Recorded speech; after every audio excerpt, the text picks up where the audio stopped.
trajo con el sol te vas. Sueles desaparecer cuando más te quiero ver, como una estrella fugaz. Una noche más, la luna te trajo con el sol te vas. Qué rico lo hicimos ayer, hoy te quisiera tener, pero despierto y ya no estás.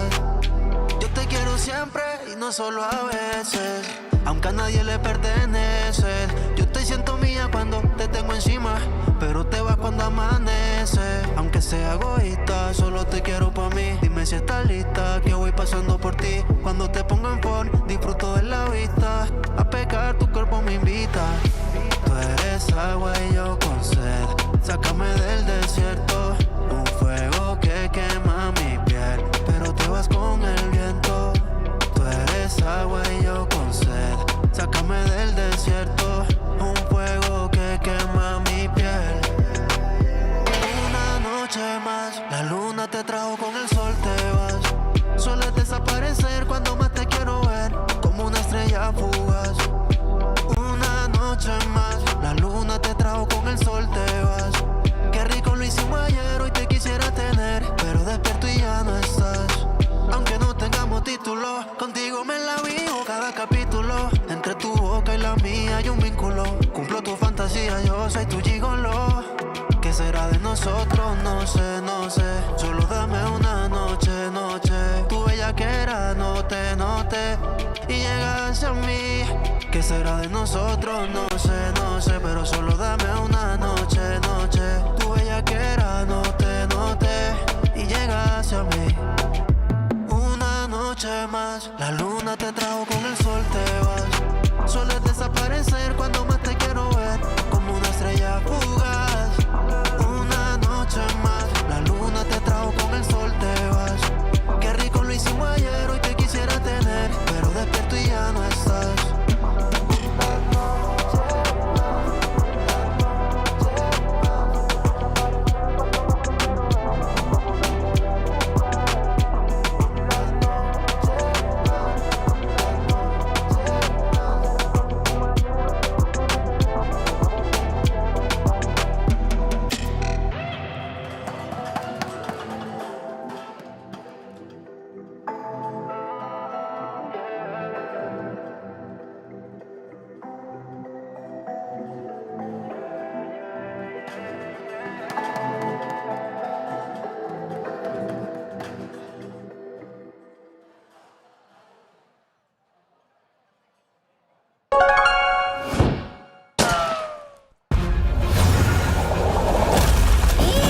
Lascou agora. Lascou nada. Vai que dá. Calma aí. Te acompanho.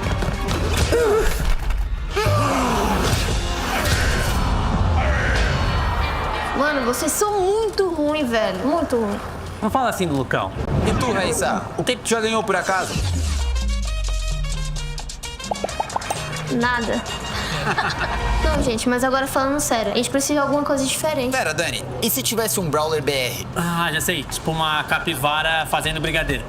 Não. Não. Um negócio mais com o nosso jeitinho, nosso gingado, assim. Eu acho que a gente precisa de uma mina da hora. E aí, Toquinha?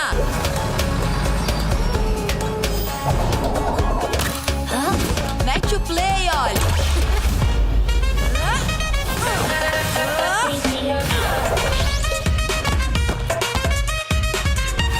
Ih, perdeu, Playboy.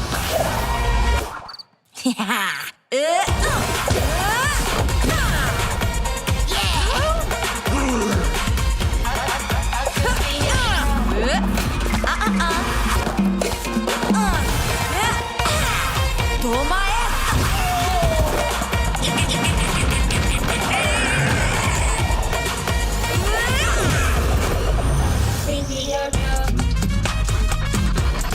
Mano, a mina é muito massa, velho. Tá legal esse vídeo. Gostei. Corta.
ciudad que no duerme.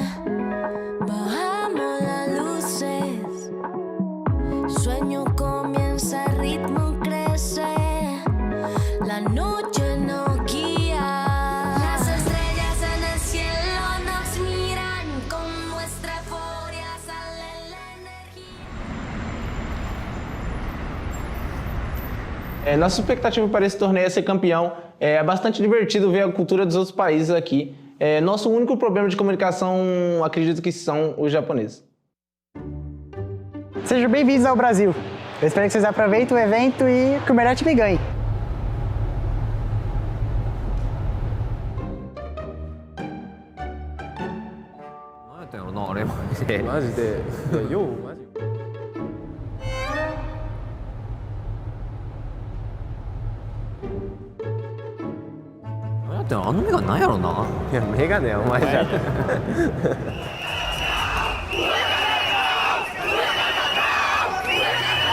Bro, the Brazilian crowd is so loud, I can't even hear the game sound sometimes. Like, bro, it's so annoying. Like, I can't even think straight. Na verdade, meus amigos, vocês vão conhecer a torcida que mais canta, mais vibra e mais torce no Brawl Stars. E eu não queria estar no lugar de vocês, não. Mano, a torcida brasileira torce muito, torce de verdade. Até quando eu faço besteira, quando eu amolo a pá de mortes, eles gritam e torcem.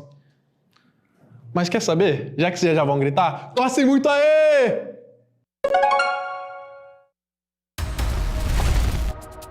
This is your time. This is your chance.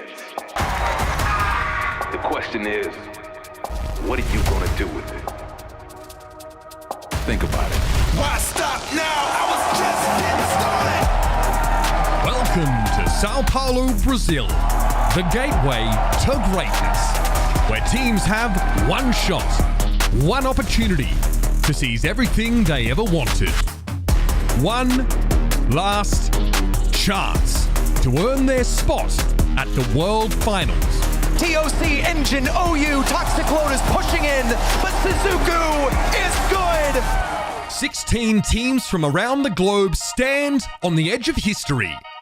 This is their last chance to keep the dream alive. They've battled through the monthly finals. They've survived the grind. Now, they face the ultimate pressure test. Only 4 golden tickets await. Only 4 will rise to the World Finals. The rest will see their journey end here. From the heart of Sao Paulo, this is the Last Chance Qualifier.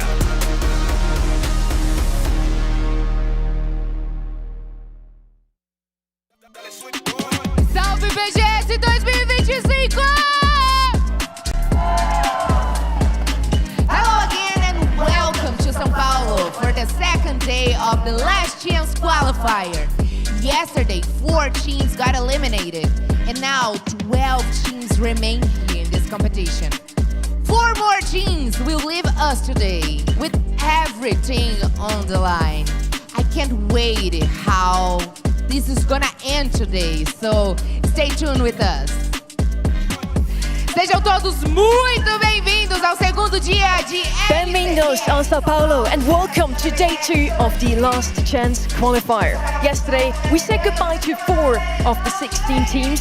Today, 4 more will see their World Finals dreams come to an end.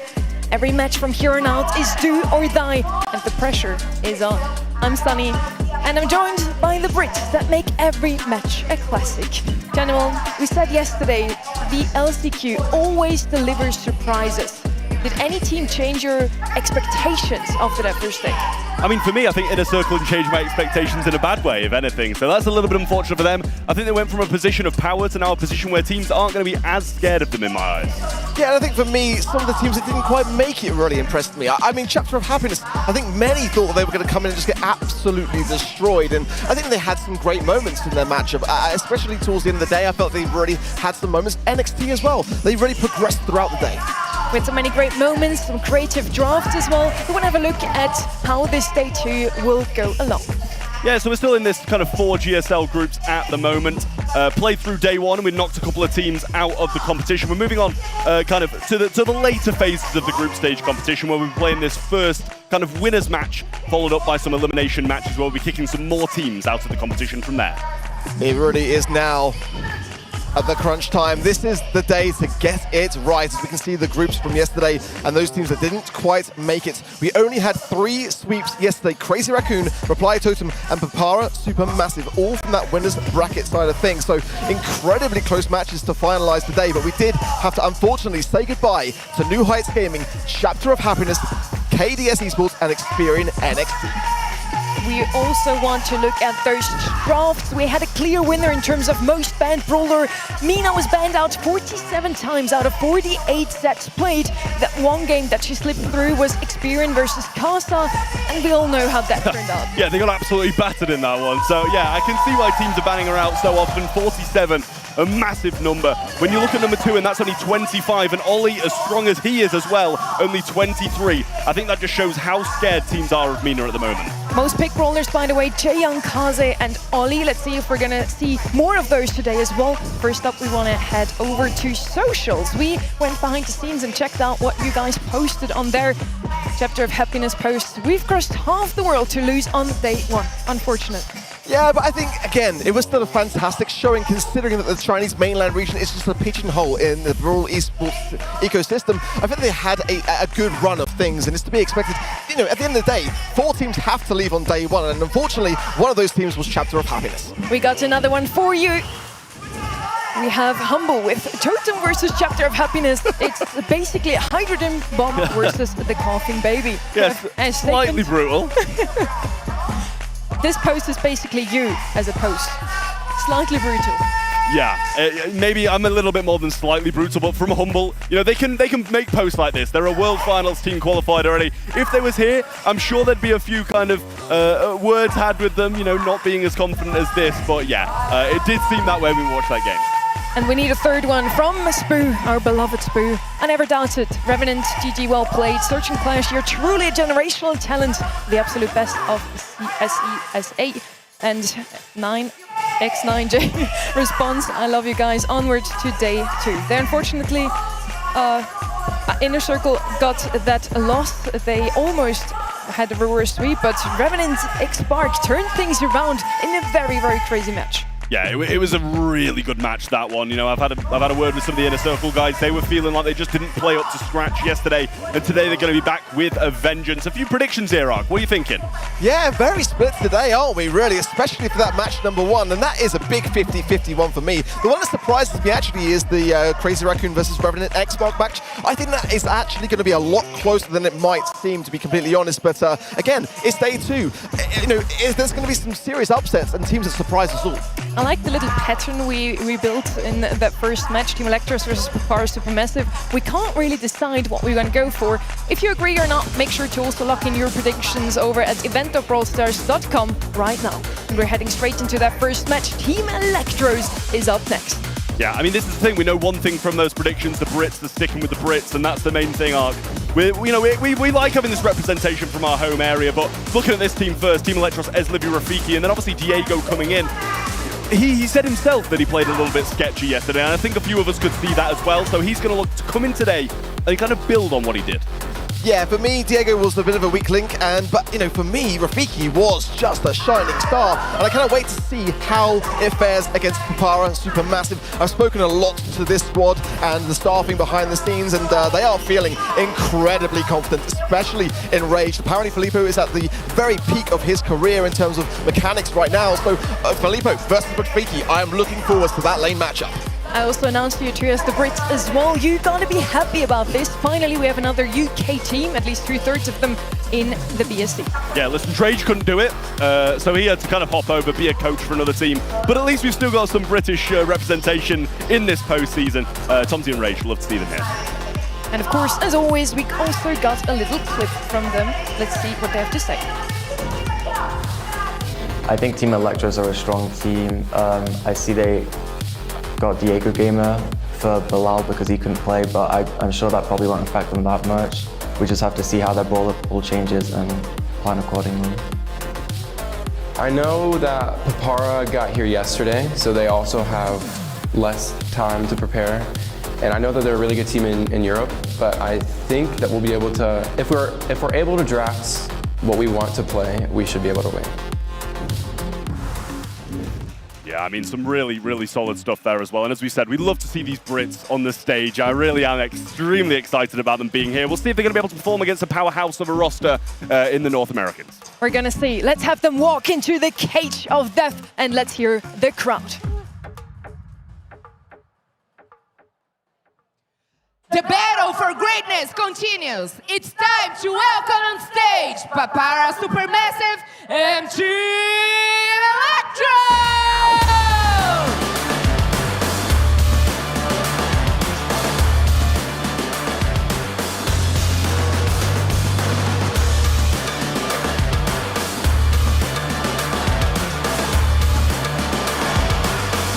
With Team Electros on the left, Papara Supermassive on the right. Both of them look ready. Both of them had a good night's sleep, hopefully.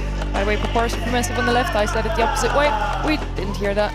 Both of them hopefully had a good night's sleep. Both of them have some strategies ready. And I mentioned before already, Trev, we had some very creative brawler picks. We saw Mina slip through once. What stood out to you most from day one?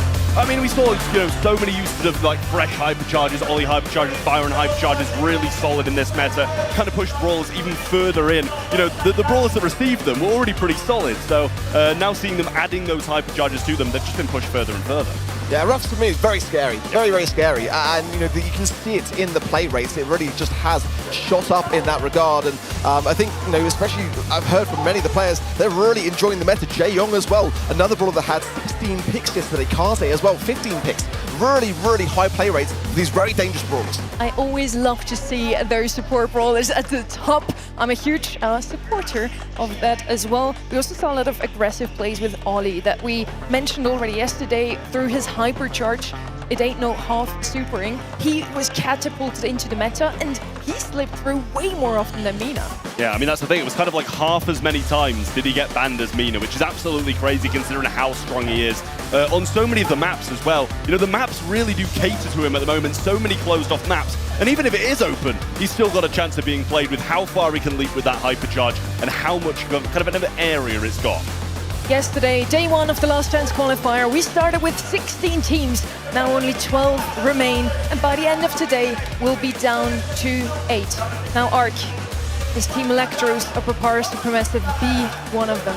I've got to be honest, we've got to talk about our predictions a little bit in this respect because this was a really tough one for me to decide. I mean, coming into yesterday, I would have said Electros, but having watched it, Diego just looked a little bit shaky, missed a lot of gene pools. Rafiki was doing fantastically well, but for Papara Supermassive, when I was chatting to them backstage, they were absolutely buzzing.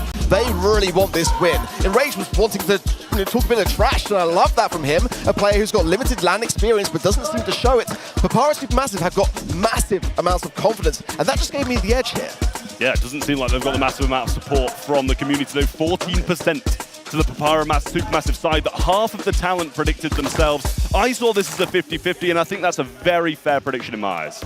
The first 4 matches we're watching today are the ones for the teams that haven't lost a match yet. So both of these yesterday had a phenomenal day, and now we're heading into the first map of the day, day 2 of LCQ. We're in New Horizons, a fairly new knockout map, and Trev, we already have some bangers banned out here, some brawlers that I would love to see. Angelo, Jean, so good on knockout, Bonnie as well, and then a lot of aggression banned out on the side of Team Electros. Obviously they have lost picks, they do not want to see those brawlers on their opponent's side. Yeah, you said there's brawlers that you'd have loved to see banned out. There's brawlers that I would have hated to see banned out as well on that right-hand side. So glad the Ollie's out the way, the Mina and the Kit, the 3 most banned brawlers from the previous day. And then Byron as a first from Supermassive, which is absolutely huge as well. We just touched on that before, about how impactful that hypercharge is. There is ways to avoid those poison darts by standing directly in the middle of it, which gives you a bit of a lifeline, but you can't clump up. And I feel like in Knockout, you kind of supposed to stay away from your team. Supermassive want to combine this Byron with a Kit and a Daryl. The Kit is banned, so the question is now, are they going to still go with the Daryl comp and then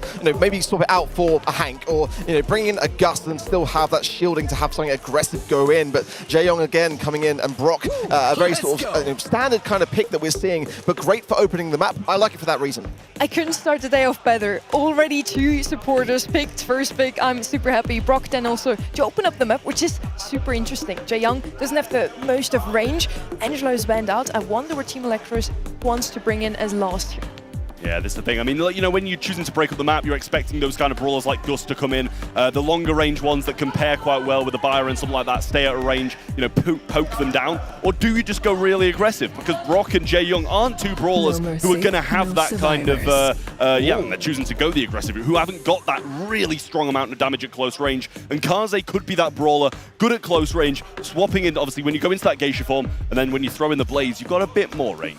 And now Gust is a real potential option here. Combining that with the Kaze, going in, really aggressive. You can get a massive amount of value by doing just that, and it's a really versatile brawler. Going to go with Hank. I mean, again, it was another brawler that I was mentioning that I think is really viable here. Again, I think with the kit ban, you kind of have to choose as to whether you're going to have that Daryl combination. With it banned, it's just not really worth risking in that regard. Yeah, hyper aggressive here. Really is from Supermassive. The Hank, the Kaze together. As I said, there's not really that much DPS on the Electros side, so why not go super aggressive? They've got to account for this heavily now, or it's going to be a really disappointing game. I do agree with that. We definitely need some more DPS. I wonder what it's going to be for the side of Team Electros. Maybe a Ross. You mentioned it before. Maybe something aggressive themselves, and yes, it is. We see a Daryl. I think this is the first time.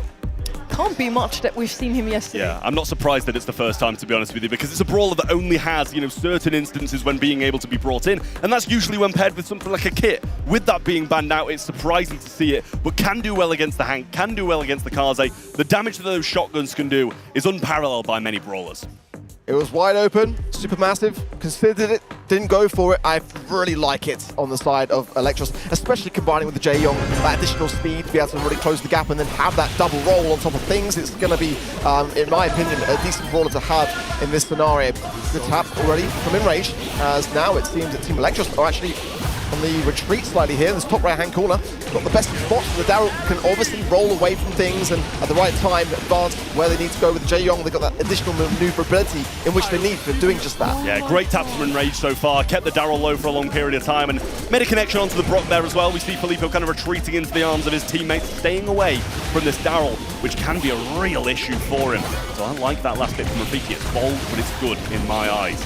Now the map's opening up a little bit more. The Hank and the Kaze are going to kind of struggle, but he is in that blade form, so they've got a bit more legs in this kind of portion of the map. Oh, the gas can't be too far away at this point in time, and there's 3 supers now on the side of Team Electros. Filippo would really love to be able to establish his as quickly as possible. Nice tap from Enrage, but Rafiki is going in now, and for Team Electros, this is now an aggressive spot. Fanstorm goes out for Filippo. A nice connection there from Tomsy. Low HP for Team Electros, and they're starting to dwindle. A nice tap from Enraged. Papara Supermassive starting strong. I mean, what seemed like a very close round ended in 3 brawlers from Supermassive surviving and nobody from Team Electros. So a huge play from them to be able to win that one. Especially when you see that Daryl go in, you're expecting to have a bit of a tough time. At least one brawler go down. But there wasn't even a trade there from Team Electros, and that worries me. And again, a very similar start to this round. Team Electros choose to go back into the spawn side. Not sure how well that's going to fare. This was given a lot of ground over to Papara Supermassive. Hypercharges, though, are available here with Diego Gamer, as well as Rafiki. So when they can try to expel those onto the map, that's when things can get really quite nasty. Papara Supermassive holding their own, and that helpful Byron heal is there, as well as a Kaze Super and Hypercharge. That, to me, is the most devastating factor on the side of Supermassive.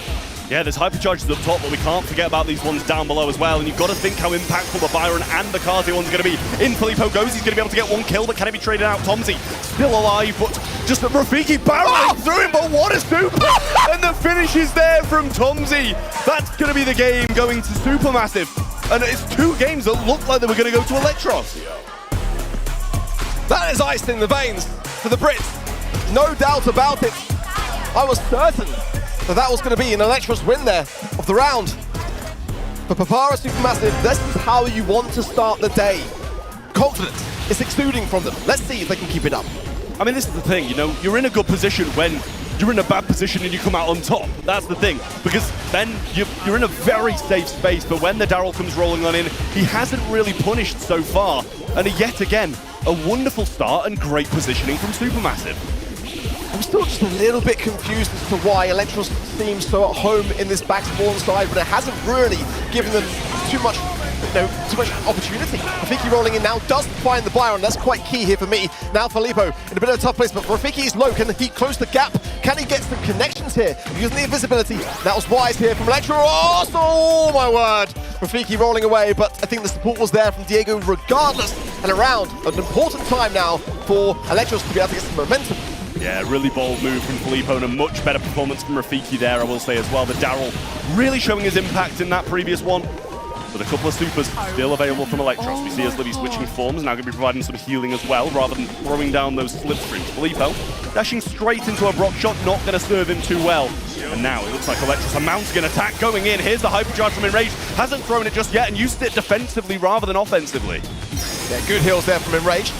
Brock hypercharge will just get rid of some walls and some bush, but not too much more. It's this separation that worries me slightly here as Thompson in Enrage pushed down to the bottom right. The top side of things, Filippo is a one-man band, and in a game mode like this, it's not always the way to go. Rafiki going on the aggressive, finds one. It's a 3 versus 2 now, but a great connection from Enrage, and the dodge too. He's keeping the dream alive. The trickle of the poison will be there slightly. Filippo has got a hypercharge. This is actually doable. He can just land these shots. One down, a 1v1 now. Who's it going to be? Rafiki still roll in hand, and that's going to be dangerous for Filippo, but he's going to be able to change forms, dash away from it. Now choosing to go back in, bakes out a couple of ammo from him, but he can't get it done. And Electros will hold, take that game, and even the set.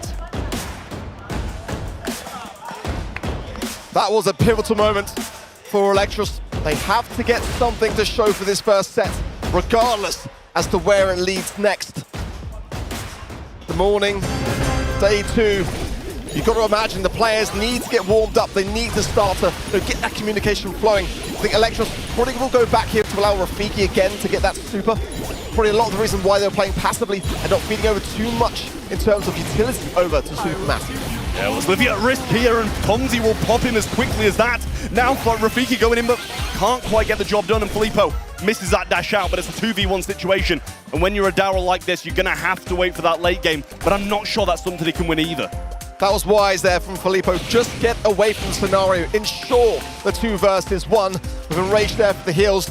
I don't want to speak too soon, but little should go wrong in this kind of scenario. But Rafiki is going to give it a go, and I feel like that is a man who could get it done if he can land this roll to perfection.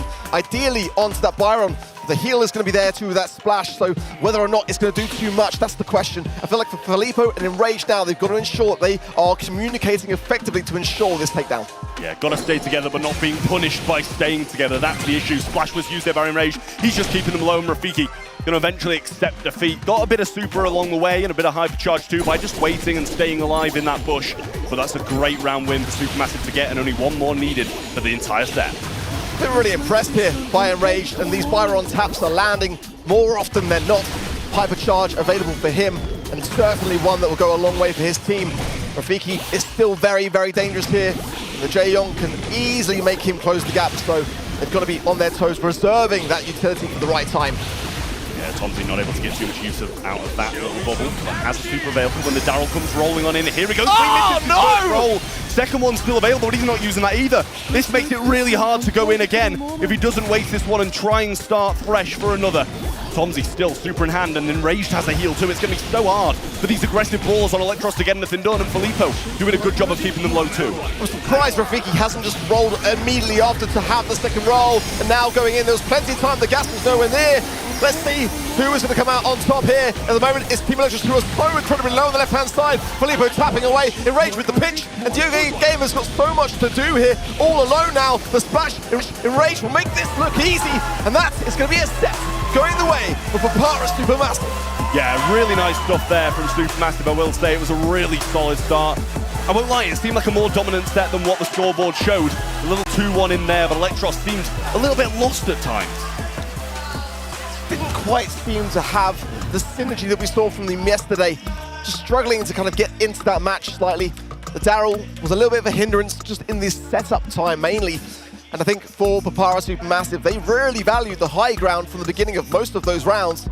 Enraged with 6. Again, with a Byron who is a support brawler primarily, getting that many kills is really quite commendable. But I think, again, I'm loving the synergy in the way that Papara Supermassive are really looking to play this as a complete unit. Yeah, it really is nice stuff from them, but, you know, it's only the first set. Still a lot of time for Team Electros to mount something here. And there were moments, you know, looking at these, really solid stuff. Tomsy just takes over and dominates. That's the thing. There was a couple of first 2 rounds in that set. Looked like ones that Electros might have been able to win. But as I said during it, if you can win in situations that you shouldn't be, you're going to be flying in other games. Didn't really feel like the Brock was doing too much again coming into the match. I completely understand it. It's great for just having those quick open positions, but no, Gamer was playing it fine, but I just don't think it's that flashier brawler for a second pick idea. And I feel like the draft there may have let them down just a little touch. But again, first set, one that they just need to wipe clean going into dueling Beetles. I mean, in a mode like Hot Zone, if you've got a good, solid comp and you're working together, then it's really hard to break that sometimes. It can be a draft that can be very brutal in that respect also. Yeah, the question is, are we going to see Team Electros bounce back now? Dueling Beetles is where it's going to have to be done. Because when you get those 2 sets on the board, it starts to get a bit out of hand. And Team Electros, the only hope for North America to make it through this last chance qualifier. So they want to carry on going. Obviously, they've still got a second life. If they do drop down in this game to that lower bracket, they've still got a chance of getting all the way to Worlds. But it'll be a bit of a grueling test to get there. Dueling Beetles in Hot Zone, as we mentioned, will be coming up next. And it's going to be an absolutely spicy one, I think. Yeah, I really do feel the same. Back in 2019, it was Spen, LC, Tom, and Cerulean, the Brits, to lift the trophy. 2025, it's Tomsy and Enraged that are looking to be the Brits to lift it. Let's see, draft coming in, and a very important one for Electros. They need to get this one right. They do not want to be 2 sets down. It can be brutal. No Lu bans straight off the bat. That is interesting. Mina banned, of course. I think as well, this could be a trunk potential map. I'm just saying, Sergeant yesterday, many online praising him and commending him for that performance. Let's see as well as Ollie being open. It's quite a daring prospect. Stu banned, the Hank and the Berry, the Crow, the Lumi and the Mina. Mina, again, has got to be a must ban in every single instance. I don't want to see that brawler skipping through at all. And the first pick of Finks. Yeah, I mean, I like the Finks first pick. The Hypercharge is really solid, and even just kind of a default super along the way is really good as well. It's just one of those that slows things down, stops things in the tracks, lets you build up a bit of an attack to kind of go forwards or, you know, get a few more of those percentage points while defending it as well. So I like that as a very versatile one in my eyes. I was expecting to see more of Finks yesterday, honestly. There is actually a Finks cosplay in the building. I really hope that the cameraman finds that. Yeah. I commented and said that it was awesome. But there is another dragon coming forwards. Draco, again, so dangerous in this kind of meta. Lacks a bit of healing so far, so Team Electros may consider that in the second pick or hold off until the third. But Jae Young would be the worst of ideas, and it is going to be that brawler again, coming through again already in the second game of today. Yeah, I mean, it's not surprising when you see that Berry banned out, you kind of look to other supports to be able to support your Draco in that sense. So I don't mind that at all. You know, Byron is, you know, he's capable down the lane. It's got a few shots down the mid. The Hypercharge is good, so might be a route that they could have gone. But Supermassive going to add to this Finks in just a moment. Still quite a lot of good brawlers banned out. Surprising to see the Stu banned, to be fair, if anything.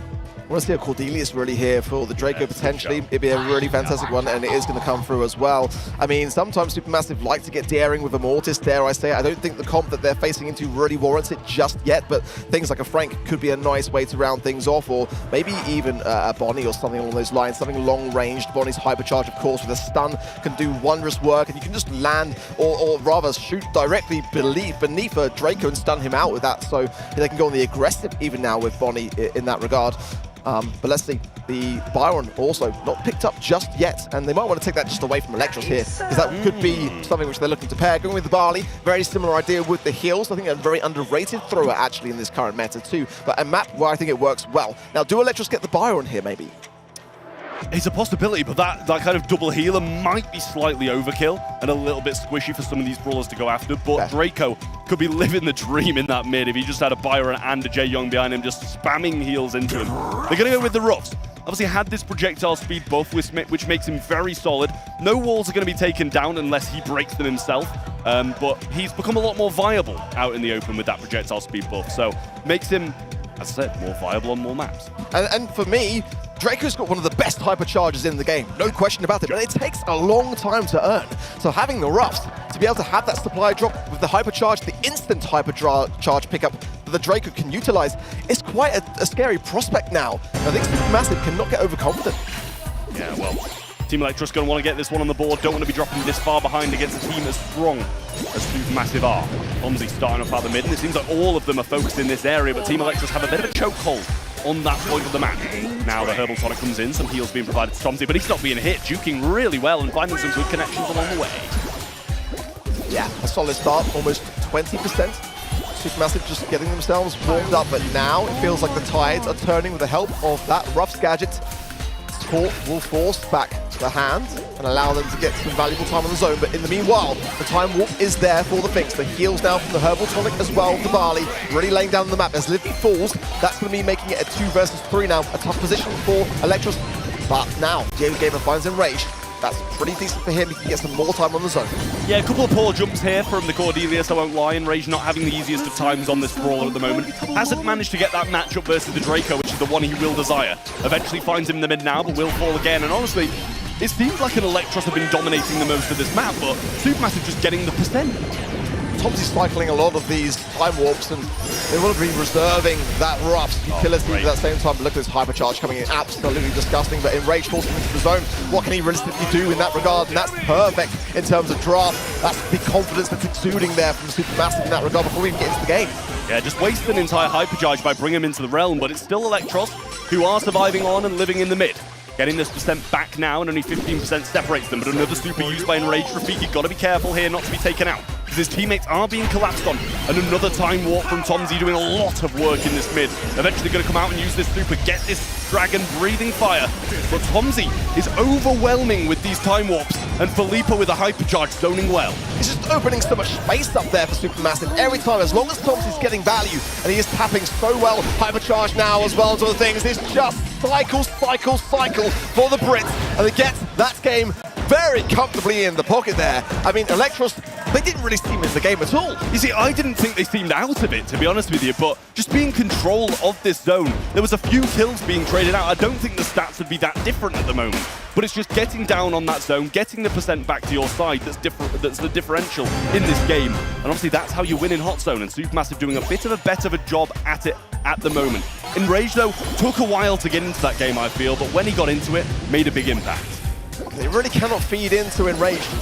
Rafiki's the golden goose, realistically, here on the side of Team Electros. As Livy low, will fall as well, and a quick follow-up as well, as Rafiki is the man to leave Diego Gamer all alone now.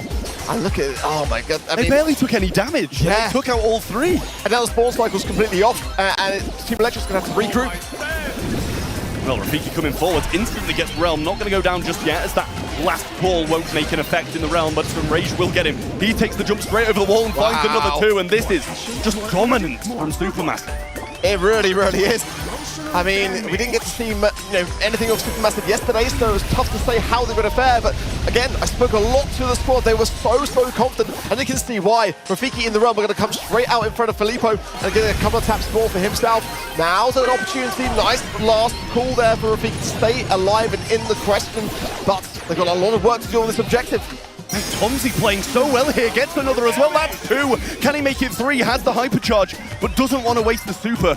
Just chooses to hold on to that for another day. Enraged in a very aggressive position, gets the super off, but surely will go down, and actually doesn't. Rafiki out the game, the other 2 of them pinned in spawn. This is surely a Supermassive set.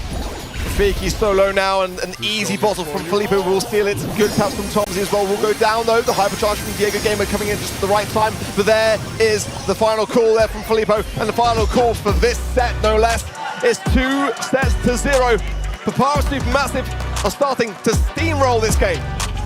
I mean, what looked to be possibly the most 50-50 game of today is turning out to be one of the most dominant, probably. 2 sets up in quick succession. Knockout had a bit of pushback, they got a game, But that was really nice from Supermassive. Tomsy, I mentioned it during the game, incredible stuff from him. 8 kills, 418 DPS is absolutely massive.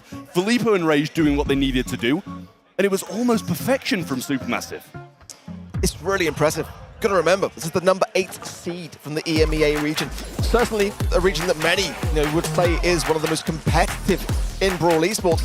This is a squad that only made 1 semi-finals. I mean, they haven't really had the best of runs in monthly finals, but they were able to qualify for the majority, leaving out of 2. But so far, I kind of expected to see a little bit more from Team Electros, and it's kind of not working. Going back to our predictions, that was my reservation, was like, how long have they really had to cement this roster? I mean, going back to my predictions, I was finding it difficult to get who to predict at the end of the day, and that just doesn't seem to be an issue at the moment. But, I'm really hoping for a Team Electros comeback here because this game had such potential. And I really do believe if we get a couple of sets back and take it to that 5th and final, it could be one of the best games of the tournament. And again, just to reiterate, on day 1 yesterday, we only had 3 sweeps.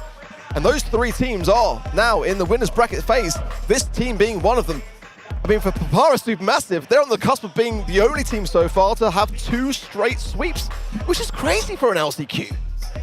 Yeah, it really is. We were expecting this to be a bit closer in terms of the game, but I'm not counting Electros out just yet. Still 3 sets to go. It can be a long way from victory for both of these teams if Electros do manage to get back into it, but it just seems there's gaps in the game, possibly a few issues in draft as well. I didn't mind it coming into it, but it was controlled incredibly well by Supermassive. Hard Rock Mine in Gem Grab is where we go next. This could be the final one that sends Team Electros down to that lower bracket and Papara Supermassive into the 3rd day. But still, could be a lot of Brawl Stars to go. Exactly, to reiterate, if Electros lose this game, they are not out of the LCQ. They'll have 1 more match still later to come today. They don't want to be able to have to risk all that. They want to be able to reverse sweep this. But those faces on the stage say a very different story. They're not really looking to discuss the situation with any kind of oomph. You've got to do that at this stage and just ignite a conversation. Even if it's just a little light-hearted joke or something, to be able to have something to work with here. Yeah, I mean, this is the thing as well. Enraged told me this morning that Cappy said they were going to sweep them and that Enraged should try not to cry when they lose. So, for his sake, I'm hoping they mount a comeback here because that could be quite embarrassing going completely the other way. But nonetheless, I welcome it. I welcome that friendly banter. I wish we had more of it in Brawl Stars. I really do. But as the draft gets underway, Papara Supermassive will select the Crow as their first pick in Hard Rock Mine. Tara sadly banned out along with Bonnie and Charlie for the side of Supermassive. Over on Team Electros' side, they get rid of the Kit, the Mina, and the Lily. They don't want to be facing any aggression, it seems. It's leaving the Ruffs wide open, though, here for Team Electros. They're going to go with the first pick of Ollie, and the Ruffs would be a fantastic combination with that, and it is going to be exactly that. Again, the hypercharge of that kind of brawler to be combined with Ollie, who takes a long time to get set up. It's going to bring a hypercharge more frequently than not. That didn't work previously. The Cordelius was the answer in the last set, so for Supermassive, they can still counter this out. Yeah, they can. Ollie, a great brawl to have early on, and as we mentioned, the Ruffs hypercharge providing super hypercharge charge to a brawler as strong as Ollie at the moment can be devastating for Supermassive getting into this game. Kenji going to come rolling on in then, and I really like that pick, the aggression. Oh, and they're going to double down. Ali coming in as well. We saw it played out yesterday. It had its moments, it had some big downsides, but I think that's just how the brawler is. But it also had some big gem steals, didn't it? It was the game mode for Ali, so it could have its moments, but I agree with you. I'm not overly sold with Ali in the current meta, but clearly Supermassive feel confident in their ideas here. The Kenji, I really quite like. Crow mid, certainly a more North American idea, but I'm kind of warming to it now that Crow is in a bit of a better spot in terms of the meta. Now that brawler was not one on my radar. I mean, this is, Ruff's mid as well. I mean, honestly, if he runs those sandbags, it's not a bad matchup into the Crow. He can tank a lot of that damage. Projectile speed will help him out in the open a bit more. But 2 very aggressive lanes from both teams here. And Sam, a very North American pick, comes rolling on in for Team Electros, and they're relying on it. How are your thoughts regarding Sam and the current meta? That's the question. No, you don't need to ask me. When Sam came in with the hypercharge, it was completely busted. We had to get it from, not what was it, emergency nerfed a day later. And since then, it's kind of not been visible. But let's see what Rafiki can do with it. I mean, it's in the right hands, no question about that. Yeah, well, Ali, You see that upside and the downside straight away, just gets traded out instantly, and Rage doing a good job here against the Ollie. But Rafiki now powering forwards. Tomsy has 2 gems in hand, and it's a 3v2 in the back spawn, as Livy already got super as well, provided to himself, quite smart as the gem carry. This is looking quite good, I feel, for Team Electros, and I'm really enjoying the roughs with the Ollie and the Sam idea, because Sam's hypercharge, I think, is still good, but just needs to be cycled better, and you can see more confidence being exuded, more map control, most importantly, and for the first time, really, in this series, Papara Supermassive are a bit all over the place. I mean, Rafiki's just darting around the joint, he really is making big moves. And Rage actually leaves him, choosing to go for the roughs instead. Might be able to find him here. I think he picked up a hypercharge along the way. And Tomsy will get the back spawn sorted as well. And Rage is going to go down as a good defense is there. But that won't stop Tomsy from stealing these gems off the Electros side. 3 gems for the taking. I'm surprised Diego Gamer didn't go in there. I think it was a prime opportunity, knowing that the front jump wasn't going to be there. Felipe's going crazy here at the moment. The hypnosis, though, will stop him slightly in this tracks. Able to scave away, though, just about.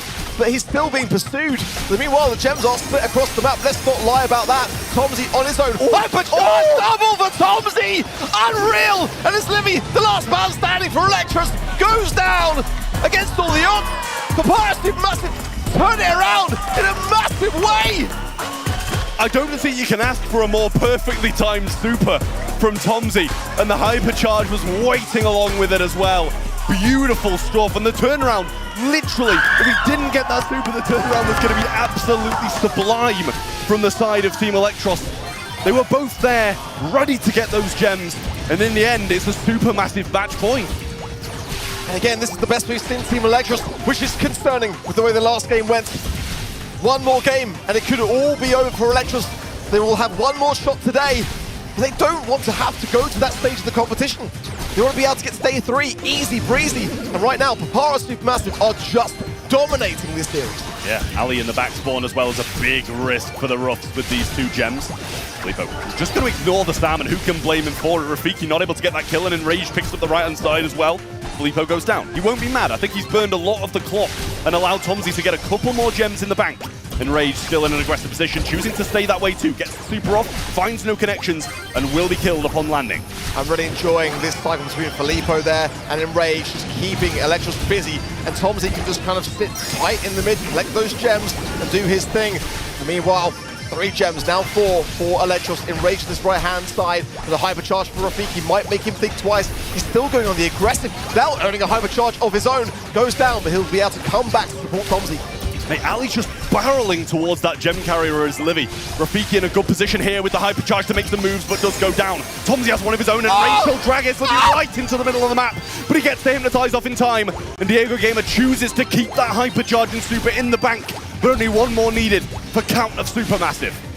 Absolutely dominant, and the time is very much against Team Electros now. Rafiki trying in with the hypercharge, doesn't really find much value at all, but the positioning is there. Quickly eradicated all alone in the 2 versus 1. There's only really one way that's going to go. Rage super in hand as well. Does have a gem, so can't over-aggress too much, as that one gem can swing the game quite heavily at this point. He gets the count, but instantly taken down, and now Electros are in the lead. Hypercharge, drop over from Livy to Rafiki. And now a real opportunity. They cannot blow this. This is a pinnacle moment in time. Oh, they find a gem from Livy there as well. Straight to the hands of Diego Gamer though. But he's being pursued. Rafiki as well is there for support. Diego Gamer's low. It should be okay, but Filippo's dangerous. Let's not deny that. Yeah, Tomsy gets his hypercharge up again and manages to escape it. Still 10-10. Diego Gamer coming in now, going for it, but Enrage might need to get the refrag here. He hasn't even killed Tomsy yet. Doesn't drag the gems back far enough. Super going to be missed by Enrage, but Filippo's just taken the gems to them. Delivery for Team Electros. Like a waiter at a restaurant. A big, big blunder, the first that we've seen from Supermassive. And now, with just 7 seconds, Filippo won't even be able to get to the other side of the map in time. That could come back to cost them, unless they can just still get this set wrapped up quickly. They do not want to give free momentum over to Electros like that. Yeah, he's going to be very disappointed in that one, I think, Filippo, and overall the Supermassive guys in general. Wasn't the best of endings to a game that they seem to dominate for the most part again. I really liked some of the Sam plays in there though as well. I will say keeps a lot of pressure on that gem carrier, forces Tomsy to use that super in a defensive manner rather than offensive. And obviously he did that in the first game as well, but it didn't seem to play out. Ollie, a lot better in this one. Got the hypnotize when it mattered. Well, Team Electros have been given a sigh of relief for now. but this one is far from over. It is still match point in favor of Papara Supermassive now. Tomsies will be cautious, Rafiki lurking in the back spawn side. Now Enraged and Filippo coming in full support. Those Gauntlets, those Knuckle Busters being forced upon the wall, keep the heals coming in for Rafiki, still there, finally taken care of, but has provided a great amount of time for Eslivi to get 3 gems in the pocket. No! Filippo comes in and says, oh, I've got something to say about that. The Hypnosis, though, will clear him up. Close call. Yeah, nice move again by Diego Gamer. Rafiki might be making a gem delivery this time, though, so low, but Enraged goes down. Filippo coming aggressive, might be able to get that kill, but doesn't, as Diego Gamer narrowly survives with a bit of help from Eslivi. I think better to have the gems with Tomsy anyway, really. I think that might actually help in that regard. Hypercharge dropped now from Eslivi. That's going to be crucial on that right-hand side, but I'm worried for Rafiki. If he drops these gems, it's going to be crucial. A well-timed super. Enraged, he's gone in and dropped the gem straight to them. Enraged still has a chance of grabbing a couple from mid, but Eslivi will get that one. A hypercharge, ready to roll for both Tomsy and Enraged, and Filippo ready to pounce on whoever he can. Really intense stuff, but Eslivi is doing his best in this mid. He's got another hypercharge too. He's just keeping it rolling in for his team. Diego Gamer gets the Hypnosis there. Filippo is an easy pickup. Enraged still trying to earn his super to be able to match it with that hypercharge, and he's carrying a gem. If they get that, it can be crucial. Diego Gamer wants the whole package though, and Tomsy, hypnotized, coming back in. Gems dropped in the meanwhile as well, as Enraged is going to town, but the gems land with Electros straight back to spawn. Yeah, I mean, it's the same again, a huge turnaround. Can they get back in this game? Enraged, super in hand. Sam retreating to the back of the map. Filippo trying to make the move, but he can't. Instantly cut off by a gadget of Rafiki. And no chance of a supermassive comeback now. Electros, hold on and live to fight another day. Talk about a close call for Team Electros.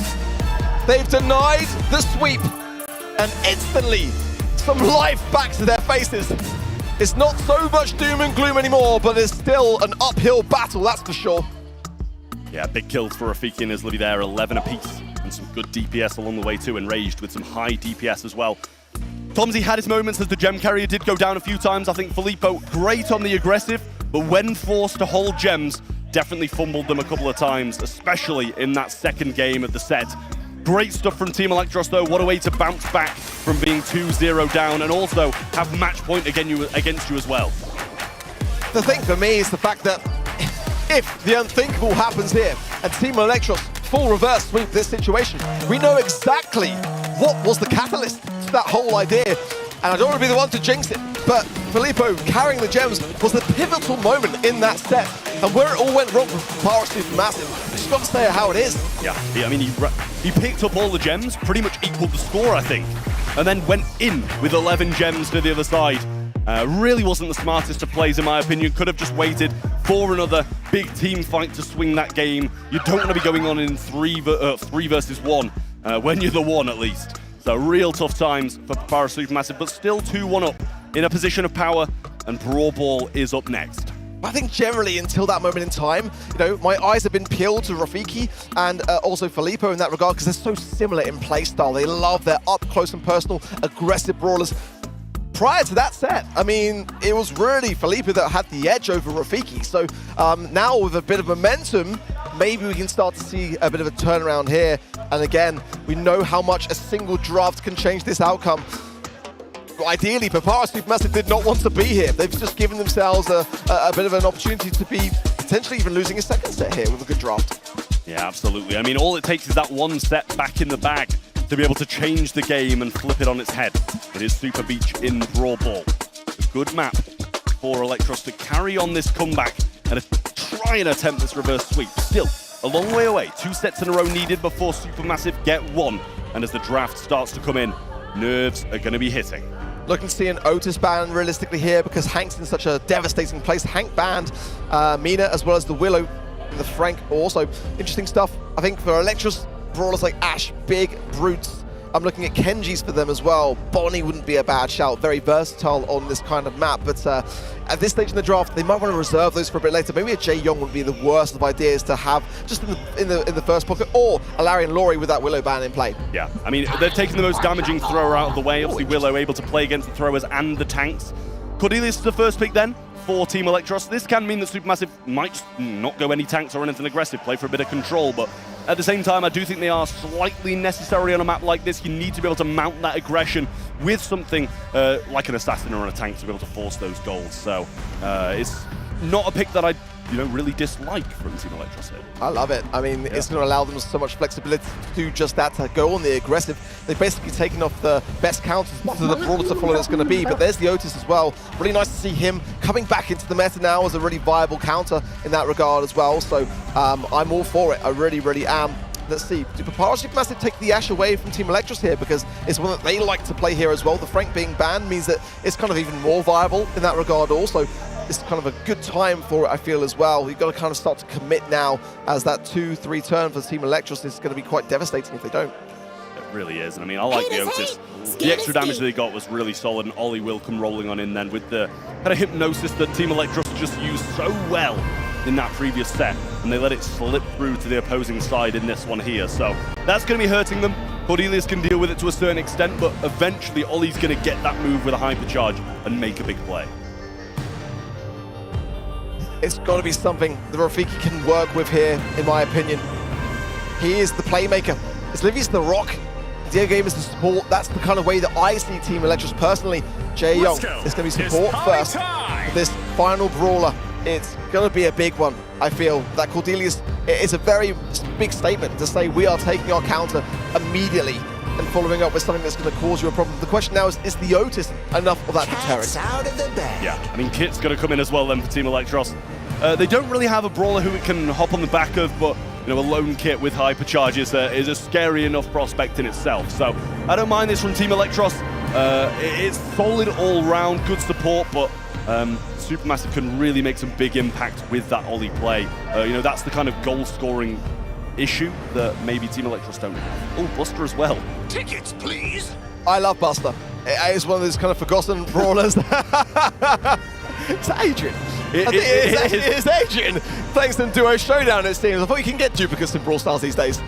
Must be the case, and I must say, incredible cosplay at that as well. I've seen a few of them with the other ones kind of lurking about as well, so maybe we'll catch them on camera at some point. But Supermassive here, I like it.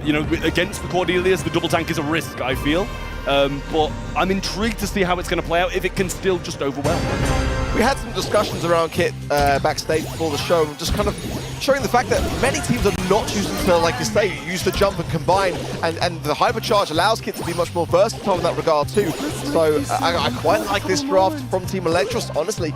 The Ollie, it's really quite the devastating brawler to have. The question is Filippo really shaking off the previous set? Is he going to be shaky, or is he going to be strong on that Ollie pick? Oh, this might be a goal early doors, as Livy's going to go for it. He just gets the hypnosis with a shot, I believe it was, before the super even popped. Rafiki leaves himself in a tough spot too, and Diego Gamer just coming around the back will go in for the super, and I believe that will trade out Filippo.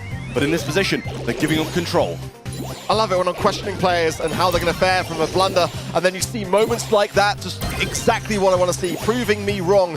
Filippo really did a fantastic save just then, and now the positioning is much better from Papara Supermassive. Now Electros taking the ball, left-hand side. There's Livy trying to get some taps. Now the speed coming in, Rafiki making a run for it as well. A few taps there from Enrage, but he didn't think twice. The connection of the Kit is there. Enrage stays standing, and that's huge. A Supermassive clear house. I mean, phenomenal defenses from Supermassive. It's going to be really hard to break through such tanky units like this and just get a free goal. You've kind of got to have that triple kill and not allow the respawn cycle to be in place to get the ball in the goal. We'll see if they can make these big moves with a hypercharge from Enraged and Tomsy. Filippo has a super of his own, still working towards that super, but Diego Gamer lurking with the hypercharge going in, gets one stun, gets another one as well, and he pulls him closer too. This is the move they needed. The pass should be there, and the goal should be as well for Team Electros. Just about. Just about, yeah, it was close, but I mean, the team synergy is really now starting to shine. Hypercharge though for Filippo, finds two with the hypnosis, and they fall equally as quickly as now it's just Diego Gamer trying to use the invisibility. Slow and steady wins the race, and now Papara Supermassive tie it up. Yeah, surprised to use the gadget there. Maybe was just trying to find a few connections and earn that hypercharge. Tomsy barreling forwards, and Filippo with a super of his own going towards it. He drags him on, hypnosis is there. It's a massive team fight, and Rafiki, the only one remains, can't get near the goal and misses the super.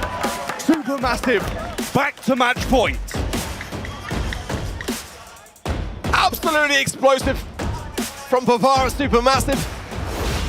And Filippo, the man that blundered the previous set, coming in back strong for his team, making good on the arrangement. It won't be a sweep, but a match point now could make it that 3-1 scoreline, which will still be a really dangerous prospect and placing Team Electros into that danger zone. Well, the Hypnosis used, and I think they saw it and still got caught by it. He goes into the realm, leaves them in a bit of a 2v1 situation. Down they go.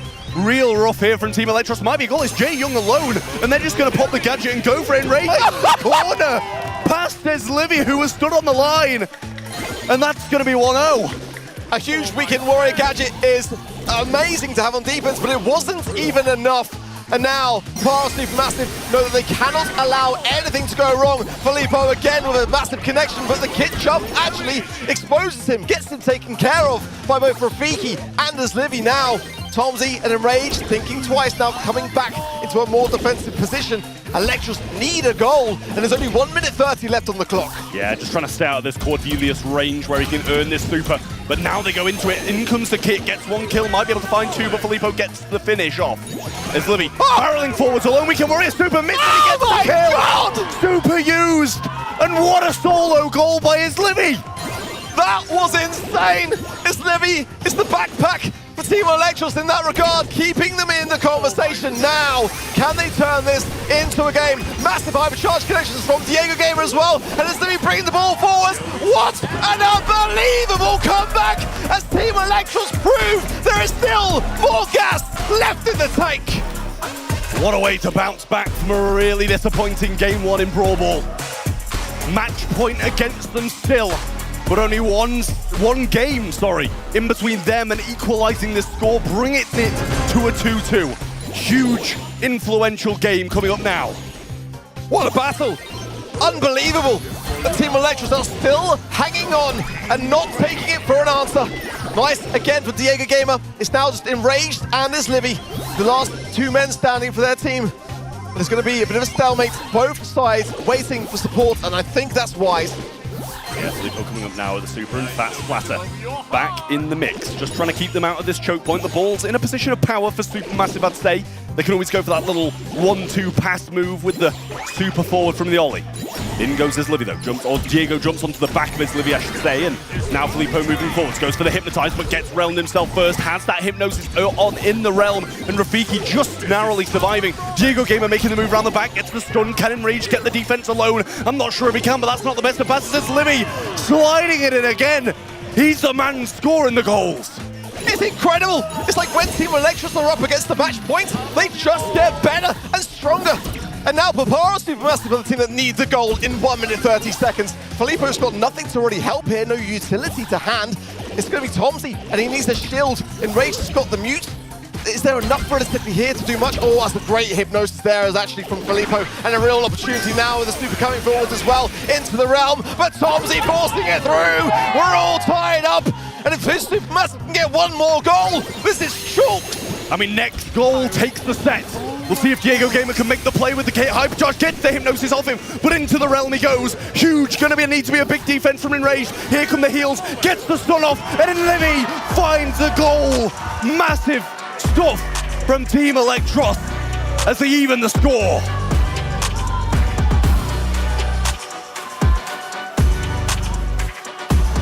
The spirit of North America is nothing short of commendable. It's unreal. A slow start, one of the slowest starts we've seen in this competition, but now they're rocking and rolling and tied up. 14 kills from Enraged in that game, and it still wasn't enough to get the job done. And this is the concerning thing. Brawl is all about momentum. It really is. And certainly many teams are momentum-based teams. I feel like Team Electros certainly, with their roster and the way that they've come into the LCQ, they are that momentum-based team. They have to be. They just simply haven't had enough time to get this roster mechanics working harmoniously. But now it really is. And this 5th set now, I mean, they've got to be feeling like they can actually pull this full reverse sweep off. Yeah, it just seems to have clicked. And it's brilliant from Electros. So many big moments and really nice plays from all players. You know, as Livy making a lot of really solid goals, Rafiki making the plays, Diego Gamer on the kit was a big catalyst in some of those goals as well. So a real good team performance from the side of Team Electros. And now it's just one set will decide it all. And it's going to be a huge, huge one for both of these teams. Neither will want to go into those elimination matches. They want to be straight through to day 3 here. I am so impressed. At the beginning, in the 3rd set, I felt Papara Supermassive were just the team that was just so dominantly going to take this one. And look at this. Look at the difference, the night and day difference of Team Electros on stage. I mean, in that 3rd set, they were head in hands. They were doom and gloom, nothing to say to each other at all. Now they're standing up. They're not hunched over. They're talking. They've got life once more. And it's Papara Supermassive that are the team with their head in their hands. Yeah, they're really looking down on the left-hand side there. Need to pick it up for this last one if they want to stand a chance at this stopping this massive reverse sweep that's coming through from Team Electros. Kaboom Canyon will be the deciding set in height. It's going to be a massive, massive one for both of these teams. And the question is, do they go control-based? Do they play that game, or do they just go all for it with something like the Chuck, the Melody, something like that just goes? Which is what we've tended to see more often than not in LCQ. I want to see a Chuck ban. I still feel like the strategy against Chuck is still so viable and not really too daunting as see a brawler like a Chuck show its face, but we've seen it time and time again. Sometimes teams don't really regard that setup time, and when that happens, a Chuck is a ticking time bomb. But I want to see a Bonnie ban. I want to see a Melody ban potentially here. It's going to be Mina, Bonnie, and the Kaze. The Bonnie, the Tara, and the Amber then for Papara Supermassive. Kyle, Brock, those kinds of ideas could be quite nice to have those instant breaks. Crow as well, one of my radar, but that train man is open. And I feel like when it's open, it's gonna come rolling in. Yeah, you got to expect it from one of these teams fairly early on. We rarely see the Chuck kind of play late game unless it lines up perfectly. But by that time, I feel like people would have accounted for it massively. But Supermassive do have the first, and there it is. It comes through early on. It can definitely be the brawler that decides the set. Just depends how you want to take it, in a good way or a bad way. And how you want to defend against it. You know, do you want to have a Cordelius? It's a bit of a risky brawler. It's going to be there just on defense the entire time round and fixated on doing that one thing. But the Melody, I feel, is the best counter. Just play, you know, fire with fire in that regard. And if a Chuck is going to be going in on your safe continuously, so a Melody can shred through it just as quick. It is going to be the Cordelius as that counter idea. It's the best brawler, in my opinion, to do so, but you are going to be left on defense. Yeah, you've just got to control him. That's the thing. Kind of make sure you've got other brawlers there to be able to keep him out of the way, let the Chuck go through, and keep him occupied. And I think that's a huge thing that Supermassive are going to have to account for in these next two. They really, really need to knuckle down here, because when you're running that Chuck into the Cordelius, it can either be massively shut down, or it can just still give you that lifeline. Second pick now, coming in, Team Electros. Some things to think about. I think Melody is one of their top played brawlers in this map. Crow is the first one. It's their third place highest brawler, so I feel like it's, you know, not a bad shout, but leaving that Melody open, I don't think Papara Supermassive would be bold enough, surely, to combine their two, would they? I mean, that is a real dangerous prospect. Finks is going to be their choice of brawler, one that I didn't really have on my radar. Yeah, but how well did they play it in that first set? That's the thing, or second set, I should say, sorry. Comfort picks. Yeah, it's wildly good for this roster, and Tomsy especially, I think. And Angelo's going to come down as the third and final, and Supermassive has the ability to kind of go over that water and make it a bit easier off the start. Team Electros now need to select this third brawler. Something like Brock still available. It can break up that map and allow you to have a bit of a freer pathway up. Adds the damage to the safe, along with the Crow with supers with hypercharges, can be a real big issue. Ooh, it's going to be Melody, and I'm super happy to see it. The only they haven't got much to reservation- account for it as well, that's the thing. Yeah. Like, they haven't got that much defensive capability. That is the thing. And the Melody did have quite a low win rate for them, actually, at 37%. But I feel like it is the best brawler to place off against the Chuck. I think that you've just got to go for the base race. I mean, that having gone through that entire reverse sweep process is kind of like how I see them winning this now. But it is a dangerous prospect. You don't really ever want to be doing that kind of strategy in the fifth and final set, not when there's so much on the line. Absolutely, it's very much up in the air who's going to win this one here. Team Electros, can they complete the reverse sweep, or can Supermassive hold out and take themselves to day 3? Rafiki starting off strong, early left-hand side presence for him, and Eslivy doing well on the right too. All of them clumped in the mid, and grass control is all Team Electros. A good start. Both teams getting a foothold in that mid. Tomsy getting set up most importantly and already going through, gets taken care of. But Poles are in a fantastic position when you look at the scoreline. No damage on either side of the field. If Tomsy can just get forwards again and buy some time up top, get a pole down, which he does, Islivia will get a little bit of damage. Filippo missing some shots here as well. Back to the fixture gadget there as well, not going to be doing too much. And the nice tap from Enrage, all double tap coming in off the spawn, helping hand things, but that first stage of the safe is cracked. Yeah, well, Chuck's set up now, and this can change the game massively as Livy and Tomsy still in the realm together. He hasn't gone for that defensive stance, he's gone for an offensive defensive here, as Rafiki trying to get the work done as Livy coming forward, wants to try get a super. Diego making a move of his own, might have that shield, but does go down as Livy's so low and falls as well. But realmed is Tomsy up top, and he is yet to crack that second. That's the problem. Cordelius is such a smart choice of defense against the Chuck. They've got to not feed Rafiki here. Stay back and just don't give him a single super. Allow Tomsy to get this safe at least cracked out here as well. It's trickling down 55% now, and it's cracked. That's really important actually for Papara Supermassive here. Yeah, and they're trying to keep theirs uncracked as well, which they've done very successfully. Yeah. Tomsy going back in. Cordelius going to realm in this time. And Enrage finding some blows on that safe as well. They're bringing it quite considerably low already. And Team Electros yet to crack that second. As Livy trying to make the move, has a hypercharge in hand, but no super to go along with it, and he falls. No super for Rafiki on the back, and 26% is there. Enraged, gonna crack it, and he makes the move. A really crucial shot from Enraged. That is absolutely massive, but as Livy has the hypercharge, choosing to go and use the super to get Enraged out of the way, and the safe in the meanwhile gets shredded. It's again a match point for Papara Supermassive, but we've had like 3 of them. Can they actually seal it this time round? This is where Team Electros start to do something. They've had backs against the wall time and time and time again, and they can't close it out. They've got to get the job done now, Papara Supermassive. If Team Electros get her foothold in this set, then surely they're going to do it. And Rafiki's been doing so well on this defense. It's really taking the brawler like a Chuck that can just get the game just eradicated so quickly. It's prolonged it. It's so essential in this draft. But now, Team Electros having a much better start. Diego game is actually on the safe already, and it's getting dwindled down here. Already the first stage cracked. Yeah, that's a really nice move. Needs to get Diego Gamer down, and Tomsy can't find him. No super either. And look at the Cordelius waiting ready with a super of his own. Enraged. Needs to try and gain some ground along with Filippo here. Now he goes forward, tries to get the kill along with it. Does actually find it, and is Livy. Pops the shield. Diego Gamer coming in, but they've got the defensive players there. Tomsy now going to be able to get set up as a result of that takedown. It was really, really important to get that. But it's down to now Filippo and Enrage to defend in the meanwhile. Doing well. Oh, Enrage just keeps on tapping today. These shots landing more often than not. Now getting the heals off in the mid.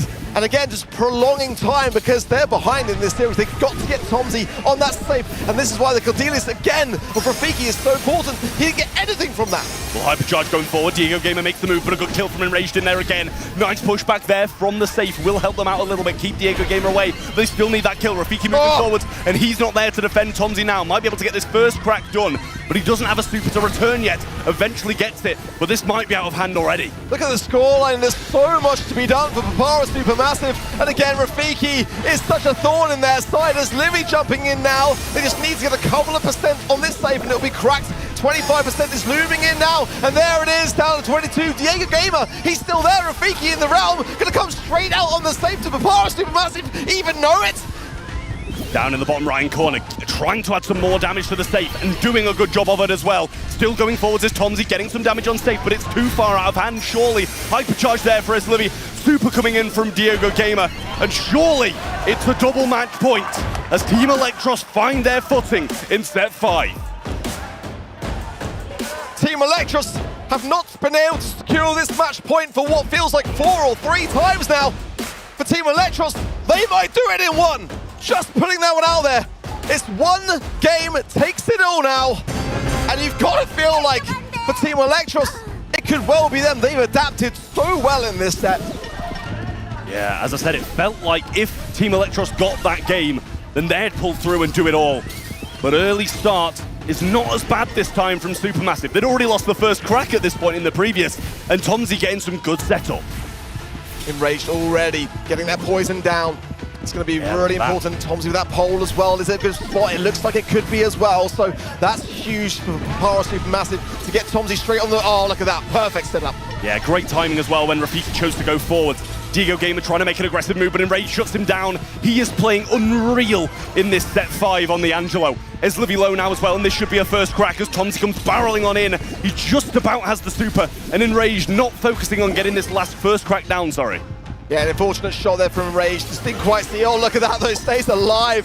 Oh, beautiful use of the poison there to heal up, but I feel like he could have got the safe cracked a bit earlier, maybe allowing them for more value from Tomsy now, but it is down to 73. And for Team Electros now, hypercharge for Slimmy should steal this safe down to a good spot, but actually, not even that much, just 12%. That was great body blocking from Supermassive.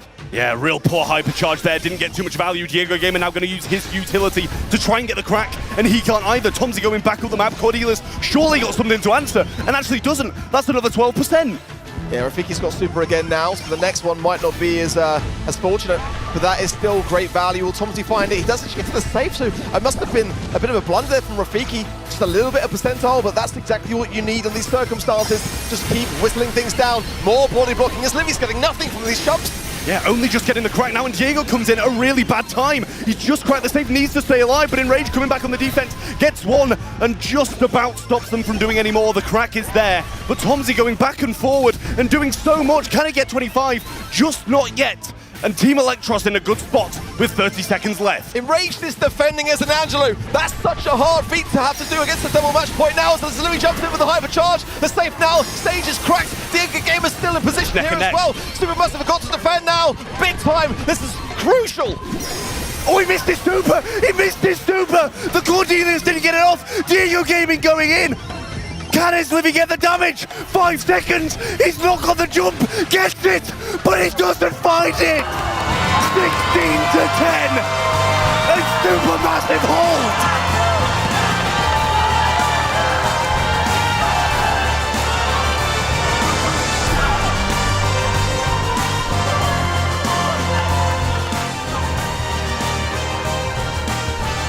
If this is your first time watching Brawl Stars, welcome.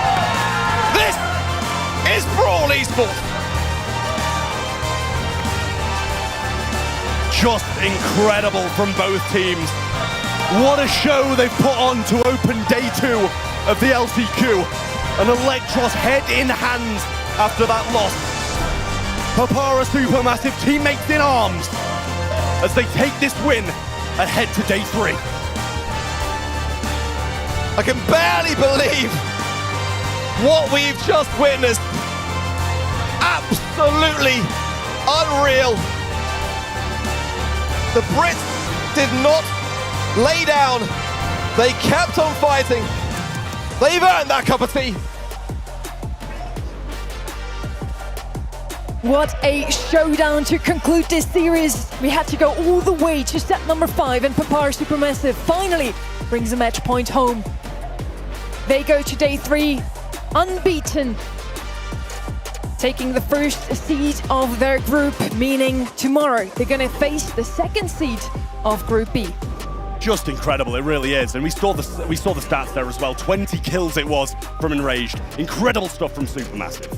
You won't want to miss the next match either. It's Totem versus Navi. Tune in again. Okay, they're coming to you. They're coming to you. They're ignoring me. Are you fine? I can hyper bow. Got it. Got it. Got it. Go, go, go, Are you fine? Yeah, he's coming. Yeah, we got it. We got it. Nice. Come on. Nice, nice. Okay, chill.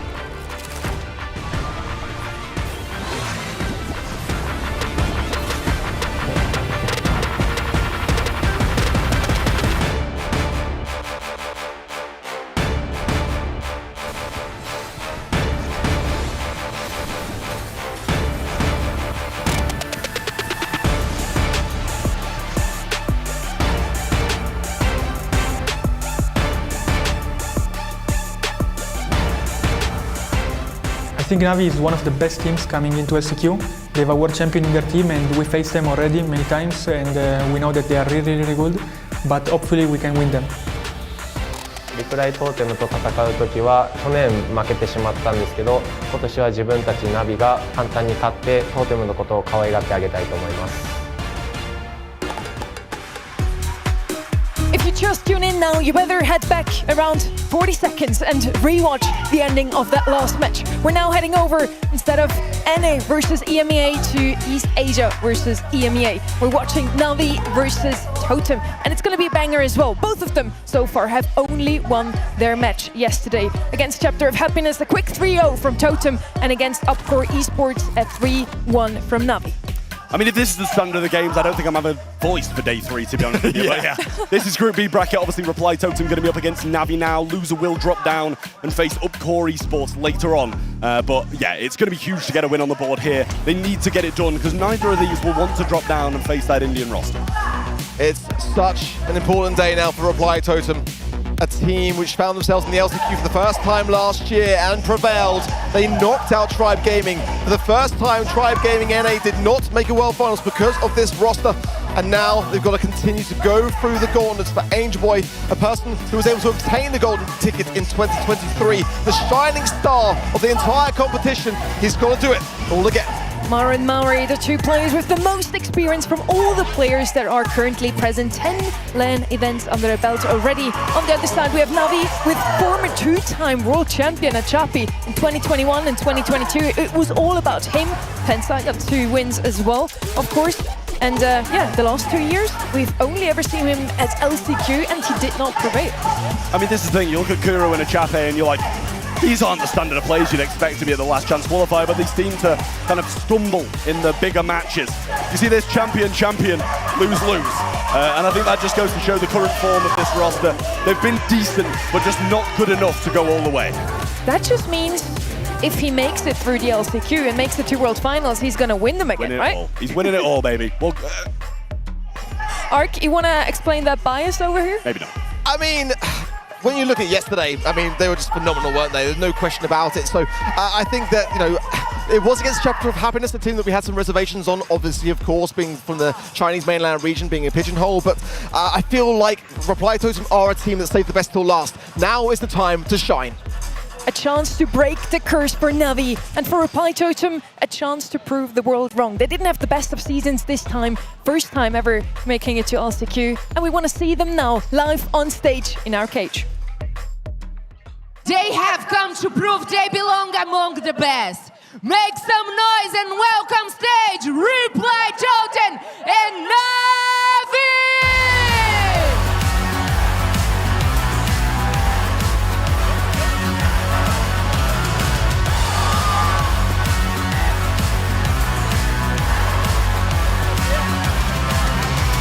The Italians in green on the left, the Japanese players on the right. Navi versus Totem, a match I was looking forward to. It's gonna be such a close match, I feel. Both of those teams have so much to prove. Both of those teams have so many titles on their back already. Yeah, I mean, years of dominance from the East Asia region has recently been flipped to years of dominance by EMEA. So a big matchup between these two teams here. Reply Totem, as you mentioned, not the year that they wanted to have, and I'm sure Navi would have liked to go to straight to Worlds as well. And some of the performances over the year would have warranted that. But overall, a few mishaps, a few bad brackets, and they've ended up here, having to face against Totem. We talk about Navi as well, you know, in their prospects at LCQ as an organization. 2023 as an organization, they did make the World Finals, but with its Japanese roster, it has been really tough. And an interesting fact about that 2023 LCQ is that all 3 members lost in it, just on different teams. They didn't actually even face each other, but for these players, they've got to break the mold. They've got to step out and start to perform. We also know now whoever wins this one is unbeaten after day 2, will face up against Papara Supermassive on day 3. Another match that I'm looking forward to. Either it's going to be a rematch between those 2 EMEA teams, or Navi versus Papara Supermassive, which, if you just look at the championship titles and the successes those 2 teams have had already, they could not be more different. It's really, really crazy, but those matchups we have to wonder about a little bit later on. But Reply Totem versus Navi is going to be an absolute banger. And I think so many of the games today have kind of looked like 50-50. So yet again, I'm really surprised that the predictions were kind of one-sided on this one. In the first one, we differed a little bit, but everybody Reply Totem seems just crazy to me. And Reply Totem can be hit or miss, that's got to be said. And when you look at their performance this year compared to that of Navi, I mean, Navi have made 2 grand finals in monthly finals. I mean, Reply Totem didn't qualify for 2 monthly finals. So, there is some definite inconsistencies. And the question is that in regards to EMEA and the toughness that it is to break through into a monthly final, or are they just becoming that team that are no longer the team that perform at the very end of the year, but the team that don't even make the end of the year? We might be a little bit biased towards Reply Totem because we witnessed them yesterday. They looked as strong as never before, at least this year, against Chapter of Happiness. A quick 3-0. Now let's see if they can repeat that today. I kind of have a feeling that this one isn't going to be as much of a stomp. Yeah, I mean, this is the thing. It's like Reply Totem are just a different animal event. When Maru Mori especially, and Angel Boy, we've seen at LCQ in 2023, I believe it was, how good he can be at LAN events at his peak. So the three of them together, with so much experience in this kind of environment, not that Navi don't, but I think we've just seen a real high end from Reply Totem at LAN. Angel Boy picked up MMA at that LCQ like it was nothing. And that guy's a fighter. I want to see him, if they win this time round, pick up both Maru and Maori in both arms, because, I mean, Drage on top like a pyramid. Yeah, exactly. He's got the strength, but they do not have the community siding. Only 20% on event.brawlstars.com siding with the boys in green. The East Asian fans have come through and they kind of want to prove us wrong, I think. Let's see who's going to be right. You people at home voting or the casters on the desk. We're on Ring of Fire. This is our first map between Reply Totem versus Navi. Finks, Ruffs, Mina are banned out on the left-hand side. I don't see an Ollie ban. Ruffs double ban, Kit and Kaze on the side of Navi. Now we're in Ring of Fire. Draco's also left open. He's been the most picked up brawler across the board for any hot zone map. Byron, Mac, always something I like to point out here. Bonnie, of course, left open. Also a very solid first pick. Yeah, absolutely. I really like this Bonnie shout. I think the ability to switch between long range and short range is kind of much needed on a mode especially like Hot Zone, but on a map like Ring of Fire even more. So I like that first pick from Navi. I think Reply Totem have got some answering to do. Yes, that Ollie still being available has got to be one of these selections. You'd be sure of it, but they're going to go with the Draco instead and play a different game. Yeah, it's a great shout from Sunny. I think that Brawler is the perfect one to pick up at this stage in the draft. They can consider some heals alongside it. Jae Young is that Brawler which the Reply Totem tend to want to find in this scenario, or a Meg. Kit as well is a really interesting high pick Brawler in their preparation process. So great to see that Navi have been really resourceful in that regard to do their prep. Let's see, Crow going to come in. Yeah, it's their fourth picked Brawler in scrims, and a high win rate at that, at 73%. So I'm really liking the way that this Reply Totem draft is shaping up to be. Totem does like to play some of those outliers. Crow mostly picked as an anti-heal. Now they pick him up first without having a heal on their own just yet. Let's see if we're still seeing a Byron, a Jae Young, something like that on the side of Navi. Definitely would help the Bonnie to excel even more at what she does best, go in aggressively. And for that, it's best if she has a full health pool. On the left-hand side now, for Angel Boy, it's the same. Draco wants a healer in the back. Well, Cordelius comes rolling in for Navi. I think it's a good shout, accounting for that tank massively. And we've seen how strong Cordelius is at dealing with those. We saw it in the Chuck occasionally, and yes, a few mistakes in the last one. But throughout that entire last series, Cordelius picked into tanks and succeeding time and time again. It's going to be that scenario where you're going to see the Cordelius and the Draco just constantly swapping lanes, really, isn't it? So now Lumi coming in. That's a great Brawler pickup, one that I feel we haven't seen nearly enough this event, and I would like to see her played actually a little bit more, considering that I feel that she's still just so strong. Lu actually available here. I don't think this is really a Reply Totem pick, but I mean, it wouldn't be the worst of ideas. It's the heal that I'm missing so far with this Draco combination, and there is the Jae Young for it. It was taking a while to come through. Normally you kind of had that Brawler at an earlier stage in the draft, which goes to show they're kind of really prioritizing this Crow pick. Yeah, I mean, with Ollie and Byron sneaking through and not being picked, I'm blown away at that. Two of the strongest brawlers at the moment, and Byron being as good as he is on this map especially. But Jae Young clearly seems to be the support preferred by Reply Totem, so can't really blame them for it. We'll see how this one plays out as we get into it. If it's anything like the last, it's going to be special. I mean, what a way to start the day, right? I mean, and I hope that this is much the same. Reply Totem straight into that mid, and some good taps already from Angel Boy, but there is the ice of the Lumi. Forces them back slightly, but not too much to worry about. Rio here, though, kind of low here on this top left-hand side. Got to be cautious, especially because those heals from the Jae Young of Maori keep coming in.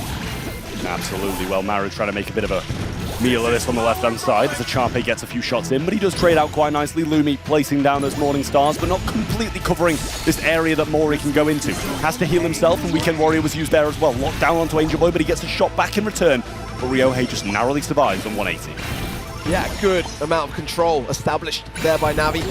Some good pickups, consistently so. Ryohei stays alive there, but Angel Boy now going on the aggressive, leaving Maru in the mid as well. In Dragon form, just get to the bush, get somewhere sneaky, get those flames burning forwards and try to cycle this one out. He's lost the Dragon form now, he's going to have to earn that one back. Yeah, absolutely. Well, another heal being used by Mori, and that ice being placed down again, providing big help for Navi.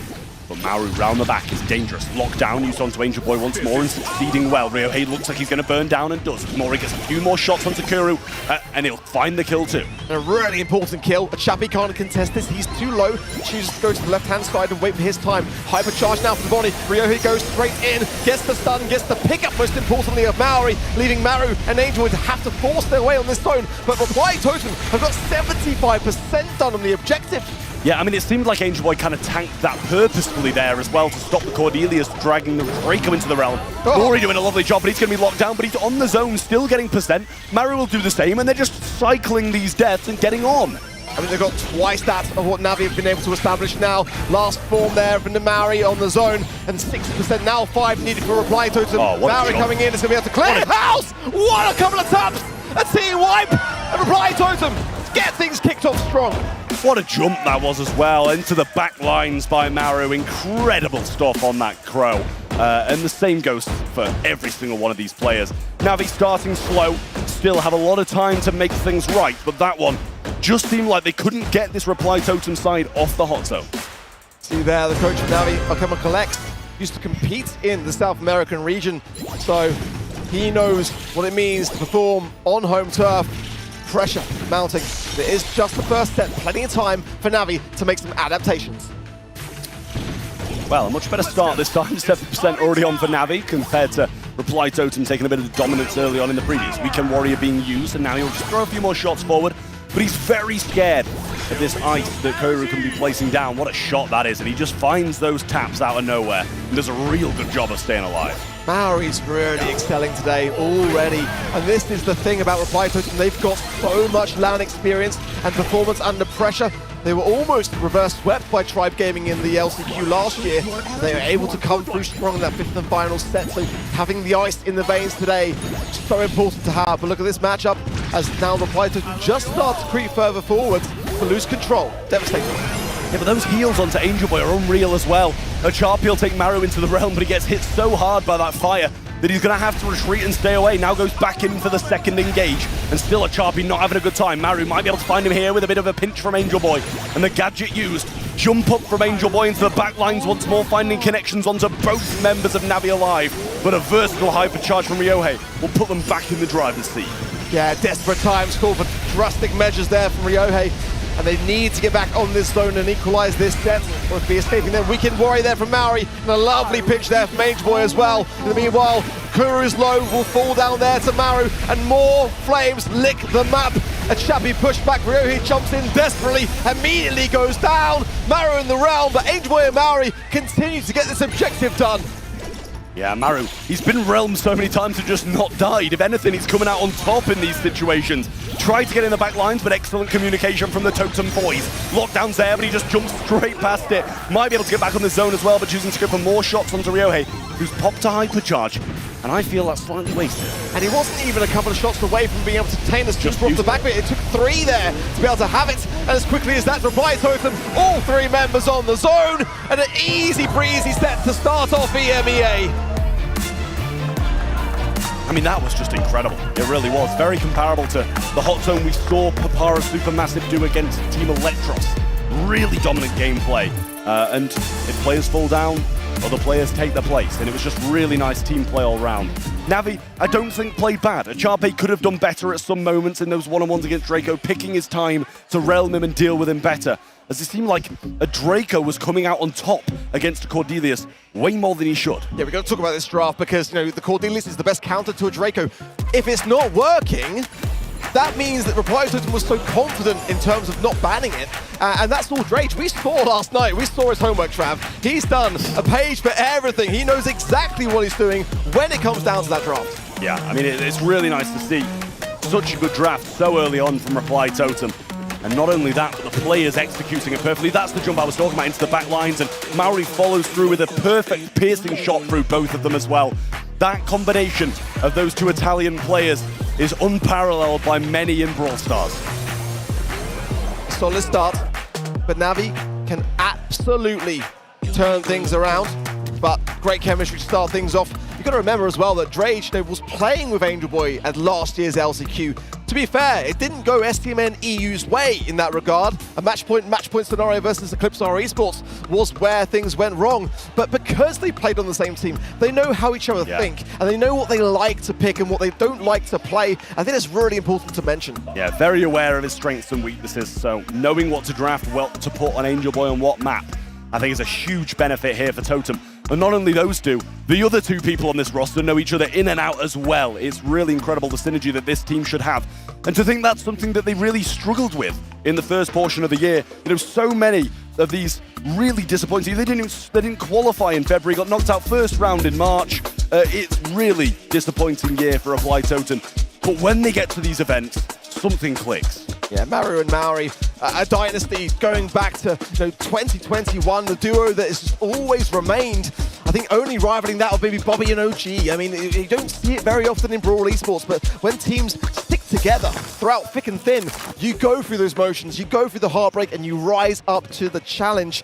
For Navi, the question with them is like, are they just destined to lose? Are they going to be that same team that just constantly make LCQ as a roster and constantly fail at getting past LCQ? Well, draft is here. Mina, Kit, and Crow are going to be banned out on this left-hand side by Reply Totem. Can't blame them for it. Lily, Cordelius, and Kenji on the other side. Navi, you know, I'm not sure if they're banning Cordelius because Reply Totem might want it, or if because they don't want to play it after that last performance. Ollie is going to come in as a first then. Who can blame them when it's not banned? It should really be picked. I thoroughly agree, yeah. I mean, you've got to have a tank to counter it really, or sorry, rival it, I should say. Hank could be that brawler. It's actually a map which Reply Totem love max, and I love that. I mean, a brawler which is so fun and enjoyable to watch on the world stage, but that we haven't really seen championing the meta for quite some time. Now would be a fantastic time for it. It's a great synergy with Sandy, another brawler which they love. Ruffs as well, I've got to say, could play a valuable part in this set, and it is going to be the first brawler picked by Reply Totem. Yeah, I mean, Ruff's projectile speed really solid, so he can rip up the map himself and have a good time on it now. It doesn't hurt him as much anymore. So, nice stuff from Reply Totem early on. I think it doesn't really match what Ollie's been brought in, but you can't expect that from a second pick in comparison to a first. We'll see if they can kind of add to it with this second here. As you said, they've got so much mapped out. We saw Drage's preparation. And, you know, it's not him drafting alone. A bit of a team performance when in terms of before they even get into the game. Casa going to come rolling on in as well for Reply Totem. And that's another solid brawler at the moment. Spicy. Really, really spicy. I absolutely love it. And it's a brawler which can just be devastating. You can have all that effort made to get the gems in your pocket, and then a Casa can just come in and steal them from you. So I'm really feeling that from Reply Totem. For Navi, a chance now to have more of a supporting role in that mid, which is greatly lacking. Jae-Young wouldn't be the worst of ideas for that. We've seen so much of it. But Janet is the top pick for Navi, a 53% win rate coming in. And I think there's a great time to do so also. Question is, what do they want to combine with this? They've got the brute force, they've got the gem carry, which can just literally evacuate to the skies. What's missing? Yeah, it's really solid from Navi, and it does make me worry a little bit about Reply Totem, but not that they've got a bad comp themselves. The Ruffs and the Kaze combination can be really dirty as well. But yeah, Janet, not only a really solid brawler, but a frustrating one for your opponents to face. Just, 10 seconds on the clock, I'll just take to the sky and you're not getting anywhere near me. So kind of got to ensure with this composition that she has all the gems, or as you're leaving your teammates to just die. Yeah. Woo! Tara comes on in, I won't be complaining about that. And I know the Japanese players love to play it as well. So we should have a bit of a show here. Yeah, it's a brawler which can just turn the tides immediately. Still a great amount of psychic enhancer as a gadget coming forwards this LCQ also, and I don't mind that. I really feel like that immediately enforces your opposition to have to go backwards. So a great brawler, and like you said, one that we really hope will shine, because I'm thinking of you here, Trav, I really am. Sandy coming through for Reply Totem, not combined with the Max, but I still feel like we haven't seen enough of Sandy. I think it's a really solid pick. And it would be great into those pets of Tara, specifically those shadows are going to be eradicated so quick, so it will encourage in that same regard. It's like it can enhance the over support from beyond. Yeah, I mean, we saw this exact kind of Sandy Tara matchup on this map yesterday, so we'll see if it replicates here, as the Sandy did a really solid job against it in just day one of the LCQ. Obviously, as you said, the support from beyond doesn't become anywhere near as good, and Tara, using that Psychic Enhancer, can see exactly where the Casa is, but she's still using that support from beyond. Which did, in fairness to Navi, show up exactly what they were looking for. Maru falls and allows a Chappie to push this right-hand side lane now. And Angel Boy just the stun there just to be able to get forced for gems, goes down immediately. Seems Reply Totem just like a little bit flustered now. They've got 2 gems, but that one now 4. I mean, that's Navi leaving things wide open. Yeah, I mean, he traded perfectly, Angel Boy, just off camera there up top. Went for the shot onto the gem carrier rather than the shot onto the Ollie, which was expected. And Maru is going to go down, but 6 gems make it 7. As Navi, seemingly on top of this game, don't have a single gem. They're not playing the objective. It's very bizarre. Now, Sweet Dreams will go down onto the map, the Sandstorm, I should say, as Angel Boy lurking his way forwards and trying to work towards that hypercharge. Now with the buff as well, it would be much more of a threat. Curie takes the skies, but only finds 1 bomb. Yeah, that's going to be disappointing for him, and another Sandstorm coming in for Angel Boy here as well, getting both of them in it. Tara's super available, and Ryohei will actually go towards Angel Boy here. Maru can just get a gem and get out, and that's the count. Goes for 2. And Kuru, still on this left-hand side, has hypercharge, needs to work for a super and might be able to make something happen, gets it. But he's going to be coming back from spawn. Tara super use up top and can't get enough done. And now the super comes down there from the roughs, makes no connections, but I don't think it's going to matter as Reply Totem take game 1 of Gem. I'm very, very confused. Like, why is Ryohei using Ollie to go for Angel Boy, who's not carrying any gems, when you haven't got time to re-establish that super, to make the mark, to get the resets? And we saw as well the Tara super towards the end. They're not targeting the right people. Navi are just kind of playing things out.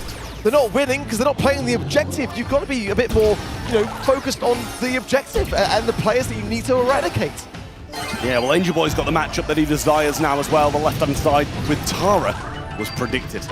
And Maori getting some shots through mid, not finding any connections on Sakura just yet, who seems to be pinching down on Angel Boy, but he gets the grasp of this top portion of the map. Maru will go down in the back spawn of Reply Totem, but Angel Boy still fighting, not finding any connections is Kuru. Really nice jukes by Angel Boy, and he should be getting close to a super. Mari tapping up Kuru to 100 HP there, and a very important break. Mari creeping forwards as well, should get the last laugh here as well, as Ryohei's about to pop. He goes down, and Chappie has got gravity. That's quite crucial, especially carrying those gems. But again, Navi are just kind of a bit sporadic in their approach. They're going to get a stupid connection onto Angel Boy, a lucky break, I think a lucky pickup as well, really there to get that off. And now, a chance for Navi to re-establish themselves in this game. Well, I think Maru just wasted Hypercharge Super in there as well, but he'll get this power-up off Maori to get that back now. Maru moving forwards, wants to go towards Ryohei and should have a good pinch here with Maori helping him out. Now the shots come in, doesn't get over the wall, forced to fly too. And Tara still got a lot of the gems, can't aggress as necessary. Kuru landed nothing, but he did get the escape. Ryohei finds the pickup there of Maru, forcing back Maori, he's got to go. That was a very important stun. What a sweet dreams from Angel Boy. Crucial in protecting the gem carry from Reply Totem. And now Ryohei's got to be forced back, he's got to heal up now. They've got to think twice. Pets again immediately eradicated by Angel Boy, but a hypercharge for Chappie could be crucial. Will he land it? That's the question. Just use that normal pull onto Angel Boy for now, who gets a couple of shots onto Kuru, to be fair to him. But 1 gem's what Navi need, and that's what they get. As the countdown starts and 15 seconds between them and getting their first game in this series. Maori trying to make the move down the left-hand side, and as a Chape used gravity just before, can't make the move just yet. Maru not getting the work done, and Kuru takes flight as Angel Boy can't get the kills. Navi get their game. Took a while, but Navi now have got something to show. You can literally see the sigh of relief there on stage. Totem looking defeated. Still far from over, but already taking a bit of a battering in that regard. I really did love the way they focused all the attention on the Navi side onto Maori towards the end. He had hypercharge. He's so devastating in that ninja form, and if they left him untouched, That could have been an easy reset. I say easy lightly, it's the LCQ, but the gems were split, let's be honest. Yeah, they really were. Maori picking up 3 early on, 1 off the opponent's side. Ninja Boy eating shots to try and get a super of his own. Ends up feeding quite a lot, and Maru's going to go in to no avail yet again. Air support from the Rust goes down. Nothing really to worry about on the side of Kuru and Ryohei. A break just off the bush there from Maori. I'm not sure if that was actually intentional. I think every time I've seen him do it on this map, it's always been to break the bush. Sorry, to break the wall. So, a bit of a question mark there. More air support as Angel Boy creeping this right-hand side, but it's 5 gems to Navi. Kuru's got that escape mechanism, and Ryohei, everyone in fact for Navi has got super, so already having a flying start.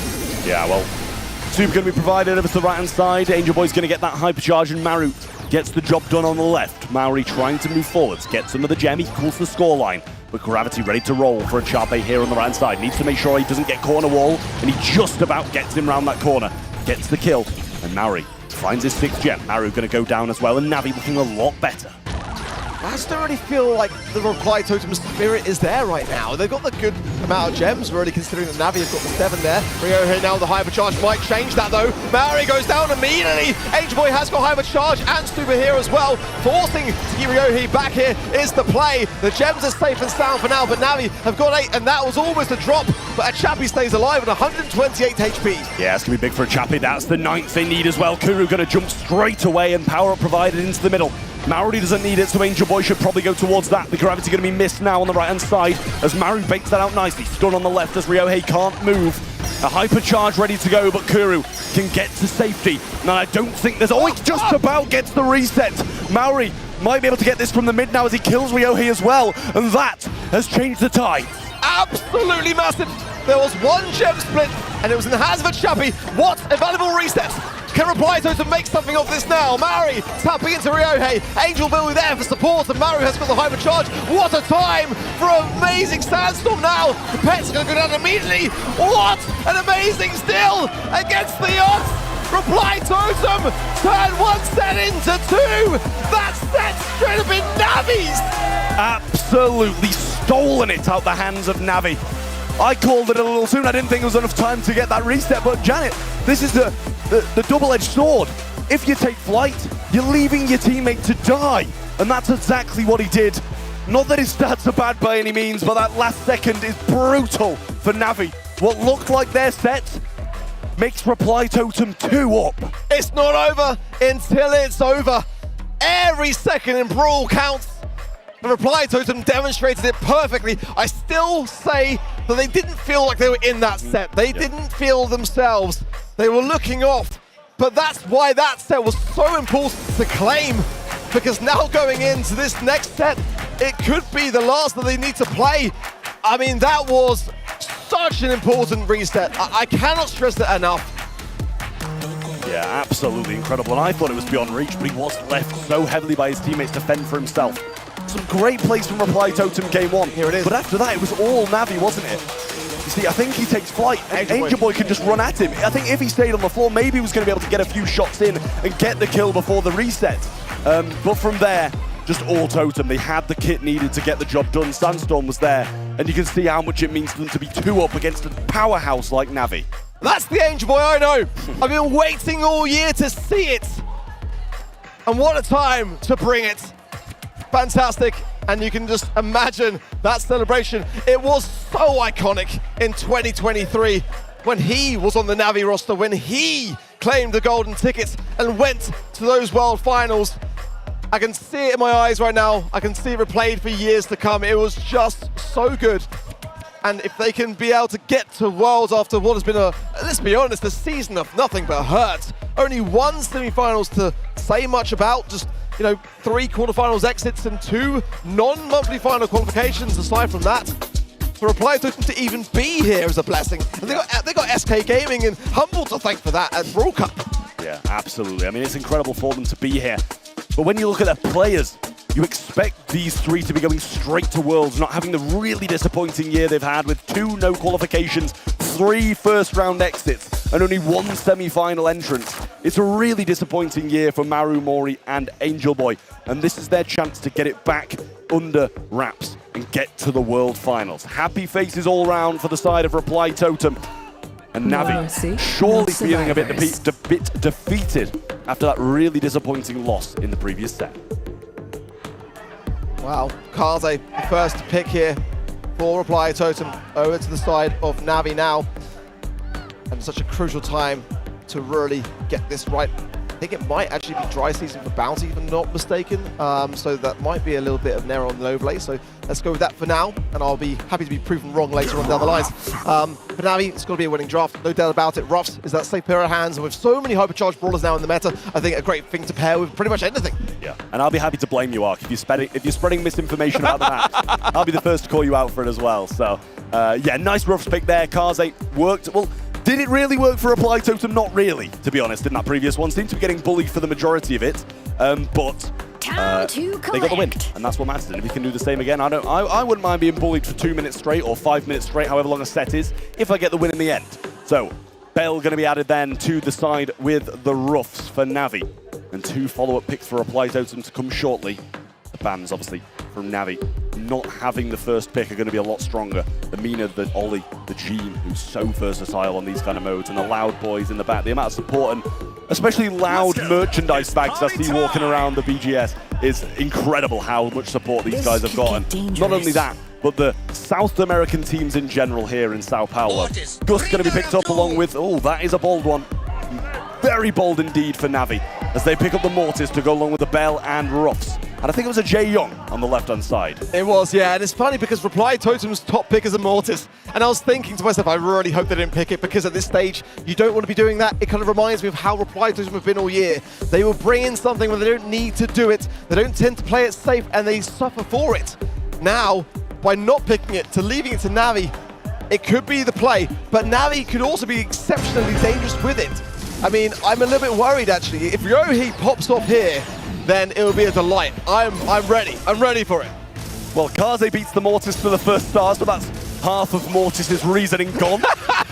So, Blue Star starts with the Reply Totem, and if Ryohei wants to make any moves, earn his kit, then he's going to have to feed Totem along the way, and that's going to give them a chance to defend him out.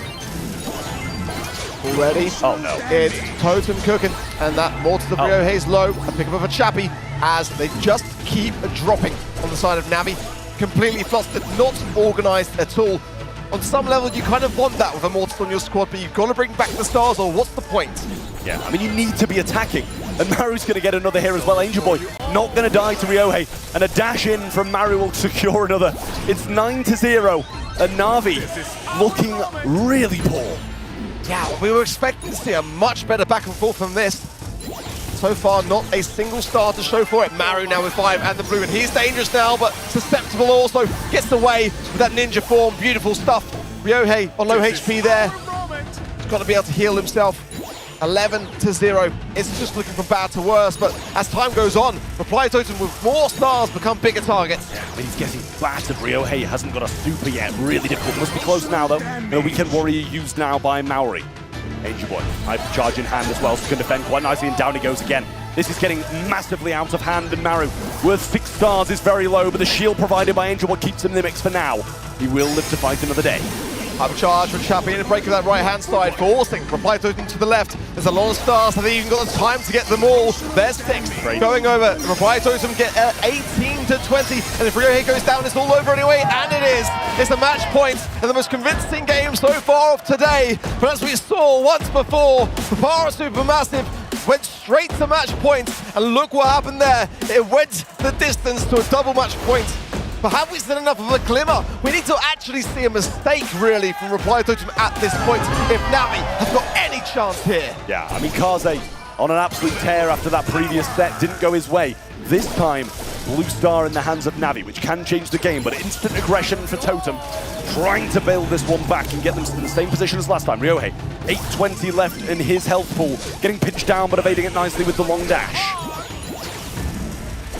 Slow and steady start for Reply Totem this time round.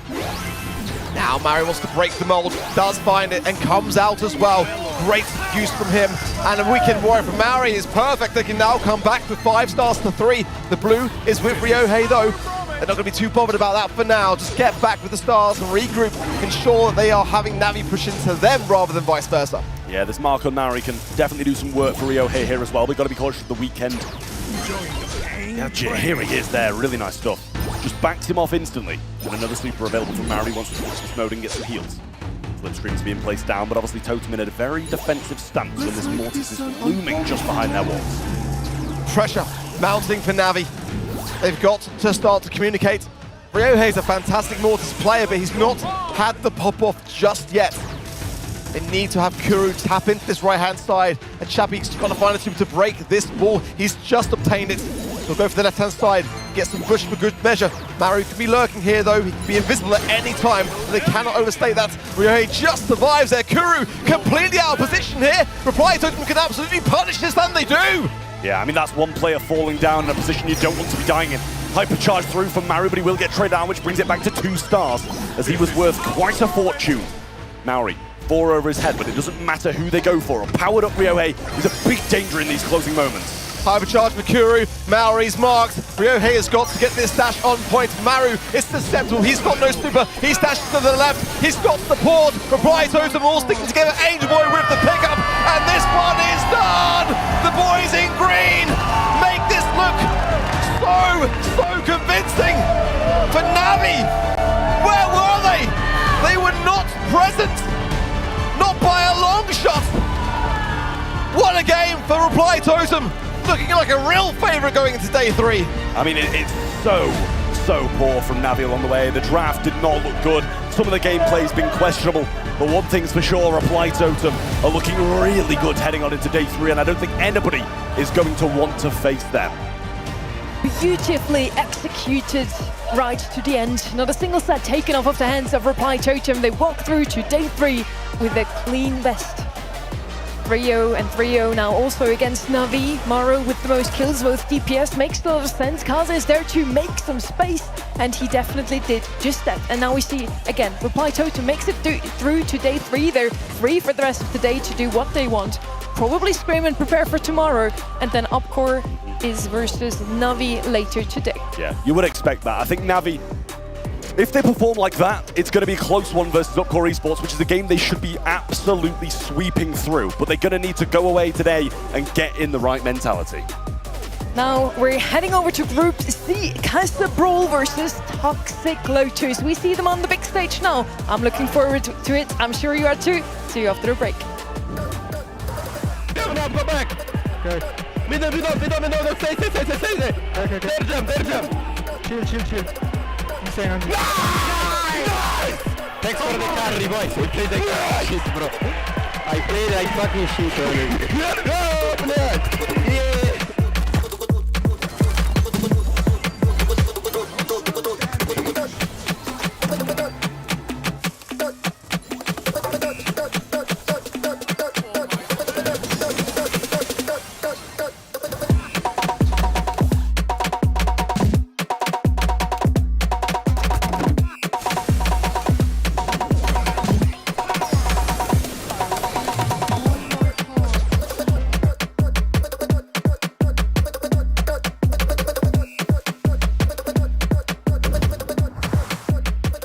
A Toxic Lotus a gente já enfrentou ele já ano passado e eu acho que é um time bem divertido de jogar contra, porque a tática deles aí é um time muito em família, gosta de jogar bem junto e a gente sempre é um embate muito divertido de jogar porque é algo muito parelho e também com bastante dificuldade de habilidades.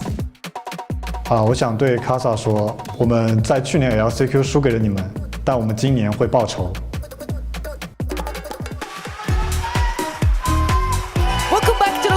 Qualifier, we're still on day 2. We only had 2 games so far, so we have 6 more to go. How exciting is that? And I'm yet again with Ark and Trev by my side. We're looking forward to an interesting match now. It's Casa Brawl versus Toxic Lotus, and especially that mainland China team surprised us this year on the international stage. Toxic Lotus, they have a 100% set win rate in their own regional qualifier, but can they perform just as well today on the global stage? Yeah, well, here's the bracket. You know, we got Casa Brawl versus Toxic Lotus in this winners match. The loser will drop down and face Rival Esports, and that's honestly not a position that you'd expect Rival Esports to be in. But they were against a big Toxic Lotus team, Ark. Yeah, this is the problem now for Toxic Lotus. They've got the Brazilian crowd on the side of Casa Brawl. I feel like, you know, looking back to yesterday, they played so well, and I'll talk a bit more about that in just a moment. For Casa Brawl, this is home turf. And after yesterday, I cannot stress that enough. Literally, the floor was shaking when they won. That's how much this crowd is out in support for them. The all-Brazilian roster, they're playing on home turf and they have the crowd behind their backs. I'm sure they're gonna feel the energy coming over from every single person that is sitting here right now. I see so many Brazilian flags. I don't see many Chinese flags, if I'm honest. Yeah, I can't see a single one, to be honest. Many or any. But yeah, I mean, they're a team who, you know, have had some real difficult years, and especially just the region in general. But after Brawl Cup, nobody's underestimating them anymore, and you have to question if this kind of winning mentality that they've started to get is now adding more pressure onto their backs now that their expectations are high. And Ark, yesterday they already had a reverse sweep against Rival on day one. Yes, a 4th place at Brawl Cup, but let's talk about what happened here yesterday live in Sao Paulo. Yeah, I really want to break it down a bit because there were so many moments, honestly. Even in the first set, the second game went to a 99% to 100% in hot zone. Absolutely unreal. The starting hand, it really was the Casa, which was the difference maker. A bit of an outdraft in the first set, as the B really laid into the Meg and the Frank of the side of Toxic Lotus. But there was a split moment in Bounty where OU went through the wall with a meeple in Bounty and just got the set. And it turned from there, really. The Casa was the difference maker as well. So Toxic Lotus is shining not only in their home region, but also here with the live crowds. Now they're playing over at the big stage, and you could already hear the crowd in the back. They're rooting for Casa Brawl, an all-Brazilian roster. Most people in the crowd here are Brazilian, you wouldn't think that. So they, of course, are going to root for their own team. PC Gaming also still in the race, but they had lost one match. Casa Brawl is their bringer and carrier of hope today. Yeah, I mean, it's absolutely crazy, the crowd behind us, and you saw Carol predicting Casa Brawl as well. I'm pretty sure she's sticking with her home crowd as well, because everybody here at BGS is going absolutely crazy for these South American rosters. It's going to be a big boost for them, and I think, to be honest with you, they might gain a little bit of an advantage from it. And now it's time to not only bring out the home crowd favorite, but also Toxic Lotus, who have performed already on the international stage this year. Now it's time for Toxic Lotus versus Casa Brawl. Legends aren't born, they are made right here in Helsinki. Welcome stage, Toxic Lotus and Casa Brawl!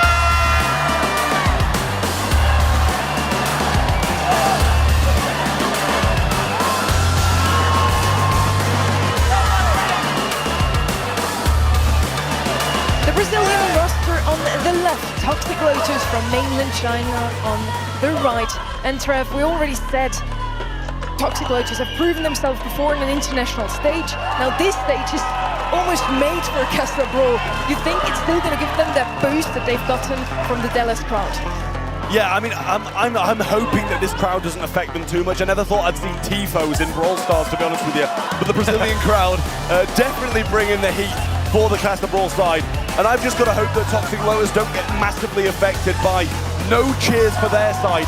And every time Casa Brawl walks forward a tile, they're getting the entire crowd behind them. In my opinion, this is going to come down to draft, and Star Dragon is just absolutely phenomenal. A man who cried yesterday after achieving that reverse sweep. That's how much this means to him. And I feel like for Toxic Lotus, if they can just break through this first set and just unhinge things, I think they're going to revel in the idea of being able to upset this home region, because those crowds can die equally as quickly as they get loud. They've been performing super well in their own region all year long, and yet still, we didn't really believe in them at Brawl Cup. That has definitely changed now. I think looking at our predictions as well, I at least said Toxic Lotus. I don't know about the two of you. All of us but Carol, I think, said Toxic Lotus. I see. As I said, she's sticking with her home. Very understandable, to be honest with you, at this point. But yeah, I think Toxic Lotus, are the stronger team coming into this one, but Casa have obviously got everybody here behind them, and that might swing it. And that's so nice to see that some of the regions that we didn't really have on our radar have come out of those shells this year. I mean, Toxic Lotus are the underdog emperors. I mean, this is their home ground. It might be home turf for Casa Brawl, but I feel like they could really cause an upset. Event.brawlstars.com doesn't seem to sway the same, as only 20% go for Toxic Lotus, 80% for Casa Brawl. But I honestly feel the mechanics that I witnessed watching back that VOD yesterday and what it took to reverse sweep a team like Rival Esports, I think it's a lot closer to 50-50, honestly. To be fair, the predictions at the website also said Navi is going to win that match. The caster said Totem. And look what happened there. Listen to us. Yes, exactly. Too right. But now we want to head straight into the game. It's going to be a Ring of Fire for our first map here. It's Toxic Lotus versus Casa Brawl, first map on Hot Zone, and we have the usual here. I always like to point out Mac and Draco. Those two are the mainstay on any Hot Zone map at the moment. Then of course Mina and Ollie, always worth a mention as well. One of them is banned out. Let's see if we're going to see Ollie. Yeah, I mean, absolutely the usual suspects in terms of bans. So we'll see if this carries on through the usual suspects of picks when not banned, and that's usually Ollie. But we see a B coming through then for Casa Brawl. A very South American pick, I will say at this point. So intrigued to see how this one plays out, but obviously having that range is very nice on a map like this. I just feel like there's better options for range. I mean, South American picks, talking about them, are we going to see B Juju, Ark? It's the possibility. Juju, you joke, but it is, and we both know it. Brawler, which in South American region comes out a lot as a thrower of their choice, and I don't necessarily mind it. We haven't seen it all event long though, and that's my reservation. I think there's better things to consider, and that's the Brawler that I was thinking. Jaeyoung kind of come through for Toxic Lotus. Something like a Grey wouldn't be the worst of ideas for them. They quite like that kind of combination, I feel as well. The body left open here is definitely a pickup which would suit them and pretty much, you know, rival the B as well in that regard. Yeah, I like the Jaeyoung pick, I really do, and we saw how strong it was when it was played by the Totem boys as well on this map especially.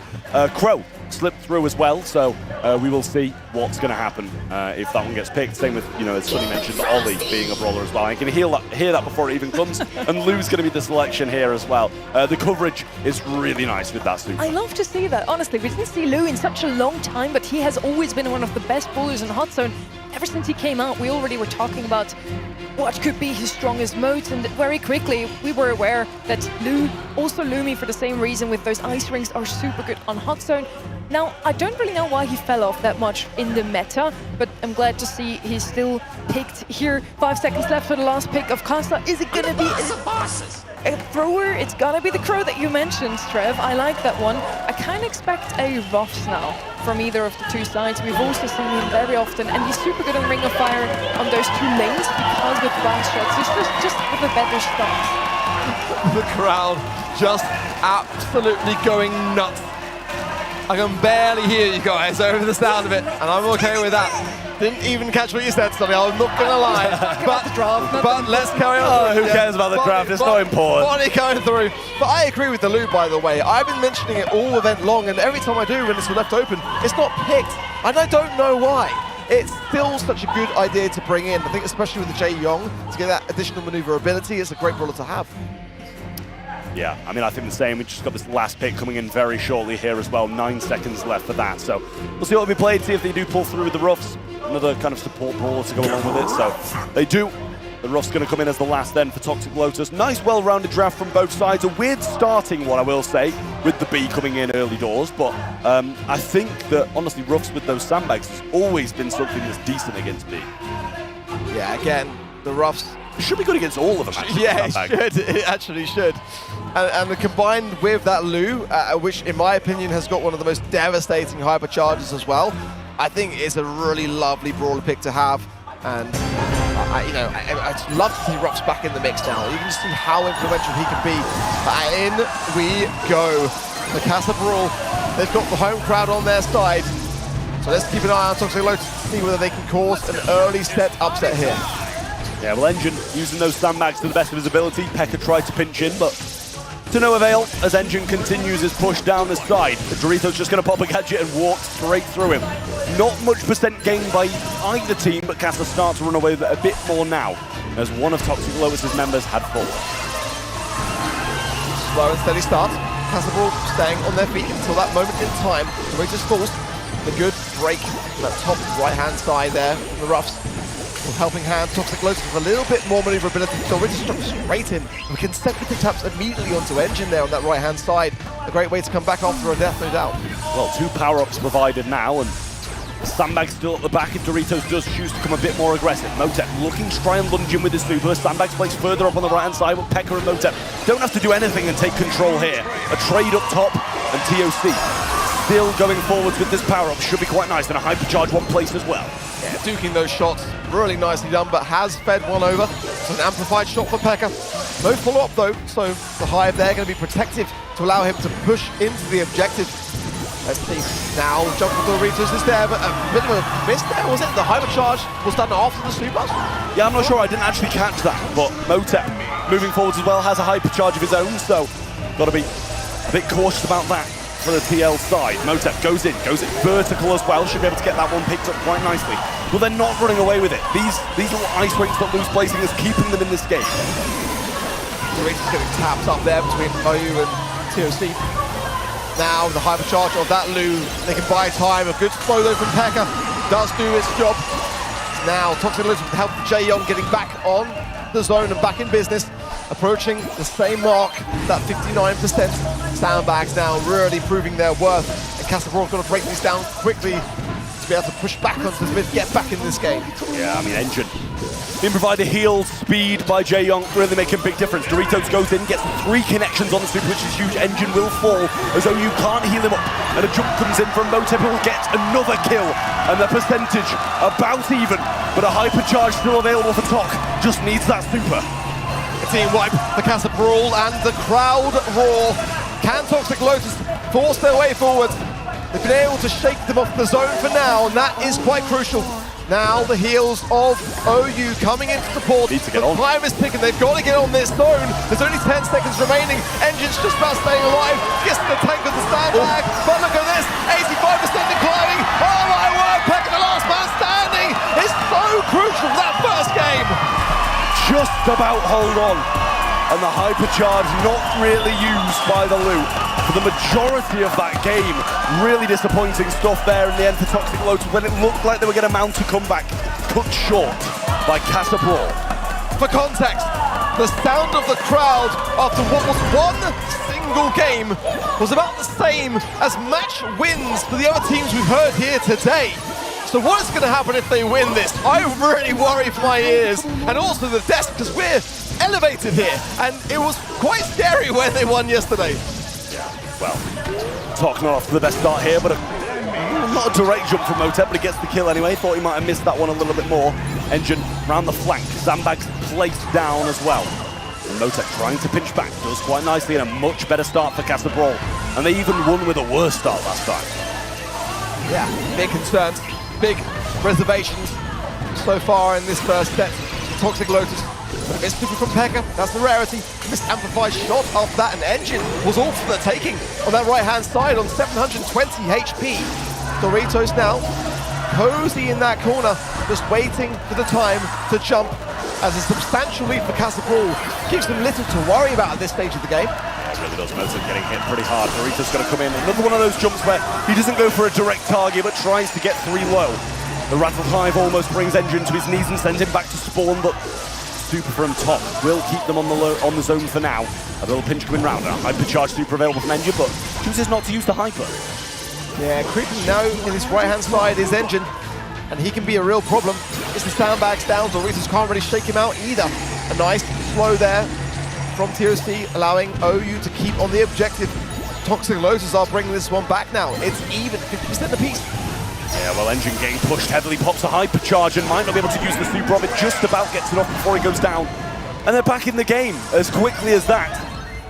Toxic Lotus about even with Casa Brawl, even though they had a 40% lead at one point. I like the way they're approaching this as well. They're just taking their time with things, and you can see how Toxic Lotus are valuing the objective so well. Yeah, they really are. And I mean, coming forwards now, the sandbag's there. Just going to be tanking this one down a little bit further if they go back. Jump comes in, but a hypercharge will get him away from that point of impact. And Doritos trying to get something done, but sandbags will stop him in his tracks for now, and he goes down too. Pekka needs to start tapping. Casa Brawl are starting to fall behind here. It's almost 85% for Toxic Lotus. And their healing up engine has been so key and pivotal on that right-hand side. Pekka's got to go now. Hypercharge, just get on the zone and try and get this Rattle Hive to connect. Straight onto TOC. 89% for Toxic Lotus there, 11% away. Dorita's now back on the zone, but Casa Brawl, they're floundering. Okay, questionable jump then, but that's going to keep Toxic Lotus in this game and keep them on top. Very odd little jump there from the Bonnie late game, but I think they might have been out of it by that point anyway. And conceding the game over to the side of Toxic Lotus, who even things out, and despite a slow start in game 1 and a slow start in game 2, they managed to get back on the board. Literal silence from the crowd, can I just say?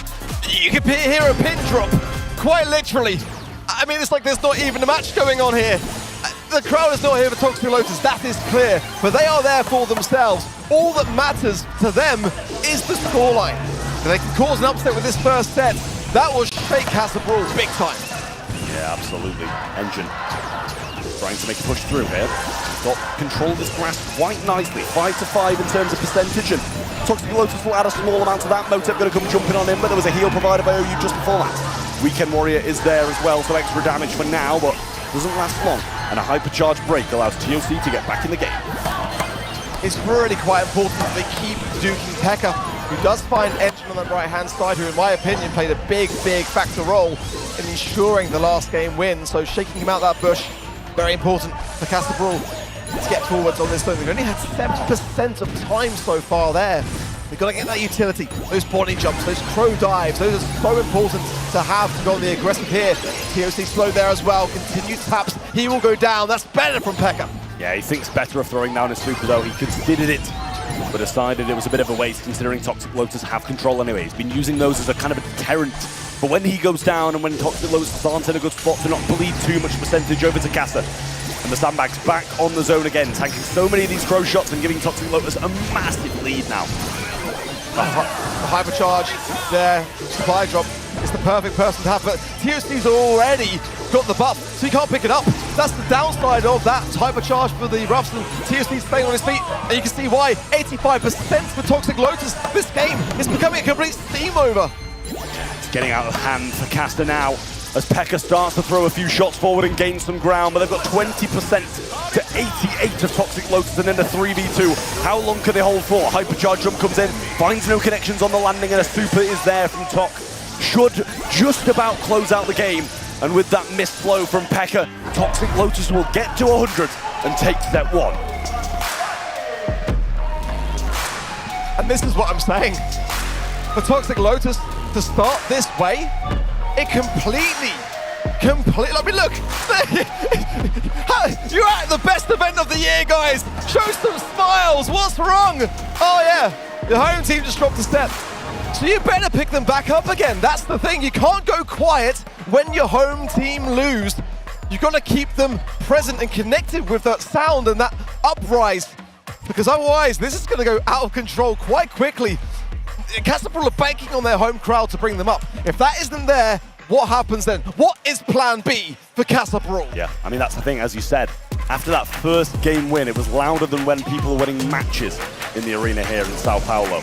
So massive home support when they're winning, but there's not enough when they're losing. And Casa Brawl kind of just a bit out of hand here as Toxic Lotus just dominated games 2 and 3 quite heavily. This third one especially was very one-sided. It was about 88% to 20, and you can see it still, as they're still going, it's about 100% to 21, which is absolutely ridiculous and poor from Casa Brawl after such a good start.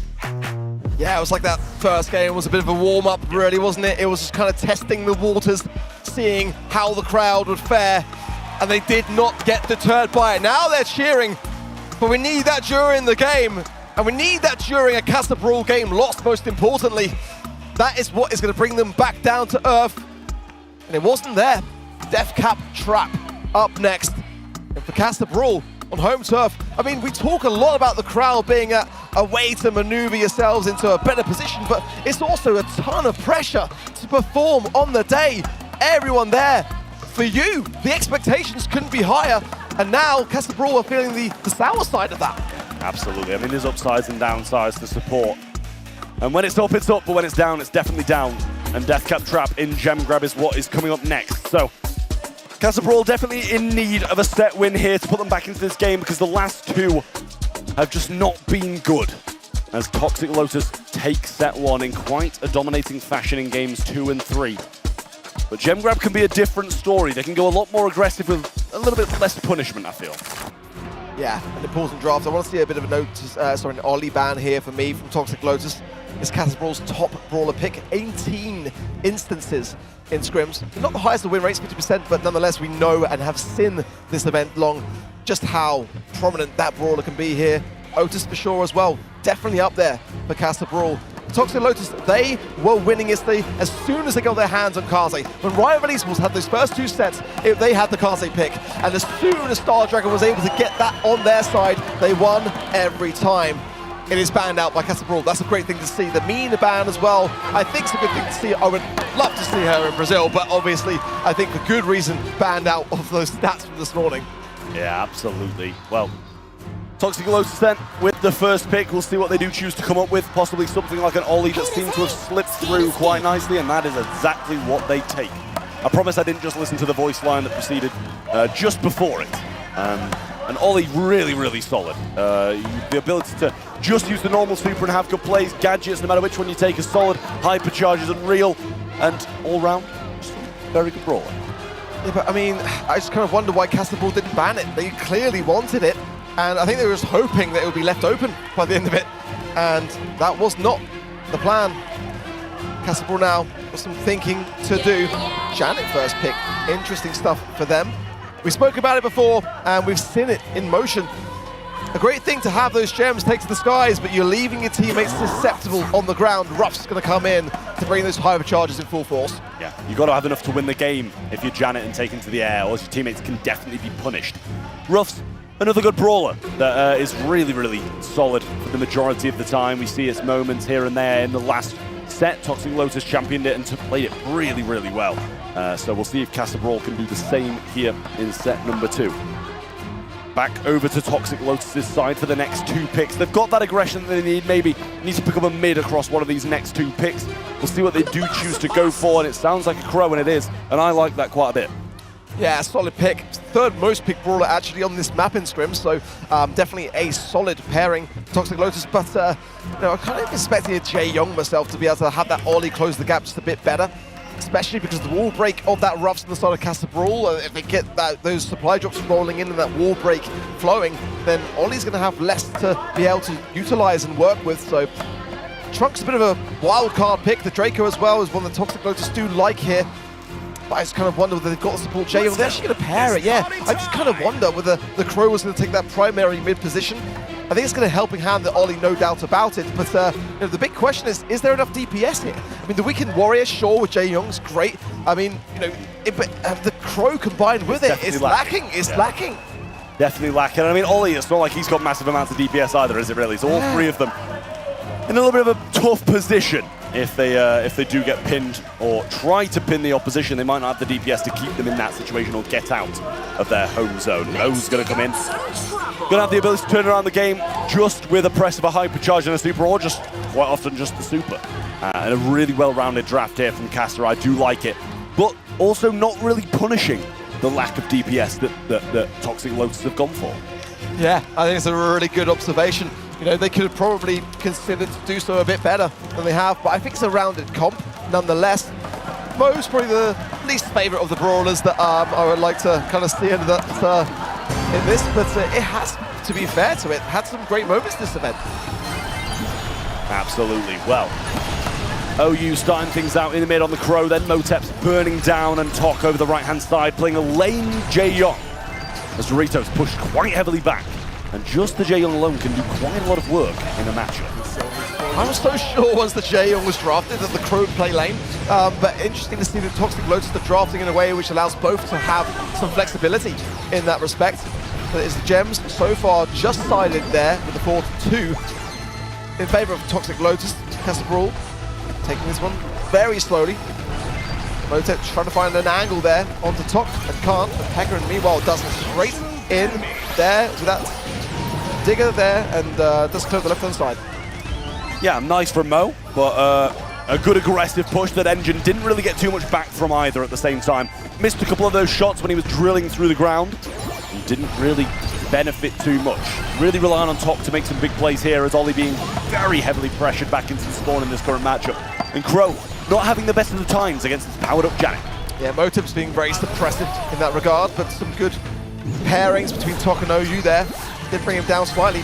The Raiders trying to find these wall bounces as well, as the range of Motem is dangerous. Engine goes down, the hypercharge wasted. Pekka gets some great value here as well, as now Casa Brawl starting to gain some momentum. It's still very close in terms of gems though, that's the thing. It's behind by 2, but that mid-control now, Pekka surviving most importantly. We'll keep it that way, maybe into a countdown. Yeah, well, Engine, we know what he can do with this brawler, and that's not what I was expecting him to do, but it gained a bit of ground back and stopped them from getting that 10th gem, which is absolutely massive. Now holding this position is going to be difficult, but a nice gadget there from Engine. Gets the Hypnotize underway and brings him back. Still, a winning position for Casa Brawl here. I actually don't mind that from Engine. You can see how much it allowed them to get some time on the mid. I think Engine needs to die here. He's buffed up in that regard, but he's going to stay alive and try to heal himself up. OU now going to be left alone with just him going in. Motem taking the skies now. There's a gem spawning in. They can get the resets, but can they do it now? It's going to be able to desperate dive in that goes to no avail. And Casa Brawl now escaping with 15 gems. The countdown is theirs. The first game of this set goes the way of the South American team. Pekka shuts down really nicely there in that position. As soon as he was going in with that crow jump, stopped instantly on landing. And not only did they win it, but they dropped all the gems onto their side, which is going to be pretty pleased about as well. A really convincing ending to a close game between these two teams. Gem-wise, it seemed close, but gameplay-wise, Casa seemed all over it. While the crowd have ignited once more.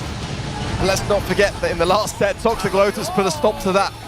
It's not deterring them from the job at hand so far. I'm not overly convinced on this draft as much though. That's my concern. We've got to see more from Engine. You can see how Casa Brawl are really taking their time to isolate him and focus their attention on him. Doritos making some fantastic breaks in that regard. And they're already pushed back as a result of just getting that utility off the board. I mean, this is the thing, you know, gems even though, as Toxic Lotus got early one off Casa Brawl's side, back to even now, but a little bit of a push from Engine here and Top doing a good job. They go for the fast-paced rotation with a bit of these slipstreams. As we see Top trying to play through the mid along with OU and might be able to provide some heals along the way. I've just had to turn on my headset. It's getting like that as now there's a lot of cracking, banging in the audience. They are very much behind Casa Brawl now. But like you said, the gems, they're still pretty close.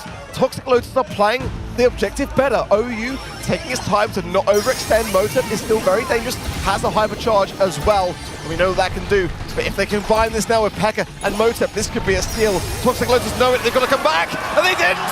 OU's punished, Top goes down, an absolute T wipe, and Casa Brawl running away with all the gems! What a steal! I mean, Motem's thinking about staying for 10 here as well, but Engine coming up now. Can't get a lot back from it. Pekka needs to stay alive too. Jump comes in from OU, gets some good shots in, forced to go left, and he might be able to be picked up here, but not quite. As Motem in the air, safe and sound, and the Mo back in spawn safe. Lovely stuff as they even the score. Do you think they just won the World Finals? Oh, ridiculous. But that's the buff on playing home turf. I mean, Motem didn't even get a kill. Who needs kills? Who needs kills when you got a Brazilian crowd? Pekka as well. Who needs kills when you got Pekka? And also who needs kills when the other team are getting 1-1 and 1-2? They're not really doing much themselves on the side of Toxic Lotus. So a much better showing from Casa Brawl in this second set. Much needed as well, considering how poorly the first one went for them. But Pekka making big moves, lunging on gem carriers, lunging on the lanes, and being the real star man that Casa Brawl needed. It was a little bit disappointing on the side of Toxic Lotus, but just you could see Pekka with a hypercharge, and they were ready for that push. They were going back, but they didn't kind of go back far enough. It's like they kind of didn't estimate the angle and the distance enough. Really, for my liking, here it is. And as soon as Pekka went in, Doritos from the left-hand side places the pressure, and Motem didn't even need to use his hypercharge. Yeah, I mean, really solid stuff. A little bit risky at the end here for Pekka to go to the left-hand side, but where else is he going to end up going? The Jae Young was there and waiting, but couldn't quite get the damage in to get the finishing blow. Nice little 1-1 score then. for Casa Brawlers. They came down quite early on against Toxic Lotus, and even the score in the second set was so much needed from this point on from both teams. This support is massive for Casa, and they need to carry on this momentum. It's all smiles on their side. The Toxic Lotus again, got to ask ourselves the question, can they keep this up against what is an almighty roar constantly? Not just the sound of the mouths of the crowd, but the banging of the inflatables. I mean, it really does cut through. They know, though, that one good draft can end it all. It can just silence and cut through, and then they're able to focus once more. So let's see how they can fare. Star Dragon yesterday, I mean, against the toughest of scenarios, against a match point, he was able to mastermind the draft back into their favor, and it was a night and day. It really was. We thought Rival were going to have that one in the bag, and they were looking like the team which was just so dominant. And then, as quickly as that, it changed. So I'm going to stay reserved for now. We're all tied up, but we are just that, all tied up. Absolutely. Well, Toxic Lotus had some good wins from behind in a more pressing situation yesterday, but Casa Brawl even the score and bring it to dry season here at 1-1, which is a good result for them at the moment, considering how they were playing in that first set. Definitely bounced back well. But the bans should be in shortly as we head on to Bounty. Should be slowing it down, but saying that, we did just witness Navi play the most questionable Mortis pick ever. And I'm seeing a duck band on the left-hand side, Ark. I'm seeing one too. It's not just you. You'll be pleased to hear. The Ollie, the Kaze, as well as the Doug hit and the Byron too. So I quite like the bans, to be completely honest. And Casa Brawl banning out their top brawler as well. I think it's an interesting thing to see. Gene is going to come in for them. I'd like to pair it with the Grey, but that's also a brawler which Toxic Lotus play fantastically well. The kit was one that they would like to have got as well. I think the Gus would be a safe pick in regards to what they've got. Sometimes they like to bring in the Ali here as well, and that kind of pairing can work really well. I'm still, though, on the fence when it comes to Ali. In dry season, though, I can kind of see it working. Yeah, tell me about it. I'm very much on the fence as well, Ark. I haven't been proving that Brawl is going to do something. Yes, it did the last time we watched it, but the time before that, it's hit and miss. Actually, never mind, it's hit and miss most of the time. It just had more influential plays than the last. Jae Young, going to come in then on dry season. Quite a good brawler, I'll say. Being able to sit behind these walls, Weekend Warrior, add some kind of area damage in, and then add some powerful shots into the mix as well. But a lot of the time, I'm underestimating how powerful his normal shots are as well. When he's just shooting not only his teammates but the opposition, it can really hit hard. Yeah, party and work mode, obviously allowing the speed and the heals being the one that packs the bigger punch. There is the Gus first pick. Okay, nice. So Toxic Lotus now have got some options ahead of themselves to combine this with a third and final pick, which could be quite a brutal one at that too. So, I mean, I'm really kind of looking forward to seeing what that brawler pick is. They banned out the Kazi for themselves. Casa Brawl now can have a chance to be able to rival this draft. I wouldn't mind a Grey, eradicate the Jae Young. That will leave Toxic Lotus a little bit more exposed. Carl as well is one which they like to bring in. Again, not a brawler which is particularly flashy in the meta. It is going to be the Grey. That makes me happy. Yeah, I like the Grey. The Walking Cane can sculpt the map and still have effects when you want to kind of TP back and go for that kind of elongated gene pull, but shouldn't be necessary considering they have the Magic Hand already on their side. And a Carl, I really like it. The ability to fly and hook for that first is really solid and puts you in a good position to start the game well. But Toxic Lotus still have their last. They've got a Gus, they've got a Jae Young. That's a solid couple of brawlers as well. So Toxic Lotus just need to round this out well, and they've got a chance of getting this second set on the board for themselves. When you get a Carl in Dimensional Doors and a Flying Hook even beyond that, you can get completely behind this comp immediately. And, you know, Casa Brawl are dangerous with Carl. I mean, Pekka is such an assassin as well. I mean, it's really quite a rounded comp. The Toxic Lotus, they're going to go with the Brock to break. It's not the flashy Brawl that I was expecting to see. They're going for the Sharpshooter comp. And again, the crowd erupting. We haven't even started the game. Yeah, I mean, it's crazy stuff here. As we get into it, the support from Casa remains after a really solid set. The crowd backs them once more. But can Toxic Lotus overwhelm this strong Casa side with incredible support and get the job done? A real tough start here for Jae Young on the right-hand side as a bit of damage comes down early on. The heals aren't there as he's in that Weekend Warrior form, and he will not get the kill. It's 3-2 at the moment, and a really solid start for Casa Brawl. Casa now in the defensive lines. They can afford to be. They've got a one-star lead. The Blues still, though, with Toxic Lotus, so if they can just find one kill, put themselves in a good spot. There's the left-hand side break there from Engine. Leaving Motive susceptible. Speed now from Took. Trying to push the way forwards here. Get some early pressure, turn things around as quickly as they possibly can.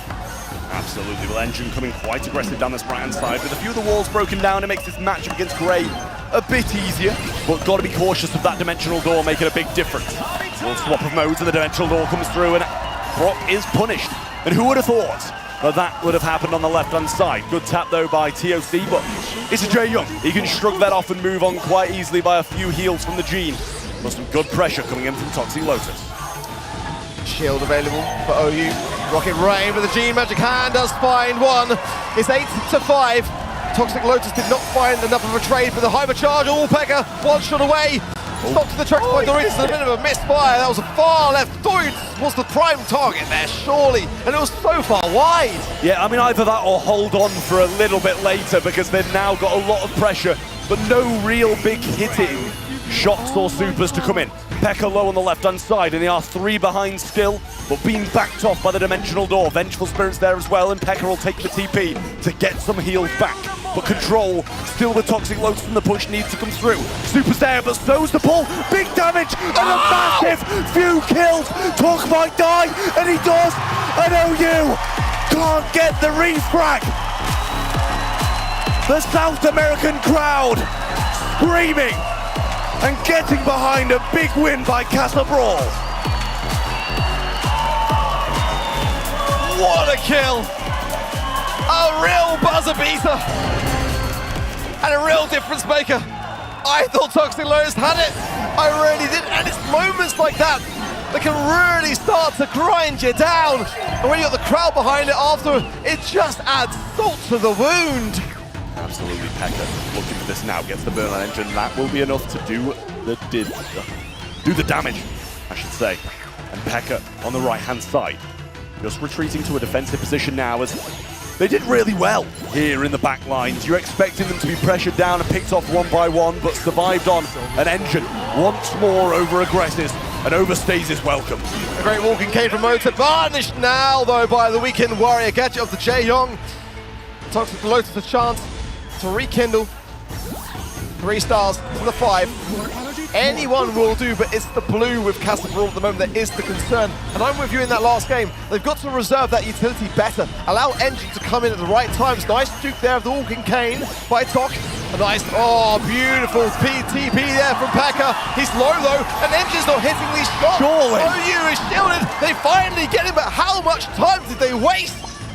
So much, and what a defensive move that was from Pekka. Knew they were getting overwhelmed and moved forward and got the kill. But it was traded, and it's only a 1-star lead. Blue star with the caster sign, but with it being 6-7, it doesn't really make the difference. Shots coming in from top. Really nice connections and pinned into a corner now. Motep, no TP to be able to get them away, and Engine not able to find the kill, and then not punishing these low brawlers. Doritos will go down, and OU being the man to look out for on Toxic Lotus. And one's enough for now. The clock ticking down, 15 seconds. A missed walking cane there from Motep. But they've got the dimensional doors, they've got the magic hand. Engine with there, it taps onto Doritos, forces him back. But it's Toxic Lotus in the corner, and Casa Brawl are closing in. Pekka with the higher charge, magic hand connection. Oh my goodness me, a final kill from Doritos. Secures the set, and Casa Brawl stole it once, stole it twice. I don't think he saw the shot coming in. He tanked the first, and the second was tankable too. But he just could not quite get the angle to stop that before it hit. And Casa Brawl, yet again, stealing a game out the hands of Toxic Lotus to win themselves their second set. Just one more needed now to head to day 3 and put Toxic Lotus in that elimination match. But still, so much more Brawl Stars to be played. Stats-wise, Doritos with 4. Not really what you expect from a Gene. And although Engine hit so many shots and got a lot of DPS, a measly 1 kill is all that he has over his name. What a set for Casa. I mean, it really was. Came down to the wire in both games. We need to see Toxic Lotus go back to their mindset in that first set, and quick. Because as time has gone on, the crowd has only gained and grown in support. And right now, they are really in a dangerous spot. I mean, look at that. I mean, Pekka's mouth, if it opened anymore, would be turning his head inside out. Yeah, you made me laugh with that one, Ark. I'll give you that. Thanks, man. I appreciate Absolutely. it. I don't get them often. It's like a black hole down there, honestly. Look, it's like constantly his mouth is about as open as it can be, but the emotions coming out of that man, and obviously the crowd behind him's putting all emotions at an all-time high too. And look how packed out we are. You can see the back of me and Ark here. Absolutely packed here at Brazil Game Show. And Casa Brawl ahead in this one as well. So real good atmosphere, and we're heading on to Hot Potato, which might be Casa Brawl's last game of today, but in a good way, as they'd be moving on to day 3. It's the result of some serious back day at the gym, by the way, just to solidify that. You can see by my glutes as well. They keep on going back to this camera angle, just show it off. No, you didn't go there. On to Hot Potato. Let's leave that where. Yeah, moving on. Leave that in the past. This is now a really, really important time for Toxic Lotus to come together as they did yesterday and have Star Dragon really bring home a winning draft, because they can reverse sweep. We've seen it happen in this very event. But is it all just getting a little bit too much for them? And oh, we got a legendary. Let's go. Oh, it's average. I mean, it's the most played brawler at the minute. Well, I mean, it's a pretty good start. Congratulations on your upgrade to Jae Young. It will go a long way, I'm sure. Fans are in though. Hot Potato back to business, as this could be the last set in this game. Berry going to be the first selection on this map. And obviously, the amount of damage that this brawler can do to the safe, the amount of heals that can come along with it as well. But Draco, which is a good pairing with this brawler, usually is banned out. Kaze and Miko along with it as well. Don't want to be seeing Toxic Lotus on the Miko on Heist. It is devastating. Cordelius, Mina, and the Kit going to be banned out by Toxic Lotus as we go over to them for 2 picks. Casa have done their homework. You know, they've banned the Kaze, they've banned the Miko. Absolute Toxic Lotus picks. Lumi coming in. It's the most picked brawler on this map in scrims, but is it a Toxic Lotus winning one? I feel it's okay, but in this game mode and map, I'm not overly convinced. Let's see. They like to sometimes bring in a BB here. I mean, it would be a really dangerous time to do it, but a really enjoyable one at that to do so. I wouldn't mind it, but I think for me, I wouldn't mind even the ball on this particular map. We saw South America play it so well yesterday, and I'm all for it. Yeah, it'd be a bold move, but it'd be a pretty decent one if it works out. Lily's going to come in then as well for Toxic Lotus. I like it. The Hypercharge has been really good to that brawler, and the Super in general as well. Gadget be able to get up towards the safe with no real engages or anything like that. So I like that from Toxic Lotus. Still, a lot of work to do for them. 2 sets in a row needed. Casa only need this one here, and Berry is a phenomenal start. A pathway to so many different comps, and even can work on its own. Second pick coming in. Casa Brawl.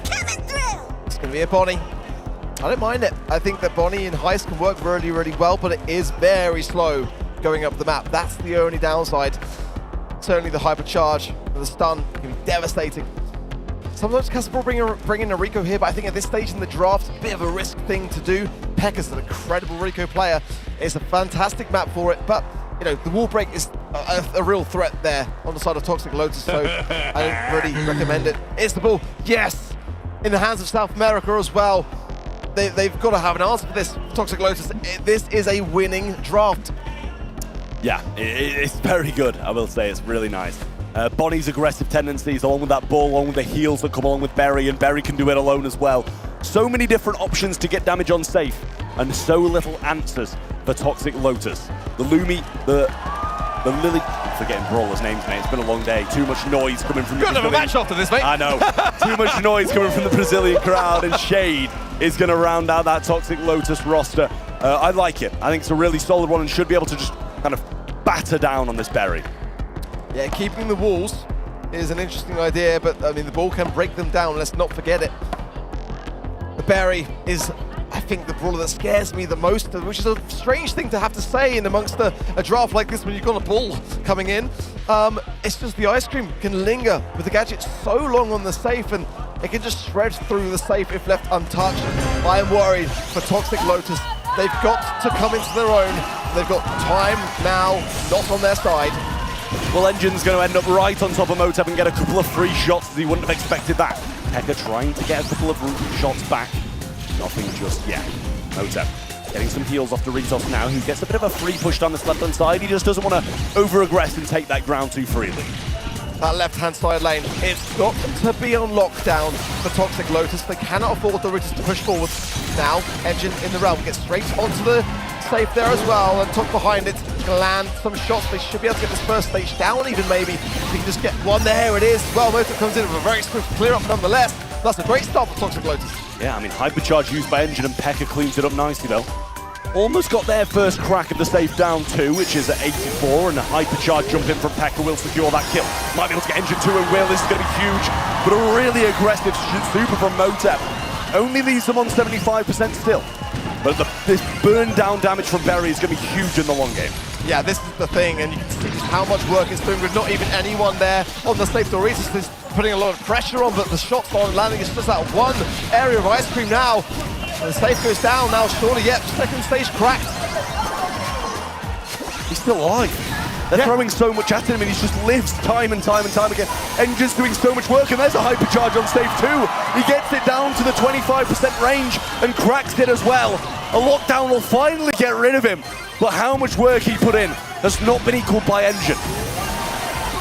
A really important Hypercharge, but Engine now does not have it for the Bulls. That's going to be more damage. 70% is all that is left on the Toxic Lotus safe. It's go, go, go. There's so much work to be done. The stage still left to crack here for Toxic Lotus. Doritos just leave. And he's going to the left-hand side, pushing his way forwards. He might even be able to do the damage in which they need. And they've left him wide open. They can't go for a base race. It's just OU. He's just one man. It's not going to be enough. That ice cream is going to shred the safe down. And that is the game. And a dangerous spot now for Toxic Lotus. It's been too long. So long with any momentum. They've got no wind in their sails. And Casa Brawl are about to bury them. I mean, this is huge for Casa Brawl.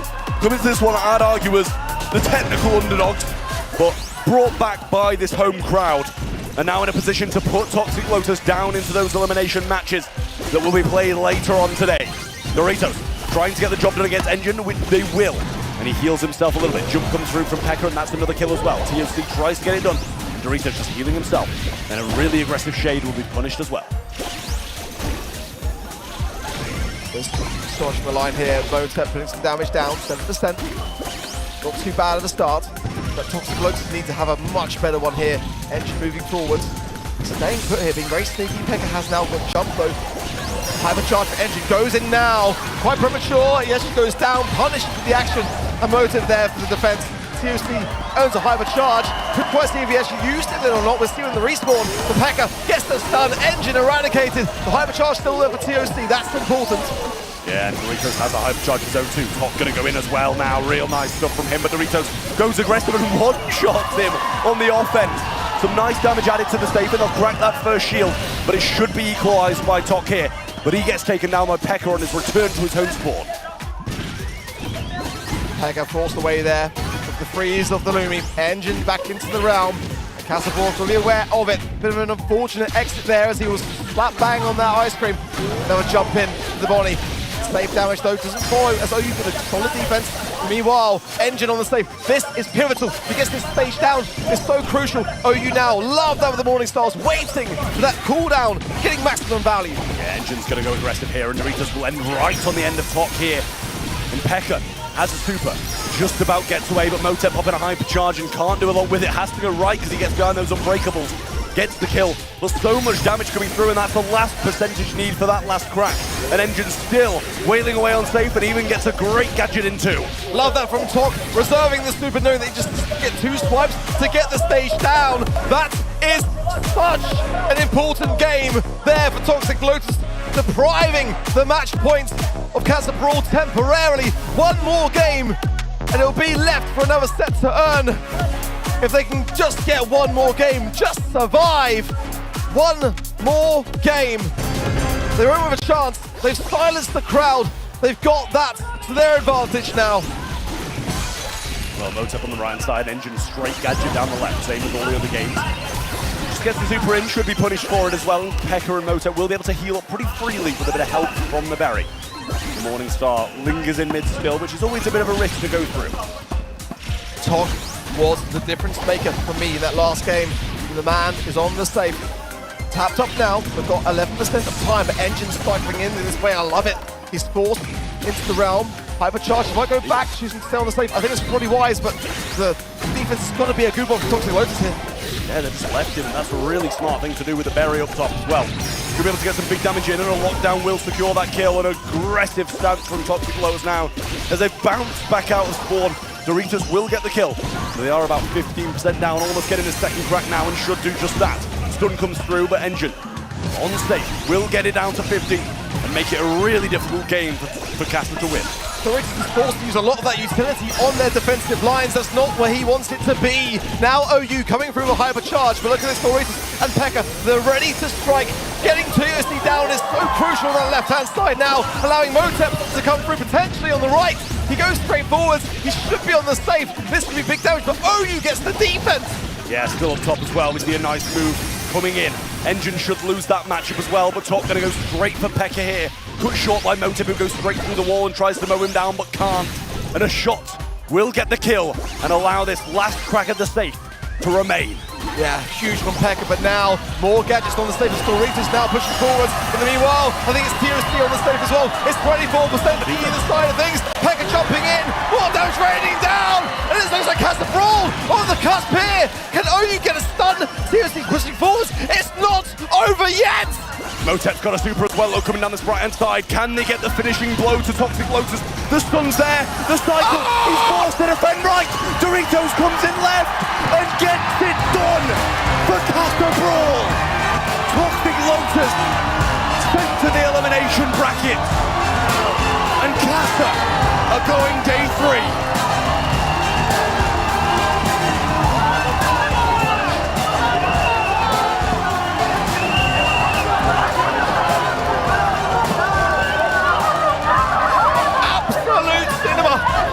Never in my life have I ever had to see security get involved in a Brawl event.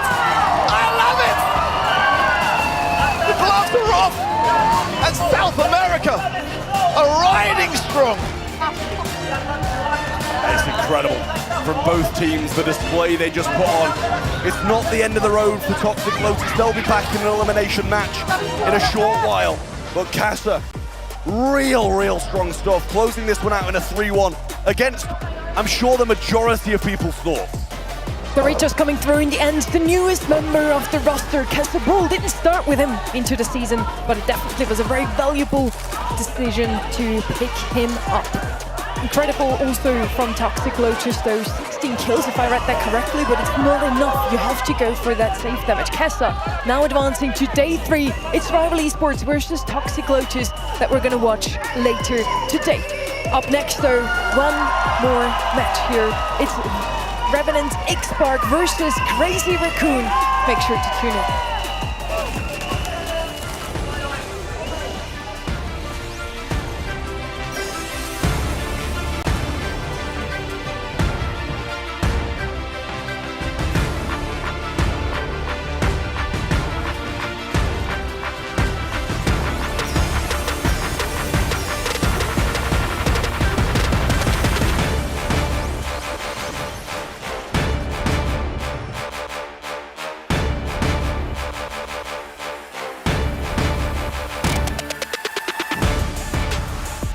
I think everybody knows who Crazy Raccoon are because there's Tensai obviously has won Worlds twice, and it's not like it's the first time that we're facing them. We've actually faced them multiple times because we have been competing in Asia for the past few years. And just last year, even though we didn't make it to the LCQ, Response and I actually took CR down in the May monthly finals. So we're definitely not afraid of them. Like, we know they're strong, but as long as we play our game, we're very confident that we can take anyone down.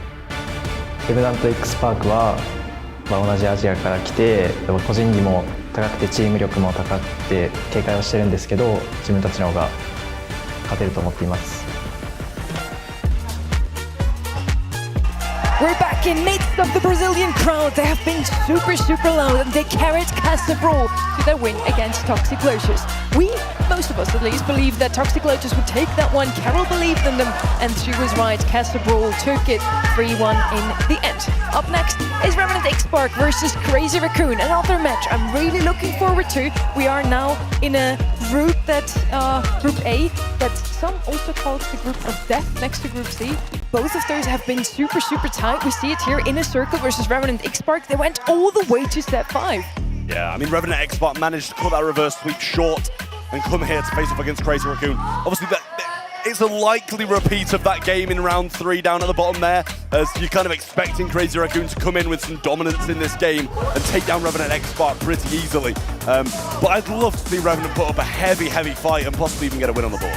Revenant Xpark, very dominant on day 1, Sergeant with many kills, the most notable Indian player in that roster, and he did super well. Now, will he do super well also against world champion Sark? Yeah, he was a phenomenal player on that trunk yesterday. Everyone talking about it. And as a squad, they've already dropped 8 sets across 5 monthly finals this year, which is honestly incredible. When you consider that, Response is a world champion as well. And for someone yesterday who I felt played particularly well, Trav, you're going to have to explain this one to me because I don't really kind of understand what I'm seeing. You're seeing Sergeant as a Giga Chad. I'm just a humble boomer, you know? The Giga Chad of Southeast Asia with 41 kills on his first day. Big plays from him. And I mean, as you said, the trunk is one of the main things that we've been seeing all over social media, just talking about how well he's been playing. It's been absolutely incredible to see. 41 kills over 5 sets. Now on the other side, we have Crazy Raccoon. Nobody even expected them to be here, right? What are they doing here? Tensai, 2 times world champion. Why is he at LCQ, Ark? I feel like for me, Crazy Raccoon just underperformed this year. But not just that, they also run into Zeta Division 4 times. I mean, the luck of it. They only were able to win 1 of those matches, but for a world champion and that kind of decorative, display of experience, you expect more from a team like Crazy Raccoon. In the last 4 years, he did super well. Even after his 2 World Final wins, he still picked up some very good placements in other years as well. And now, for the very first time, Tensai is here at the LCQ. It's a lot of pressure. He has to prove his skill and has to prove that he still belongs on the main stage. So let's bring them out to that stage. Are you ready for more action? Then give it up and welcome stage Xerial and XT in Rival Esports!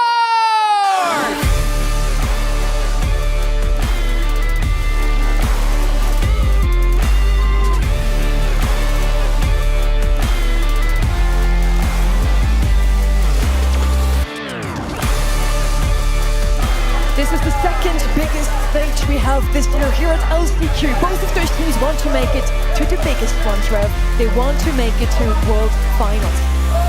Yeah, well, X9J come in with a smile on his face to face off against some of the best players in the world. 2-time world champion in Tensai, obviously being the scariest one of them all. But Revenant Xpark, I think they've got to come in this one expecting to be a heavy underdog. They're not going to want to be beaten. They need to pull some pretty rogue things out, hopefully, take Crazy Raccoon by surprise. Whereas I think this one's going to be done quite quickly. They brought it back yesterday. Revenant Xpark was taken all the way to set number 5 versus Inner Circle. Inner Circle almost reverse swept them. And now, Ark, you think they're going to show us a bit of a more dominant picture today? Or is Crazy Raccoon going to stomp them 3-0? I've heard many people siding with Crazy Raccoon here. I feel like it's not nearly as clear-cut as, it's Tensai, they're going to win. People are asking this year, has Tensai dropped off even? Since that separation from himself and Shitampo at the beginning of the season, a roster change that took everyone by surprise. It just seemed like an odd choice. And I think it's fair to say that Tensai suffered more than Shitampo. They went straight to the World Finals in that regard. But I don't know. I mean, Revenant really impressed me yesterday. And after watching that last match with Toxic Lotus, who I felt were going to really find quite an easy path, now I'm not too sure what to expect from anything today. And if we just put ourselves into Tensai's shoes for a little bit, he has won 2 titles already, 2 times World Final champions. Now last year, 2nd place, Trev. And this year, here at LCQ, the pressure must be crushing him. Yeah, I mean, nobody would have expected him to be the kind of player who would be at the last chance qualifier. You're expecting this team in general to go straight to World Finals, but East Asia has been so strong this year. We've seen with some of the performances throughout some of the monthly finals, Crazy Raccoon have fallen out earlier than they should have done, and it's really disappointed them, I believe. Revenant Xpark, they haven't had the same format really as the rest of the BSC and East Asia in specific, but they've been very dominant in their region. They need to come to the last chance qualifier, and although I'm expecting them to lose this, I want a real big game. The draft flying through now. Mina, Kit and Ollie banned on the right. Squeak, Byron and Bonnie banned by the left. First pick of Jae Young for Revenant X-Spark. Now, speaking of draft, I've got to say straight off the bat, I've got big issues this year with Crazy Raccoon in their draft. It's their weakest area of the game. So, like, if they're going to lose it, it's certainly going to be happening here. And for Revenant, you know, they were playing some fantastic brawlers, and Sergeant being so aggressive, they've got to shut those ideas down. If they're not staying on top of this, it can go wrong so quick. You're saying it's their problem this year. Haven't we always been saying this region brings out so many mechanical geniuses, but their draft is just not good, let's put it that way. It's never been. And let's see what they can show us here today. Gus and Jean so far, I don't mind it. Both very solid brawlers, both on the supporter side. Maybe they're going to bring in some tankiness with that last pick. First up though, Revenant X-Spark's second pick. They already have a supporter as well. So again, I'm super happy with the kind of supporter meta we have at the moment. Yeah, it's been very, very supporter heavy. And you can see through the bans as well, a few supports in there as well. But Ruff's going to come rolling on in. Talking about supports, there's another one. So, nice stuff from Revenant X-Spark so far. I feel like those have been two really solid brawlers, whereas Crazy Raccoon have taken two that have been, you know, not massively forefront, but they've been around. Yeah, not too shiny, but I like that for them. Playing it safe to start things off a little bit wouldn't be the worst of ideas for them. Just get gradually into their flow, really. Hank for Revenant X-Spark is quite the threat, and I kind of feel like they need to focus quite heavily on that particular brawler to ensure those swift takedowns. You got the Gene Magic hand, and Hank's really susceptible to that, but you know he can also be brutal at close range. You know, that's the thing. So they've got to have another brawler to add to this that can really ensure those kinds of takedowns. But for me, I'm not too confident with what they've currently got to do it. I mean, Charlie would be the worst of ideas as well. They're going to go with the Brock, and we haven't seen much success from Brock today, not like yesterday. Yeah, it's been pretty hit or miss overall throughout the last chance qualifier. I'm not sure if it's just not the same caliber of player who's been picking it up. We've seen a few misplays with this brawler in the previous few series. But overall, it's been fairly solid, and especially yesterday, it was very decent. So we'll see as we get into this game, Crazy Raccoon versus Revenant X-Spark, as we head into knockout on New Horizons as the first. Should be slow, should be calm, should be composed, but we'll see if the nerves get to either of these teams. Wow, this Revenant X-Spark that gets straight off the mark for Jae Young. Speed is the flavor of X9J. Now, Crazy Raccoon getting themselves stuck in, getting some sandbags down on the start.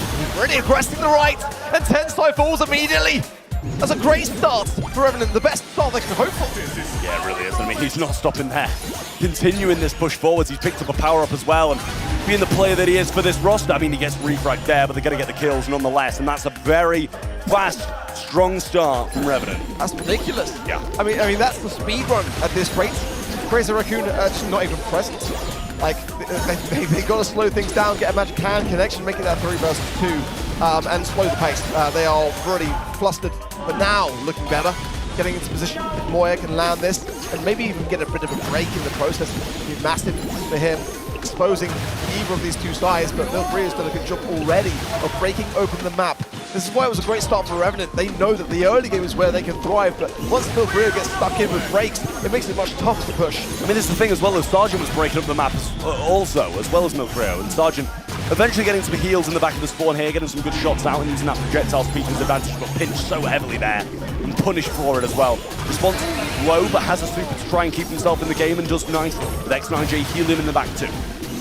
Oh, there's the magic hand. Can they get response taken down? They do! Massive, huge on the side there of Crazy Raccoon. And now it's X9J to take care of before the gadget. Not that it was going to do too much there for him anyway.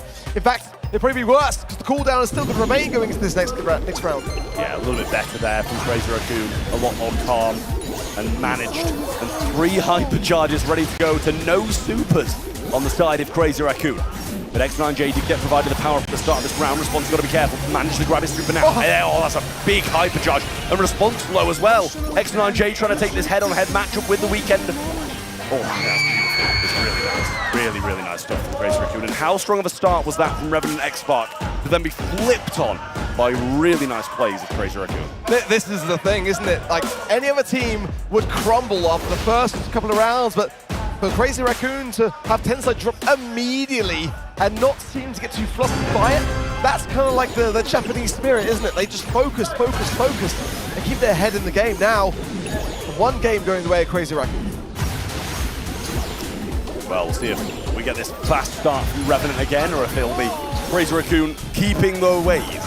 Response very low and the pull's going to be there. Nothing he can do about that. Oh, actually, the shield keeps him alive for now, but a few more shots and a great rocket fuel from Milk Rio gets the killing blow as well. Moya just baiting out a few shots and Tensai gets the kill. This is gone from very good to very bad for Revenant X-Spark, incredibly fast. Yeah, and to be honest, you know, the Ruff's pick, it's not really a Sergeant special. He's not able to really do too much in terms of aggressive plays that we saw yesterday on it. It's much more supportive. And in a 3 versus 1, regardless, what are you going to do? You know, straight to the gas, surely. You don't want to feed anything. He's taking his time for it now, finally. And I think that's the wise call under the circumstances, but it's dwindling. This set's almost over at this rate. Yeah, absolutely. I mean, this would be a fast round or set of knockout, I should say, if Crazy Raccoon can get this one here. But Revenant, I'm sure, have a little bit of fight left in the tank. And Response needs to make sure that he definitely does. Has the super available, so heals can come along with it as well, and the snipes at long range. Pulls there for Moya, but he knows if you're grabbing Response, you better get that kill before he can get the sweeper off. Oh, Response just staying alive there with the help of the torpedoes and the heal. But these hypercharges are there for Tensai. Moya with a fantastic pull. 3 versus 2 in Response. Tanking shots continuously so. There's nothing a Jae-Young Hill can do about that. And look at it. For that first round, who would have thought that Crazy Raccoon would have buttoned up their boots and done just that? Yeah, trying to rile up the crowd as well here. Sadly not as well as the South American rosters do. But at the end of the day, Crazy Raccoon off to a flying start. And I mean, talking about flying starts, that Revenant one was ridiculous. But after that, really didn't get too much. Yeah, Response yeah, on one kill after the first round? Yeah, not good. Not good at all for Revenant. 7 for Milk Rio, and I mean, takes us back to what we were saying coming in, doesn't it? About Brock and our reservations on it, and you said yourself, Trav, I think it's maybe not necessarily the brawler, but the person playing the brawler. And I mean, the proof is in the pudding.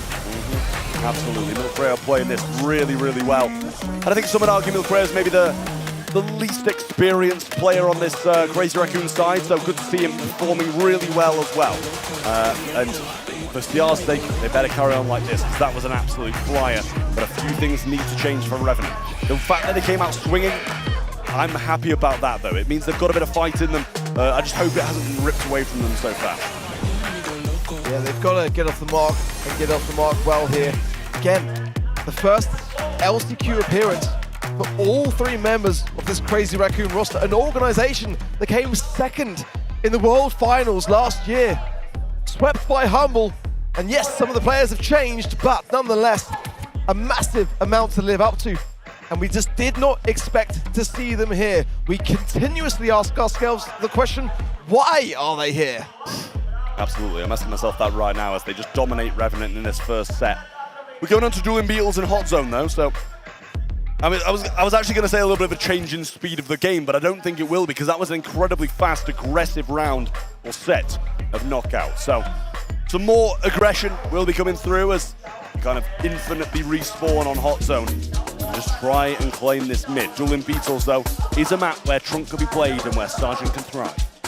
Yeah, I think that for me, the way that Revenant Xbox win this is allow Sergeant to shine. We talked about this yesterday at the LCQ 2023, when Sergeant got those brawlers, those comfort picks that he knows and loves, and he pops off, it's as simple as GG, go next. But if he's not able to shine, if he doesn't have the brawlers in his arsenal to be able to go on that aggressive, it's just going to be a downward spiral. And, you know, if he's not popping off, the team is not winning. It's as simple as that, really. And that's the downside to having someone like him on a roster. You know, he's just too good for his own good.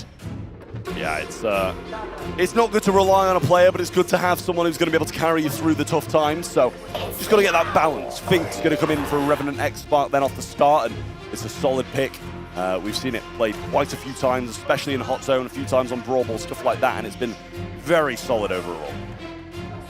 Yeah, I was expecting to see even more of Finks, honestly, but I think in a mode like Hot Zone, it's such a great brawler. Let's see now, as Crazy Raccoon have got their side of the coin. Brawlers like Hank certainly could have a big place here for them. Arze left open here as well. It's a real threat to consider Cordelius. Kind of interesting of a pick to have, really, considering the Draco is banned out by Revenant X-Spark in that regard, but there's other tanks, let's be honest. that Cordelius can really cause a big problem with. So I don't mind it necessarily. On this kind of map, I think it's got a place with that mid area being so closely knit together. Yeah, absolutely. Well, Bonnie's going to come in as well. A bit more range down some of the sides and play through the mid as well with the jump and pretty much switch lane whenever she wants to if she has a super. Hypercharge so strong and a great brawl to have on a map like this. We'll see what Revenant X Spark's response to this pick is, because two decent ones, it's definitely stopped them from going tanks. But then again, we have seen today, you know, the tanks beating the Cordelius in certain moments, but I think that's another issue of the player, not the brawl. Stu coming in for X-Spark, and the Cordelius is their second highest picked and played brawler in scrims, and it's got a 66% win rate for Revenant X-Spark, so I think it's quite a good brawler just to get away from them, and that's the hank that Crazy Raccoon wanted. Revenant picking it up and just basically doing the exact same thing back to Crazy Raccoon. Both sides, for me, you know, being able to look at the data, really showing great displays of awareness and preparation coming into this match. So that's always a good sign. Absolutely. Well, the Hank got its work cut out for him against the stuns of Bonnie and the supers of Cordelius, but Barley's going to come down in as the last pick. Got to make sure that this Stu doesn't have it quite a lot of supers, or you're going to be under a lot of pressure. And also, when Finks puts that super down, your shots are going to be taking about 5 years to land, and that can be a real big issue in terms of control. These are the considerations as the players gear themselves up for what Revenant need to be a better showing than their last set. It was quite disappointing, especially when out the gates I thought, hang about, are we really underestimating Revenant X-Spark here? And Crazy Raccoon just immediately confirmed that we were not. I think still this could be a much closer game, not nearly as one-sided as many in the community think towards Crazy Raccoon. Well, Response just got absolutely battered by Moira off the start, and he needs to find the shot onto either Jay or Sergeant, and doesn't. So really nice there from Revenant. A few missed shots from him. He's going to be pretty disappointed about a field. The Grail as a super but can't send it into that slowing portal. Placed down by the Fake Blast Storm comes in over the top. Sergeant just had so many supers so far that he's still hard to catch. O'Brien forced his X9J into the round, 680 HP there. Eventually goes down, but look at this start. Revenant have got 50% already. A hypercharge now for Moya as well. Just choose to wait this one out as Sergeant's low at the moment, but look at this, I mean, time is ticking by so quickly. Revenant X-Spark really making this set count early on, just leaving Moya all alone. He can get the stun off here potentially, and he overshoots it. Yeah, he misses and gets sniped by the missile as well. Response just going to come forward, try evade it, but the last call keeps him at bay for now, so allows PR to stay in control. Sergeant can't use the super whilst in there. And Tensai not having the best of times against that slowing down zone of Jay again. Response, will find Mills Rio, nice from him. And keep that pressure on that right hand side. Moya's not tapping the shots either. And they take a long time to whittle down a Hank. 85%. This is Revenant X-Spark back to full form. Mills Rio though, left hand side. Great stuff from him. And now is the time for Crazy Raccoon. They've got to knuckle down big time. Get these barley hills coming in, get the hypercharge, the last call to shine of Tensai, and stay on this zone. They cannot afford to leave. X9J's gonna burn! That's massive! Now, can Tensai hold firm? He's all alone. He needs his teammates now to be able to hold this mid. Well, getting there, Milkrow needs to get this one into the realm, has to jump away, he's dashing in now, everybody on the side of Revenant, and surely that's going to be enough as Milkrow is alone and in the realm. That's going to be the game going Revenant X-Spark's way, but what a chance that was for a big Crazy Raccoon comeback. Yeah, commendable, massively so to end that game in what was, like a 13% away from being tied at that 100% mark. And I mean, there is still time for a tie, by the way, in Hot Zone. Let's just like hope for the ball goals that happens. I really feel like Crazy Raccoon did well there. Just a little bit of a late start for them, but now they're a bit more warmed up to it. I think that they can start to bring a bit more fight to this set. Yeah, well, a good kill early on, and all three of them still remain, unlike last time. Milkrow getting battered again, though. Jump comes in from Moya over the top, overshoots it once more. And he's going to be so disappointed about these jumps. It's a good, solid amount of time on the zone already, early on for Revenant. Now approaching 25, and again that break on the right-hand side from Sergeant as they did in the previous game. It's really important to be able to, isolate themselves a little bit and get these taps into Crazy Raccoon early on. Look at the response, going so deep into enemy territory there. Yeah, I mean, they've got 3% on the zone. It's a little bit worrying for Crazy Raccoon as Revenant X-Spark seems to be back to how they were in that first one round of knockout. And X9J just TPing back, turning back the clock and getting into those defensive lines once more. Response already back and goes unpunished. What are they waiting for? Moya's got hypercharge. You gotta go, mate. You've only got 20% left of this game. Go in and cycle your utility because you've got to get on the zone and you can't leave it. It's as simple as that. You know, you are now just looking down the barrel. This set's almost over. Crazy Raccoon have just been nowhere in this match. Yeah, I mean, a chance, but a slim one at that, as thinks he's going to come through. Sergeant trying to get some work done, and the slowing doing a big job of it as well. Jay staying on the zone now, hypercharge activated, should add some extra speed and evasion for these shots. And that's going to be the set going to Revenant X-Spark. A real nice one from them. And Crazy Raccoon in a bad spot now. I mean, that wasn't a poor showing from Crazy Raccoon. That was abysmal. I mean, they just looked completely vacant in their approach. Just very detached from the realities of the objective being carried out. I don't really know what to make of that. I mean, I don't think the comp was just unwinnable. I just didn't really kind of feel like they were playing the game. I mean, just very odd. Yeah, it was a weird one for me. I don't think, as you say, the comp was that dreadful. Moya had a few jumps overshot and still managed to be the highest DPS, highest kill brawler on the map. They had their moment, but Sergeant was dominant on that stew as well, just dashing about. X9J making some big plays. Damon response in the back lines, just an all-round good team performance from Revenant X-Spark to put them back in a decent position here against Crazy Raccoon, who took that first set so convincingly. You need a game like that to get back into it. Just felt like to me, looking back at the data, like the Crazy Raccoon were just banking on having that Hank, all the Draco. They were all banned out and all taken away from them, as the case was with the Hank, and they just didn't really kind of have a plan B, it felt. You know, they just didn't really kind of seem like they were able to adapt on the fly to that draft, which again, as we've mentioned time and time again, has been a real thorn in their side for this, not just this year, but previous years also. I mean, reservations even at the World Finals last year, which they were able to put to bed. You know, that was the thing that they were able to do successfully well against Elevate in the end, to be able to continue forwards. But look at this, we are all tied up now. And now, Revenant X-Spark woken up.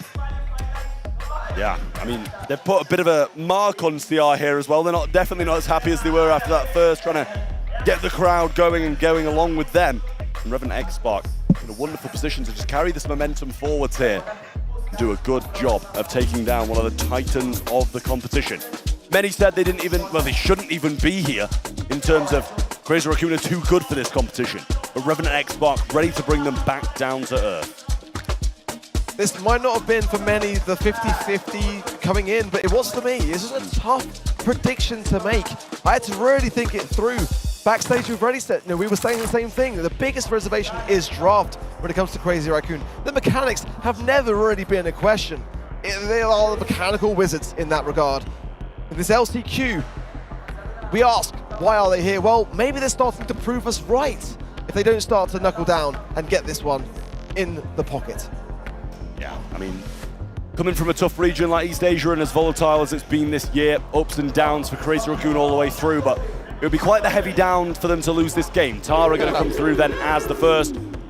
I like it, I do on Hard Rock Mine. Not sure it's a first for me, to be honest with you, but... It's always a first for you. What do you mean? Listen, what are you yapping? I'm happy. I'm happy with it. It's always a first. 68% win rate, in fact, for Revenant, so their top 3 brawler. They think it's worthy of a first pick. They would have liked the Ollie or the Buster. The Buster still remains, the Ollie banned out, of course. So over to Crazy Raccoon. I'm really liking the idea of a Ruff's first pick here for me now. Really a brawler that's demonstrated and proved its worth. Jae Young is going to be where their mind is actually going to be at for now. Kaze open as well. Definitely a Crazy Raccoon special I would quite like to see. Janet Ban was very smart from Revenant as well as a brawler which they would love to have got their hands on. Hank definitely going to have a better place on this map without with Charlie being able to counter it. Cordelius though still lurks. Going to consider that too. It's going to come in. I don't mind it. At this stage of the draft, it does leave things open to a potential counter. Yeah, absolutely. When you pick it this early, you've got to be cautious. And I'm sure they will be. They can kind of take the counter as the last pick and force that lane, make sure that's what they're playing through. The Revenant, 2 picks in a row now, still in need of a mid. Crow being banned out is one of the main ones that's usually played on this map. Same with Janet, the ability to fly away. But both of those banned out changes things quite heavily. You know, he's still looking at the Gusses and stuff like that to play through the mid. The Draco that decided to add a lane before they solidify their mid, and I like that Draco. I mean, Draco's just devastatingly disgusting. If they get the Ruffs combined with it as well, again, the biggest weakness is the amount of time it takes to earn that hypercharge. It's a perfect map for a Ruff. They've gone with the Lily though. Again, the Brawl, which I don't mind. It's definitely a brawler which could be Sergeant. He could play maybe the Draco otherwise, but I mean, either way you look at this comp, it's a Revenant X-Spark comp. Crazy Raccoon now with Jaeyoung and a Hank. Now a Kenji. Going to be just going with the dive idea, which has proved its worth in East Asia. But I prefer the roundedness of what Revenant X-Spark are bringing to this table. I've got some worries a little bit. If the Kenji can pop off and just allow the Jaeyoung to pick those gems from the mid, it can work. I just worry a little bit that Crazy Raccoon are doubling down on the aggressiveness of their comp. Yeah, I mean, for me, like, they seem to be lacking a little bit of that solidified mid. Yeah, Tara's probably going to play through it. But they've got short-range lanes as well, so they can't even just keep them off. And Jaeyoung, with a bit more range and a bit more pressure, might be able to get the job done in mid. Picks up 2 off start, 1 off their opponent's side with those speed zones as he moves forward. The heals now being provided to Moya and going for some damage too. Rio under scrutiny. Response now low, and a nice turn there from Moya. Keeping things in check. A much better start here for Crazy Raccoon. Now pushing himself forward into this spawn side. X9J, everyone clustered actually on the side of Revenant. That's dangerous. Now low. Sergeant can't even go in now with his hypercharge. He's got to heal up. Oh, it's a pull there for X9J, and he just about got it done in the end, but a long-range snipe comes in up top. Rio forced to be in a defensive position. Sergeant steals a few gems and finds his exit. Should be about even if they get these from mid as well, but Response doesn't want them, and X9J will eventually claim. I love it. Not getting greedy for Sergeant. He wants to stay aggressive, remember. He doesn't want the gems to run. Even look at this. Disgusting. Gravity from X9J. The perfect pin alongside it. And Crazy Raccoon now pushed far back. Tensai with 4 gems. You don't want a Kenji gem carrier, do you? Yeah, well, he knows Sergeant's about to gadget if he gets any closer there, so just chooses to back off and allow it, but some good connections there with the Weekend Warrior from Milkria, but he's forced into a 1v1 that's not going to win, and Sergeant gadgets out of that position. Moya snipes with the missiles, gets another one as well, and forces the gems into Response's hands, but he's going to gadget and try go for it. Tensai being so reserved to not use the hypercharge there. Don't know whether that's a mistake or smart. Rio though, stuck above the gravity, just about stays alive there. And the countdown for Crazy Raccoon. Sergeant lurking on this right-hand side. Response going in. There's the hypercharge that was reserved for Tensai. So low, he went straight into the middle of the map, and that might cost them. The gems are spilled. They should be still with CR, especially with that final shot there from Rio. Yeah, the pet almost saved him a bit of time there, but all the gems on the man they want them on, and the Jaeyoung in the back. Tensai trying to get the job done now as he comes down this right-hand side, but Sergeant is there. Might be able to get the reset, but the Weekend Warrior gadget stops him in his tracks. X9J still no super, trying not to feed it as he jumps over the top of him, forced to use it on the Kenji, who's in his face. And Crazy Raccoon, after a big battle, come out on top. Not the cleanest of games for Crazy Raccoon, but a very important win. Towards the end, I just worried for that Kenji going into the middle of the map. The hypercharge, he got some great value, but that was a scary moment. It really was. It was like, whoa, that's kind of like, you know, good to do with just a normal super, but for hypercharge, you know, you're going to TP to that spot, and fortunately for Crazy Raccoon, it paid off, but they've got to be very, very cautious, because Revenant and Spark today mean business. Yeah, Tensai finds the kill on Sergeant, and CR off to a flying start in terms of gems, and this should be a dead Draco up top who's just used his gadget, and that's exactly what it is. Sergeant now wants to find Moya, but Tensai gets the kill, and Sergeant sent packing as well, as full control is in the hands of CR. Response just trying to look forwards. Great gadget there from Moya. The slow, massive. It means that that Dragon's Breath is going to get wasted. Can't close the gap now. It's going to burn down. Sergeant has got his hypercharge as well. That's the man that should be really in the position of response. Another slow from Moya, and he should get the finalization here as well. He's going to wait the timer down there with the last stand. Lovely clear off that lane side. Yeah, I mean, this is really nice from Crazy Raccoon, I will say. Feeding a little bit of J Super there, who's got hypercharge and that can be a big game changer. It's exactly what Revenant need at the moment, something as powerful as that to make a big change to the game. But 7 gems to 4, and Tensai just lurking about the map, feeding though, and he's getting heals back off this, might be forcing a Sergeant defense, drags the Hank into the realm, can't use his super and gets him down, but 8 gems on the defensive side. Jay almost falling, but Response cleans up the backline, and Milcreo lives on up top. Now X9J has the hypercharge. Milcreo needs to be cautious here. Moya on the aggressive, but Response remains on this right-hand side. X9J, Tensai going in, the gems dropped in the hands of Tensai, and Tensai again avoiding those frames. What a steal from Crazy Raccoon, and a drop of them by Revenant. Sergeant's got nothing to be able to close the gap. Response now has the hypercharge, but the gems are not going to be split. Moya can fall, he can afford to, but now is there time? That's the question. No! The set goes the way of Crazy Raccoon. They're back in the game. I mean, what a play that is from Tensai and the Kenji there, especially knowing he has to get rid of the Tara's hypercharge. Forced him to use it on himself, which makes the game a lot easier for Milcreo at the back. Moya with 10 though on the Hank. You're expecting that to be, picked so early, and the availability to counter it, it really wasn't. 10 kills, 487 DPS, just huge for a Hank. And Milcreo stayed so firm on the gems. Tensai with the same DPS as Milcreo as well, made some big lunging plays. Both on the offense, saved the defense. Yeah, it just feels to me like, when it comes down to it, Crazy Raccoon secure the brawlers which they've been preparing and hoping to obtain. It's fine. They don't have a plan B. They haven't got a backup plan. And that's where this strategy can become a bit unhinged. Still, let's celebrate for them, as they are themselves, as they did really need the break there.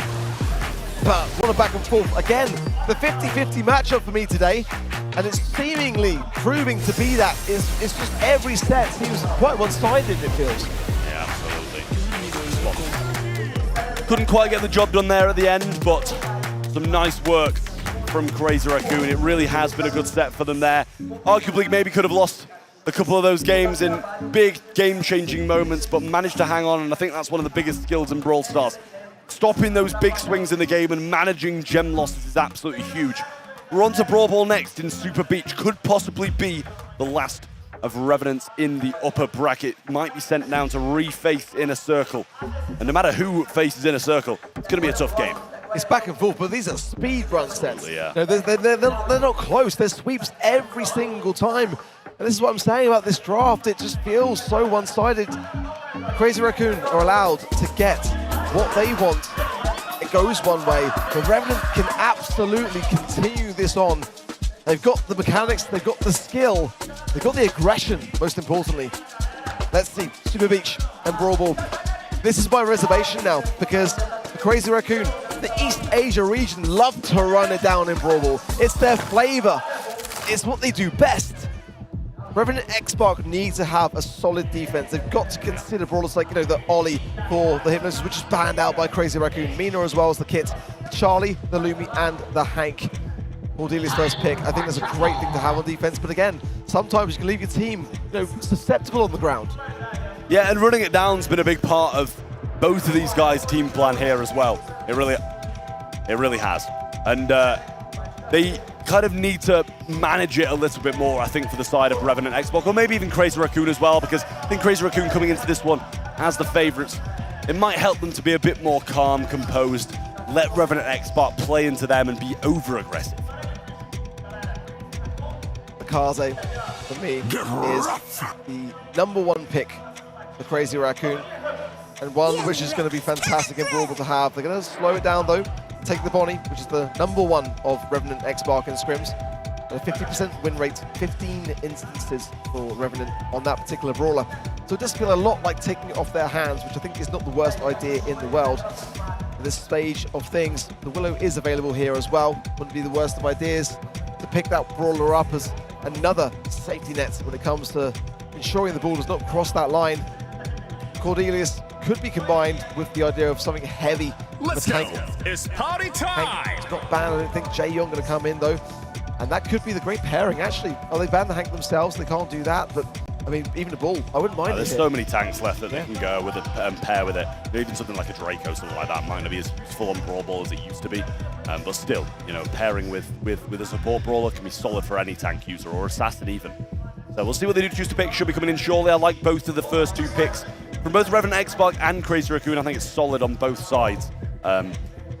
I think we're expecting this Bonnie to be playing through the mid and kind of jumping. Showtime. That's a rogue one. It's a very rogue one. Listen, I don't mind it. You said there's a lot of tanks to come in, Trav. That wouldn't have been the one that I'd have thought. It's like the bottom of the pack for you, is it? But look, I don't mind it. That one I did mention. Just not for them. Yeah. I'm a bit worried as for you as well. I mean, for them rather. Why are you worried for me? Well, I'm every day worried for you, mate. I mean, you struggle to get through a single day with me. You know, it's going to break a lot of things. You know, in terms of the goal line, especially, I think the Primo is not the worst of brawlers to have, but it is a bit of a head scratcher. I think with the Jae-Young though, I'm warming to it in that regard. But Revenant have got to convince me.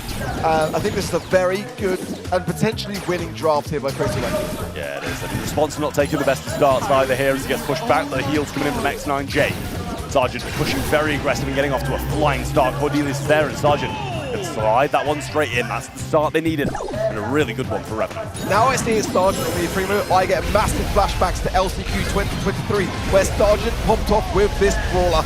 That has given me some hope. Let's see now, as the response is massive. CR now surely walking this in, but the body is slow.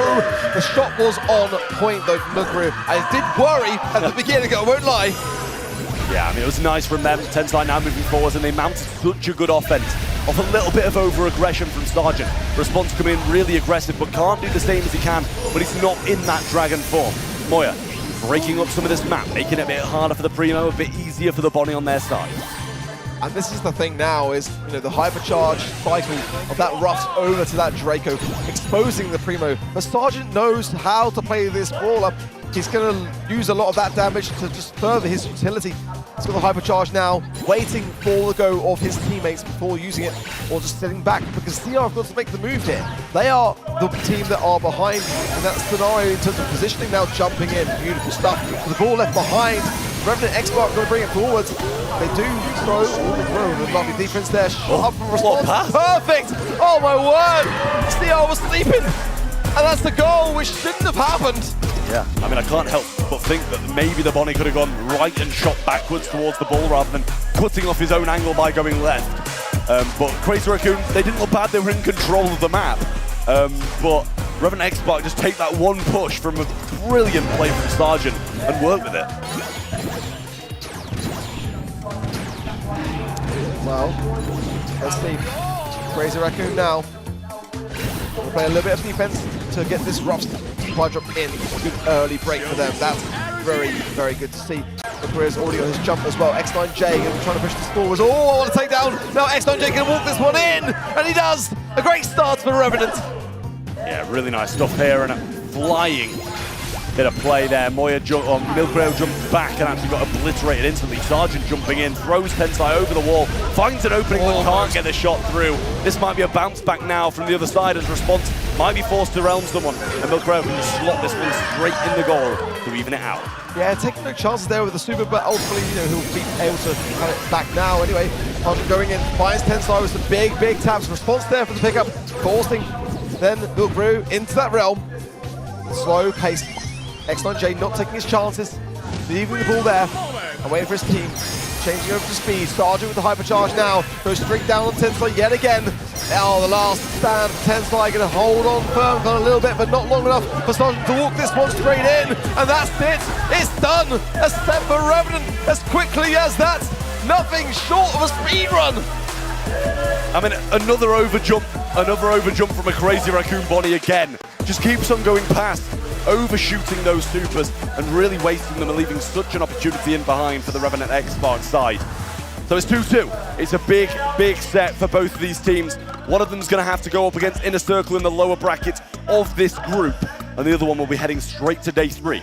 Even if you're feeling confident against Inner Circle, you don't want that extra game. For the second time today, we're going the distance. We're going to a 5th and final set. And ironically, the map pool is exactly the same. We've had the same maps. We went to the 5th and final set earlier. to Kaboom Canyon, which is where we're going next, where we saw Team Electros lose in the final hurdle. Heist is a brutal game mode to have as the 5th set. It really, really is. And I think the Revenant now, a real opportunity, a massive chance. They came through in Brawl in a way that CR were just not prepared for. It's a game mode that suits these age at best, and they were just not really present for it.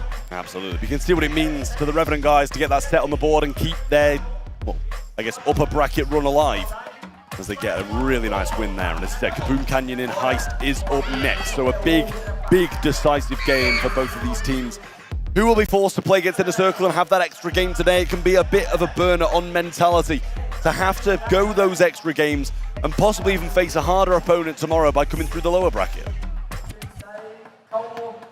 Yeah, again, to reiterate, the loser of this match will not be going home just yet. They'll have one more shot for the winner. A speed run into day 3. And they will be one game away from a golden ticket and a good night's sleep, no doubt about it, for sure. Let's see, Kaboom Canyon Heist. I'm surprised, Trevor, I've got to say, how much we've seen Chuck. Why? Why are we seeing everyone just not ban it? Yeah, I'm not sure. I really don't know. It's a weird one for me, as it's been the deciding factor in a lot of the games. People might think they can account for it, but a singular mistake like that of Diego Gamer missing a super in a pivotal moment can cost you the game. Just get rid of it. Just get rid of it. No reason not to. And that is exactly what Crazy Raccoon do. Good stuff from them, banning the Mina and also the Casa along with it as well. Over the other side, the Amber, Lumi and Crow bans from Revenant X Spark. So big, decisive set here. Need a good draft from both sides.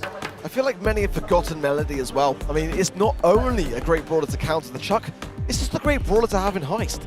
In this particular map, obviously, the long-range affair is where things count. Fink's going to come in first for Crazy Raccoon. For Revenant, sorry. Crazy Raccoon's top pick is that brawler, so I was a bit confused for a second there. Bonnie still available here. I would suggest that Crazy Raccoon heavily consider picking that brawler up. Especially in Heist, you're going to want that. Even maybe a Brock alongside it. I wouldn't mind. It's the kind of one map of mode that I don't mind Brocking myself. Yeah, it will work for me here as well. Finks is a really solid one. I think it's a great, great brawler to have. I think it was Tomsy who played it again here. They kind of doubled down on the Finks in a couple of the sets. And it worked an absolute treat for them in those exact same map pools. Bonnie going to be picked in return then, and it's a solid one. Jumping on the safe, hypercharge jumping, obviously with a stun and a stun on takeoff and landing. So something that they're going to have to be cautious about, and especially the damage that can come down from it. Yeah, it's a great starting hand for me.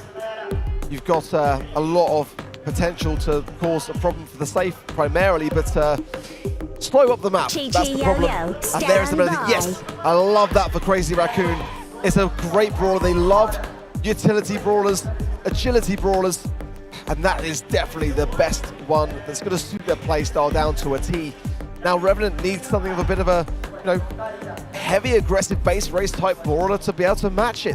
I mean, you really do have to prioritize the safe in that regard, and they haven't got it. Angelo is still available. If they want to have a bit more control of that mid, it would be the worst idea. Cordelia's coming through. Nico could be a bad shout here if they want to be daring enough to go for it. Yeah, absolutely. I mean, they needed that defense even without Chuck being a brawler that's going to go aggressive. Melody does more of the same, just lunging straight towards that safe, and Cordelia's can be a brawler that just shuts it down if you connect those supers. I'm not pointing my finger at anybody in particular. Papara going to come down then for Revenant X Spark. It's a weird one. You're never going to get a complaint from me, but it's a weird one. It does fit the mold of a base race brawler, but I mean, I'm not massively convinced by it. But when you got a Cordelius on your side... I've seen it a few times and it's worked, but I've seen it a few times and it's really been quite bad as well. So. Yeah, normally you combine it with... Maybe they're worried about combining it with the Melody. I think that's where Tara can massively shine, is in combination with another base race brawler, but I'm not massively convinced. I mean, since the rework as well, the support from beyond gets knocked back when the safe gets cracked as well, so it has been a little bit less viable recently. I think I prefer the Crazy Raccoon draft here. It's tough to say as to where the momentum lies in this series, though. I think it's anyone's for the taking, honestly. Yeah, absolutely. Jay starting off strong here with some great piercing shots, and this is a flying start by Revenant, getting so much control so early on in the game. Sergeant just moving forwards, trying to get some shots in. A bit of a wall break there from Milk Creator, or grass break, I should say, to disrupt the entirety of this mid. Get rid of the grass and move forwards. With all that control, they only resulted in 6% damage. That's the thing. They have got that mid control now, and that's quite crucial if they recollect themselves and value their lives. Tensai finds a little bit of an opening on the right-hand side, but trickle down to low HP. Meanwhile, X9J is also incredibly low here, and Moya didn't try to go for the shot. It's going to allow Sergeant to be full HP, pushing his way forwards now, puts Tensai into the realm. That's great for him as well, and should come out on the safe. Yeah, well, this little speed going to come down here for them and slowing down an opponent's shots. Cordelia's doing a really good job here, and Sergeant on top of the world, cracking that first safe, and yet to take any damage at all. Jump comes in from Moya, was realmed, but a little bit of a waste there from Sergeant in my eyes. Yeah, Crazy Raccoon have got to pull up their stocks here. Tensai gets the kill, but not able to get to the safe. He's the person that needs to be on it, let's be honest. And they're starting to fall behind. X9J holding firm with his left-hand side, and Milk Rio's got to take care of business on that side of things. If he gets on the safe, if he dies in the process, it'll be brutal. He's got a hypercharge, he's going to step for the rocket right, and he misses it. What a whiff! Yeah, at least there's nowhere to hide on that left-hand side now, though, for Enemy in the future, but Response comes in with a hypercharge. Should be good damage and a bit of a few kills coming in here as well. Sergeant will take Milk Rio to the realm and crack that last portion of the safe. Response all alone in a 3v1, but this 50% damage lead is immaculate. There's no urgency from Crazy Raccoon. I mean, it's been a consistent problem. Tensai's getting on the safe now with the hypercharge, but again, there's only 25% left on their own safe. If Sergeant can creep forwards here, he won't be able to. He gets the kill. Look at Sergeant go here. He had no rights getting that kill. Disgusting. Yeah, he always will, though. He'll find a way, and this damage should be added to the safe now as all three members of Revenant go towards the safe, and that's going to be match point to Revenant X-Spark in a wonderful position to close this one out in 5. Ready Set is already at the casting desk side with the smuggest face I've ever seen, because he's the only one of us that went and sided with Revenant.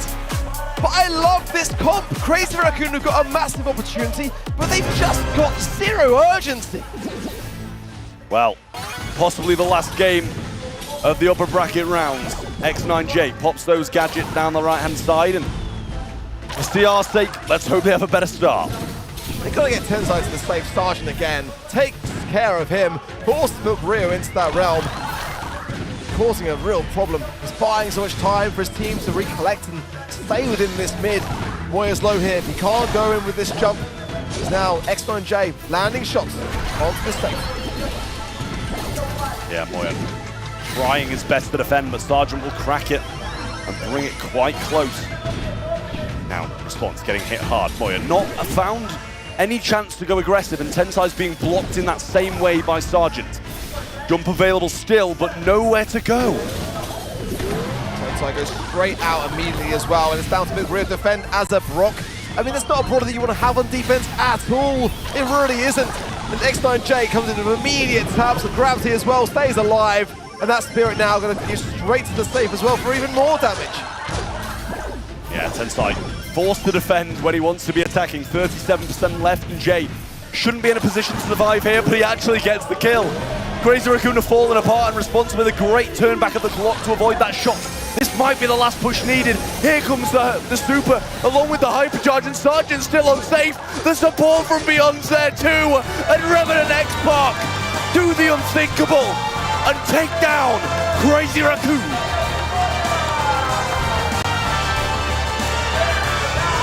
A massive result for Revenant. We ask ourselves why Crazy Raccoon are here. They've just proved us right. Because Revenant are the better team today. And for tomorrow, Crazy Raccoon may not see it. They've got one more shot today. But can you imagine? Can you imagine the shockwaves it will send through the community if they don't make it to day 3, let alone the World Finals? Kaboom Canyon. Just remember back to that Papara Supermassive Team Electros showdown all the way to set 5. This time around, it's going to be Revenant X-Spark moving on to day 3. Crazy Raccoon up next against Inner Circle. We're going to watch that match later today, and to one of those two teams we will have to say goodbye. We're having a look here right now at the groups. Navi versus Upcore Esports later. One of the two will drop out today. Toxic Lotus or Rival Esports will have to say goodbye to the dream of World Finals, as well as Team Electros and BC Gaming. And all of that we're gonna watch later. 4 more matches today, super exciting stuff. Tune in again in a couple of seconds. We need to fuck them, bro. Ball. Shoot it, got the ball. Let's go! Okay, let's go.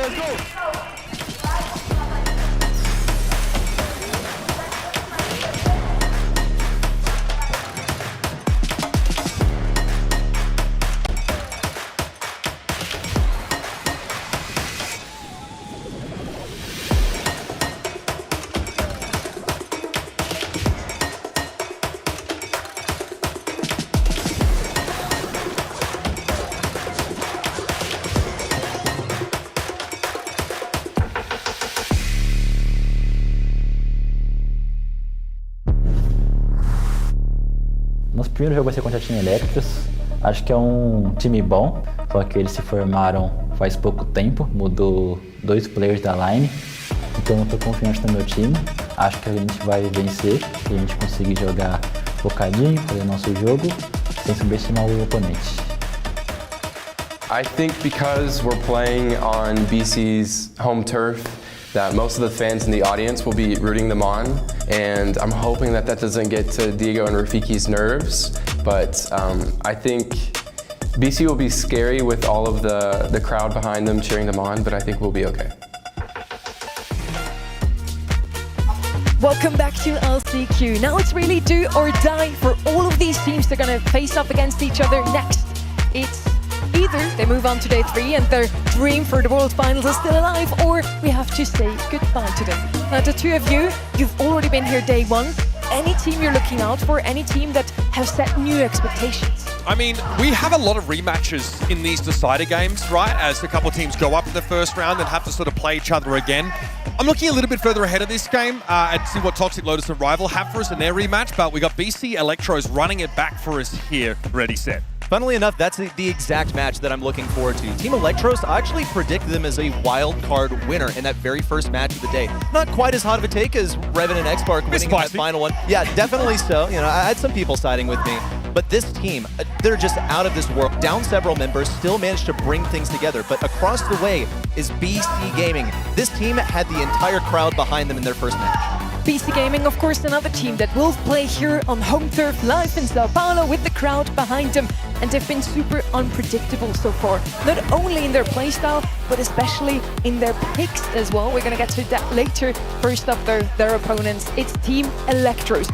They've already played a 5-set series today. Uber, do you think they still have the energy to face up against BC Gaming now? It's crazy like how grueling the LCQ is for teams that don't win their sort of first game or their second game, right? If you don't get those out, you know, in a row, it gets pretty tiring. Diego Gamer deserves to be at Worlds. Yeah. That's what I want to see. For me, that's the biggest story about it. But as you mentioned, Sonny, BC Gaming have been all over the place in terms of their draft strategy.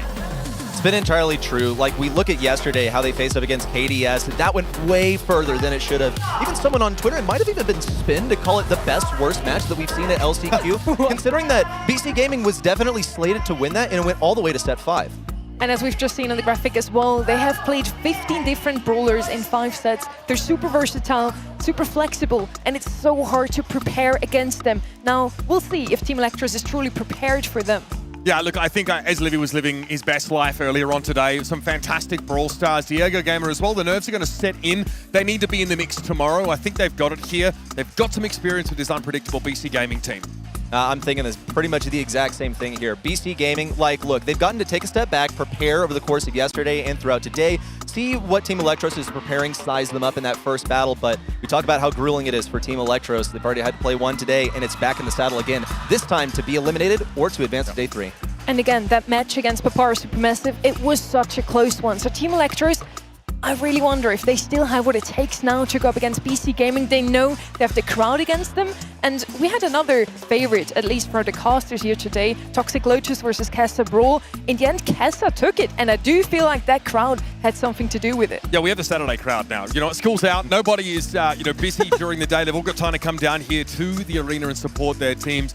I had to put in noise-cancelling headphones just because of how loud it was. It was almost painfully loud just sitting in the green room. I'm expecting much the same reception here, I think, for this BC Gaming squad. They love an underdog out here in Brazil, especially if they're wearing their colors. I've got a good feeling about this game.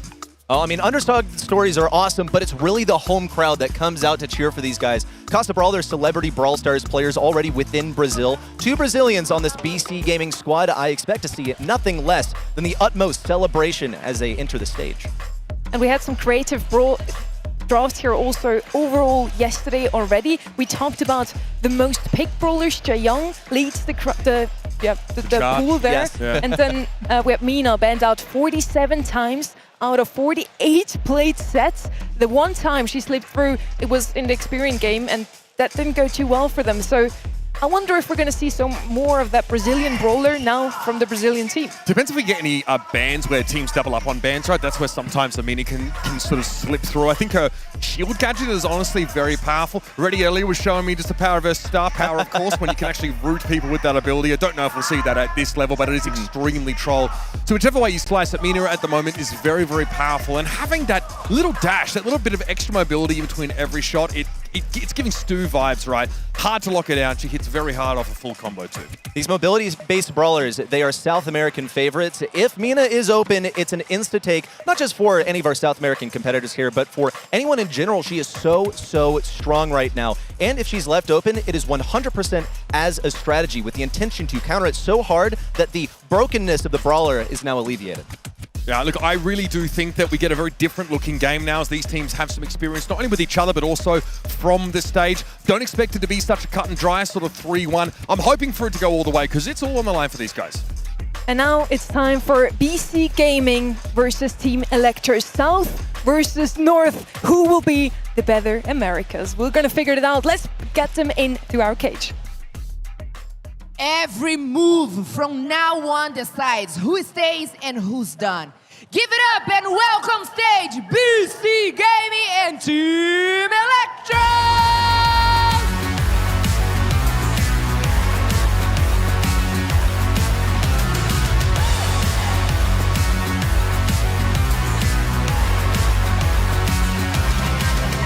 Once again, Team Electros on the right-hand side, BC Gaming SA on the left side. Team Electros was already standing on that side when they faced up against Papara Supermassive this morning. Is this gonna evoke bad memories? The side of the stage that they're on. I mean, depends how superstitious they are. If it was Semantic on that team, absolutely. Like, that would matter. And to some of these players, that level of superstition can seep into the gameplay. I'd like to think they just sort of cast it aside. One thing I want to sort of point out, Reddy, is that, Sunny mentioned how many different comps BC Gaming had yesterday. Electros, in their match against BC, also never played a single brawler twice. They themselves had a pretty diverse set of drafts, and the one map they lost, they went for that kind of old school Buster on hot zone combination, and it didn't really get them over the line. No, not quite. And you know what? I'll talk about Buster specifically. That's counter Ollie strategy. Ollie's super meta right now. One that, if it's not in the bans, has got to be picked. It is so strong right now. We even covered it at the top of the show yesterday, and it still got through the drafts just because of how meta this brawler is right now. He's joined also by other hypercharged brawlers in the meta. We saw a bunch of Colonel Ruffs today. I'm expecting to see that paired up with our hypercharged meta brawlers.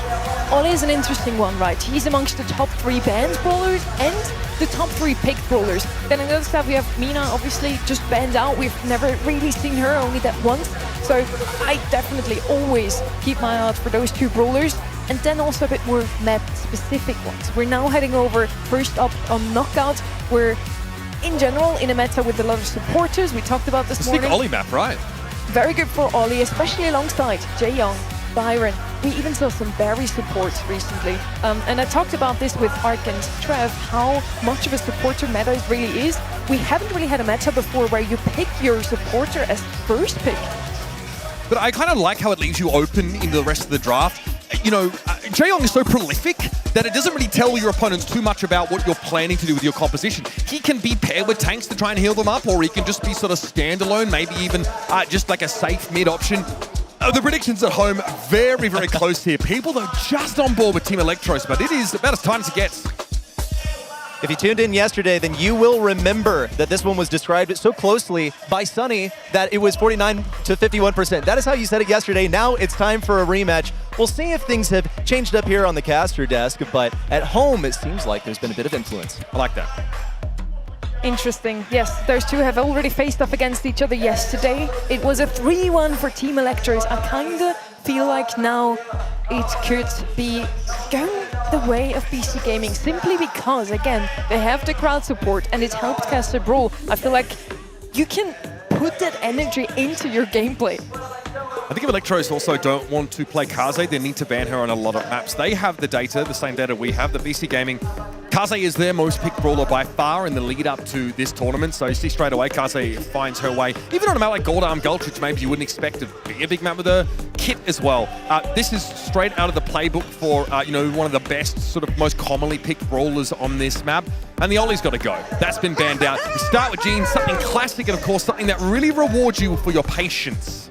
Classic, but is it a little too classic? Because it's been a very long time before Jean has been first pick worthy. I've seen him rated as like kind of a beer tier brawler, just like barely above average, and that's not really what the meta dictates. But as we've mentioned, just with regards to BC Gaming even, just a really diverse brawler pool, it's going to be a huge assistance for you here in the last chance qualifier up on the big stage. RT now selected by BC Gaming. It's going to be a great defensive selection. Byron now making his way through instantly. BC Gaming are getting exactly the draft they wanted. Yeah, like both sides obviously have a decent healing component to them, but I think the RT pick here, especially with that late game potential, the split from the legs, is pretty scary. And once again, I'm super happy to see two supporters picked up right out of the gate. Jean on the right-hand side here could be very well paired with some more tankiness. And Ollie and Kids are banned out. Those two are the ones that I'm usually looking out for. We mentioned Buster before. Gus is going to come in as well. Two supporters now. Ready, that third one has to be a tank. No, never mind, it's a Grey. Usually also paired with tanks to teleport them right into the action. But now with those three, they will have a super good early game. Once Jean has his pull, yes, that's also a key to success. But if the smoke comes in, they do not want to stay close to that RT, for example. It's very true. This one puzzles me. It's kind of like a triple support game. It almost reminds me of what we saw from a game from Rival Esports at the World Finals last year. It's a double pull strat, right? There's potential for Team Electros to get one pull and then chain off of that. We saw it as one of probably the most hyped moments in Brawl Stars history.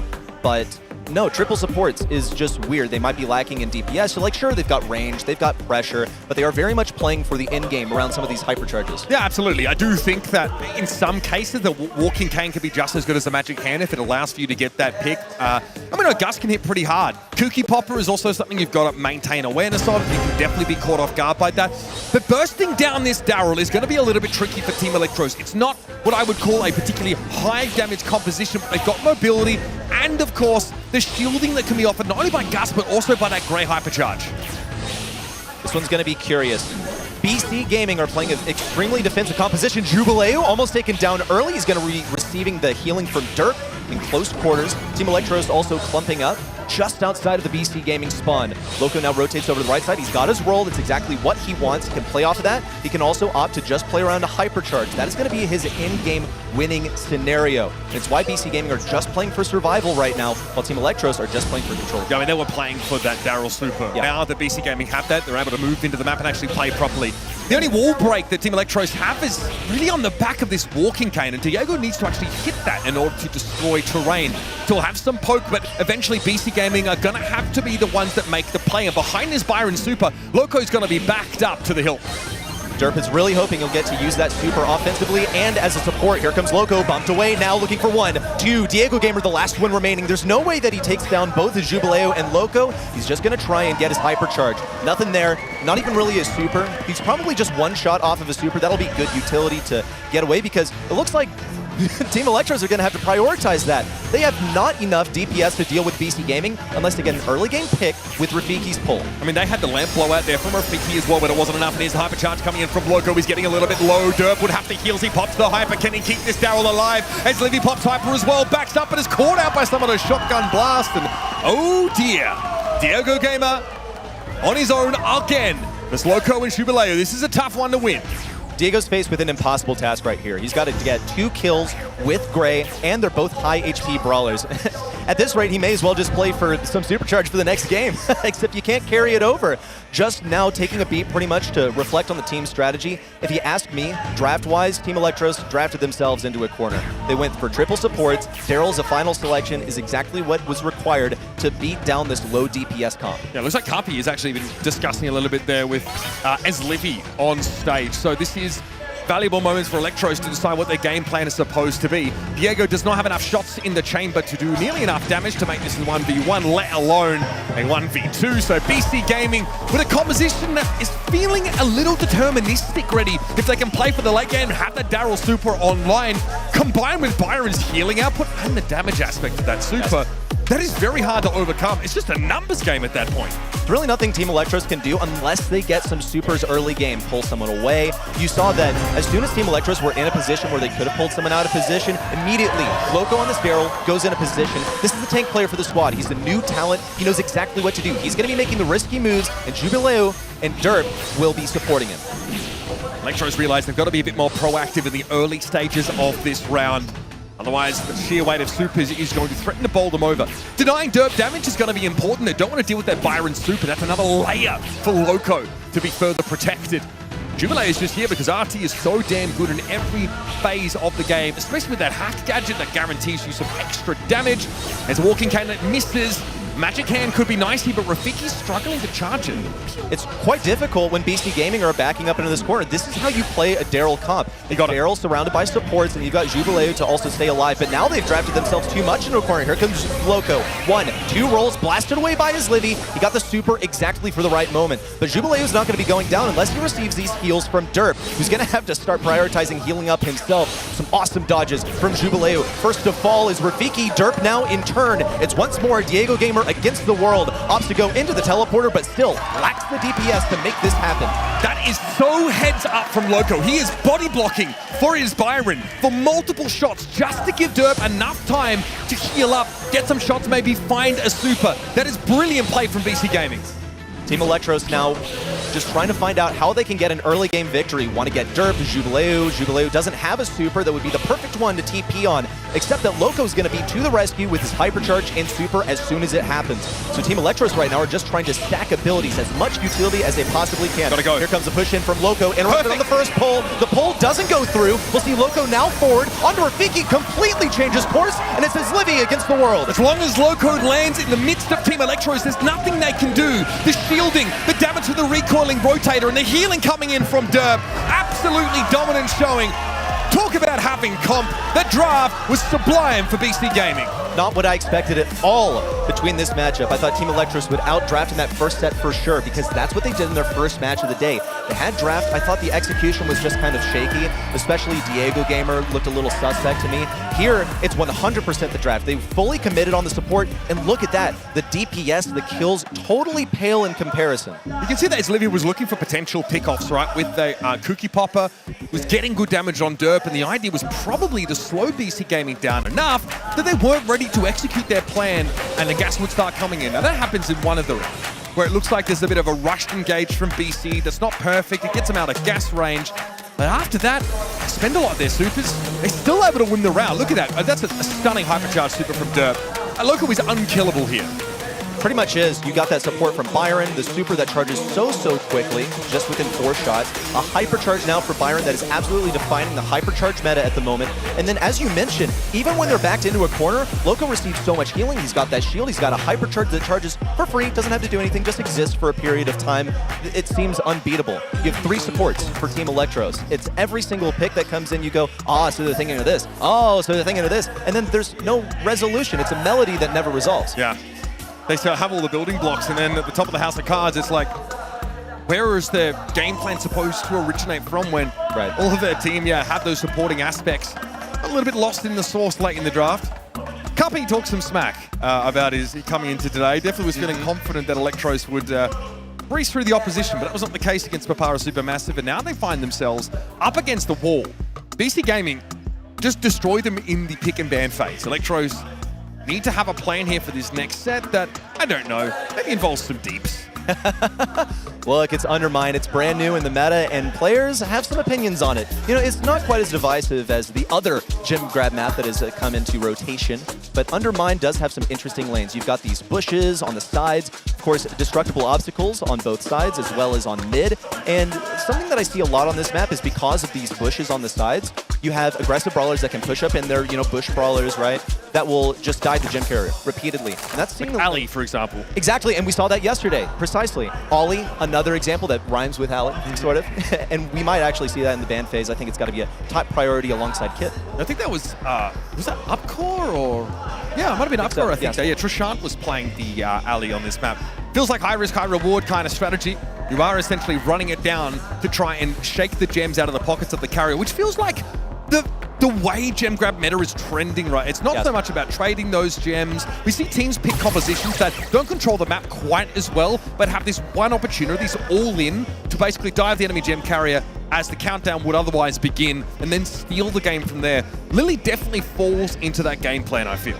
Yes, this is a meta of persistence and playing around what's strong right now, which is these hypercharged brawlers. I'm going to say it over and over again. Lily is one of them. Once she gets her hyper, it's pretty much undodgeable. You can see also from the bans, this is quite interesting. You see the Janet banned out, one of the more secure gem carriers. She's able to jump away, fly away. I noted that Kit was also double banned here, one that I expected, as well as the Ollie. If it's not banned, it's probably going to be picked. Now, my question is, when is Colonel Ruffs going to show up over here? We see Crow is a pretty stable mid, could also play on a lane and scout people out, but I wonder if these hypers are going to be enabled by a support such as Ruffs. Yeah, absolutely. Colonel Ruffs so good right now, virtually just giving hypercharge to a brawler that might make great use of it, and it's definitely a huge part of the meta. I also think that Colonel Ruffs as an individual has had his fire projectile speed increased, so can actually fight a little bit better than he used to. The damage output, obviously, as a result, has been increased, so it doesn't feel so much like a wet noodle out there. And there are some matchups, especially if you last pick it, where the sandbags could be actually devastating, right? There's no cleave, so Ruffs comes in here pretty late for Electros. There aren't great ways of bringing those sandbags down, but more importantly, it's the ability to feed that hypercharge. For Lily, it's important. It can be part of making sure you're guaranteed to connect with that super. There might be another brawler here. Bonnie also benefits from having hypercharge fed to her, but is a little bit more defensive. This is very true. And she'll be able to take mid. Now we know quite well how it's going to work out. Colonel is going to try and take one of these lanes. He's going to try and stay away from that Ollie. Something that sticks out to me from this Team Electros comp right now is that they're missing really anything that this Colonel Ruffs is going to be good into, which is kind of one of the requirements. You also see that they're not going with anything that directly counters the Ollies. So they're going with two brawlers that will get hypercharges. I'm talking about that Bonnie and the Lily. They're going to repeatedly dive the gem carrier. Tara might be the worst matchup for Bonnie to deal with, given that she can soak a shot every single time from one of those shades. Yes. But help from beyond. There isn't like an easy cleave through those either on the side of Team Electros. So Tara, short range as she is, can take a heck of a lot of value and map control against the Bonnie. The TR plays out now. It's our second set with BC Gaming. A stunning start to the series for them. Rafiki's already going undercover. We'll see on the left side, this Colonel Ruffs is having a tough time. He's trying to support Rafiki at mid, who's now completely cut off from his squad. But it is just a trade in the end, 2v2 here at mid, and Loco approaches the right side. As Livy's cautiously keeping that distance. He does not want to feed that hypercharge. And for once, you have a choice whether you feed this Ollie or not. Usually it's really tough to stay away from him. Rafiki also being so guarded about this interaction. You can see actually Jubileo has been trapped in spawn. Wonderfully played by Diego Gamer. He's trying to gradually break through. Has some assistance from his Livy. And those shades are going to be everything it takes for Jubileo to move forward. Oh, it's Livy. He's living dangerously as a gem carrier. He's in BC Gaming's territory. He wins the fight out against Loco. There's going to be a chance for him to get back to the rest of his team now, Rafiki. Well, he found that hypercharge super, made very short work of Derp, and Jubileo goes down. Electros here with a bit of an aggressive slant on the game. So far, it's gone well. Rafiki has been avoiding the gadget from Loco quite effectively and going in Derp's direction instead. Hypercharge super needed there for Res Livy, but that's an odd direction to send it. It was kind of bizarre, but he's still going to be safe. Derp trying to get in that final shot. Needs one more to interrupt. Gets it, but cannot chain that super to get away. Loco needs this gadget on cooldown, and he's going to go for it. Rafiki, no, died in the middle of that gadget. He's not going to have that for when he respawns in a few seconds, and that's only if Team Electros can properly be approached. Shield forward for Derp. Little defensive super from Diego Gamer. No, nothing. Rafiki into the Shadow Realm, safe and sound, and a game win for Team Electros. Well, Janet might have been banned in this game, but BC Gaming Gaming still deal with invulnerability frames. That's right. On a gem carrier during a countdown. Rafiki has it, he knows, as 5 seconds ticks down, no matter what, he's able to duck on out of there, enter a different plane of existence and keep those gems for his team. I want to point out that that was Diego Gamer's parents in the audience rooting for him. We talk about home field advantage. How about when home comes to you to support you when you're away? Getting back into it, see if Diego Gamer can do the same thing he did defensively last time, now rotating over to the right side immediately. BC Gaming off to the races. It's a kill on Rafiki on the left side, and now it's East versus West. Once more starting off the game with the trade, but this time a distinct advantage for BC. Livy also never really had to worry too much about that help from beyond. Jubileo's not really been trying to accost him most of the time. There's a gravity though, as Livy has to super on out of it, but he's pretty potent when he's on his own 2 feet. Jumps back into Clyde, and it's back to business, but Derp is able to get 5 gems out of this exchange. Yeah, he's playing quite defensively around this bottom right side, just dodging the shots from his Livy because he's operating with very fast speed. Rafiki's getting desperate though. Now, super over to Loco into the Shadow Realm to stay away. He's got the hypercharge now. Means he'll be able to target Derp. Derp probably won't have the reaction time to jump away when that comes back. Is Livy also in close range versus Loco, just working on keeping distance. There's a takedown onto Diego Gamer on the left side, and there's really no positioning for Team Electros right now. At least there's nowhere for Derp to hide, and they've got a couple of hypercharges for a final take. Yeah, Aslivy's really waiting for his team to open up an opportunity. There is all-in potential for Aslivy and Rafiki if they want to go that way. Rafiki's popped the gadget, he's going to go in, he's got a hypercharge super, he doesn't want to waste it on Loco, and he gets hypnotized by the gadget use of the Ollie. Team Electros are no closer to that win condition they were before, and Aslivy's popping a hyper super just to secure a gem. Yeah, looks like he wanted to get that final blow on Loco on the right side, send him down for the count, maybe get some position and then eliminate Derp. Here comes a huge for Loco. Hypnosis on Rafiki as he emerges from the Shadow Realm. Derp now in with a hypercharge, super to the sky as Livy dodges. That's gotta be the kill, but can he survive Loco? Loco needs this gadget so desperately. As Livy knows he can get that kill, he's got a super to get away. Jubileu, he's thinking about it, went for the super, but not the hypercharge, interestingly enough. He's gonna try and get in these last few seconds. It's gonna be tough, I think, to catch him out. Jubileu hoping to be able to super. To get Aslivi inside of it's going to be a different story. He steps up, favors the raw stats. Here's the help from beyond, but Aslivi's still chilling in the back corner. He's got yet another hypercharged super, and he knows not all the damage in the world the BC could throw at him won't force him to drop any gems. That's cleanly done. But I've got to say, Aslivi has an unbelievable set. Unreal from Aslivi. Sometimes we were left scratching our head, and then we were enlightened to some different strategies in Brawl Stars, especially that vertical hypercharge super where he was trying to get a kill onto the Ollie, you know, just send him down so that he didn't get value from that hypercharge. And when he eventually did come in for the hypercharge, they managed to counter it. That's huge when you let your opponent have that Ollie, because of course they decided to go for Lily first pick, and then you're able to counter it. You're able to play counterplay without a direct Ollie counter. That's massive. I think that says a lot about Team Electros and how deeply they know this meta. I mean, I think having such a long-range brawler here gives you an edge. You know, it's not as if Crow and Tara are necessarily considered to be effective sharpshooters, but Aslivi had to be pretty patient in that second round, Ready. Sitting back on like 2 gems, it's like 8 plays 2 for most of that round on Aslivi. Can't go forward, can't start a fight himself. He's depending on Diego and on Rafiki to set up an engagement that's favorable. And that's one of the things that shocks me the most about this team is how quickly they've managed to synergize and be able to rely on each other for stable, synergistic plays. Diego's been a fantastic addition as, you know, a substitution for Bilal on this roster because he's so consistent on the lane and you can depend on him so consistently. We'll talk about also some of the other things that happened here at Derp with that final attempt to end. Just many Crow jumps that never really went anywhere. And I'll rotate back over to the Bonnie as well. You talk about how slowly it played. It played defensively. Absolutely the right move because you're playing into 2 aggressive brawlers on the lanes that have spawnables. Really, really bad for a Bonnie matchup. And overall, Team Electros, they knew exactly how to play this matchup. Yeah, it just didn't feel like Aslivi was punished. I sort of mentioned a scenario in which the Tara can take that map control against the Bonnie with the gadget, but it never really eventuated. It just didn't really seem to be a factor. So we've had 2 sets in this series, and they've both been extremely one-sided for one team or another. A lot of this originated through that pick and ban phase. So what now? Do BC Gaming have to fire back? Because we are headed over to Pinhole Punt. It's got to be gameplay. BC Gaming, one of my biggest criticisms of them as a team is that I just haven't really been wowed. I haven't been dazzled by their gameplay just yet. They get wins, yes, but against, in my opinion, lesser opponents. We need to see a new kind of BC, and that means new over yesterday even, because remember, they're coming in here in the elimination round after they lost to Team Electros yesterday. One of the things that I look to Team Electros for as a strength is their drafting minds. This is how I think they emphasize their strengths in previous games. I think it's something they still managed to do in their game that they played earlier today, but they fell short on the execution. I think they were just a little shaky on stage, especially into the home crowd. And now BC Gaming here, once again, home crowd. For those unfamiliar with Coach Carpi, he has been in the EMEA scene for quite some time, has even competed in a couple of monthly finals of his own. Never quite put up the results that, not so far anyway, but he's young. I forget, he's like 17 or something like that. Yeah. So still got plenty of Brawl in him, and it's cool to see him step up and do a bit of coaching here.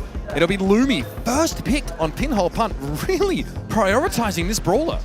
Such a good mid here. You can block off lanes really easily. It's pretty much, block off a lane on a cooldown if you want to put it that way. Throw the maces forward. The Grim and Frostbitten gadget? Exactly, yes, and they'll be sliding forward. If someone goes a little bit too far into Lumi's range, they're going to be popped out and dogpiled by the entire enemy team. That's what they're thinking. Bonnie, totally vulnerable to that. She does have some more health to work with, so she doesn't immediately die from that. She can also jump away from it, but it's not the most ideal. Bonnie so far, of course, the usual suspects in Ollie, Mina, both banned out. A Crow ban even drawn out of Team Electros here. So it's a question now of how we work in a little bit more high DPS, a little bit more aggression. I mean, Cordelius is always an option. Gus comes in here, so still really maintaining a bit of a defensive orientation on this kind of setup. Gus, though, a bit of a nuisance, especially as some of those ghosts start to litter the field later on into those rounds, where Cookie Popper becomes a pretty good option. Let's go. There's a Jaeong. Just amazing to have. The utility is unreal, and the damage is easily overlooked, but he can hit hard.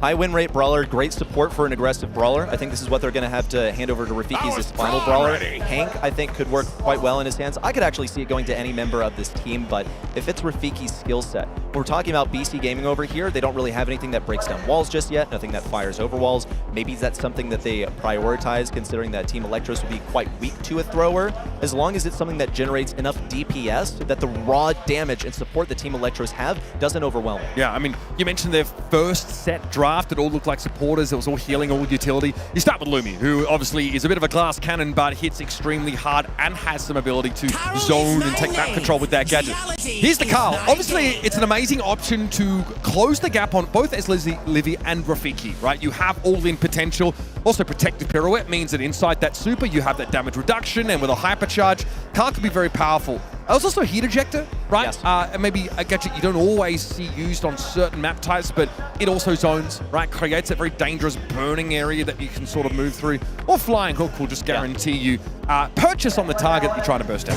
When we talk about Carl gadgets, I think it's got to be the heat ejector here, because he can pretty much one-shot his Livy. Loca's going to go for it. Gets the hit on his Livy. Bang! That's the one-shot right there. On the right side, Diego Gamer attempted to push forward. No! They're completely nullified. Loco's got an open goal, and it's one on the board already for BC. Exactly the interactions that they wanted. And Loco could be an absolute wrecking ball, especially if Dirt builds super and just gives this guy a shield. He can go for days. Not to mention, hypercharge potential for this BC Gaming team is pretty incredible. Team Electros here want to play a slower game with that incremental value that Jaeong can offer, but I don't think Diego wants to be in a 1 versus 1 against Jubilee, and not with a shield on him. And if we go, Rafiki is going to get burst down. Fist torpedoes or not, BC Gaming run roughshod over Electros. Electros were scattered, totally not supporting each other. You see a Jaeong, who's supposed to be the support, ideally would be between the two brawlers that his teammates with, and no, he's off on one lane, acting more as a DPS, could provide some healing over to that Lumi. I expected them to try and run things down with the Hank, I'm not gonna lie. And no, they didn't go for that at all. Now they've got to rethink their strategy. They put Diego Gamer on the left side, they correctly guessed that Locust should be over there, and not even an issue at all. Jubileo, immediate super, and a super pass up to him. Open goal for BC, and they're speed running this set. The game plan for Electros is to get Rafiki in a slipstream and get some bubble damage, but their sustained damage isn't nearly as good with this Hank. It's all about playing around the bubble pops here, and you see BC Gaming, respectful distance maintained away from the Hank, and Rafiki can't get an engagement. Diego Gamer trying to keep Eslivy topped up so he can play that much more aggressively. At least now for Electros, there is some map control to play from. See Rafiki try to get a kill on Derp. Now he's got that Spirit Animal Shield. And a final tap from Diego Gamer will send him down as Livy also with the kill. It's got to be daisy chained all the way down the field. Jubileo's going to look for the interruption. It's a pass forward. They're just going to play for this next rotation of respawns. Jubileo, though, stays alive. I don't think Team Electros wanted that at all, but at least they have positioning. It's got to be a kill on Loco. Team Electros is just playing this nice, slow and controlled. It's exactly what Hank is good at, but they are at risk of feeding hypercharges over here. Open goal and a goal for Rafiki, but they have to be mindful of this hypercharge for Derp and Jubileo. Yeah, look, I think that was the slow game that Electros are hoping to play. They eventually suffocate BC out of the map, but BC Gaming are unlikely to let that happen again. Jubileo dives in with the shield off the Gus, and it's all too easy. Game and set for BC Gaming. One step away from appearing in our golden ticket matches tomorrow. The hometown heroes are outperforming their showing yesterday, and the crowd could not be more delighted. Team Electros, after that first match today, that they were so confident that they would win, come into this match against BC seemingly stumbling. Cappy had so much confidence that they were going to win versus Papara Supermassive, and they wound up just one game away from taking it all to day number 3. Look at BC Gaming stats over here. I look at Loco for getting those initial kills, especially that was a tone setter in game number 1. Immediate one shot onto his Livy. They guessed the lane correctly, and from there on out, it all fell apart. This composition from BC Gaming was simply superior. Just feels like it's too easy for BC Gaming to kite away from Rafiki until they're ready to engage. And it's guaranteed. Look at Jubileo here. He gets a lot of shielding. It's a hypercharged super. Unnecessary maybe at that point, but Rafiki's fish torpedoes, don't really end up making much of a difference. And the one goal we get from Electros is when we have Hank towards the left side, Diego Gamer and Eslivia are able to play together, or rather, able to play at least around that Lumi damage and some good gadget uses, but that kind of map control takes ages to put together, and BC Gaming aren't necessarily going to give you that much rope.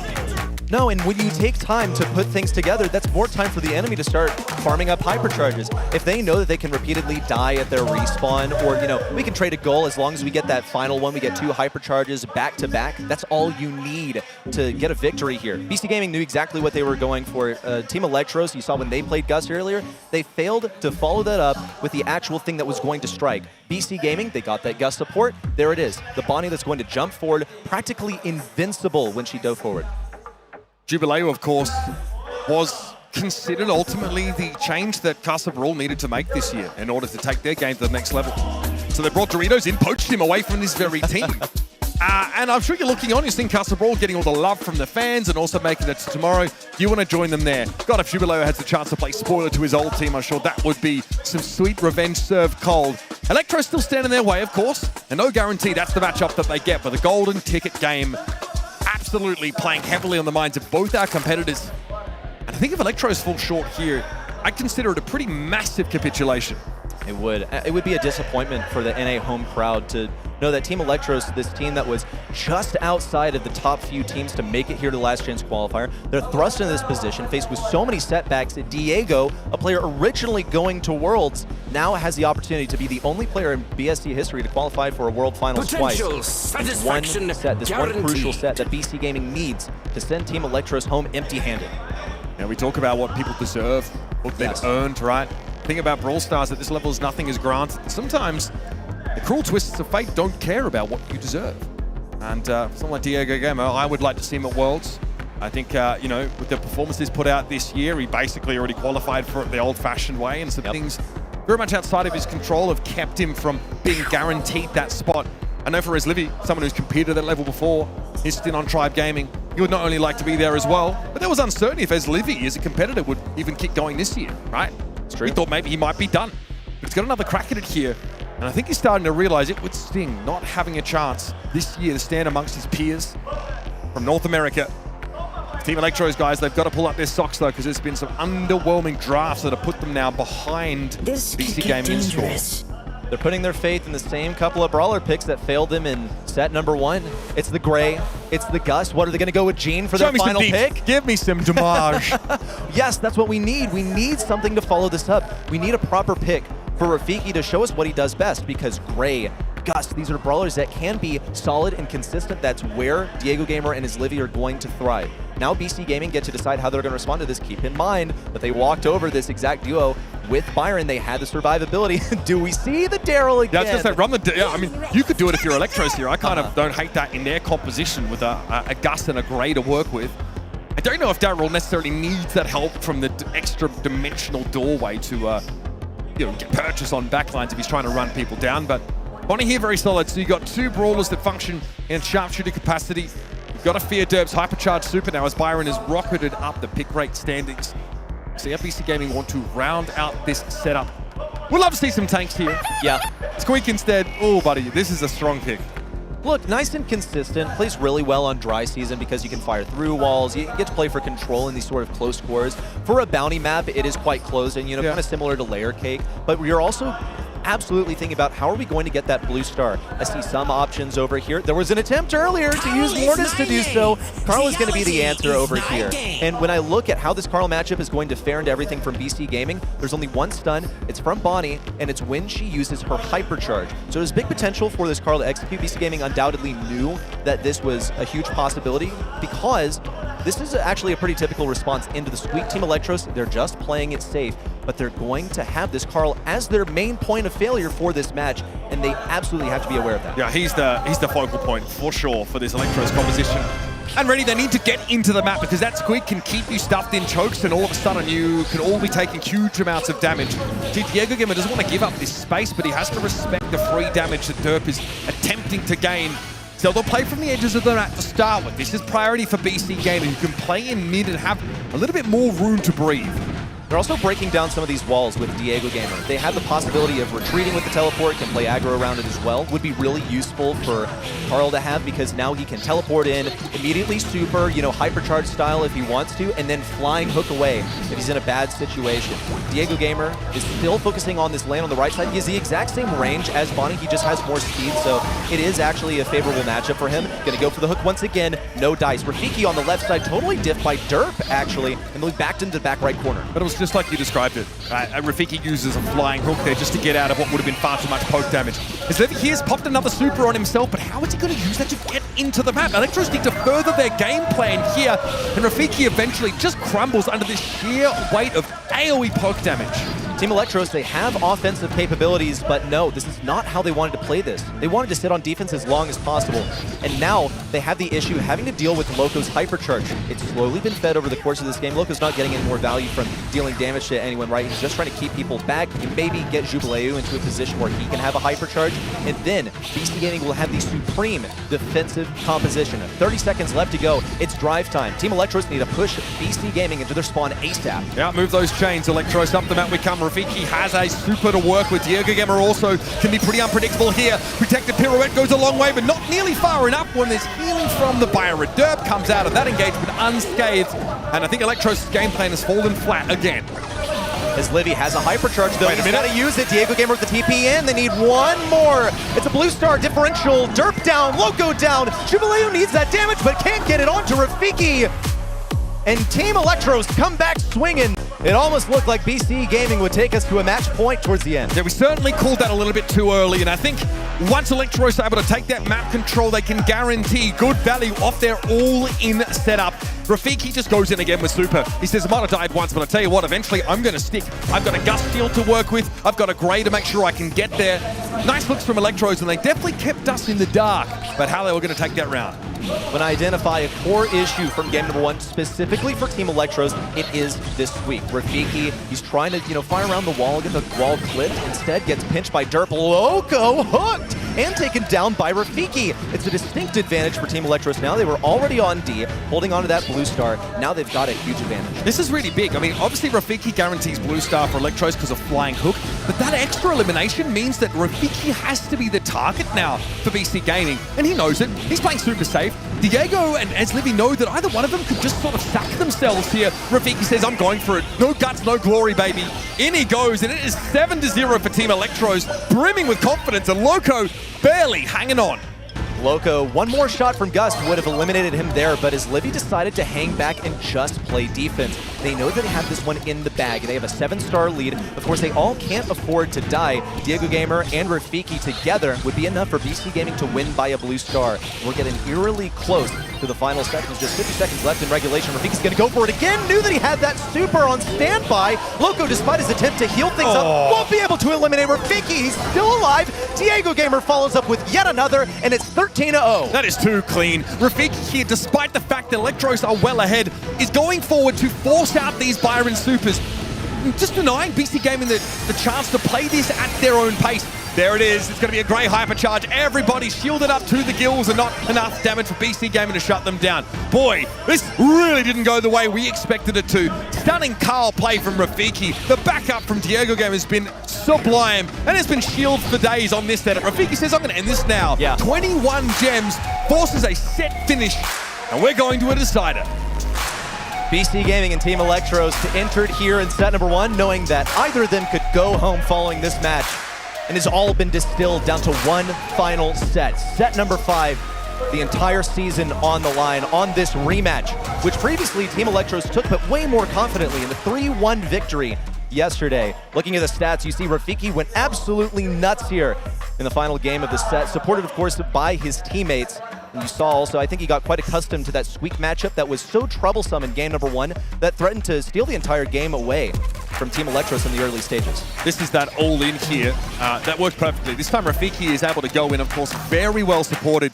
He's got a shield of his own. He can get a shield from the Grey. He can get a shield from the Gus. Eventually, you just end up being a blunt object that can be thrown in, and it's really hard to win trades out at length. And I love this play here. Rafiki goes forward. He says, I've got 5 stars. We're ahead. We can afford to lose me if that was going to happen, and I'm going to force that Byron Super out. I'm not going to let them stack all their dominoes together and have their game plan execute on their timing.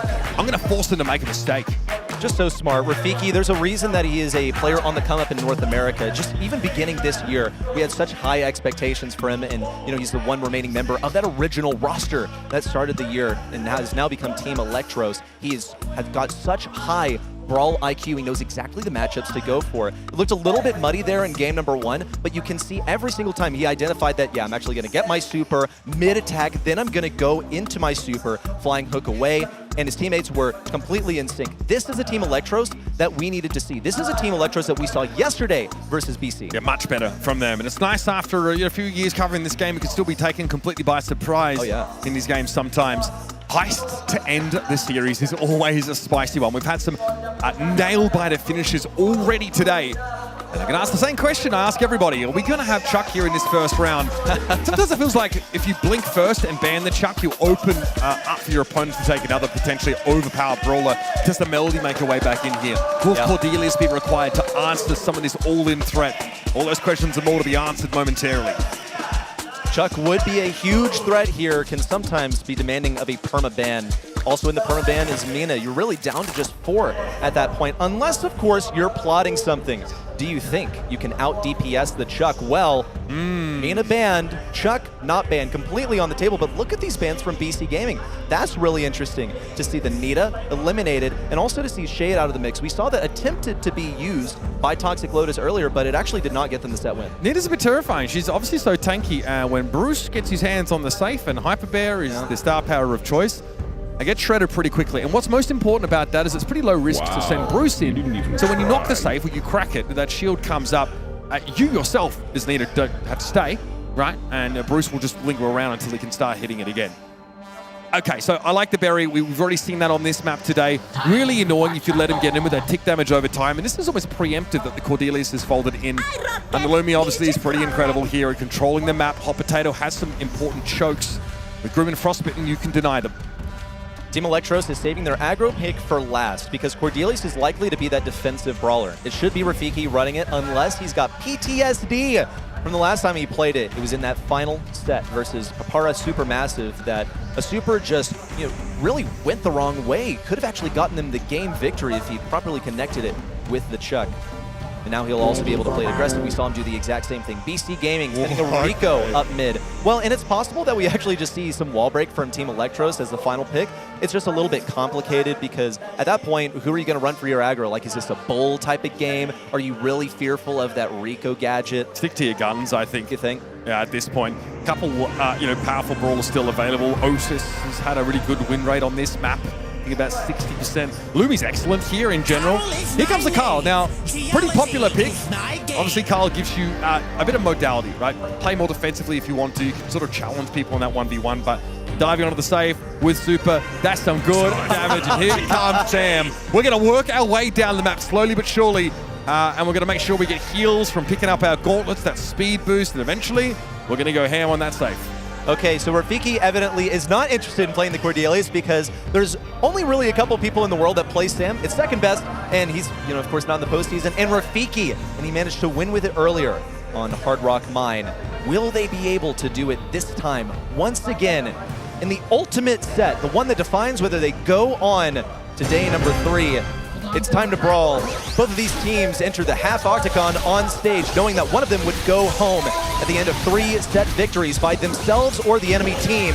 Team Electros, they're already on top of this stage. Rafiki pummeling away down to 77%, and the first shield procced already. Yeah, I mean, Electros off the gates with blistering pace here. Derp has to use a super to ward his Livy away, who's somehow still able to stay alive. Rafiki, you're going to see this quite a lot. He's living life in the fast lane by using those gauntlets against the walls to get speed boosts in between each one of them. And so he'll threaten the safe. And the fact that he's keeping Loco in his half of the map is a very good sign for Electros. Well, now Loco has a hypercharge. There is a risk and a reward to feeding the enemy team when it comes to HP. Rafiki once more on the right side. Hypercharge that actually goes completely awry. Rafiki still remains alive. Derp has a hypercharge. However, Diego Gamer's got to set him in the realm as Livy stuck with an awesome gadget to block up mid. And BC Gaming cannot get through this choke. And now, of course, Diego Gamer can come forward, get himself the 1v1 and snatch Jubileo out of formation.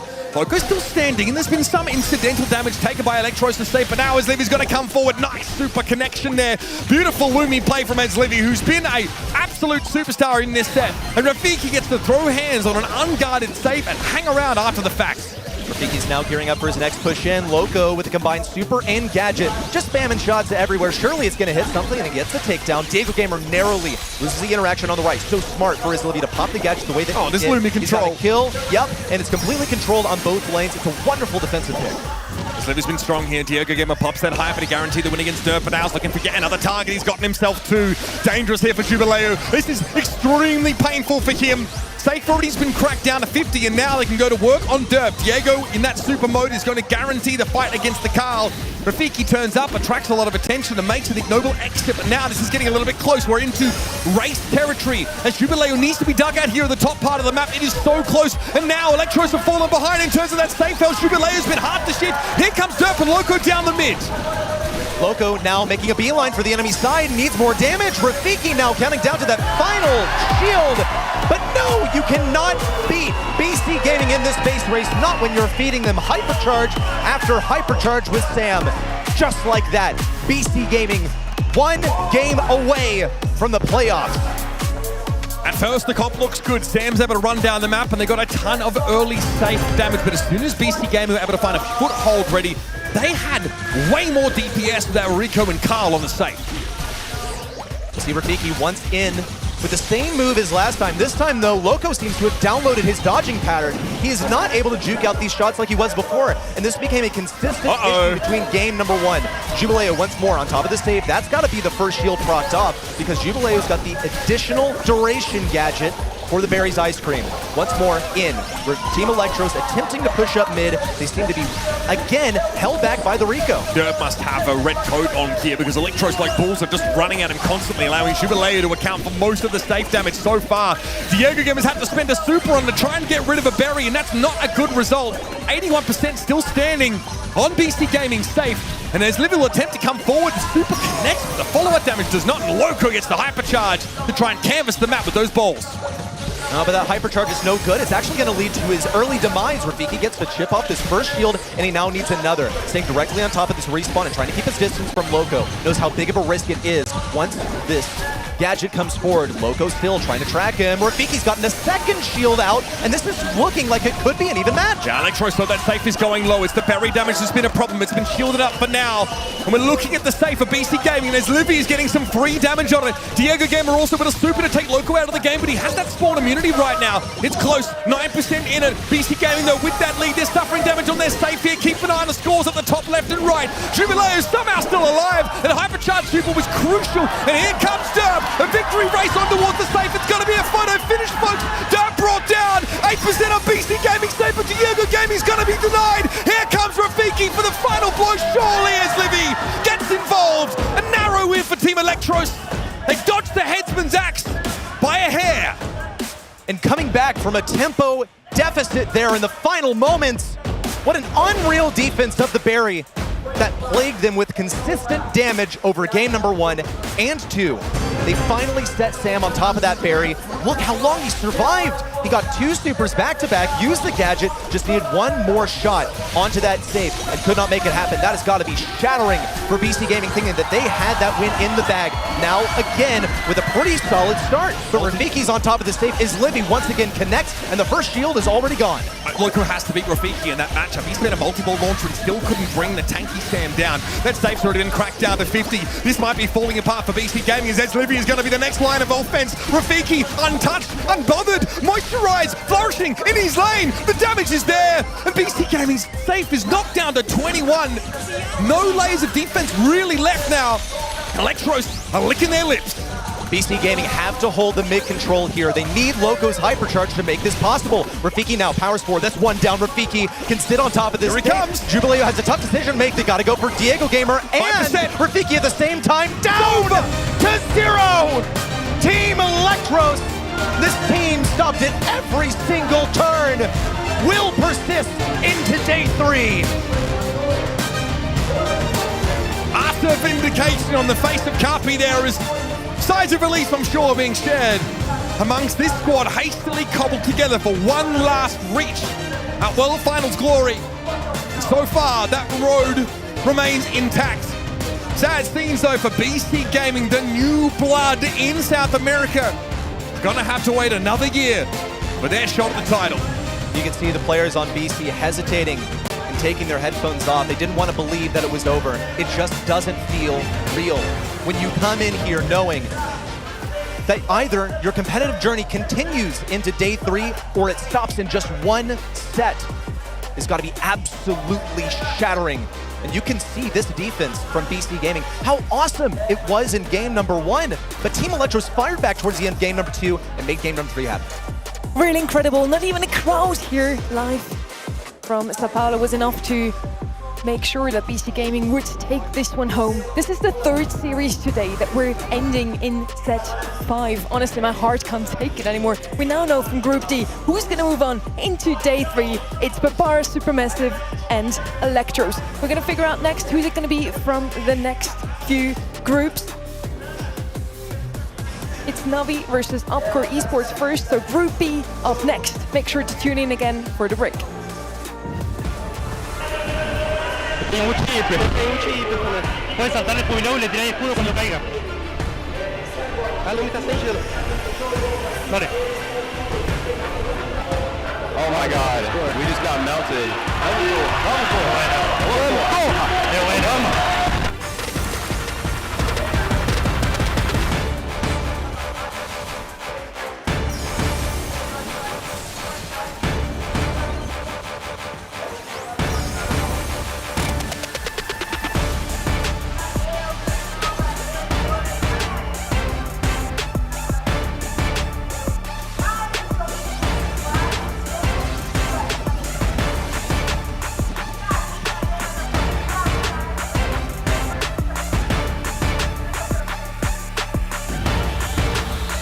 I think Navi is a good team and they have a lot of experience for LAN events and the tournaments.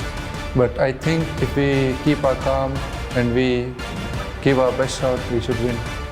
アップコア戦はもう何もさせずにボコボコにして勝ちたいと思います。What you're looking at here is Sao Paulo. We are live here in Brazil right now in the LCQ. The last shot for glory, the last shot at World Finals for many of those teams, for all of them actually. Many are already out, so we're only going to go with 8 of those teams into day number 3. I'm here with Uber and Reddy. And by the way, I'm so glad you're rocking the Brazilian spirit here. Pelicans, toucans, macaws. Peacocks, I think. Yes, a bunch of flashy birds. It's very much in theme. And honestly, I'm seeing this same style reflected all around me here. Loving the crowd out here in Sao Paulo. It's so colorful. The culture, it seeps out of the cobblestones here. It is loud, a cacophony. It's great to see the fans turn up, but unfortunately, those hoping for BC Gaming are disappointed. Let's see what we have coming out of this next decider match.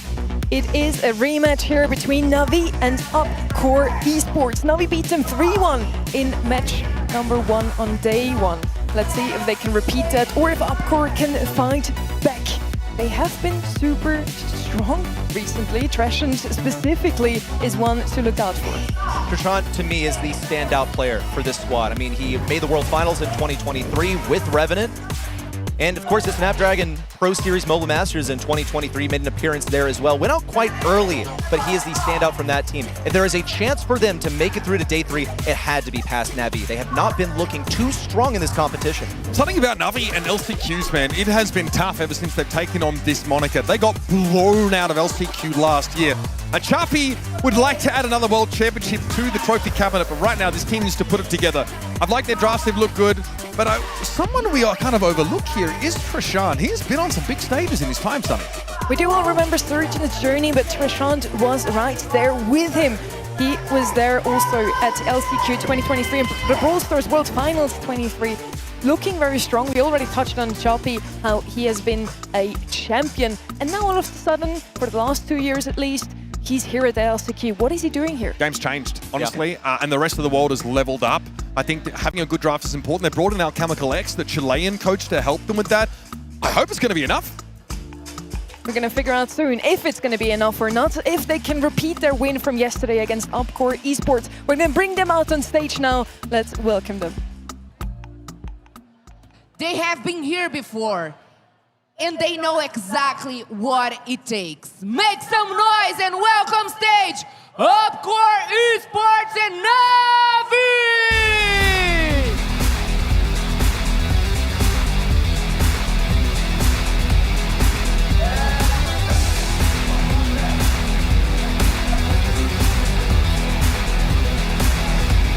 I'm super happy so far with how's the day been going. I want to see some close matches. We had so many 3-2s, so I'm basically on cloud 9 right now. How are you two feeling? Good. I mean, I was kind of hoping to see Navi get the revenge against Totem, right? That's the team that knocked them out of LCQ last year, but boy, they were not on the same level as that roster. And so Upcore have the chance to do the funniest thing. Not only put India on the map, but I think it would be an upset win if they took this game and advanced to tomorrow. Navi's performance at Last Chance Qualifier last year, I mean, this exact same squad under the exact same team, you can almost call it humiliating because they didn't win a single set that they played. You know what's crazy? It wasn't even the same team. There was Suzuku and Levy on that roster, and they've gone to Zeta Division and found great success. So Chappy's here asking himself, am I the problem? Is it me, the 2-time world champ, that is the issue with this team? I don't think so, but this roster as it is still needs some time to gel. They can prove to us today that they still have what it takes to play on the biggest stage of the year. Now they can move on into day number 3. They only need to win this one more match, and they have bested this team before.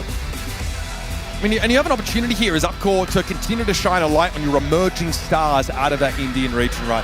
Treshant, known quantity, has looked excellent. The Ali on Undermine, for example, has been a really fun pick that has actually been very high risk, high reward, flavorful, and it's been effective. What about Yash and Ash King? Yash almost missing this event entirely due to visa issues. Makes it here. This could be his last chance to show what he's capable of. It's been so difficult to get some of these players here, but they are here in full force, but the audience is not behind them at all. Only 11% coming out to support Upcore Esports after their performance yesterday. They just made it here. And it was against Chapter of Happiness that they took a 3-1. They shouldn't be losing a single set, really. If you're showing up and you expect to beat Navi today, that needs to be a 3-0 minimum.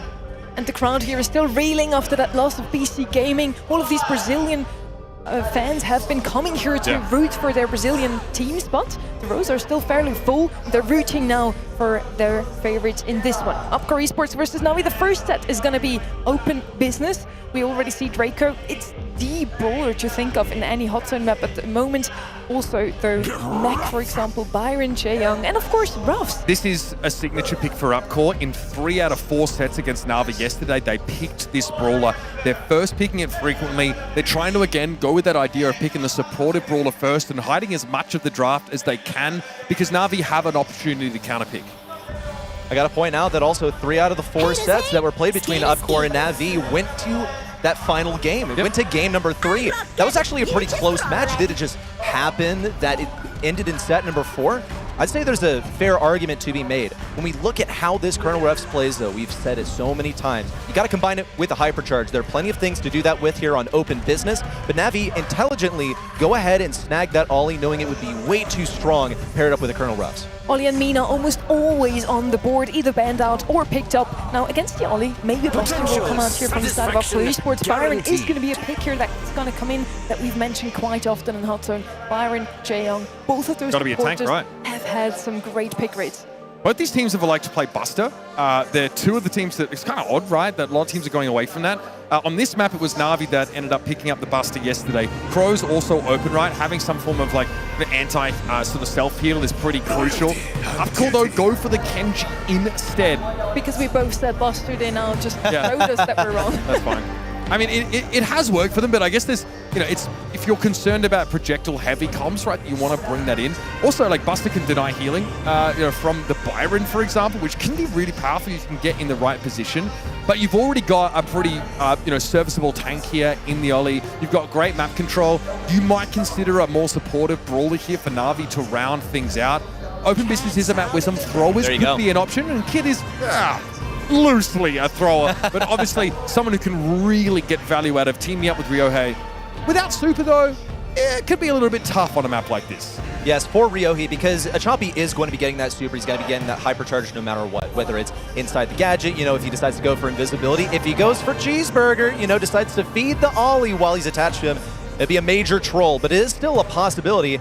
Navi's got to pull out some creative stuff if they plan on taking down Upcore Esports once again. Let's see how they get it done. I'm actually putting all my chips on Upcore Esports right here. Bro. I love their comp because they have that Colonel Ruffs and they have a couple of hypercharged brawlers. Really, the issue is that they need to find a good lane for this Colonel Ruffs, and Navi intelligently is staying away from him. Navi are really keeping a respectful distance away from Upcore because of the Kenji just running into their backline, but there's a contingency. There's a way back into the game for them in the form of a Chapi Super. Yash is able to win out against Kuro, who obviously does not want the gap closed on them by a Kenji. I think Yash is the key player in this game. Well, he's going to be respawning soon. Now moving in on the left side, a Choppy could go for a stun, could get a kill. Now Sashimi slices it over the right side. Yash knew exactly where to dash. And Kuru is a bygone memory. Another wall falls, and Ryohei and of course the Choppy are losing cover. I don't love that from Ryohei. It's a super spec in order to try and take down a Colonel Ruffs of all things. Navi, though, have a bit of a lead, and Achapi's been, helping them keep that extended. But now Upcore can set up behind a Byron Hypercharge, and Yash, who just seems unkillable on this Kenji. Hypercharge thrown in there, but there'll still spawn invulnerability on most of Navi there. But in goes Ryohei, catches onto Trishard. Ash King, though, avoids the hypnosis. Yash knows he's got to stay alive on this zone. Achapi uses a super, it's fine. He'll stay get alive, bloody! Guru with the kill, and Trishard still, despite being unsupported on the right side, makes a blunder and moves in solo. Bumped forward by that ice from Kuru, and once more, Yash dies solo. Upcore know they have to get control, but they've been feeding so hard, going in solo. A conga line of death. Nicely done from Achapi, goes deep. Yash, of course, with a hypercharge of his own. And the Kid Hyper really only allows for one elimination to be picked up. Upcore have a chance now to even this game, but oh, buddy. Achapi and Ryohei now have combined. Watch out for those balls of yarn as Trishard is blown into smithereens. Yash tries for another hyper super on the point, but Kuru's been doing damage off to the side. And the Lumi is still standing with a super to spend, and Trishard knows exactly what he would have run into had he dared to contest.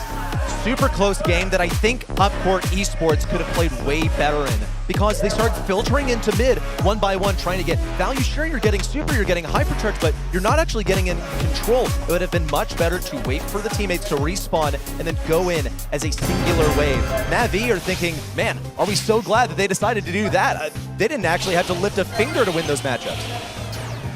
Yash has to be very careful of being hit by Ryohei's gadget. That hypnosis will be a problem. Well, as I say it, Yash still able to win it out, though, of course. I think it was some Hosomaki healing, or maybe the healing from Trishant that came across. Ultimately, it ends up being a belated trade for the Kenji. Navi have an early, slim lead.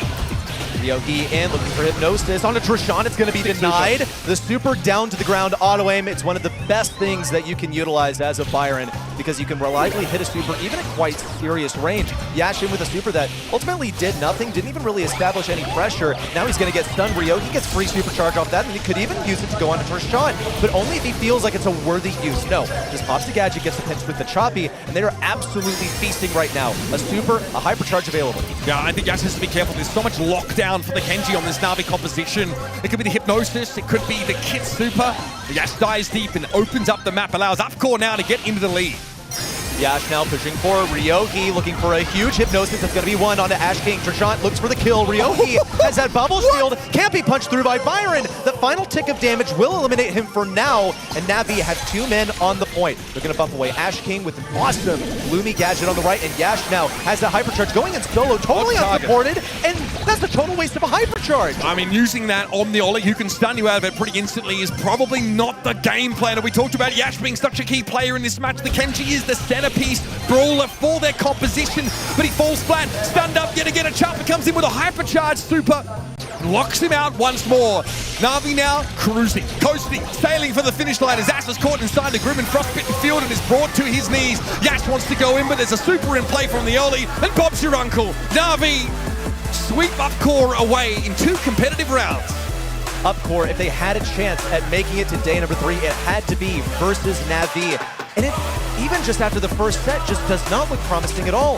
I had so much faith in their composition, and the way that it was played was just messy. Could we say inexperienced? No, because Upcore, these are all established players in the Indian region. It's just bizarre to see them play like this. Yash going in solo on a hypercharge, like he sees 2 brawlers that can be encapsulated within a radius and thinks, that's it, that's time for me to move in, but just doesn't have the awareness that his teammates are nowhere to be seen. He has no support in a 1v2. And Ryohei has on-demand crowd control in the form of that gadget that will hypnotize you on connection. In fact, both of the gadgets for Ollie will have a hypnotize aspect to them. You can see it's pretty easy to dodge this Kenji super when it's not hypercharged up. And Sharpie comes in and says, my job is to stop this Kenji. I can lock him down and set up the elimination. Trishant and Ash King do not have the damage to fight with the rest of this comp. They can't get through the big health pool of Ryohei, and they can't really beat this Lumi at range. They just didn't have a counter for the Ollie. The only way that you can really deal with an Ollie, unless you counter it directly, is to have a better strategy, something that is so overwhelming that it doesn't even matter. And look how messy that was. They're from Upcore, just strange to me. I really expected to see something different from Upcore. They came into today knowing that they just had to play 1 match. Navi, gosh, what is happening? So far, so good. I think the Ollie play was fantastic. That little 2-piece we saw from Ryohei at the end of that round really seemed to have sealed the deal. So we had a replay of Open Business. Those teams have played it before. We're headed over to Sunny Soccer next. Yeah, it evokes a similar reaction from a lot of players. It's a pretty clustered map in terms of the bush control. There are not a lot of straight sight lines, so you do end up finding yourselves pressed into playing really sort of melee range brawlers or some throwers.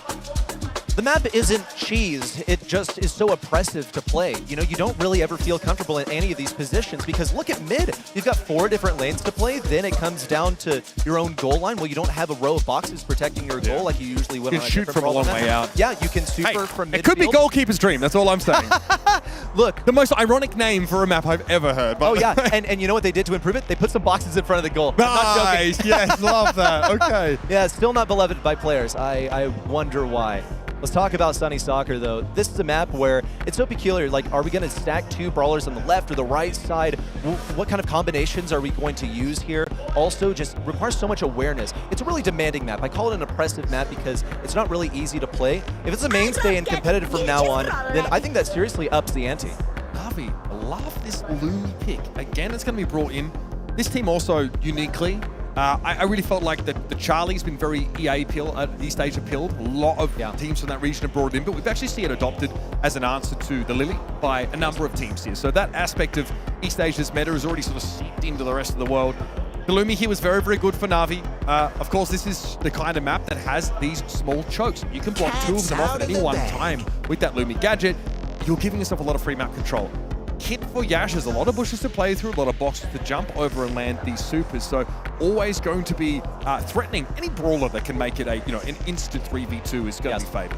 Oh man, he can make it a 3v1 if he really wanted. Once he has that hypercharge, he's supering onto an enemy, hypercharge style, stunning them, getting a couple of swipes off, and then immediately jumping onto another one. When you have your team having your back, then you should be able to get at least a couple of kills off of a well-executed Kit hypercharge. And of course, he's going to be getting it from literally anyone. Squishies, tanks, doesn't matter. He charges hyper off them any way possible. Here comes an Ollie. That one's preemptive.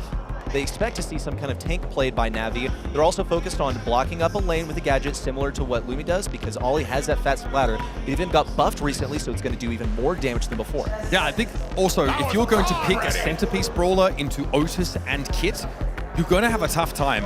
Both brawlers that are very good at just disabling individuals. I actually saw Navi take that gameplay into open business, right, where the Kenji was just not useful. So this makes Navi have to reconsider their approach a little bit, and obviously the Hank's pretty bloody good on this map. That bubble is hard to avoid at the best of times, but Upcord already have a couple of ways to interrupt it, especially mid-bubble charge. Kuru can have that pop before damage can be done. Yeah. But again, this is third pick for Navi. I think that really should round it out. Because they've got a strong duelist on Otis on the other side, they need to pick 3 strong individuals. Jaeyong here, we've seen this strategy. We saw it in the previous game. I think it was Electros who tried it, right? Yes, where they had the Jaeyong and they didn't really make much use of the slipstream to allow Hank to charge across the map and immediately apply threats. So I'm curious to see Navi's take on this shell.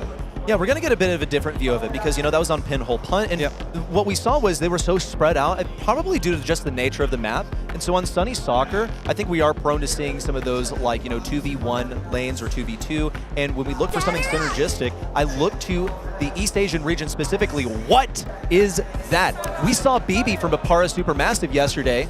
It was played by Rama, and it almost worked. That was on Gym Grab. But here you're looking at just a truckload of HP headed your way. It's the absolute opposite of what Navi wants to face because they have speed, but they don't really have much stopping power. That's exactly what Upcore are going for. Yeah, it was a pocket pick of inner circles, and they showed it to a bunch of teams in scrims. It has 64% win rate for them. It's one of their best performing picks. So I love that Upcore here are just via reverse osmosis are just obtaining and downloading the Brawl mindset of so many of these teams. Let's see if the BB is what they need. And look at this Ryohei just getting shoved around the map. Ash King can go in, take Kuru out of the game, or at least belatedly does so.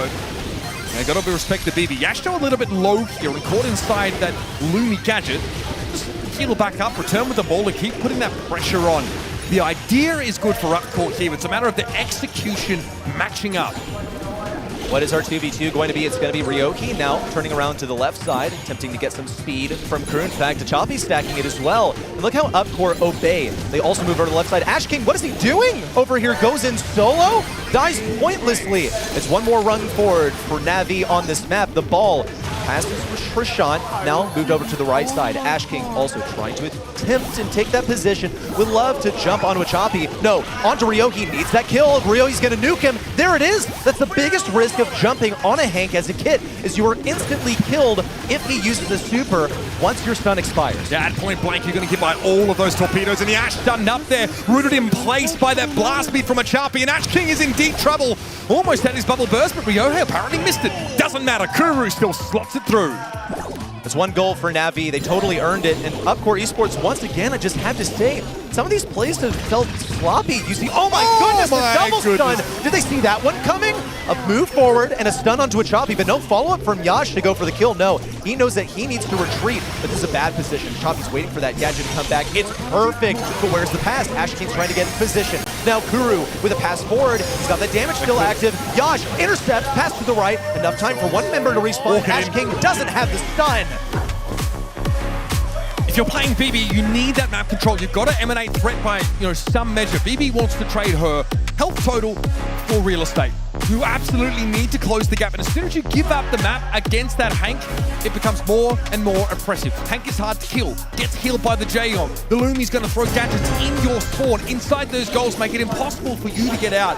Upcore cannot give that level of ground. They need to hit these shots and actually put some heal pressure on Navi. Oh, Kuru went for something pretty gutsy over there. He knows he's going to get his super back really easily, but decided to go ahead and try and bank it from mid. Ash King now on the left side. He's waiting for his super to come back. Hopefully he can stun Ryoki and get some team play going on. It's a slow from Hank onto Yash, and an easy pickup for Ryoki through the wall. It's starting to crumble from Upcore Esports. They're being pressed down like a hydraulic press. And a Choppy knows that he can get a goal here. It's a whip super for Trishant. No gold, sure, but that's no more mute for Trishant. Ash King, though's done well. He got 2 eliminations off supers there as Navi weren't quite ready for the kit to come at them. A Choppy a little bit alone here. Yash gets a couple of swings, and it's a home run. It's the Choppy out of the game for the time being. Ryohei, get with those homing fish torpedoes.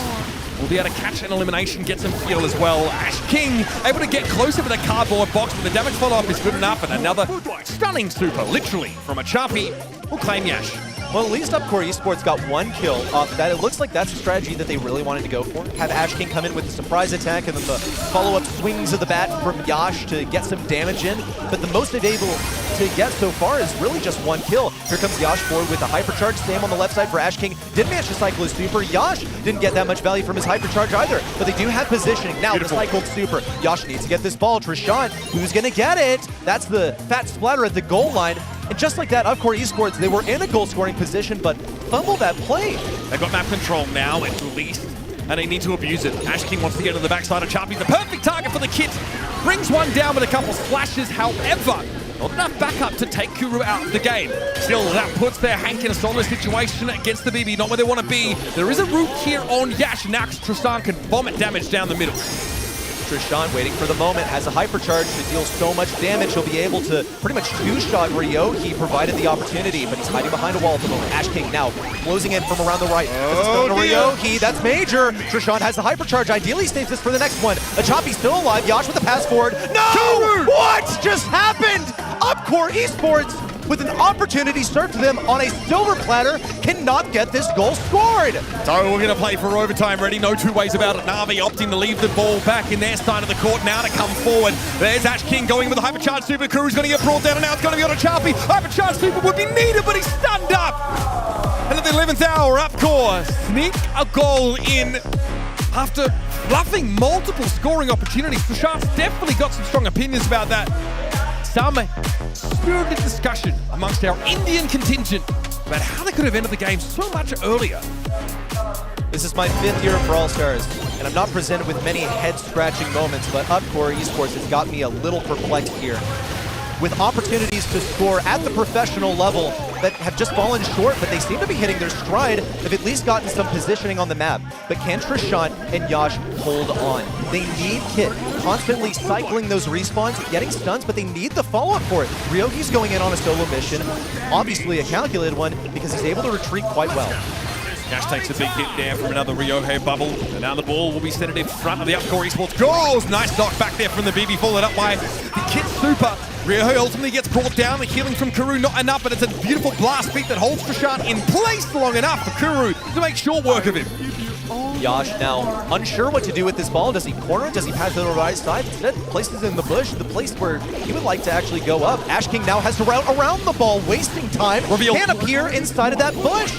That's just not good ball positioning from Upcore Esports. Just really careless errors made, but at least they got a game, and they could get some value here. They're playing a great defense in the face of just unstoppable offense from Navi. Trishant lucky to be alive there. Ryohei hoping to finish him off with a bubble, but Kuru's the one that gets him.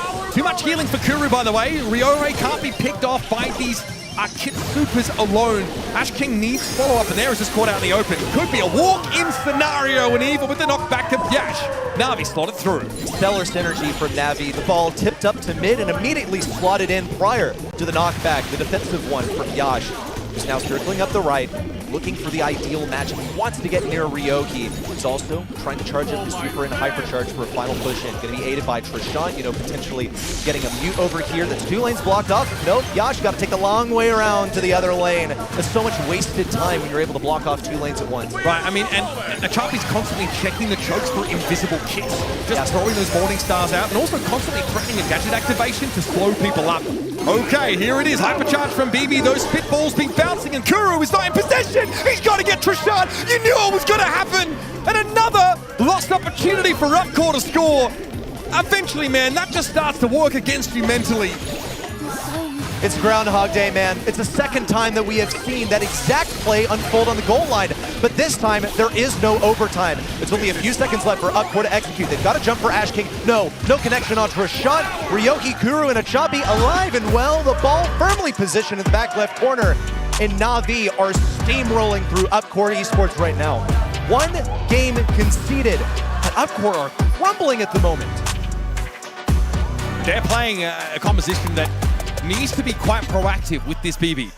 Yash needs to find ways to get in Ryohei's face, and that is really difficult to do. And Ryohei has speed boost, and also those chokes are constantly being controlled by the Lumi. This focus of that brawler feels like it's shifted away from doing the raw damage and just being a control brawler, threatening to reveal Ash King whenever he tries to sneak through one of those chokes with the cardboard box. And like we mentioned, the gadget is really annoying. Good examples right here. You are not getting out of your goal line when that gadget is being used. And that's just what happens when you give map control to the Hank comp. You get slowly crushed in. You have the endless healing for the Hank. He's able to heal himself. He's got speed. He's got positioning. Hit through walls. Not many places for Kit to hide. In theory, right? Because there are a lot of bushes, but the constant bush checking was just peak here from Navi. They left it open deliberately, knowing that they were capable of playing into it. This was again the first of 2 tragedies. Like, you just got to be joking right here. This is actually the second one, but it happened twice during this game, and that is 2 more times than it should have happened. I think in those situations, it's really easy to underestimate the raw amount of damage that Jaeyoung could do. Also, he can have, depending on the build, he can have damage amp based on how many people his shots pass through and they penetrate, right? Which is really important. When you're stacked up, grouped up like that on the goal line, it's also hard to calculate what is enough to take down the Hank. Right? Ash King's diving in and saying, hey, does someone follow up on this? Someone dive in with me. All of a sudden, there's like a super cycle from the Jaeyoung, and there's extra healing thrown in. And all of a sudden, Ryohei walks away essentially unscathed. They've lost another Kit super. It's a high-risk composition that Upcore are playing. That dive needs to go right. And unfortunately, it just didn't do it frequently enough. No, I mean, Brawl Stars is a difficult game. I can list you dozens and dozens of reasons why any weird-looking thing could have happened. But here for Upcore, these are mistakes that should be ironed out in the process of making it to the last chance qualifier. Are they just feeling the pressure of being on stage? I mean, after all, it's been a long time. Everything really is resting on Trishant, their star player, the most decorated on their team. He's made 2 Brawl Stars Championship LAN appearances, and it's been a long time. It's been 2023, the last time that we saw him up here. Upcore Esports, they're relying on him to lead the charge. So far, they're going to have to do the unthinkable. They've lost a couple of sets, and they'll have to make a reverse sweep happen to go to day 3. Kaze is open. Navi have opted for that on some of their bounty maps in the past. The kit, though, won't be a factor. That's something that Upcore have used on bounty pretty effectively. They tried like a rough Gust kit comp, but yeah, Kaze first pick for Navi. They'll get it if they can. Yeah, just good call out by you. Gives you the blue star. Also, just so much pressure. You look at all kinds of aggro brawlers right now that exert pressure, and Kaze is one that also gets assassinations. It's not about that team fight. It's not so much about positioning. Pressure helps you get positioning, but Kaze's kit allows you to get kills. That's what it's all about here on Bounty. So what are we going to see from Navi when it comes to defensive play? Because if you're going for something that gets you that blue star immediately, you're probably thinking about immediately retreating. Also, going back into your own spawn. Upcore Esports are acutely aware. They're going to try and get some kind of pick, pressure Navi back into the corner because they're going to retreat there naturally, and then get a pull, get that lead back, and run back to their own base.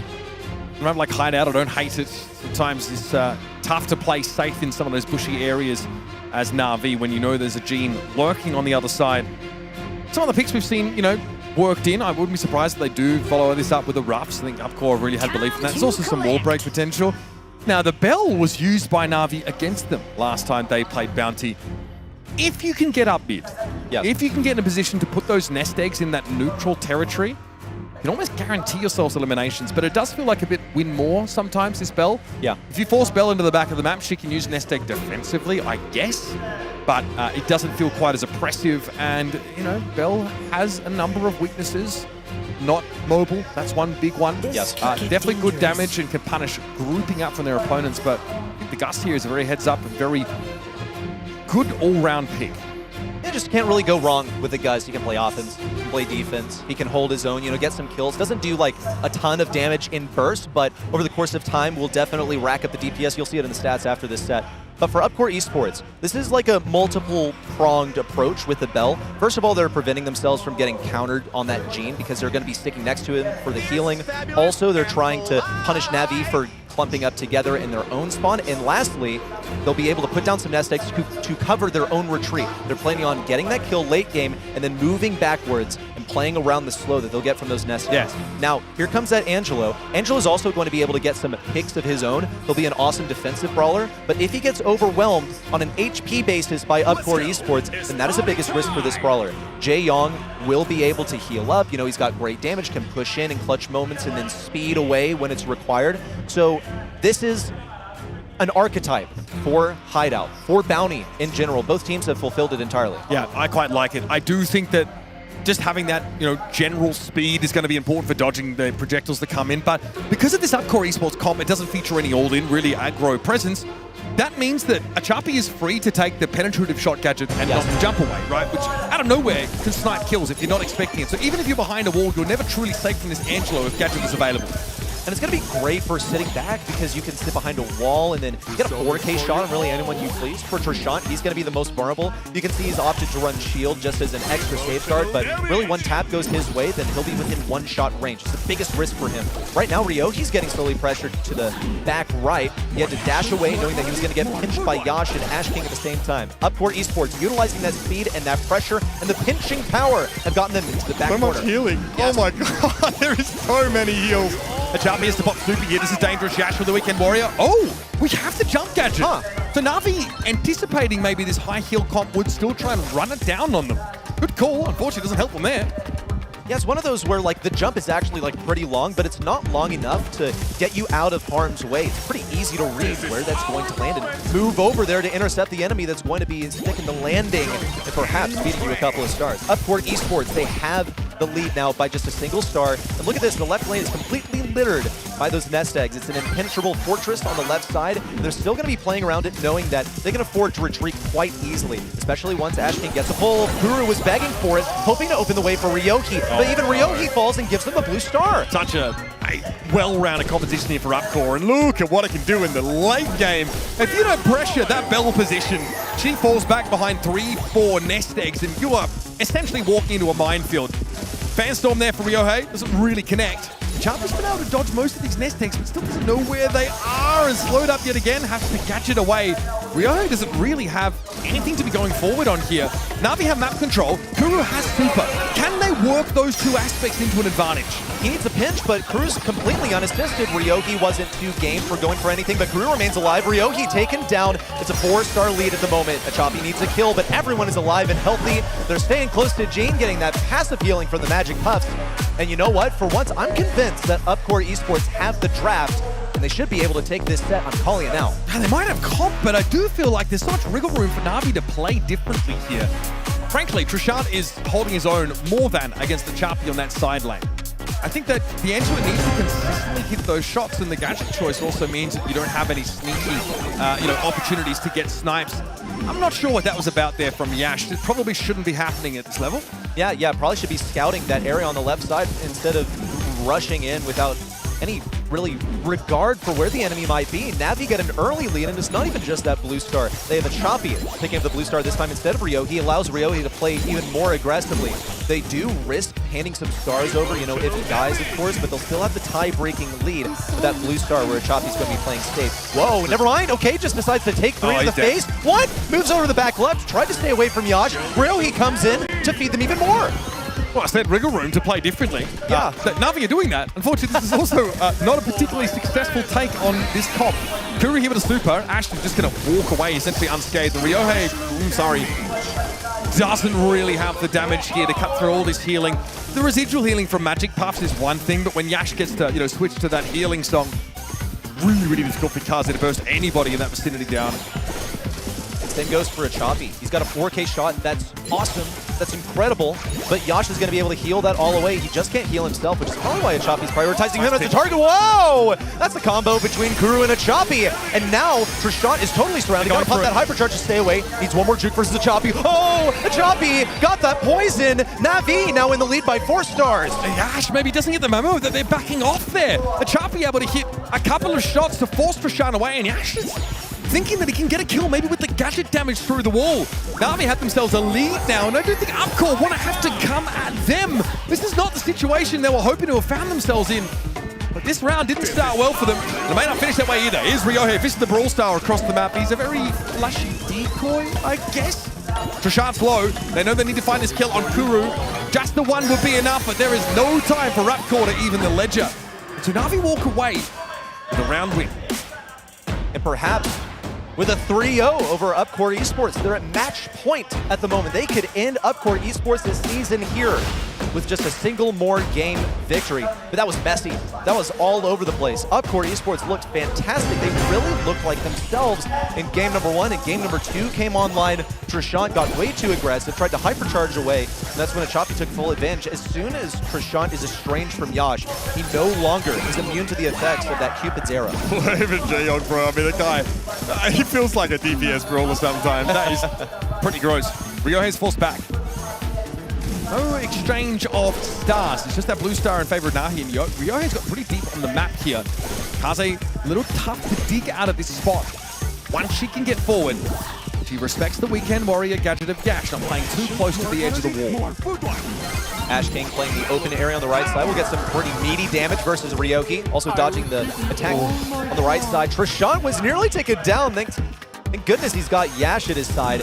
And as soon as Yash departed, it looks like he just has so much difficulty facing his lane. He's eating these shots straight to the face. At least he's working on a hypercharge, and he will be able to get a mark onto a valuable target, one that usually boasts their HP is one of their major strengths. Gust can be one of those because he has that shield that keeps him alive typically. Here comes the speed. Yash knows what's up. He's also got the gadget ready to go. He may use it on a Choppy. And yes, that is in fact Gust marked on the back left. Yash tried to pinch him, decided to bail early. Splitting the map here feels like it favors a Choppy. Trishant wants to play within that safe radius of those nest eggs, but Navi, you're not going to give a straight up fight, not when they're ahead by this blue star. Ryohei is still lurking in that bush. Decides, though, to respect Yash's damage and back out for now.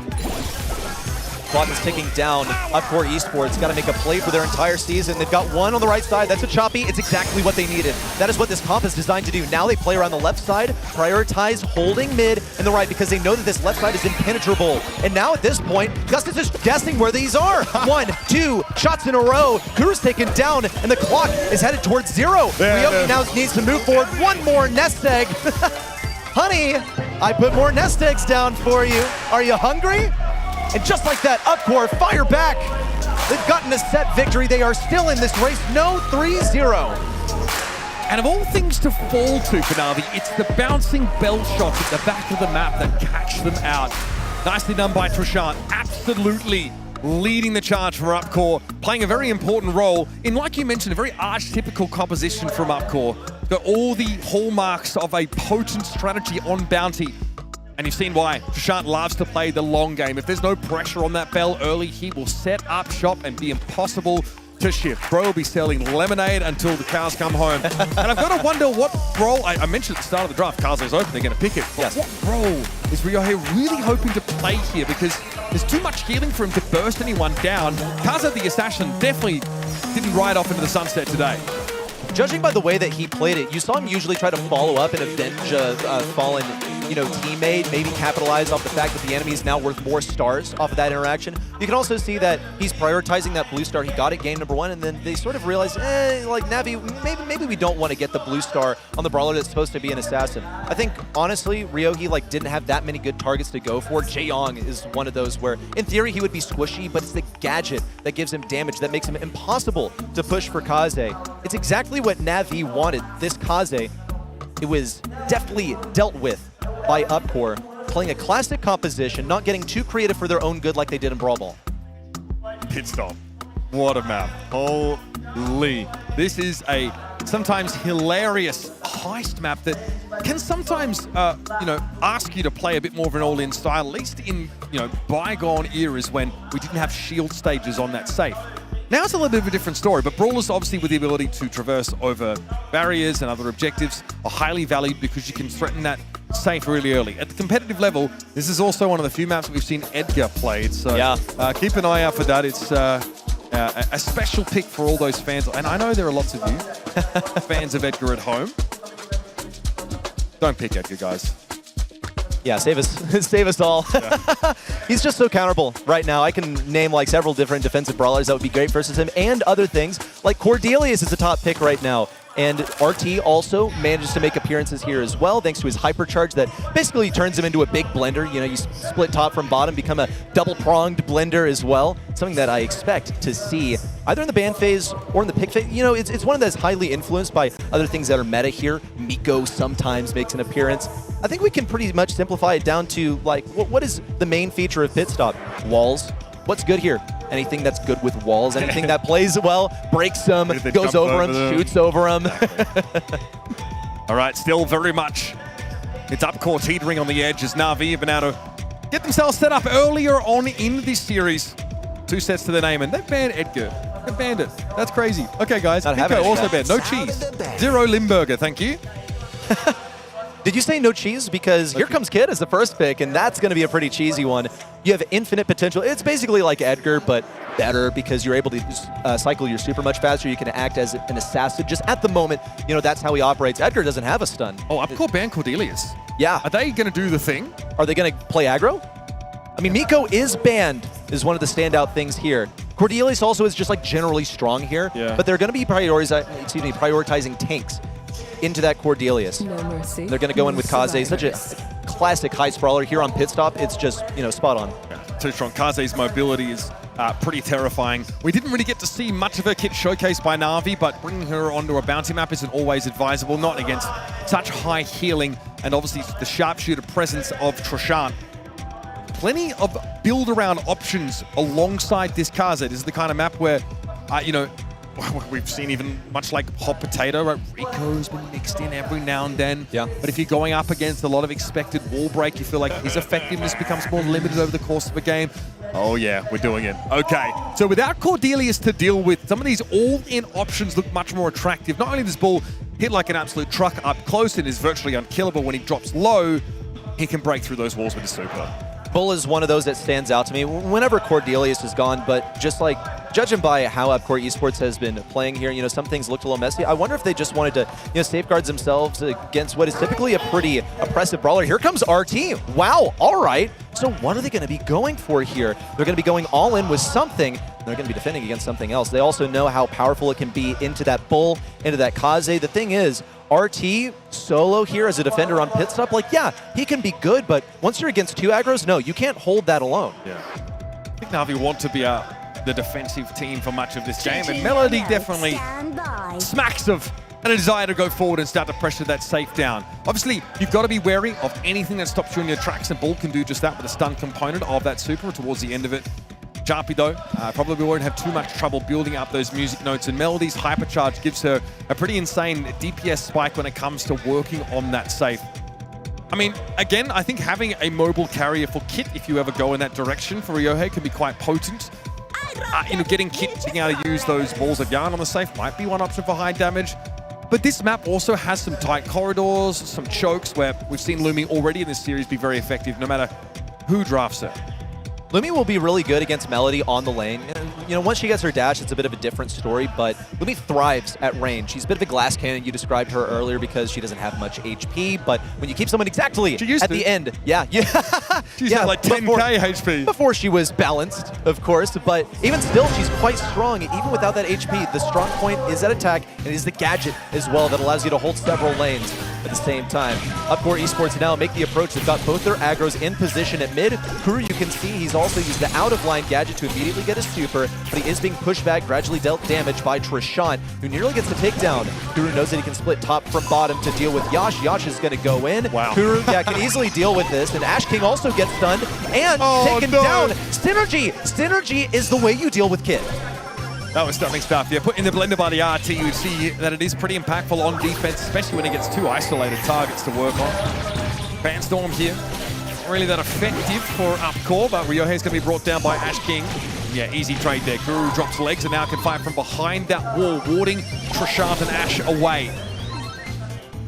Ryohei now approaches from the left. He's going to have that assistance from a Choppy. This is a synergy they needed. Ash King! Whoa! Juked out. Now he's going to chase things all the way back to spawn to attempt and pinch with his teammate Lumi. Trishant now circles around to the left, and this is just impossible for them to take down. They will eventually now take it down, but it's 49% remaining on their state. They barely laid a scratch on Navi's. They can juke that super from Ash King so effectively. Recall back to the legs by Kuru, realizes that Ash King is coming their way. Another Fanstorm thrown down. A Choppy doesn't have any follow-up for that dive there. Kuru's on the wrong side of the wall. Ryohei was in no position, but RT Hypercharge, pretty good at killing people. Okay, now Ryohei gets to work on that safe yet again. It's down to 26 ready set. This is awful tough for Upcore to bounce back from. Kuru won't survive that, but a Choppy is now inside of the box. This looming threat now headed towards Lumi. Couldn't quite get there. Trishant decided, I'm panicking. Go ahead and use that gadget. And he has a Choppy cornered. Choppy's getting close to his super there. 1-2 swipes. You gotta be kidding me. Now in for the hypercharge. That's enough damage to take down the safe Ryohei for the final punch with Melody's notes. And once more, Navi are at a match point. My goat is certifiably not washed. He just broke some ankles, bro. That was insane. Trishant is, bro is reeling. Guy is dizzy. Give him something to hold on to. He is, that's why you see him steadying himself right now.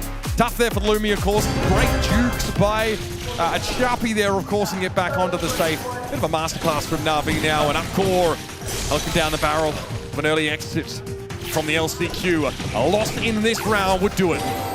Choppy now blinded. Ash King's going to attempt to approach, but he's inside of that radius. Choppy knows where he is, and Choppy has a super. Could go solo onto Yash. Meanwhile, Ryohei is solo on this stage. Upcore Esports have opted for the base race, but at the moment they're still behind, and they haven't even died to respawn. Ash is low, so can't really hammer the safe down. Hopefully Upcore should be able to catch up here. It is just Ryohei, who's disrespecting Ash as much as humanly possible. I love the gadget. That's going to give you some staying power. And solo, the Melody has been able to pummel the Upcore safe down to 24%. Now Upcore have been pushed away from being able to damage Navi safe, and a Choppy dives in. Will he get away with it? Oh, he can't get away with it. That's so messed up. Ash King in the middle of the map as Bull. He's an easy target for so many of these brawlers, but they're ignoring him. They don't want to give him the time of day. In goes Navi for the safe, and Upcore now, their grip for glory, starting to be wrested free. Another chance for Upcore to come forward, and Kuru's hypercharge will stop Ash again. One more chance, but it's looking like an insurmountable advantage that Navi's boasting right now. Ryohei could really use a super here. A Choppy also out of his super, but judging by what we've seen from these two, it is only inevitable that they will get it. Ryohei's got the hypercharge, he's got the super. Yash needs to be right under him. A little bit more damage is all it's gonna take. A gadget popped, and Navi are on to day 3. In previous years, this org has not been able to make it through the group stage. This year, they will. One more match stands between them and a World Finals qualification. As the number 3 seed from East Asia, Navi may have felt like they were entitled to crack at the World Championship. But this is the BSC, folks. Nothing is granted. Everything must be earned. So a determined step into tomorrow for Navi. The golden ticket match is the last hurdle that remains. Navi, you can see, not extreme expressions on their face. I think they knew that they had this one pretty much in their back pocket. As soon as Upcore Esports started to fall apart there in the first couple of sets, got a little bit shaky there in set number 3. We started to see Upcore Esports come alive. Classic composition. They were light on their skill, minimal mistakes. Navi, I gotta say, they didn't play too well in set number 3. Navi is gonna have to impress us tomorrow. I'm not too blown away by today. Even though they have just won, they're gonna have to step it up. And with that, we have to say goodbye to yet another team, Upcore Esports. Their dream of World Finals just popped.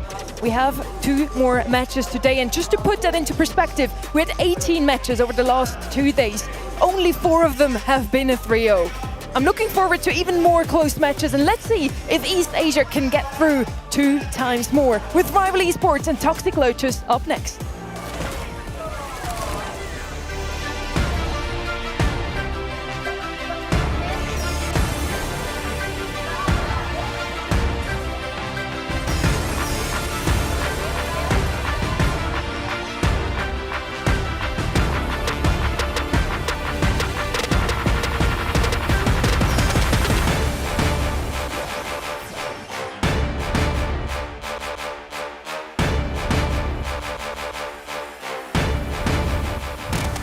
因为今年世界赛重返了瑞典，而今年的独联比以往更加强大，我们希望弥补23年世界赛的遗憾。現地で練習とかも海外のチームといっぱいして、でもう最近は結構評価も上がってきていると思うので、もうあとは大会で勝つだけだと思ってます。We got 2 more matches for you today, folks. We now head over to Group C. Still at the last chance qualifier, still in Sao Paulo, still next to Uber and Ready. I'm super honored to stand next to you, by the way. You've been doing great so far. You have 2 more matches. I hope the energy's still up there. Oh, it better be for this game, because for me, it's the match of the day, right? It's a decided game. It's a rematch between Toxic Lotus and Rival, who went all the way to 5 yesterday, and I had to dig on Billy to find the footage, and it was worth every second of searching. It was a banger series. Oh my goodness. Yeah, we were deprived of it yesterday, and we finally get to see it manifest, and this time the stakes are even higher. Winner advances to day 3, loser, their season ends here. Rival Esports came in as a team that I think a lot of us expected to make the World Finals. Toxic Lotus dazzled us also at the Brawl Cup as a qualification for mainland China. And this was the match that so many were hoping we see. Toxic Lotus versus Rival Esports in a 3-2 series yesterday.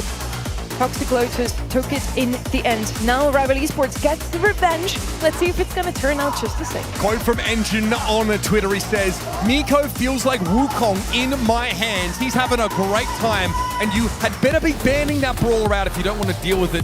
If I'm Rival, I'm ready for it after last time. I look at Rival Esports, I see a team that has ridiculous drafting capabilities.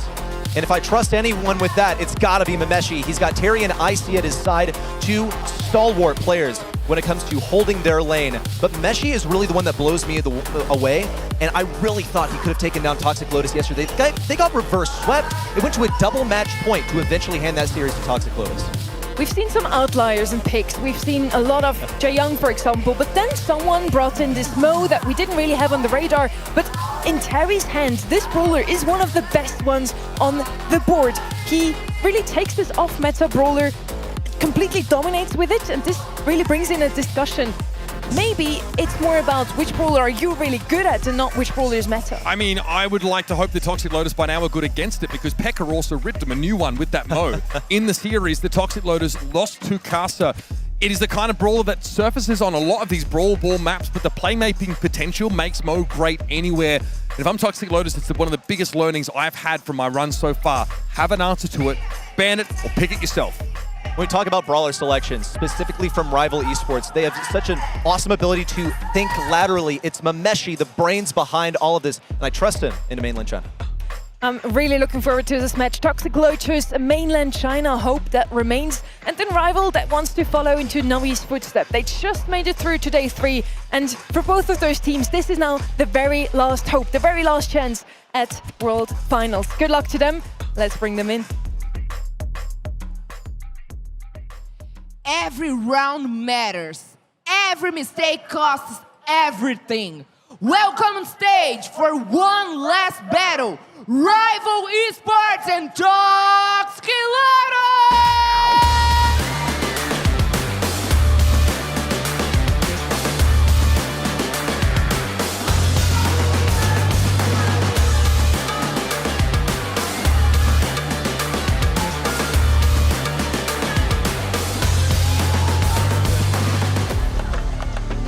red versus white here. Rival on the left.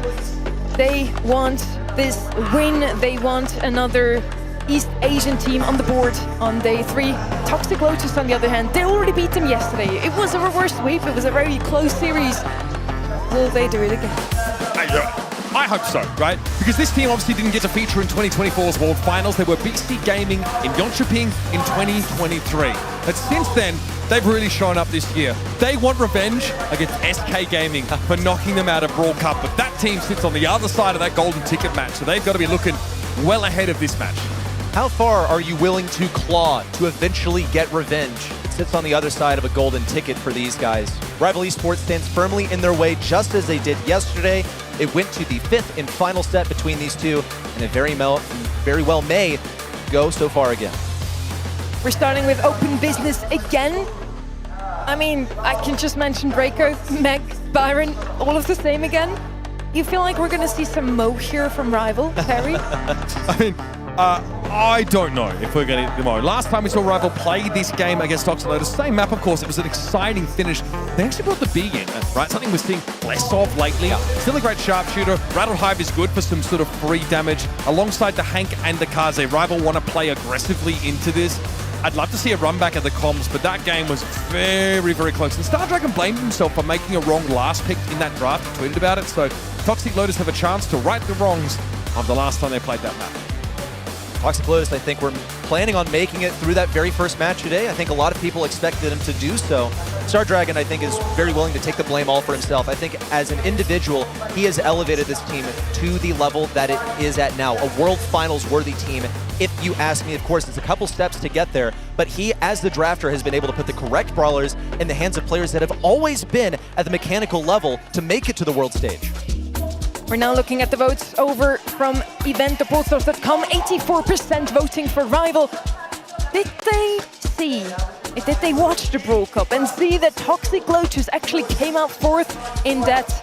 Also, 100% win rate in their own region. Toxic Lotus are a menace, not only in their particular region, but also on the global stage. They were a great team. In 2024 at the LCQ, though, Toxic Lotus fell to the now Casa Brawl team. That was for Esports and knocked them out in a golden ticket match. There's like a ton of like revenge arcs for this team. But something that TL mentioned coming into this tournament was that the pressure's on us now. The cat's out. Like, people know we're good, and now they're actually the Chinese fans really like expect excellence from them now. Yes. You do one thing well, and they're like, do it again, do it again, do it again, do it better, do it better every single time. And Rival Esports, I think, are really easily underrated. They are the 5th seed from East Asia, but that's a stacked region. And I think you've got incredible individuals on this team. Ramesh, you're not the flashiest, but is a world champion in his own right. We now want to head into our first map of this matchup. Rival versus Toxic Lotus. We're starting on open business. I did not talk about Kaze, but I do like this brawler. She's basically, how did you put it, Reddy? The living brawler that is just there for pressure. Yes, she's there for pressure, and she's there for assassination. I think that, you know, you got Kaze, you've got Kenji, they do similar things. They exert pressure, they're aggressive, they dash, they move. Kaze can heal just like Kenji can, but he does it more, he's more tailored for extended team fights. Kaze is going to be excellent for anytime assassinations are required, anytime hypercharges are prioritized, which is, you know, pretty much always. But also, she's got a big ol' circle, and Hot Zone has got a circle in it. I'm looking at area denial from that perspective. Oh yes, we love circles. Brawlers that make circles on Circles circle are maps are super good, I'm not going to lie. Yeah. Toxic Lotus opened their draft in a very different fashion. This is the same first pick we saw from Rival, or rather Kaze found her way into their draft last time they played open business. It was like a Meg Frank with a healer plan for Toxic Lotus last time, and they couldn't overcome just the burst damage, and they also got counterpicked last by a sharpshooter. The Toxic Lotus, got to be mindful of that. They have good range here. They're still going to try the Meg plan, though. Bring her back in and ideally have more built around it. So the big question mark for me, Reddy, is if they end with another tank or with something to set OU up, a healer or something with mobility. Jaeyong obviously being available. Yeah, it's going to be really difficult for Kaze. Even to play into the Meg without support is the biggest issue.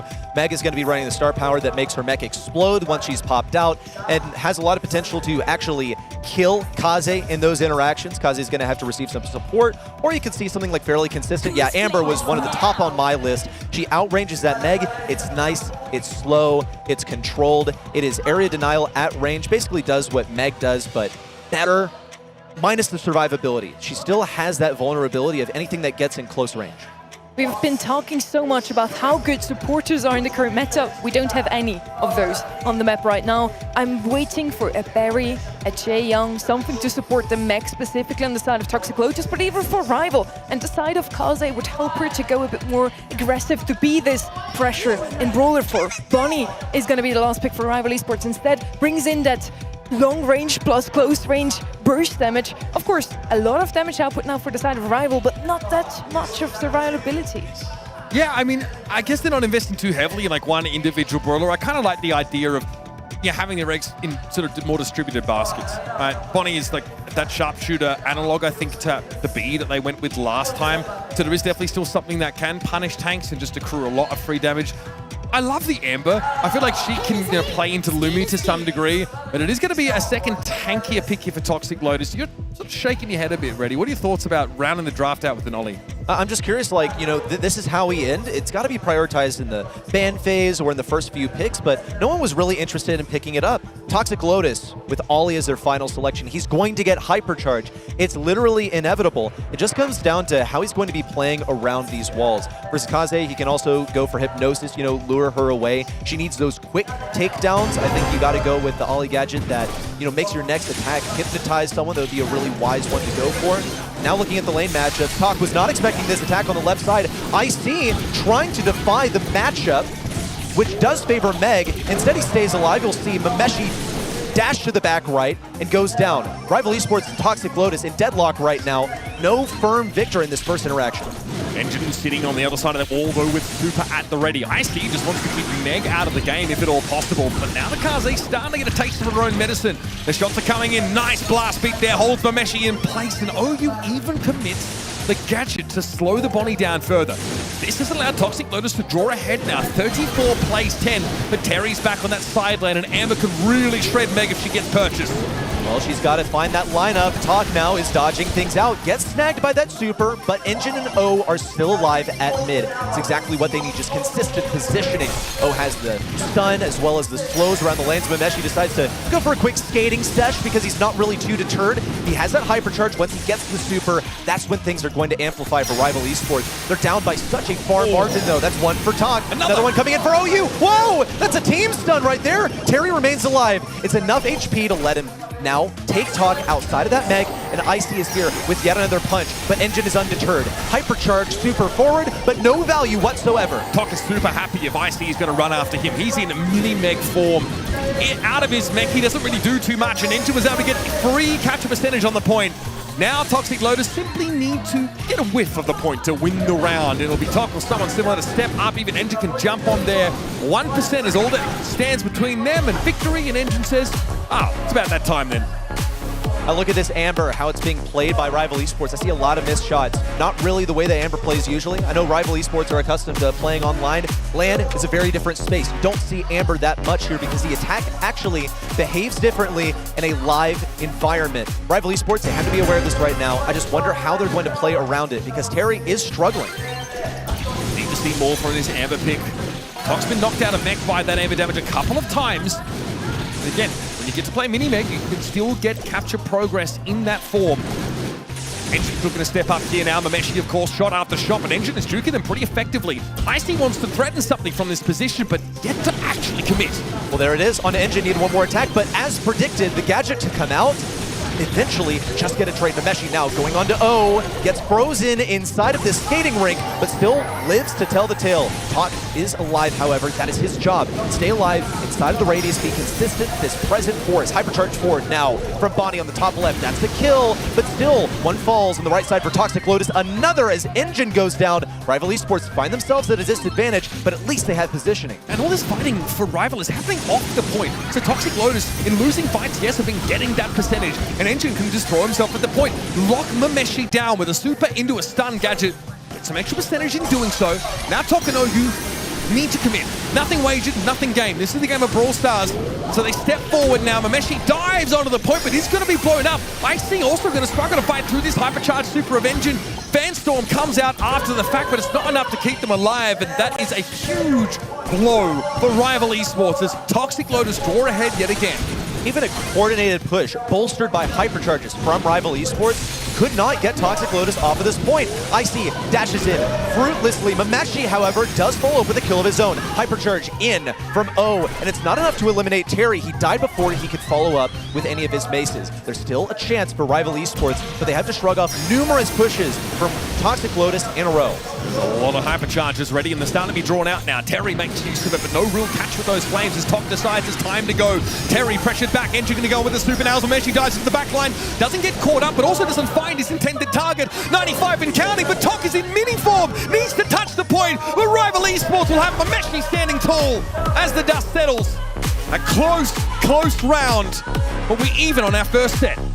Rival Esports didn't look too hopeful in that very first game, but as soon as they managed to take control just once, they cycled their abilities. They had everything under control. Excellently done. I think things were piloted way better by Mameshi on that Bonnie as well. You have a bunch of brawlers that have mobility. Mameshi jumps, IC, dashes. It's so easy to leave your teammates behind in those scenarios. You'll see IC taking that matchup solo on the left side. He stayed away from that Meg. It was the right decision to make. Mameshi has way better matchup, outranges it. Now in, behind Engine, looks for the kill and stays alive. Rockstar beginning for Rival Esports. Yeah, really sick Bonnie play there from Mameshi. And of course, the change allowing Bonnie to get back in Clyde straight away after jumping is definitely playing a factor, that's for sure. Engine has super, but Icy can dodge away from it pretty easily. Engine still decides to go for it. Mameshi does get caught out. Gadget into super, Bonnie locked down. Fanstorm here could imply something, but Rival Esports need to get Terry into the game again. It's going to be Icy going forward. Tok knocked out a mech, that's all well and good. Now the Amber can start to pressure that backline further.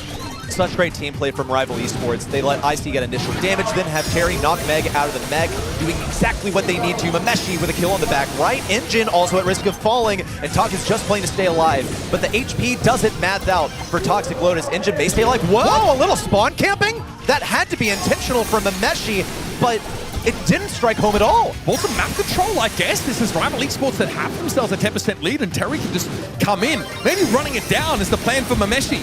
Gonna get caught by Engine here, low as he is. Super catches on her, so the Bonnie is hypnotized, and they don't eliminate her straight away, because Tok's up on the point. Now Terry wants to come forward, knocks her out of mech, and Terry should be able to win this fight, but it's tough to connect those flames at close range. Terry, though, prevails, and now Rival Esports are on the home stretch. Amber's worst nightmare. He ran out of ammo. Huge hypnosis for Engine. It's Icy to the rescue. He keeps Mameshi alive. Now dashing to back right. Oh, only barely alive. Mameshi spinning around, wants to clip this wall, needs Terry to help pinch. But Mameshi doesn't want to rotate towards the top. No, he needs to use his HP to get on top of this zone. It's going to be a buzzer beater for sure. Tok now rotating in onto the point. Knows he's going to fall, but just has to exist on this point. That's it. It's a team wipe. Rival Esports know that there's nothing left for Toxic Lotus to do except watch as this counts up to 100. Rival Esports off to the same start in their first match versus Toxic Lotus. One secured. How's your opinion about the Amber evolved over the course of that game? Because it was tough for Terry initially, but I just watched Engine super onto the point, hit nobody, and then just get blown up by the Amber. Yes, I think it was figured out pretty much by Rival Esports. You saw Terry sort of getting used to the controls, essentially. You know, it's a much different environment in LAN versus online, and you can see that Terry managed to muster the most DPS, but I think actually the most marked difference game over game for me was just seeing the way that the Rival Esports players managed to trade out damage and trade out interactions. They synergized so well, and they also knew, look, stop going on to this Meg, you're just not going to win it. Let someone else do it, or at least get the initial damage and let someone else finish off that kill. Don't be the one to send her out of the Meg, it's gonna cost you too much HP. It was very elegantly done by Rival. I have to hand it to them. Some head scratches, of course, you know, you see like Mameshi jumping in to spawn camp Illumi, it fell flat on his face. Yeah. They almost lost control off of that and managed to bring it back. I think coming back to pretty much the exact same thing. Elegantly switching up those matchups, taking damage for each other, and playing as a team. Mameshi, for me, my MVP coming out of that round. Yeah, there's some interesting Bonnie dives into the back line, but Mameshi also using it just for survival, realizing how important it was to stay alive. I think Mameshi ends up accruing 48% of the overall required capture progress for Rival. And as Bonnie, that's not always easy. You're not mobile. No. You have long range, but you are slow as heck. So being able to stay on that point for as long as he did, it's really important. It's a key component of the set win there on Hot Zone. So let's turn our attention now to Brawl Ball. This was a set that Toxic Lotus actually won to begin their reversed sweep against Rival. It was Super Beach, not Sunny Soccer. Obviously very much a different map, but It was a comp that featured Trunk that allowed Toxic Lotus to prevail on that map. Trunk, we saw it in the hands of Sargent as well. You know, different team, but same idea. It can be super lethal. And it also heals, of course. You've got tankiness, you've got mobility, you've got a radius around yourself in which you can deal damage, a critical hit spot. You know, a mechanically demanding brawler, and definitely is firmly set apart from the other circle attack of brawlers. One that I would definitely trust in the hands of Terry because he's a remarkable aggro player for the team. I see, you know, pretty much the same thing there. Now, when it comes to Rival Esports, comp-wise, what they're going for here, we saw success for synergetic things. We saw Sunny Soccer played earlier. Toxic Lotus, of course, have some tricks up their sleeve as usual, but I anticipate Mameshi should be able to react to those interestingly. But like the Jaeyong Hank combo is going to be eyed off here by either of these teams. Right? We're seeing that just a lot. Slipstreams for Hank to get forward and pressure some big bubble connections. No ban of that particular brawler either. See, Mina finds herself banned as always. Lumi's been a bit of a favorite for Toxic Lotus to try and pick. It's reasonable here, right? Sunny Soccer features a lot of those chokes, and if you can control 2 out of 4 lanes at any one time with that gadget, it feels like you've got a lot of breathing room on the map. Rival, though, with the first pick. They tried Griff here alongside a Jaeyong Hank combo. I get it. High damage. Obviously, Griff's hypercharge, that catchback now goes through boxes. So all of a sudden, these closed-off maps aren't as much of an issue for him. Get Ollie, too good. Also very good at shutting down those assassins by finding a timely hypnotize can really turn it in your favor. Yes, my concern here, though, is that Toxic Lotus did decide to give them this Ollie. They prioritized, I think, Cordelius, Kid, Mina, both must bans when your opponent has first pick. That's just my opinion. But they've offered this Ollie over to Rival Esports. Now, what are they thinking? Do they go for like a Buster comp over here? We've seen it as a response to Ollie before. One of the reasons it stands out to me here is because that initial spawning area on this map is so cramped in that it would actually be really good at giving that initial hypercharge and super to that Buster. We're going to go ahead and start off with a Kaze, you know, for the same reasons we mentioned earlier. Great for getting pressure, for getting some damage. When Rival Esports decides that they want to support this Ollie, which they absolutely should, then Kaze is going to be honing in its focus on that support. Otis is open. That's Seeing true. that worked in on a couple of these maps. I think it also happened last time, Super Beach. Yeah, we saw Otis Kaze draft from Toxic Lotus. And yeah, that was when they rounded things out with the Trunk. I'm not sure if this is the map for it. But Otis, yeah, going to be the pick. So Toxic Lotus definitely, know where their bread is buttered. And last time they played, it didn't fall butter side down against Rival. They had a pretty strong showing on Super Beach. It was a straight 2-0 win in terms of sets.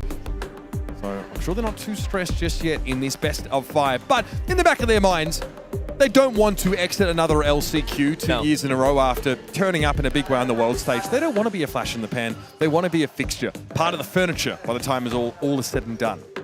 Well, for the first time, I think a mainland Chinese team has some positive expectations and maybe actually a little bit too high. As soon as they did really the unthinkable in Brawl Esports, it seems like the floor has been raised on what people expect of them. Now, Rival Esports, they go with the mouse. It's time to get a little bit cheesy. So what can Mo do here? Obviously, he's able to dig underground. That means he'll be able to maneuver around those boxes. And also, he has a hypercharge that's so useful. One of the biggest things that stands out to be about Mo on this map is be mindful, you can super from midfield. Mo, if he passes the ball forward, supers towards it, he's going to have a super as he comes out of his own super to slot it in. Could get some cheese like that. You know, don't mean to hammer too hard on the pun. And they'll also be able to fire over these walls with Willow. Such a remarkable defensive brawler. She's really coming to her own now that her hypercharge allows her to be functionally invulnerable when she's mind controlling an enemy, as opposed to just having some damage reduction. Especially against like a Kaze, you don't want to risk just getting run over when you are unable to take action. We'll see now Toxic Lotus's last pick. And I'll remind everybody, last time it was Trunk. Not sure if that's going to be the answer for them again this time, but they can work. They might want to work someone in that can operate across these walls. Lily is going to be the pick this time around.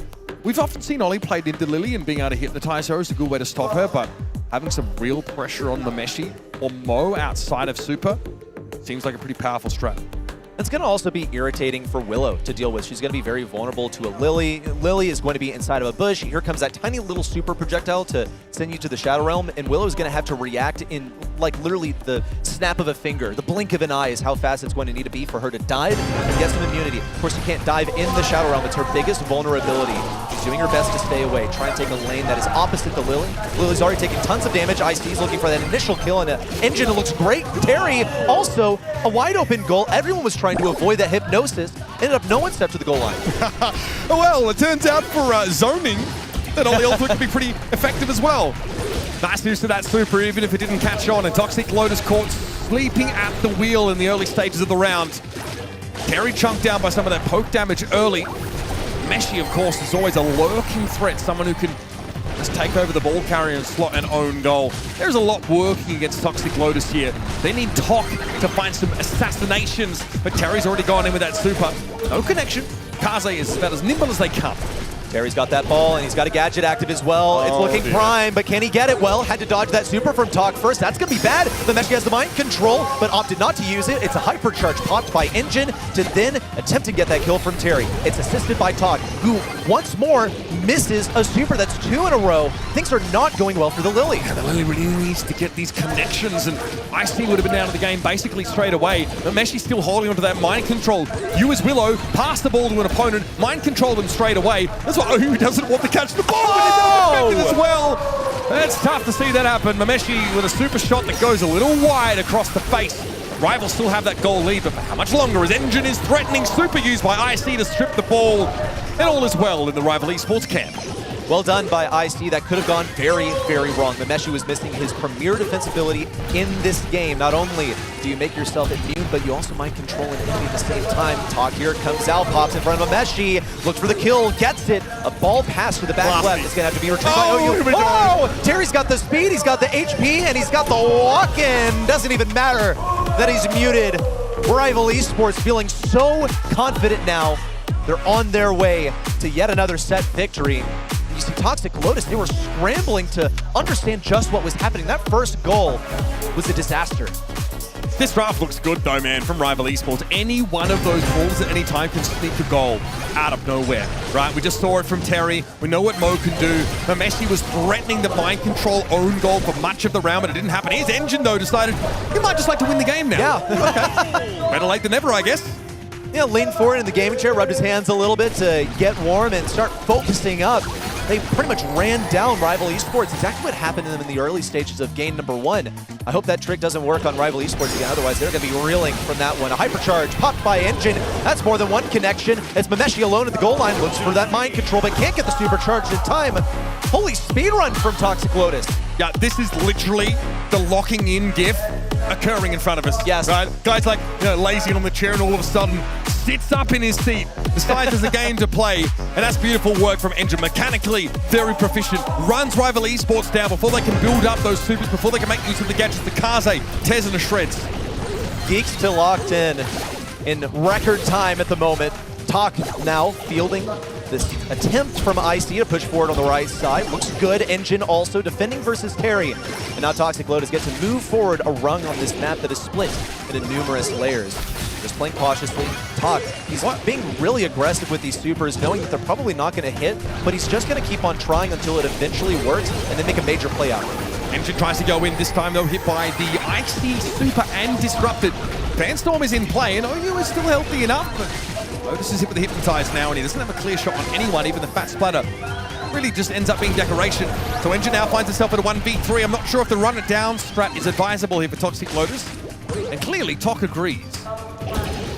Tok's really feeling the heat. At least he's got a hypercharge for his troubles. He would likely attempt to target that onto Mameshi, making the unorthodox move of using the gadget to go forward. Hopes to catch Mameshi on the exit from the dive. It's successful, but it requires some assistance from Engine. That's the heal with the transformation back into the Geisha aspect. IC isn't really able to get him around this wall. Or maybe he is. Okay.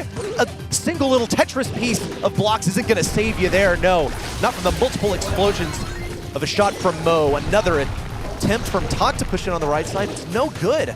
Rival Esports have unlimited utility right now. They've got that Mameshi super. They've got IC on the hypercharge. Terry's going to go in with a huge super. That's double hypnosis. No, Tok was inside the Shadow Realm. He's attempting to defend, but it's no good. Terry with a little walk-in. Run down the clock while you're at it, my friend. It's 50 seconds left. I mean, your hypnosis is totally fine just to take an opponent brawler out of the game. You don't need to use it to score. Engine was, up with the fairies, while Tok was under extreme pressure in front of the goal line, and that's another important kill. IC onto Engine yet again. It was that elimination that really opened the momentum up for Rival Esports on their last scoring drive, and they've done it yet again.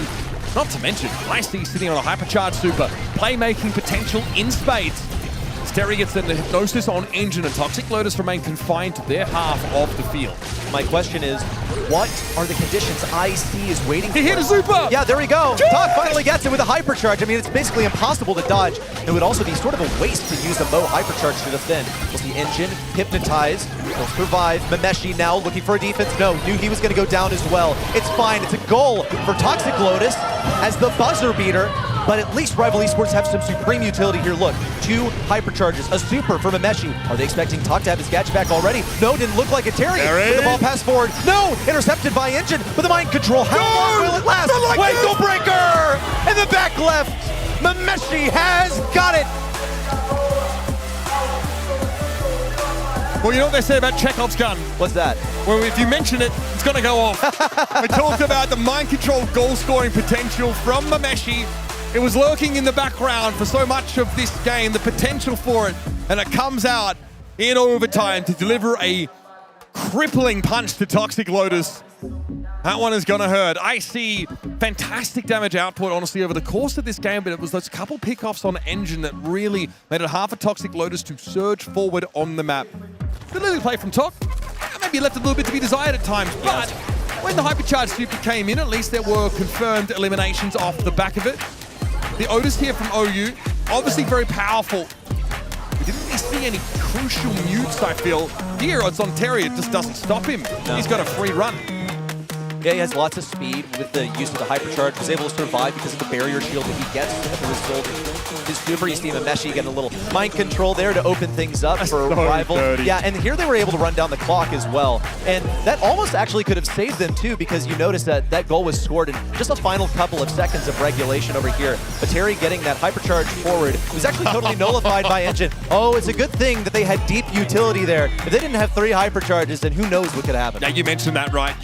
There was a goal on the buzzer from Toxic Lotus to stay alive in this set, but in the back of your mind, you're like, yeah, well, unfortunately, economically, they're really behind. So, Toxic Lotus are no stranger to this situation, folks. When they played Rival Esports off-stream on day 1, they had to reverse sweep them. Now, we know when lightning strikes, it makes an impression. He's going to strike twice. That is 3 sets in a row that Toxic Lotus need to make up, and it all starts with Bounty. Or it's an early exit from LCQ, and as their shot at Worlds goes up in smoke. Their shot at Worlds being just a bygone possibility. It doesn't feel right. I mean, if you were just watching Brawl Cup, seeing how they stack up against the rest of the world, you would expect by far that they're an instant qualification to the World Finals. Even. Yeah, but on the theme of lightning, was that performance at Brawl Cup just lightning in a bottle? Was it just once that they had that chance? Right place, right was it time. a fluke? Yeah. But I think if you're Toxic Lotus, you don't want your legacy to be defined by, what, losing in the consolation game heavily after, you know, beating some of the best teams in the world, dropping a nail-biter SK and then looking flat as heck against Data Division. I don't think you want that at all. I wouldn't be putting that on my mantelpiece. Toxic Lotus realize in their careers, there's still so many more heights to scale, but Rival Esports are a tall order, and they stand before them now in a commanding position. It's fingernails dug into the cliffside by Toxic Lotus, and Rival Esports are poised to stomp. Let's head into Hideout now. Bounty map taken in, and we actually have a bell ban here from Toxic Lotus. We saw how oppressive that was in Trishant's hands in the previous series. Kaze, Oli, Mina, the must-bans here for Rival if they don't have first pick. Bell is not typically a ban-worthy brawler, but I just love the way that Toxic Lotus usually plays, where it's unorthodox, it's weird, it's unexpected. I think them being, you know, kind of an undocumented team has been one of their biggest strengths. And coming out with something weird versus Rival Esports is going to have to be one of those last things that they're clinging to. One of the things that empowered them at Brawl Cup was the fact that I don't think people really expected a tough match against them. The Bell's banned because they want to play something focused on staying close together. They also want to take away a comfort pick from Rival Esports. Bell is a brawler that they play quite often and have for a very long time. Ever since it was introduced into the game, these players have loved the brawler. And Rival Esports may even just take advantage of that. They're going to play something centered around support themselves. The support meta, at the top of the meta, it's got to be Byron and Jae Young. They're going to be facing each other on opposite sides of the arena. Rival already probably can't feel great about trying to all-in Toxic Lotus when there's the potential of a Byron super to sort of flip the script on a fight. as far as their numbers are concerned, it's really potent, and not to mention the hypercharge. This, I love this pick. It's hideout, right? So there are some destructible parts of the map, but Brock has fallen from favor a little bit, unless you're playing the boss mode right now in Brawl Stars, in which case it's great. I've seen it sometimes in those knockout games, right? Yes. So what's the purpose of the map break here? What brawler do Rival add to make use of Brock's ability to open things up like this? Pretty much a sniper. I think it's kind of odd to pick Brock so early. You know, were they really concerned about it being snapped up by Toxic Lotus? Actually, honestly, kind of realistic. And you can see the Toxic Lotus are going to go ahead and go with this sharpshooter because they know they're going to be fighting a sharpshooter game. The Byron, as a support, you know, does comparably to that Jae Young. However, as a sniper, it exceeds his range. So if Brock fell into the wrong hands, then it would be really, really bad for Rival Esports. If we go back to just like how the Brock usually plays, you talk about it being usually executed on knockout, it's to get rid of those little strongholds, especially like on New Horizons, where people want to hide behind the walls. Toxic Lotus has no intention of letting the enemy hunker down, and Rival Esports are quite well aware. And this also means that Rival Esports are the aggressor now by default, unless they pick a brawler that gives you like instant blue star potential, but Kaze's banned, and that's one option you use sometimes to walk up on it. And I don't necessarily think that they want to challenge Tok for blue star early. The Toxic Lotus know now they'll be on the defense to start this off. They can play back and they can hope to get value from OU and Engine as time goes on. Won't be heat ejector, of course, otherwise Tok can't take that blue star. So it'll be flying hook, which does mean the Tok has the ability to go aggressive, dive in, but has to respect now the Gust shield and also the Jaeyoung heal, also his damage. As hideout as the map with walls that Jaeyoung can actually burst you through with that gadget. More KO potential for Toxic Lotus than for Rival Esports. I think that Angelo is going to struggle into the healing that Jaeyoung has to offer. It also means that Jaeyoung may be lacking in DPS as he's constantly healing up his teammates that are getting hit by that Byron and, of course, by the Angelo. With that Carl, though. Is it jump gadget again, do you think? Surely it has to be. Unless, yeah, well, okay. This was the other big mystery. Who is going to be wall breaking? Because Mameshi could have opted for either gadget. He could have gone for the jump to get away from Carl. He could have broken open walls, and they seem to be just fine playing that range matchup. Rival Esports wants something skill-based, but they are going to have to push the Toxic Lotus base. At least they have wall break on their side to break open the enemy side. As they push forward, Toxic Lotus is going to be closing in on those quarters. Just had the jockey back, but that's nicely done by Engine. Oh, man. Beautiful connections. I was kind of wondering about the Angelo choice, right? We saw earlier, we didn't expect the jump gadget to be used, but it was, that individual knew they'd be getting run at a fair bit. Terry can just charge into the map, and Mameshi's healed up once more. Or wall break if the Brock should desire it. Right now, Rival are happy enough. They need a little bit more stars, though. As even with a blue star still in the hands of TL, and well, get what you came for. Something that is often underestimated is the range that Brock has when he utilizes his gadget. It's sort of an off-meta selection. It's really only used to break open walls, and so it's not really seen that often. Obviously, something that Toxic Lotus were not prepared for. Engine had either already used his jump, or he just didn't use it in time. Maybe he thought he was just out of range. Instead, it leads that lead over to Rival Esports' side. They just want to be focusing on playing defensively right now. Obviously, they don't want to break open any of their own walls. Toxic Lotus won't be able to do much around it. Oh, of course, he does have the gadget that he can use to get aggressive. Tok has that little super that he can throw over the obstacles. Undoubtedly, he's working towards that hypercharge. He needs to get it within the next 20 seconds. Good hits here every now and then from Mameshi. Keeping the Angelo honest. Tok also, every now and then, eating a projectile from IC. Supers up for all of Rival Esports in a lead in their favor. Tok being as low as he is now, it's going to be tough to come forward. Engine snipes Terry out of formation, and now Toxic Lotus have a lead. Hypercharge super from Mameshi might be required, but he's too low to make anything happen. With IC falling, Toxic Lotus solidify their lead, one they searched for much of that round.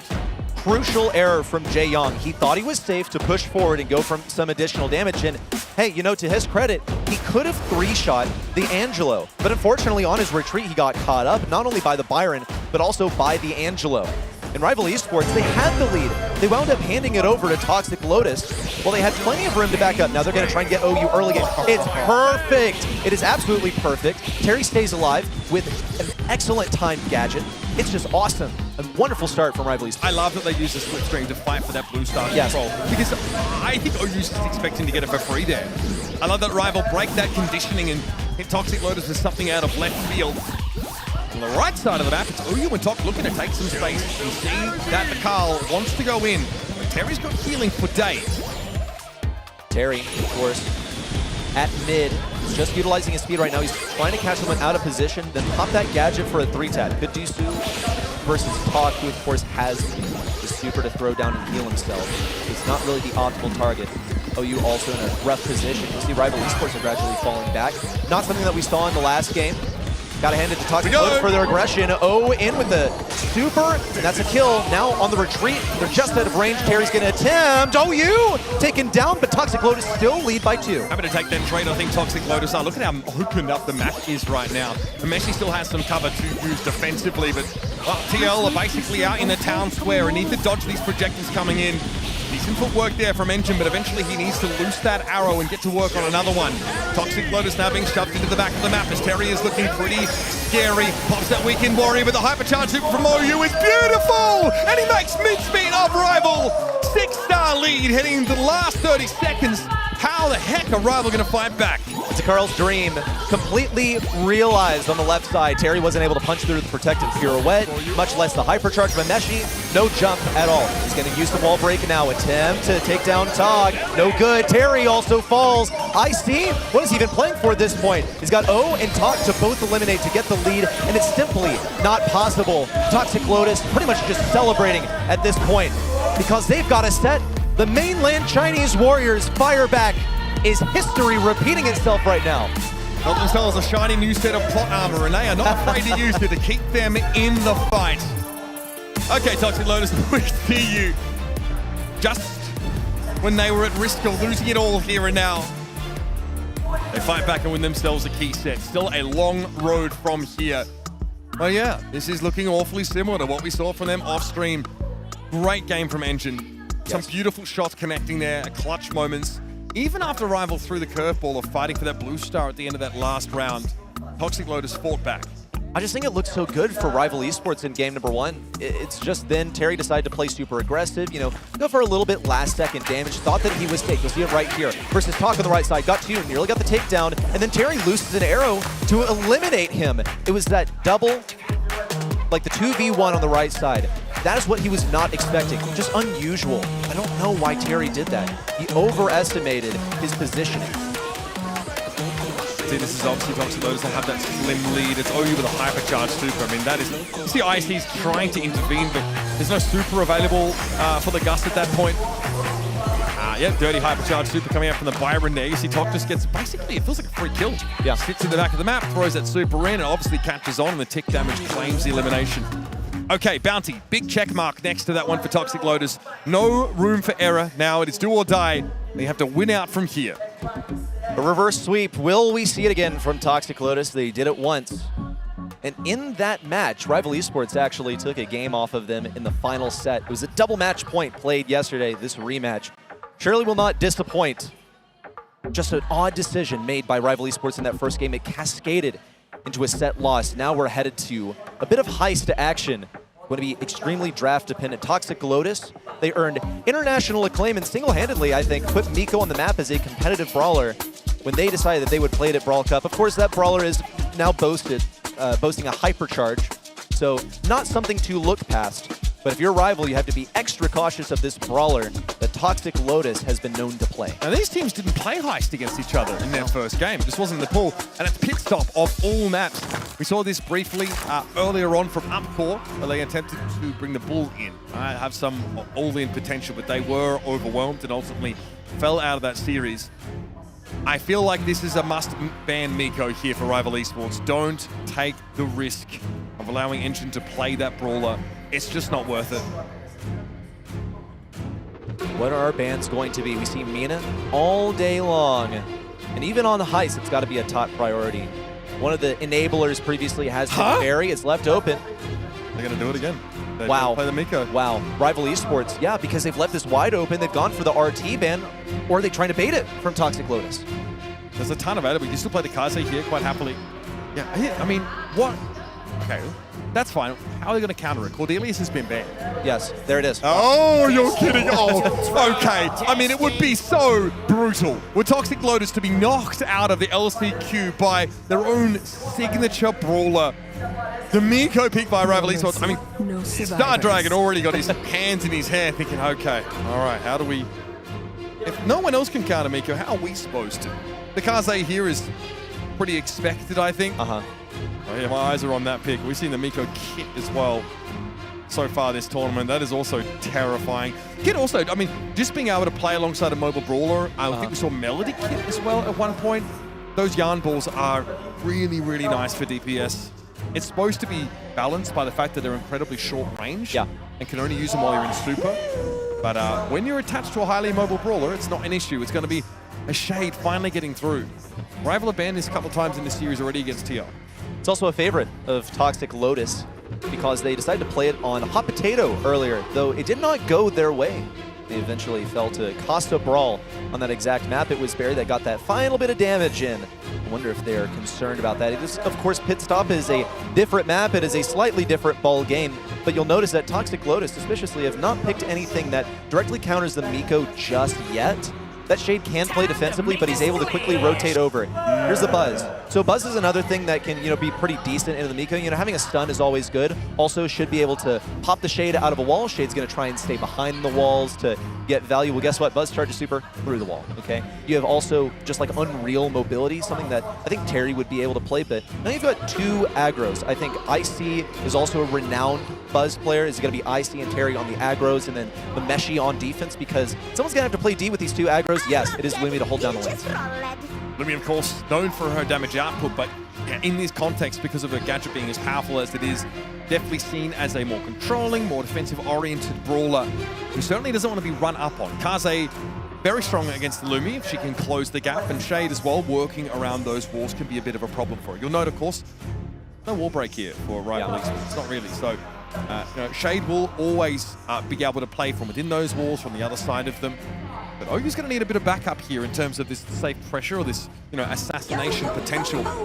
I just don't think you can play as aggressive against this Miko comp. But Toxic Lotus picked Daryl, who is absolutely going to want to come forward and take these fights. This is a moment where I wonder, like, you never see it happen in competitive, not in a long time, but does Mameshi opt to go for the long stun, honestly, just to help him out versus Xerial, because that's not a matchup, not a 1v1 that he's supposed to win. It would be a star power swap for the guy. Unlikely, but it would be an entertaining thing to see, just Rival using a bit of micro to get that ever so slight advantage. I also wonder why we didn't see Bull. It's a much more traditional response to a Shade over here, break down the walls. My guess is that IC really needs those Miko jumps. He needs obstacle to jump over, hide behind.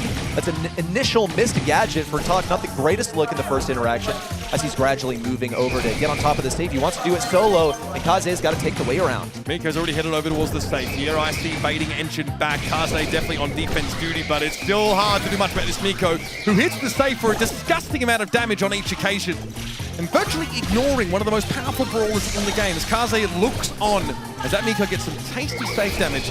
Toxic Lotus being force-fed a taste of their own medicine right now. Dicey wants to go on the aggressive, but OU is looming large. OU's ready for the dash in. Mameshi eliminated in his wake. Terry's got to decide. He's going to go for the stun. OU nearly gets the kill. Terry back, hypercharge style, chains the supers together, and gets talked through the wall. That might buy enough time for Mameshi to come around the top side. It's one of the biggest reasons that you play that stun into Shade. You're able to get him through the wall. Meanwhile, you see IC on top of this save, and he cannot be removed. Engine will finally be taking him down, but the second shield has now been cracked open. It's neck and neck between Rival and Toxic Lotus, playing on the same tempo. Mameshi a bit greedy, going for the elimination off the back of the blast beat, but does take that player down. Traded out though as Engine goes forward, and here comes IC. Might need to do a little bit more than just a couple of hits on the safe as Engine with the Fanstorm wants to come forward, circumventing the Lumi, who's playing the left side of the map. And you would love to get in Mameshi's face. Here they come. IC forced to be on defense. It's not where the Miko shines. That amp damage to non-player targets needs to be going in the direction of the safe. The Tok is going to be hard to shift. Here's the Daryl coming in from OU, and he gets a close range encounter with the safe and breaks it wide open. Toxic Lotus ready for the Miko, apparently. They win out this first round.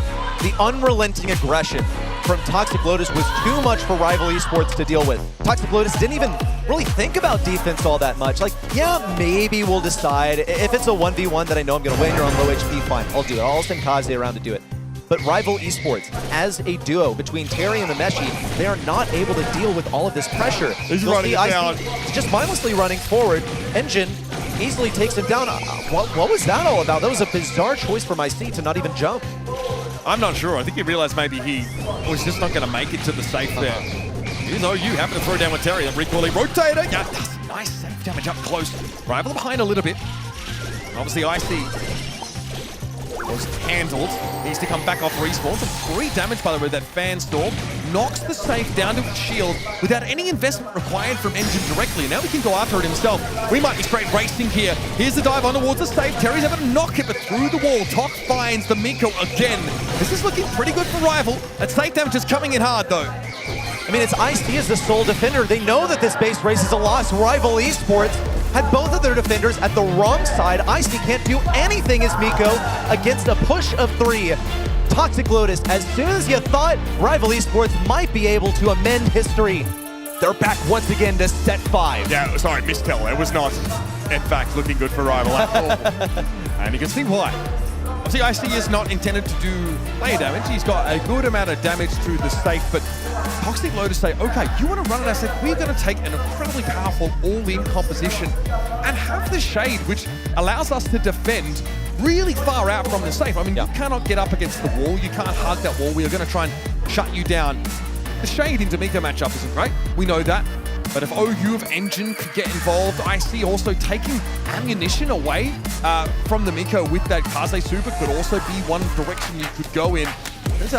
Engine has the answer in the end. I mean, this is just called getting lost in the sauce. You have your Buzz, you have your Lumi on the enemy side. These are your dedicated defenders.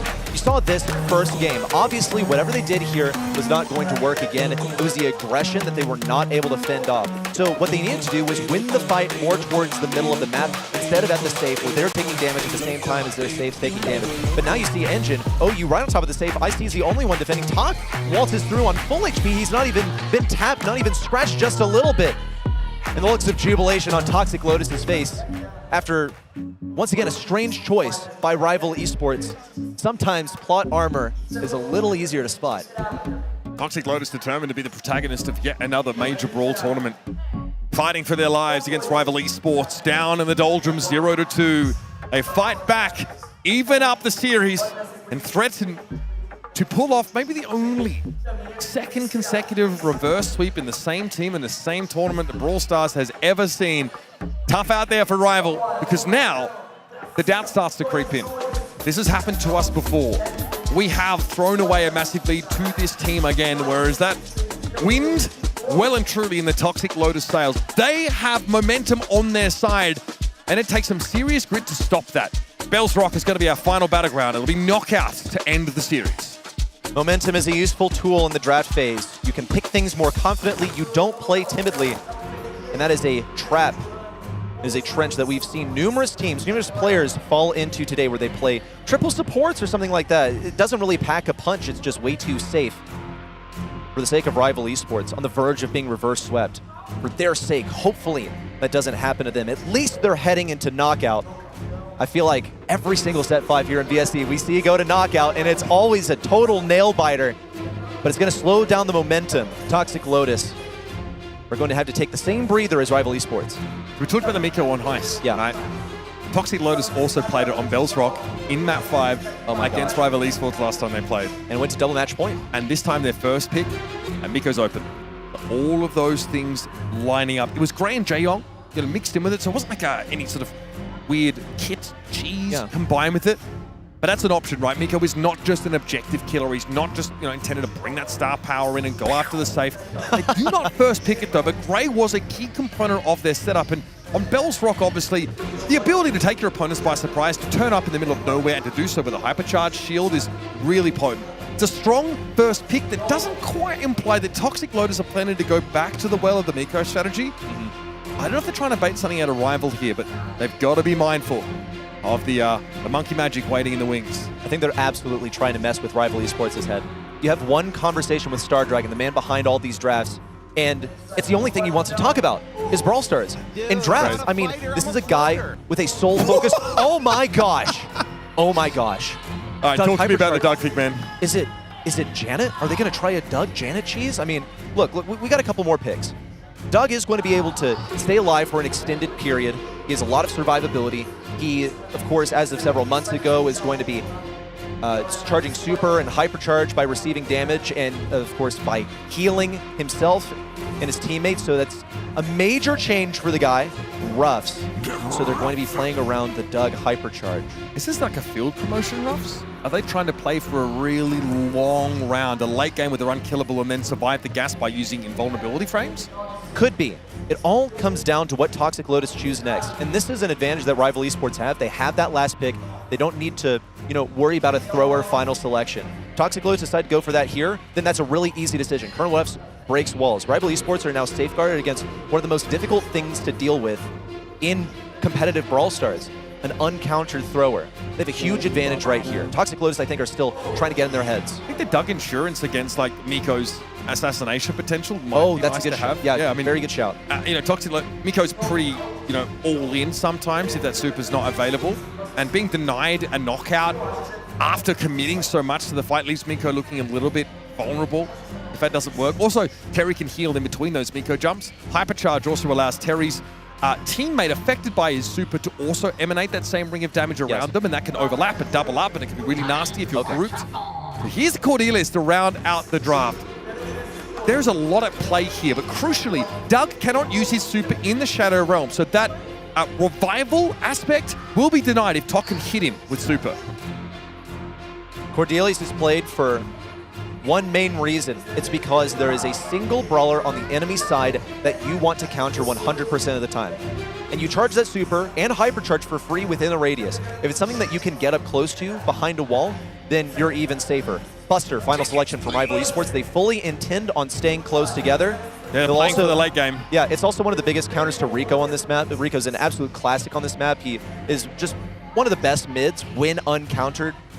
And then you see Buster come in as a classic Rico counter. It's got to be field promotion, Ruff, surely. They don't want the wall break. Yeah, well, and see, here's the other major hazard is that 100% here, Gray is going to be running the walking cane. He'll be breaking down those walls. And that's a major concern for Rival.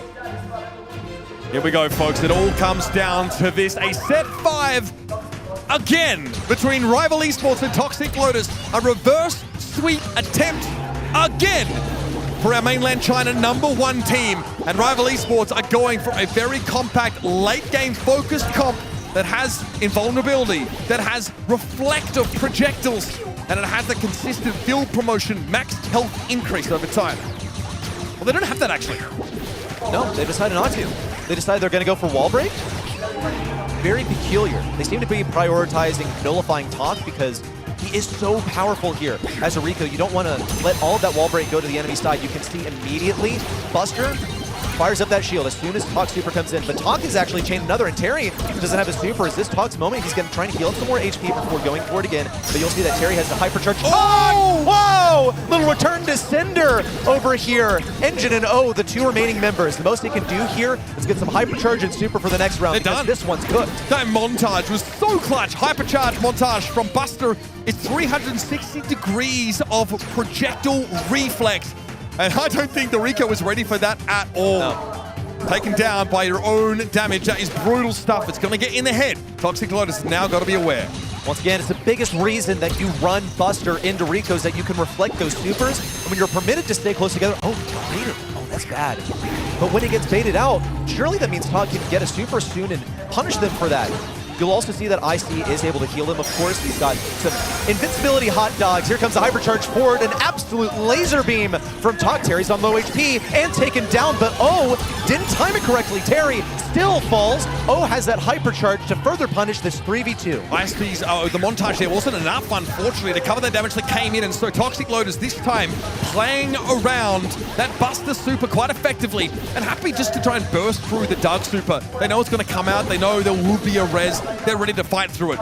Great recovery and a good bounce back. I don't think you're going to trick Toxic Lotus twice with that trick. No, not quite. So Rival Esports need to change course at the moment. They're staying way further back, keeping away from Engine, who they know they can outrange. Trying to stay away from his hypercharge super. Here it comes. Mameshi isolated as a prime target. Engine takes him down. Now it's time for IC and Terry to move. They have to get some kind of kill if they even hope of winning this. Tuck only barely hangs on by a shred. Rival Esports know that they've got to be cooked now. They've at least got some survivability with IC. Terry hooked through the wall. Looks good for Toxic Lotus, but it's only more value for O. Quickly healed up by IC. 2v3, almost unwinnable here. Hypercharge for Terry. This is going to give you map control. Toxic Lotus are not going to shoot into it. There's a super available now for the Doug. Terry can be brought back into the game if there's any concern about him being picked off. But Toxic Lotus are spread. There's the super in from Tok. It's Terry now with IC being pressed back into the game, but the walking cake came out a little bit too early. There's OU, pressured down. IC in his direction. Dimensional door used by OU to get clear, and it's on Terry. Another res. IC's back in the game. The montage covers Tok's damage over, and now Engine is all alone. Has the super at the least, but knows as the gas comes in, he is extremely unfavored for the round. Terry has super to deny the damage, and into the gas he wades. What a round from Rival Esports. An unreal comeback from Rival in a 2v3 with two short-range brawlers.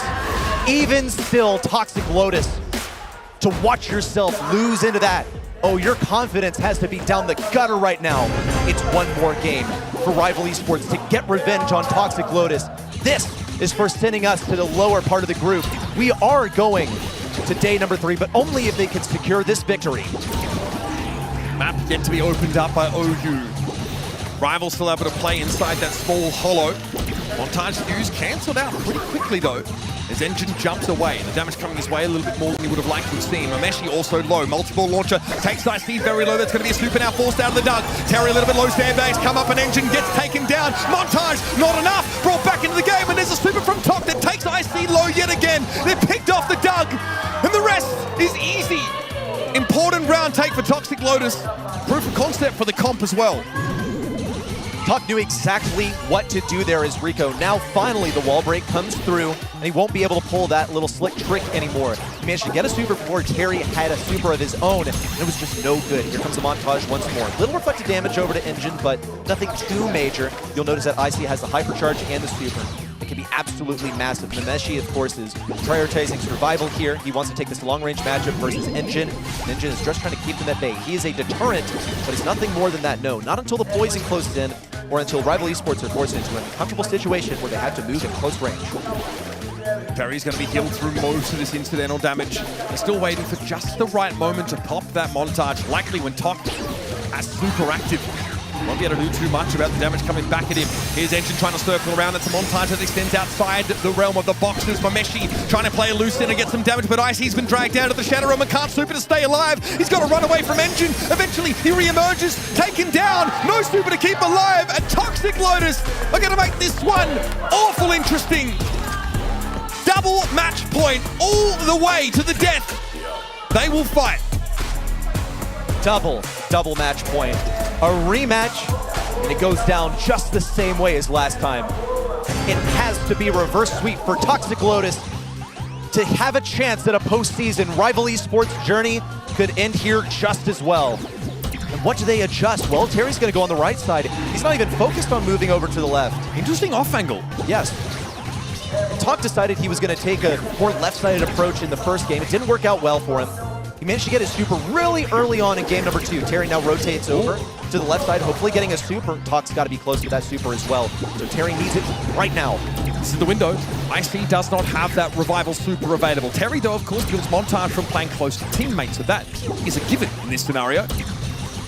Engine keeping a respectful distance from these projectiles. Terry would love to catch him out. Not sure if he's got slow-mo replay or not, because he's not been hitting all that frequently. But Cordelius dancing outside of his range. Terry would love to snag this Cordelius. Oh, it's so tempting. And it's actually fine for Colonel Ruffs. In fact, they're all going to push for it right now. IC has the ability to res someone if desired. It's not going to be a high priority right now. Engine snags that realm onto Terry. A TP over from OU, not quite in. And he's on low HP. Terry hopes to take advantage of this as he pops out of the round. Sandbag. Slow-mo replay. Sandbags blocking out. IC and Terry for the final shot. It's one more round. Supers used by Rival Esports though to guarantee the round. Toxic Lotus also don't bring any into this. They'll head forward, the map now fully opened up. Rival don't mind that too much because they can limit the Rico's effectiveness and create cover with those sandbags. Hypercharge Super ready for Terry. That means Rival can step into some map control at a whim. Terry reflecting some of those projectiles on the left side. Believes Talk quite low on HP, only temporarily bruised. He's still working on getting that next hypercharge. It's going to be a game-winning condition. And get it before Terry has the super. That is what they need more than anything else. But Terry, of course, gets the hypercharge. The long pull out of a Meshi. It's time for Rival to move. Terry knows he's popped that shield, but it's to no avail. The most he can do now is farm one up for the next round, unless he and IC do exactly what they did in the last game. TL want to save supers, but they've got to respect the damage that this Rival comp can do, especially when the gas starts to close in. So it's slow and steady. It's careful gameplay. Terry in the Shadow Realm right now, and IC alone outside of it. Gas is starting to emerge. Terry would love to build a super, and in he goes. Damage on top, catches him with a slow-mo replay. Now the montage is active. The 3v2 is now a 2v2, and IC's going to come forward. Engine into the gas, but the tick damage is going to be a problem. Rest him for the dug. IC is back in the game, but Terry is low, and OU is the last one standing. 1k HP is all that stood between them and departure from this tournament. Let's do it again, one last time. Your last chance at the last chance qualifier. Everyone has one single life. You better make it count. That's a hypercharge for the Meshi. Cycle down on the bottom is Talk Super. Hypercharge style doesn't do anything. It's completely blocked by the Buster. Engine has the ability to cancel someone else, send them briefly to the Shadow Realms to OU, and Talk can pounce, but no, they don't have enough HP to jump in just now. Talk's low. This will be the moment for Rival Esports to close in and punish him in a pinch. Light drop, montage ready. IC, of course, with the res super. Talk had already used that hypercharge earlier and had it counted out by Buster's montage. Has to respect it a second time, even if it's not the hypercharge variety. Rival use it to command some map control, but much of that now is dissipated. Toxic Lotus is sitting on 3 supers, ready for their last gasp, but Talk gets caught out quickly, has the multiple launcher away, it's going to be Engine a little bit low. IC runs him down, montage active, and OU and Talk are forced to the back of the map. IC still has a res, OU trying to reposition, but he of course triggers that super from Doug. It's on OU, run Grey against the world, and Rival Esports don the helmet as the Lotus wilts right before their eyes. There will be no Mainland China representation as we head to Worlds.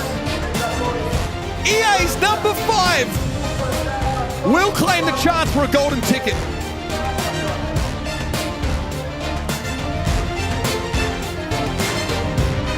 They say history tends to repeat itself. Well, history is written by the victors. It's Rival Esports rewriting history today. As the petals fall, there can only be one. Toxic Lotus are out. Rival Esports prevail for a chance at a gold ticket. Absolute cinema. What a series, man. I mean, we really thought it might have been a bit of a sweep. Again, Toxic Lotus looked pretty listless in those first few maps, and they weren't the same maps that they'd lost last time these two teams played, so you couldn't use that as an excuse. They eventually got into the game, looked great, but Rival just pipped them at the post. It's as close as it gets. What a match to end the day with, right? Never mind, we have one more banger coming up next. EMEA versus East Asia. And we now have 2 East Asian representatives on day 3 of the last chance qualifier, and 2 teams also from EMEA. Who is it gonna be that will claim that 3rd spot? Crazy Raccoon or Inner Circle? We're gonna find out after a quick break.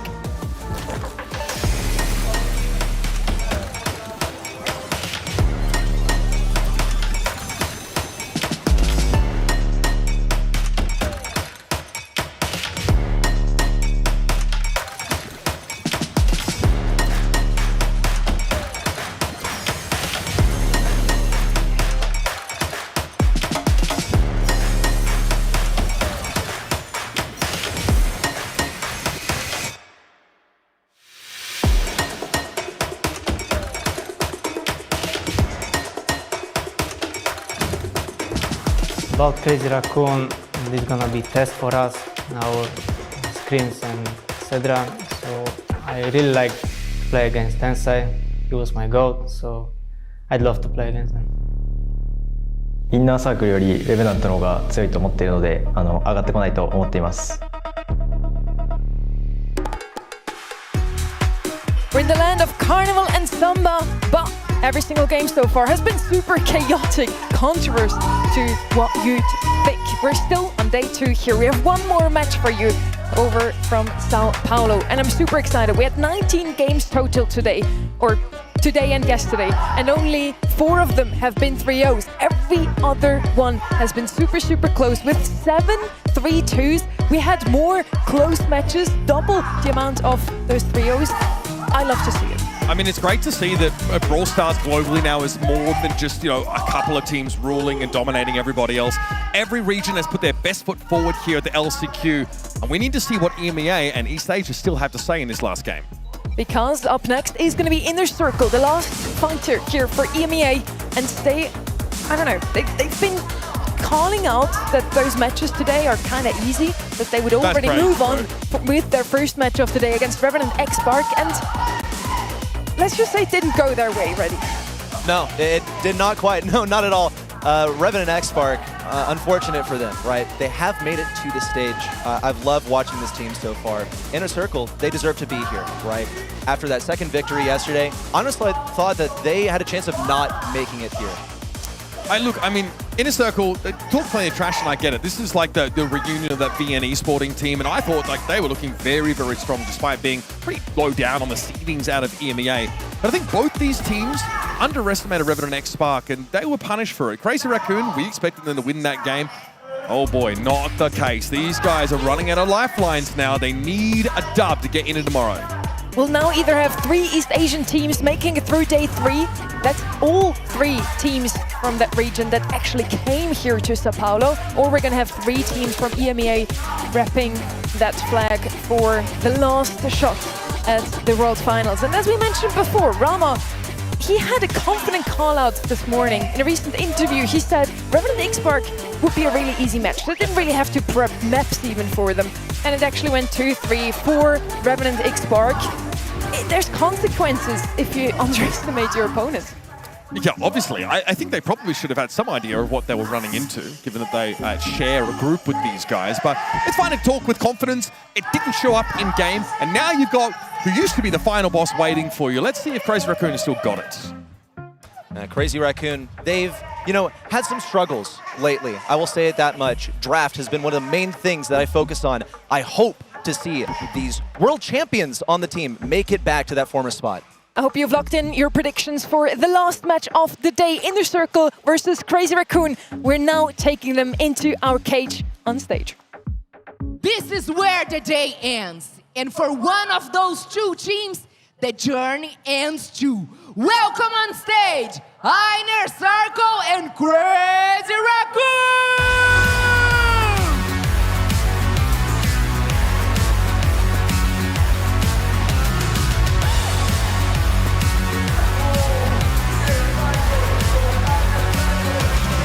16 teams made their way to Sao Paulo. We had to say goodbye to so many already. Only 8 will make it to the last day, and now either Inner Circle or Crazy Raccoon will join BC Gaming SA, Up for Esports, and Toxic Lotus, and their dreams will get crushed. They will not go to World Finals. My question is the same for this team. Does Tensai still have it? Can this team still find success now that the landscape of Brawl Stars has drastically changed? Because they have not beaten the can't draft allegations yet. It is a big weakness for Crazy Raccoon, and they've not been able to fix it yet. It's one of my main criticisms of the team, but it's not a unique criticism. Like, everyone says this because it's quite evident. So what have they done to ameliorate the issue? It seems to be only on an individual basis, because the approach that we've seen taken by the most prominent East Asian team right now in Zeta Division is they picked up an analyst, right? They've got that late talks difference right now. It led them to a deep run at the Brawl Cup. It led them to a World Finals qualification. But Crazy Raccoon's roster, it stayed completely stagnant. And I've even heard that Rely takes more of an analytical role than a coaching role in the team. This match is such an interesting one, because on the one hand, we have Crazy Raccoon, who we've called the mechanical geniuses, or the wizards, like all of their region, but they cannot really draft, as you mentioned, Uber. And then on the other side, we have Inner Circle, who every single time we come up with storylines for that team, it's like, oh, they have the best banter. They're super loud on Twitter. But as we all know, dogs that bark don't bite. I do think they've got one of the most experienced coaches in the world of Brawl Stars, right? I think Philip maybe hasn't had the results that he would like to sort of back up the reputation, but he really spent a lot of time working on this game. I think that Inner Circle, that's the least of my concerns, right? Their drafts. I think sometimes the individuals in game are questionable, but Crazy Raccoon have also, they've lost Shatampo. They've had to operate this year with Milkreo coming in, who was a part of that Jupiter roster with Tensai, so they go back a long time, but they don't seem to hit quite as hard in the battlefield anymore. And I'll give you my reasoning for why I think that is. It's because Milkreo on his previous team on Rival Esports was known as being a reliable, stable player. But I already have one of those. Exactly. So is Tensai. So is Moya. No, Shatampo was the playmaker, and now someone has to force himself into an uncomfortable situation. It is the most prevalent way to play Brawl Stars right now. One playmaker, two lanes that enable it, and they just don't fit the formula.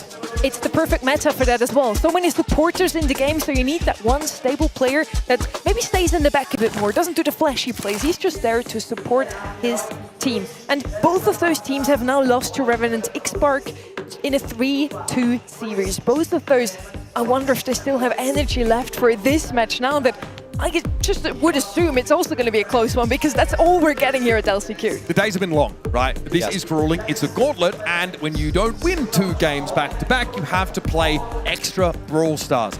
That can really cause some fatigue to set in. Now, Crazy Raccoon, and we talk about teams that get Mina right on the rare occasion that it ever happens. It happens in scrims sometimes.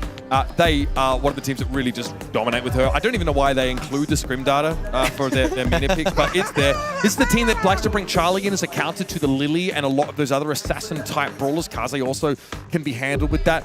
But again, like, we are looking close at these drafts, and we are saying, give us something a little special. Give us something that really gives you an edge before you get into game. You don't want to have to rely on the individuals to carry you through every game when you have a draft that maybe is weaker or has some weaknesses that are easy for opponents and experienced coaches like Philip to exploit.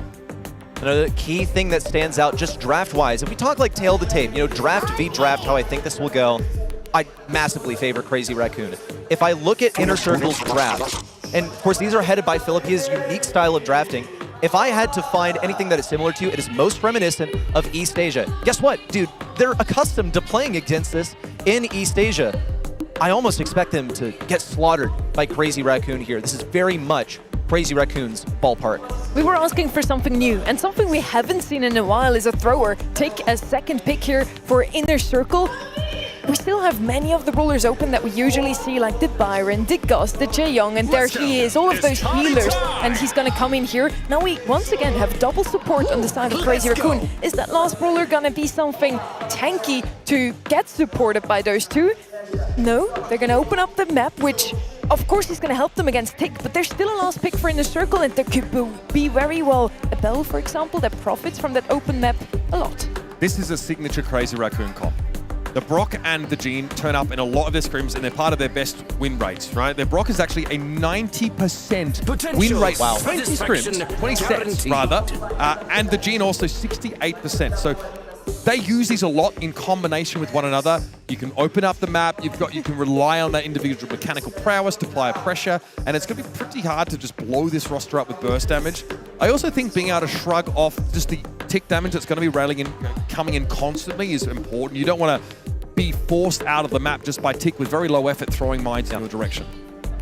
I think it's worthy to point out that the data that we have is data that the teams have too. If they know that Brock is a favorite of Crazy Raccoon, then they're probably just fine with that. Heck, maybe they went with a tick just so that they ended up facing a Brock. We've seen how much it can prevail on Goldarn Gulch before. Here it comes. It's Crazy Raccoon versus Inner Circle. 2 enter. 1 heads on to day 3 for a chance at going to the World Finals for Inner Circle for the first time for Crazy Raccoon for the 90th time in a row. The 90th, yeah. Seen this quite a lot. And what I like what they've done here is take the map away from the Tick team. So Rama has to play from this small corner and try and work his way in, but there's a lot of room for Crazy Raccoon to juke away, especially with these slipstreams from Tensai, and keep Rama off that head-first super for as long as possible. And then Moya can just be a nuisance and you know, charge up super passively from those pushes in the right. Moya's gradually farming up his super, though is he really going to be provided an opportunity to use it? Ideally, he'd get Rama. Nebius also would be a great pickup for a pull. He's going to have to rely on Tensai, of course, to pack the punch to really eliminate things. You know that Milkreo on this Brock is just not going to be a great close-range matchup, but here comes Tensai taking major damage for the poison. Was forced back. Rama's still alive. Nob forces Moya towards the bottom side, and Inner Circle deal with this extremely handily. Crazy Raccoon didn't seem to know really where to go in the end stages. They were out of position, and couldn't go to the top right corner in time. I think they've got to make something happen with this comp, right? Yeah. Open up the map and make it really punishing for Inner Circle to be forced in. You want to make it so that gas comes in and Inner Circle have to make an impossible decision between dying to the gas and dying to this Brock damage. Or getting magic handed, right? There was no opportunity for Moya to throw a super out and catch an individual. And so Inner Circle move up, take the poke damage, heal through it with the Byron, and then just win at the end of the round.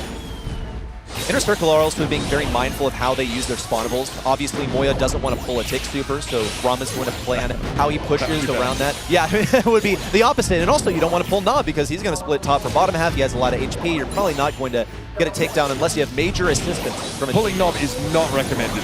No, so you got only like one worthy pull target. Rama gets tapped up by Milkrio as he's cornered and left totally isolated Knob. The next one to fall to that same fate, and Mebius backs into the right corner so as to not feed any more super hyper. But a textbook example of using an opened up map to your advantage here from Crazy Raccoon. They win in the long game, right? They have the War of Attrition on lock because they've got so much healing from their team. And they can punish these chokes, right, with the Brock. Mebius and Knob can't get into the map with these incendiary fields are constantly in their way. The ring gradually pushed back. That lack of walls is hurting Rama more than anyone else because he's able to play control versus Milkrio and Moya. Versus Tensai with his additional speed, it's a little bit more difficult. Tensai's going to hold on to that position. We also see just a sort of bizarre retreat from Crazy Raccoon. They're letting Inner Circle go forward. Is this just a trap is my question. They're playing for a hypercharged super when the gas comes in potentially. Now it's very dangerous to try and take space against the Brock comp. I like what Rama's done. Slowly extricated himself from the corner of the map and worked his way up onto the right. Still, Crazy Raccoon are perfectly grouped up, benefiting from overlapping healing sources. Moya and Milkrio now have to respect this damage that comes in. They are marked up, but here we go. Hypercharge getting popped. Moya catches Mebius, and he simply ceases to exist. The one target you really are allowed to pull, and they nail it. Well, here comes the tick super for Milkrio. Rama's trying to take him down in close range. Knob is just on a shred of HP. It would take major dodges from Milkrio to get around that one. No, you're not getting through that RT hypercharge blender that he places down and encapsulates the entire non-gassed area. It's game number one to Inner Circle. Crazy Raccoon, they were playing for in-game hypercharges, allowing Inner Circle to come forward, and it did not work out at all. Inner Circle made such good use of space, the area that was given to them for free. Rama especially played around the tick hypercharge excellently. If there's a game plan for Crazy Raccoon, they're maybe not communicating it all that well to one another because they've allowed Inner Circle to break a chokehold that they will put in early in the map and ultimately win. I mean, Inner Circle have a lot of damage if they can get their ducks to line up. So Knob is forced out of the map. Crazy Raccoon have to work a little bit harder for that than they had in the past, but they still get this situation where their opponents have to play right towards the bottom and get caught in the chokes by Milkrio. So now what? How do you springboard off this positional advantage into a dominant end of the round? It's a mystery that we have yet to see Crazy Raccoon solve. They have dominion over mid. They haven't quite broken open all the bushes on the right side. Whoa, here comes Tensai on the left side. Nope, he's stymied. He was trying to pursue an aggressive position. He's doing it still. Whoa, pull into Knob, and it's good for Crazy Raccoon. They've got a 3v2 man advantage as the poison's coming down. It's 3v1 now. They're just playing for supers at this point. Moya's got to be close to his next super too. Yeah, show me that like Tensai mechanical prowess. Just roll that tick, play ahead of the mines, make use of your speed boost to make it really easy to get in his face. And that's what I mean about using that map control and manifesting a material advantage out of it, as opposed to letting Inner Circle back into the game. Here comes the Vengeful Spirits from, whoa, Moya taken down early. Didn't expect to get tapped up by Knob like that. The hacks are exactly what he needed to get that final blow. Crazy Raccoon, this is a round that they can afford to lose, but they've got everyone cornered. It would be awesome value for Milkrio. 1, 2, with a gadget, make it 3 as Milkrio team wipes. All right, you talk about, like a solid, consistent player in Milkrio coming into the team. Yeah. Maybe you're asking for more mechanical prowess, but your boy's got it.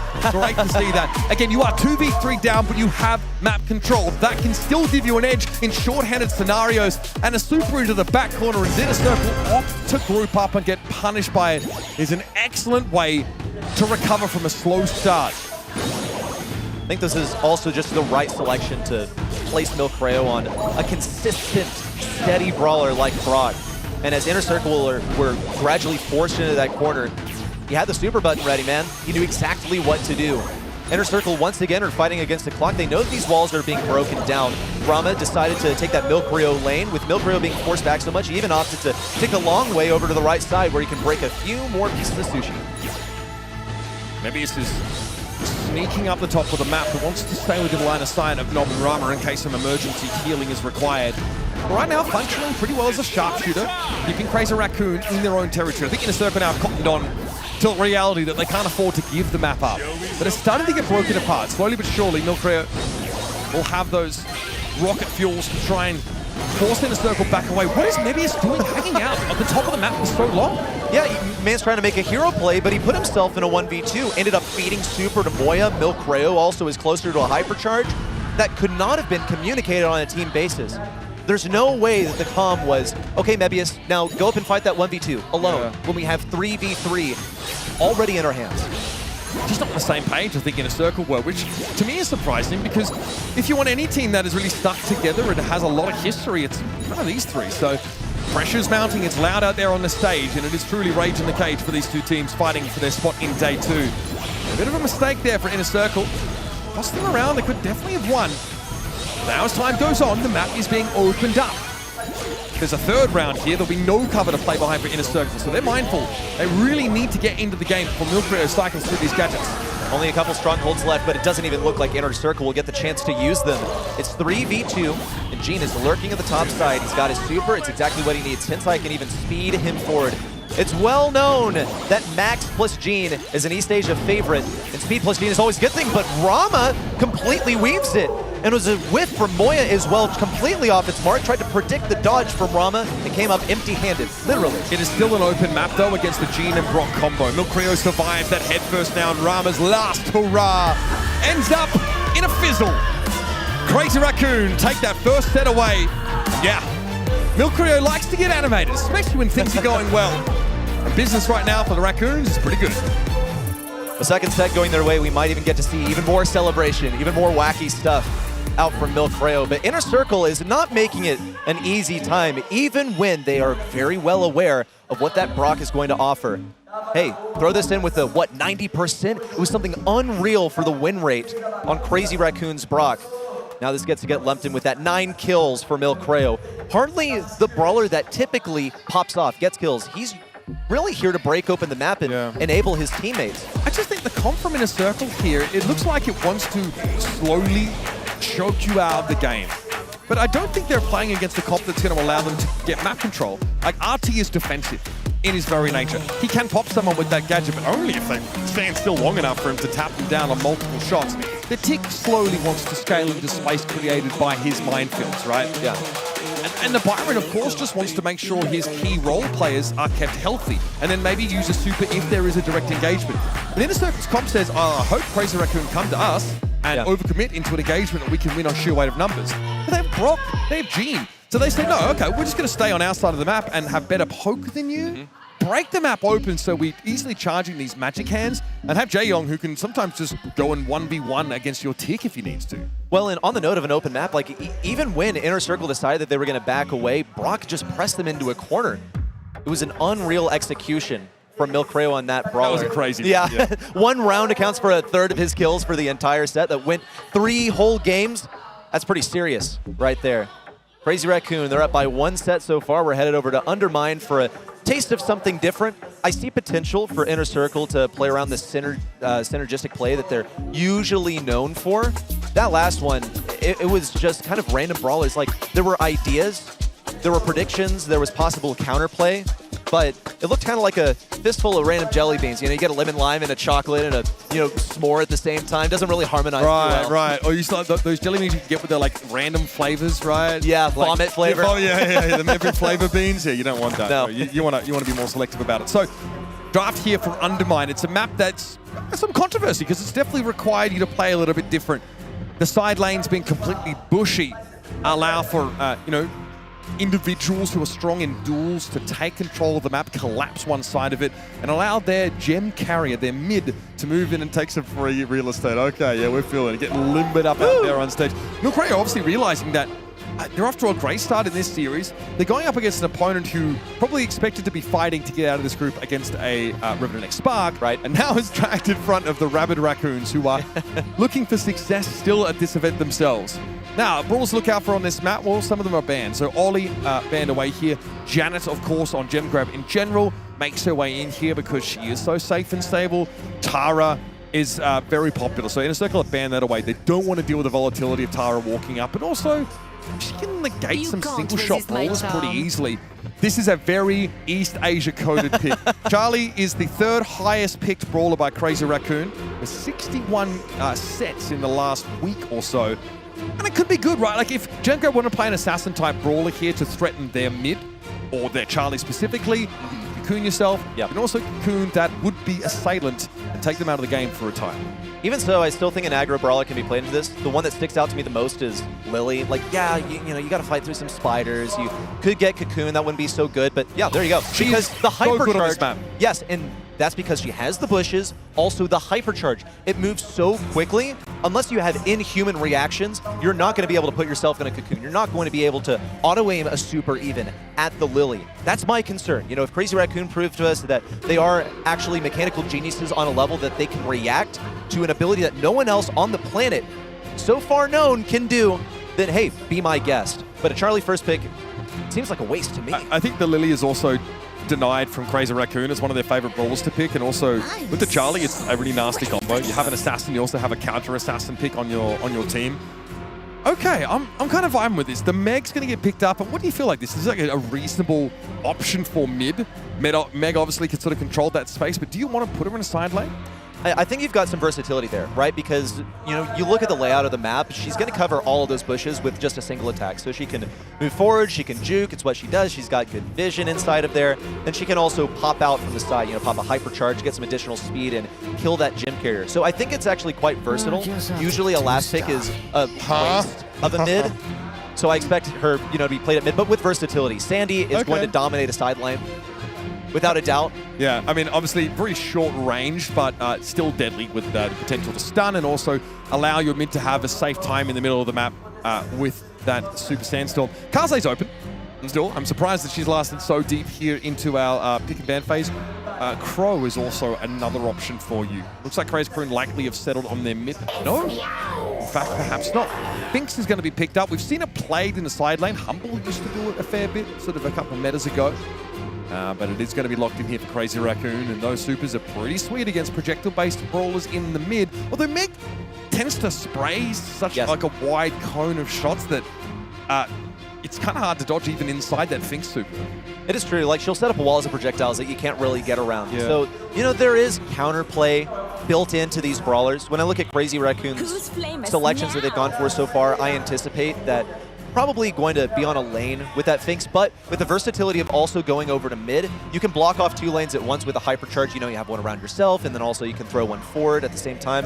Now, Inner Circle, with this Amber, that is a direct response to the Charlie, and it'd also be able to burn down the bushes. That's going to hurt the Lily, so there's a little bit of trouble there, but it will also be a really solid mid matchup. I see potential for Amber or Meg to play that mid. Meg lane is pretty OG. Yeah. We'll see Rama actually go up mid and Knob on the right side. You don't see that quite often. I'm looking forward to seeing how it plays out. I mean, you need something to answer the Spiderlings because it's free map control for the Charlie. Okay, Knob just kills Tensai. Definitely outranges the Sandy. Sure. Okay. Maybe a lane swap here for Tensai. I'm not sure if he can really win that assignment at all. Just put the Finks there, man. Seems like it, but see, look how far out this map is spaced. Mid is giant, the lanes are blocked off, they're in bushes. It's hard to swap lanes. Mebius actually gets cocooned and taken down, but still becomes east versus west, as Undermine often does. Rama is attempting to dominate mid. Need to keep a visual on that Sandy. He's sneaking up mid, and Rama knows he doesn't have enough HP. No, not to weather the storm of the root stands, nor to just stand near it. Knob taken down by the triple attack from Tensai combined with a stun. And Mebius is also on the hunt. Would love to get close to Sandy, knowing that he doesn't have that stun. Would also get him closer to his hyper. Tensai's got his work cut out for him, right? That was a difficult matchup to take, but now we can move to the mid a little more as the map collapses somewhat. Like you said, we're playing east to west now, so those lane assignments matter a little bit less. Mebius here has purchased on a potential gem carrier. We're just maybe hoping to bait something out of the Charlie. Doesn't get what he came for. Milcreo here now making use of his own super. Pretty effective against those amber projectiles. Maybe he's still threatening like a Spectre here, but a little bit too low to commit, and Tensai just says, I'm just going to clean you out of here. Rama is majorly threatened at mid right now. He has no visual at the moment. Moya popped his head for just a second. Mebius is going to be the brave warrior to step forward. Actually opts to go inside of this bush on the right side. I think Tensai yeah, wasn't able to see him because of the rude stance he's in the Shadow Realm. Mebius is going to get a kill. Usually, this right is reserved for the gem carrier. Mebius decided otherwise. That's the Spiderlings down, but went nowhere near Rama. Obviously intended to drop all those gems. It's not going to happen at all. He's vulnerable inside the cocoon, easily burnt down, and Mebius is inside the Shadow Realm, but too early to pick up any gems. Yeah, no gems. Tensai, though, holding onto them all, which is pretty dangerous because that Sandy is such a close-range brawler. Tensai's going to put himself in harm's way in order to fight. Rama stunned up but not taken down. The follow-up to the Sweet Dreams gadget just wasn't there. Mebius now has super in play. The mech damage is annoying, but dodged to some degree by that Finks super. We are 10 apiece, but Crazy Raccoon have mid-control and a countdown. In goes Mebius. He's inside the Shadow Realm for now. Crazy Raccoon have to know he's inside this bush on the right side. Not thinking about it at all. They just want to take down Rama. Here comes Mebius for a whole treasure trove of gems. Almost makes it home. Makes a shot on a Milk Reel on the right side. So intelligently played Nob, firing on both sides of the fence, and he's got that defense. 10 seconds to go, and Crazy Raccoon just do not have the utility. Moya only has a hypercharge. Mebius is easily able to go into the Shadow Realm. Yeah, pop your head for a moment, buddy. Inflict some terror into Crazy Raccoon. Finally challenged in the second set of this match. A lot of cat and mouse between Mebius Lily and that Charlie mid on the Crazy Raccoon side. Tensai having to play into a Meg early in the round meant he wasn't able to be a factor, but eventually got into the game, but ended up as the unwanted gem carrier. Yeah. Things fell apart from there. A little unfortunate, because Nob pretty much walked forward and tapped the red button to kill him. Now the sides have swapped. It's Nob versus Milkreo, who has a wide shot. Usually Meg derives her value from being able to juke things out. Rama, of course, on the Amber, he's just playing a nice, smooth, steady, and stable mid. But he's finally pinched in between Tensai and Moya. Mebius backed up way too far. He's moved out of position. He'll at least get some damage on Moya that amounts to some supercharge for him, which can be useful for taking down really anyone on this team. That self-cocoon for the Charlie, pretty clutch there when it's just the Lily that can challenge it. Oh, Mebius has a gem. That's, well, that's suboptimal. But he picks it up anyway, so at least stops Crazy Raccoon from getting too far into the lead. But Moya is, well, pretty relaxed here. As a super there from Rama, that will burn the cocoon down instead of the health of the Charlie. And that Tensai is helping with gem carrying duties. A bit of a hybrid approach to this round. Maybe it's just button mashing that super, but didn't really have a plan after the fact by the looks. He went to the wrong lane. He appeared out of the Shadow Realm into a world of zero bushes whatsoever. Must have missed the comm from Rama, because that's a bad situation to be in as a Lily. See Mebius fall on the right side with a pinch between Moya and Milkreo. This is becoming one of the most prevalent themes of this game right here, is that Inner Circle continue to filter forward as just one individual member, 2 versus 3, and get pinched repeatedly. Okay, Milkreo trying to get in their way. Hypercharged super mid. Those projectiles are going to be slow to a crawl as they try and get purchase. And the backline is a Crazy Raccoon as Milkreo finds himself a triple yet again. Guy is living his best life out there. And Crazy Raccoon get themselves around on Undermine. Lovely energy here for Crazy Raccoon. It looks more like grim determination from the Eastern European outfit, though. Completely different attitudes. No, they're actually very happy. That's just how they look when they're happy. Oh, understood. Understood. Yeah, they're smiling. It's an inner smile for Inner Circle. Crazy Raccoon, though, make it a little more outward. They're trying to get the crowd going. Milkreo thrives off of it. On this Finks, also, he's been left to have this entire right side of the map to himself. Pops a quick gadget to get his ammo back, and now he's doing even better, keeping Rama out of mid. He's going to try and gradually force himself in, aided by the pressure provided by Mebius on the right, and some pressure on the top side, with Milkreo having to rotate around the long run. We may have overlooked Tensai Sandy being a second line of defense against Mebius, right? That stun represents stopping power. We just saw it used there to stop Mebius from getting a solo kill, but he couldn't double down. The gem distribution, though, well, considering that Moya only has one, definitely leaves a little bit to be desired. Inner Circle with that early map control have been able to gain a lead. And Tensai now is taken up again inside those bushes. If you ask me, the lead right now is for Inner Circle in more way than one. They've got utility lead. Mebius already has the hypercharge. He's going to try and sit right on top of Tensai. He needs the comms. It's fine. Those can be retrieved. Mebius gets the takedown, and now he's got to do something versus Moya. He's spotted. He's out in the open, has a hypercharge in the super. Would be perfect to take down Moya, but he didn't have the HP, and he did not have the support from his teammates to do so. But now, Crazy Raccoon knows this is a looming threat. They have to respect this radius of Mebius. Importantly, though, when those gems are dropped and Rama is in spawn, he's not picking up anymore. Crazy Raccoon have been able to even the game up now as Mebius expends a hypercharge on dealing with Tensai. I appreciate that you want to respect the GOAT, but he's not carrying any gems. That is Moya now up to 6. Rama, though, has some mid-control. Moya's going to pop that hyper super, and it does not connect. Mebius simply ducks down into the Shadow Realm and will look to test the Charlie at a later date. Moya should be able to get his 7th now, as Rama lacks his assassin to allow him to play aggressively. A couple lackluster moves in a row from Inner Circle and wasted utility. Navius getting a bunch of super to Moya. Oh, look at that. Moya lost the chance to get anyone in the cocoon. It was slowed down, it seemed. Didn't impact anyone. Hit that fence. The hitbox is so tricky. Here comes a hypercharge from Milkrio, but he's trapped.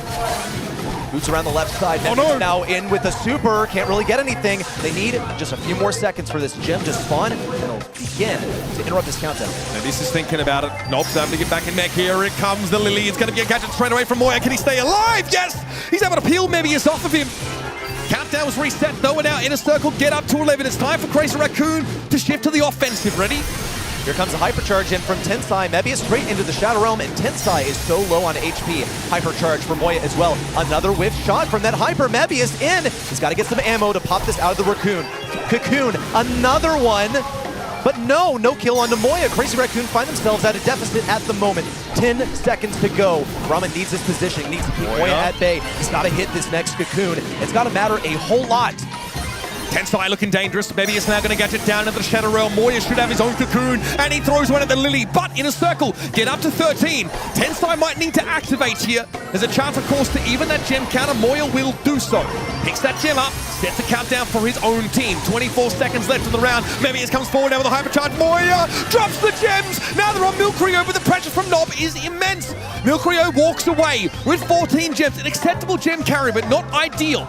15 gem count, nothing left to spawn. Crazy Raccoon has to make this count. Final push in. Mebius is spinning. What? Crazy Raccoon only need 1 kill to make it work, though. Milkrio is looking for the interruption. Mebius in the realm. Rama on almost 0 HP. That could have been so close. That's what we'd like to see in a high-stakes game of Brawl Stars, folks. Last game of the day, last gasp for both Inner Circle and Crazy Raccoon here at the Last Chance Qualifier. Right now, the Eastern European squad is giving as good as they get. Backing into the game with a win on Gem Grab as it went right down to the wire. The gameplay here from Mebius, the most crucial brawler on Inner Circle as that Lily. So many times had to make the decision that he was actually going to super onto Tensai rather than Moya, the intended target of many of those supers. You also see Moya, he missed a lot of supers. It was a major drawback. Milkrio, of course, is a star player over here, the feature. In the end, came so close to interrupting that countdown. The kills he managed are just ridiculous in comparison to Inner Circle. I gotta mention it, right? Finks as a side laner is definitely something you can make work. He's got good survivability with his gadget, and Super can just turn some of those firefights into his favor.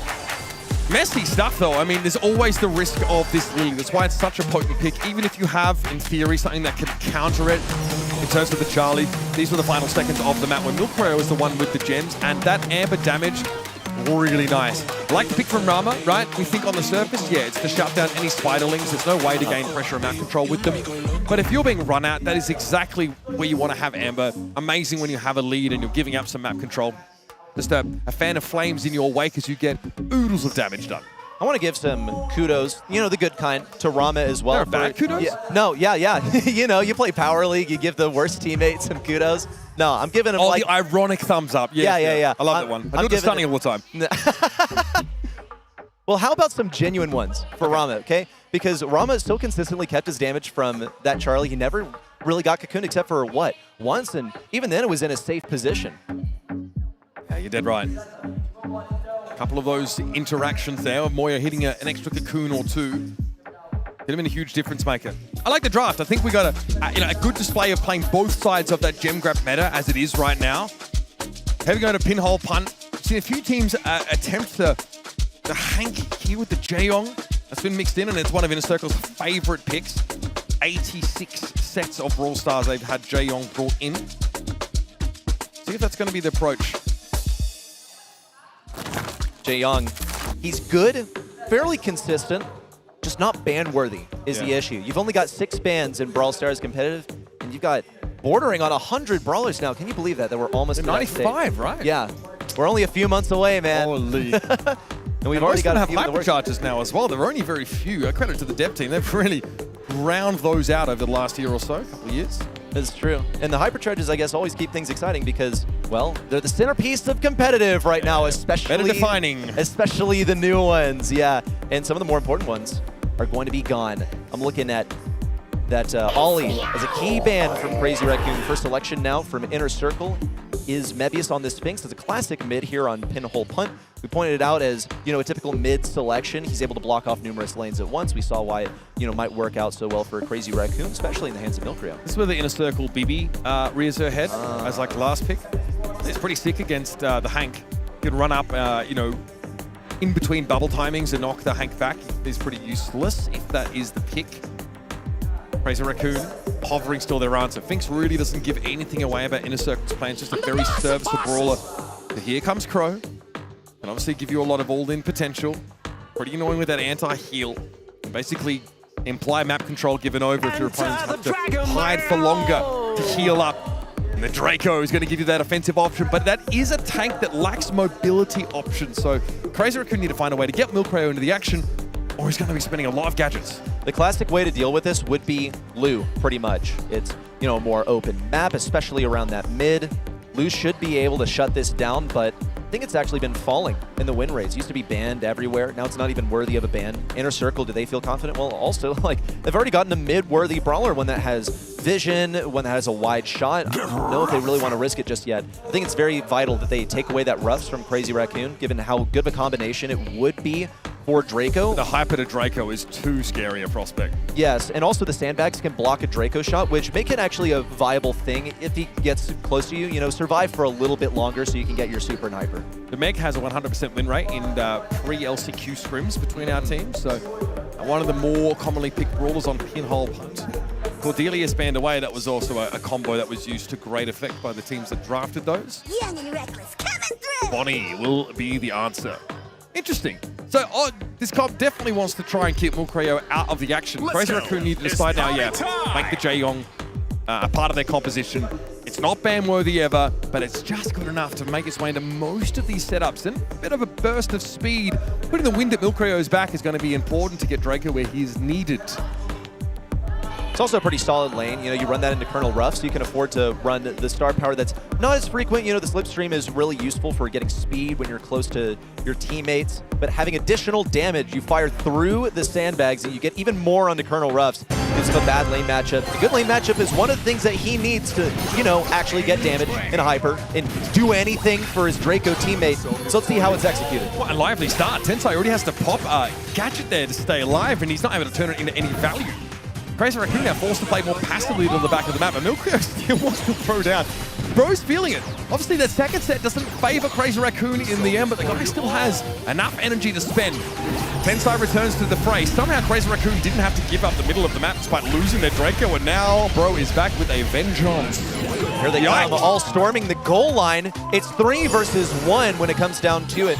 What did Inner Circle have to show for it? Well, they've got a super on Mebius. Brahma might be closer to a super of his own to pop over to Mebius. He needs to stay alive. Nav is able to break down one of these lanes as well. He can use his super, pass up to Tensai. Can't receive that ball, fumble several times because of the gadget. And Moya is going to be taking all the hits. 1 kill on the Brahma would secure this. Little bounce pass over to the guy while he's safe inside the goal. It's actually precisely what they needed to do. I think the most telling thing for me into how powerful Crazy Raccoon's composition is that Inner Circle pick off the Draco, right? The centerpiece at the start of the round, and they don't do anything about it. They stay right where they are. They continue playing a poke game, maybe trying to just make use of Bonnie being oppressive at range, but they're not getting map control. So Tensai just comes back off spawn and pops super and then just wins. Now, we need to see Inner Circle be a little bit more proactive, and this is better. They're doing something with these eliminations, moving into the map now, a clean sweep, and they should just walk this in past Milcreo.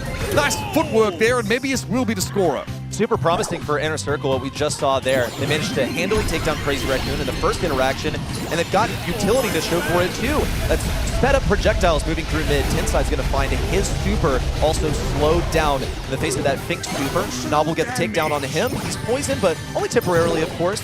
He's going to use this opportunity to move the ball forward out of reach of Crazy Raccoon, at least for now. He won't survive, but it's enough time for Brahma, of course, to respawn alongside Mebius to form a 2v3 and resist the impending push from Crazy Raccoon. The only answer Inner Circle have to Draco Super is running away, which becomes a problem when they have nowhere to run. Like this, they are caught back inside their own half of the map, and well, we're just going to score. Crazy Raccoon pull the trigger on Inner Circle. and even up this round. Work down the clock. They also tried to offer an opportunity to get some more throw, hypercharge, a little bit more super. Of course, Tensai is already ready with his super. He's going to try and run it down once again, and they back away just at the right time. Avoid that hypercharge from Mebius, which Moya manages to turn into a kill for himself. Nob only barely alive. Once more, the sole member of the team remaining with the ball is just going to provide a little bit of a tempo change so the Inner Circle can get back on their feet. An opportunity for Mebius to get his hypercharge. He played just outside of Milkreo's gadget range there as well. So nice little positioning there from Navi. Could have died through the wall if that gadget was available. Here's Tensai once again. Not hypercharge though, makes it hard to hit him, and it still doesn't seem to matter. Decisive stuff from Crazy Raccoon. Take their second map in the blink of an eye. Not quite like the Crazy Raccoon playstyle at all. Genuinely. This is a very meta draft from the guys. It is very run it straight down. We don't care. We've got more health. We've got more speed.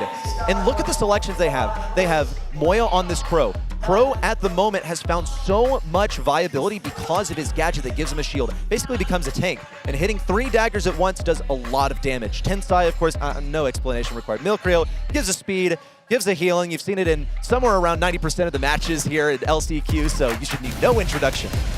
Looked pretty good though. Again, Tensai, as this Draco, sure, it doesn't have like mobility baked into his kit, but Slipstream means he can go where no Draco's gone before. The gadget, while he's in super, can guarantee him, wins like this where he backs away, stays alive, and the rest of his team can sort of clean up with him. Yeah, your boy Milkreo's feeling a little bit out. Whoa, he's got the whole team It's doing contagious. Oh my goodness, patient zero on your screen. And again, that's what you want to see, that enthusiasm start to cascade through your team, through your comms, through your body language, through your attitudes.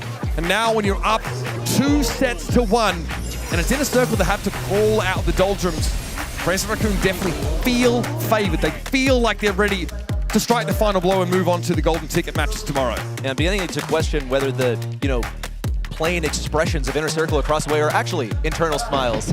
They seem really nervous up there, genuinely. Yeah. You're playing against Crazy Raccoon. This is a team that has fallen from grace. Yeah, they're not really. the team they were. Yeah, like everyone here is at the LCQ for a reason. Some, it's just, a temporary descent into the underworld before the eventual, conclusion of the hero's journey. Little submarining, what I mean? Yeah, some Odysseus type stuff. And then you've got Inner Circle, who have found themselves here year after year after year, these individual players. Some have broken through the world finals. I look at Mebius as one of those. But Inner Circle, like they're reforming as this roster after having gone out in the last chance qualifier in 2023. That's only a couple years ago. Dry Season is going to be the stage for our 4th set. The kind of map where you absolutely want to be looking towards brawlers like Squeak. Really strong, very oppressive here. You can work a sharpshooter of some variety in. But again, just being able to control the chokes is crucial. Lumi, for that reason, also very powerful. Very off-picked brawlers are Jaeyong, Ollie, Byron, of course, gets a decent run here. Gene, for Crazy Raccoon, feels like they'd like to work him into their comms quite often, so that's something in a circle we've got to be mindful of. Banning it out, respect it. Also the Squeak, right? Yeah, the Squeak one is interesting to me because sometimes we see it come through as a ban, but also usually doesn't seem worthy of a ban. But judging by what we've seen from it today, it has been totally dominant. It has been a force to be reckoned with. I think actually eventually overcome, if memory serves. Inner Circle have the privilege of the first pick. What are they going to go for? Well, Kaze is banned out. She's one of the most powerful brawlers on this map. Plenty of bushes that you can use that invisibility around. They'll find a way to get some aggression inevitably. It's Ollie as their first selection. A decent start. Ollie with a very popular pick rate on this map in lead-up scrims. Combines obviously really well with Jaeyong if you can get it, which, as it turns out, is Inner Circle's favorite brawler to pick in general. What's Crazy Raccoon's answer going to be? No Squeak. There's some thrower potential here. You can try for, Barry might feel a little bit short range, might force you to play out of the map. Take this away from Inner Circle. It's also just damn good. Such a good brawler. Bell okay. Not the bounty map I'd always expect to see Bell on. Hideouts needs to make a bit more sense. You can really control that lane with those nest eggs. But here, you still have that same application where if you ever get that map control, you will be able to play around it. The question for me is, how do they get the blue star? Are they just going to use a speed boost off Jaeyong? That doesn't seem like a guaranteed way of getting that early lead. Yeah, there's like a hierarchy to speed and getting to the blue star. You got Carl in there somewhere, Mortis, of course Kaze, like the dashing brawlers, the ones that dash with a gadget. And Jae-Young actually ranks quite highly. Okay. It's just, you know, it's like speed levels in Pokemon, if you ever played. If you ever played Comp.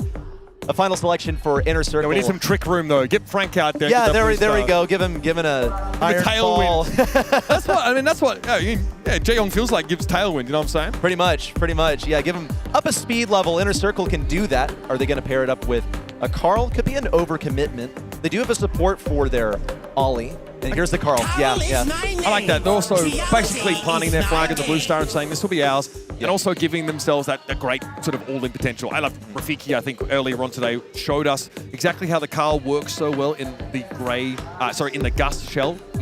So that's a powerful look. Now, Crazy Raccoon have to ask, where's the lion's share of our damage supposed to come from? Can we really rely on Bell to do it for us? The mark's amazing, but if you can shield into a mark, then, you know, someone like Rama with protected pirouette and the knob shield is going to be pretty hard to pop them. And okay, good damage here, but again, someone that we mentioned in lieu of Squeak is going to be good at controlling the chokes and allowing you to get your Bell into the map, to put those nest eggs down, to be the aggressors in terms of map control. Block off a couple of lanes on a countdown.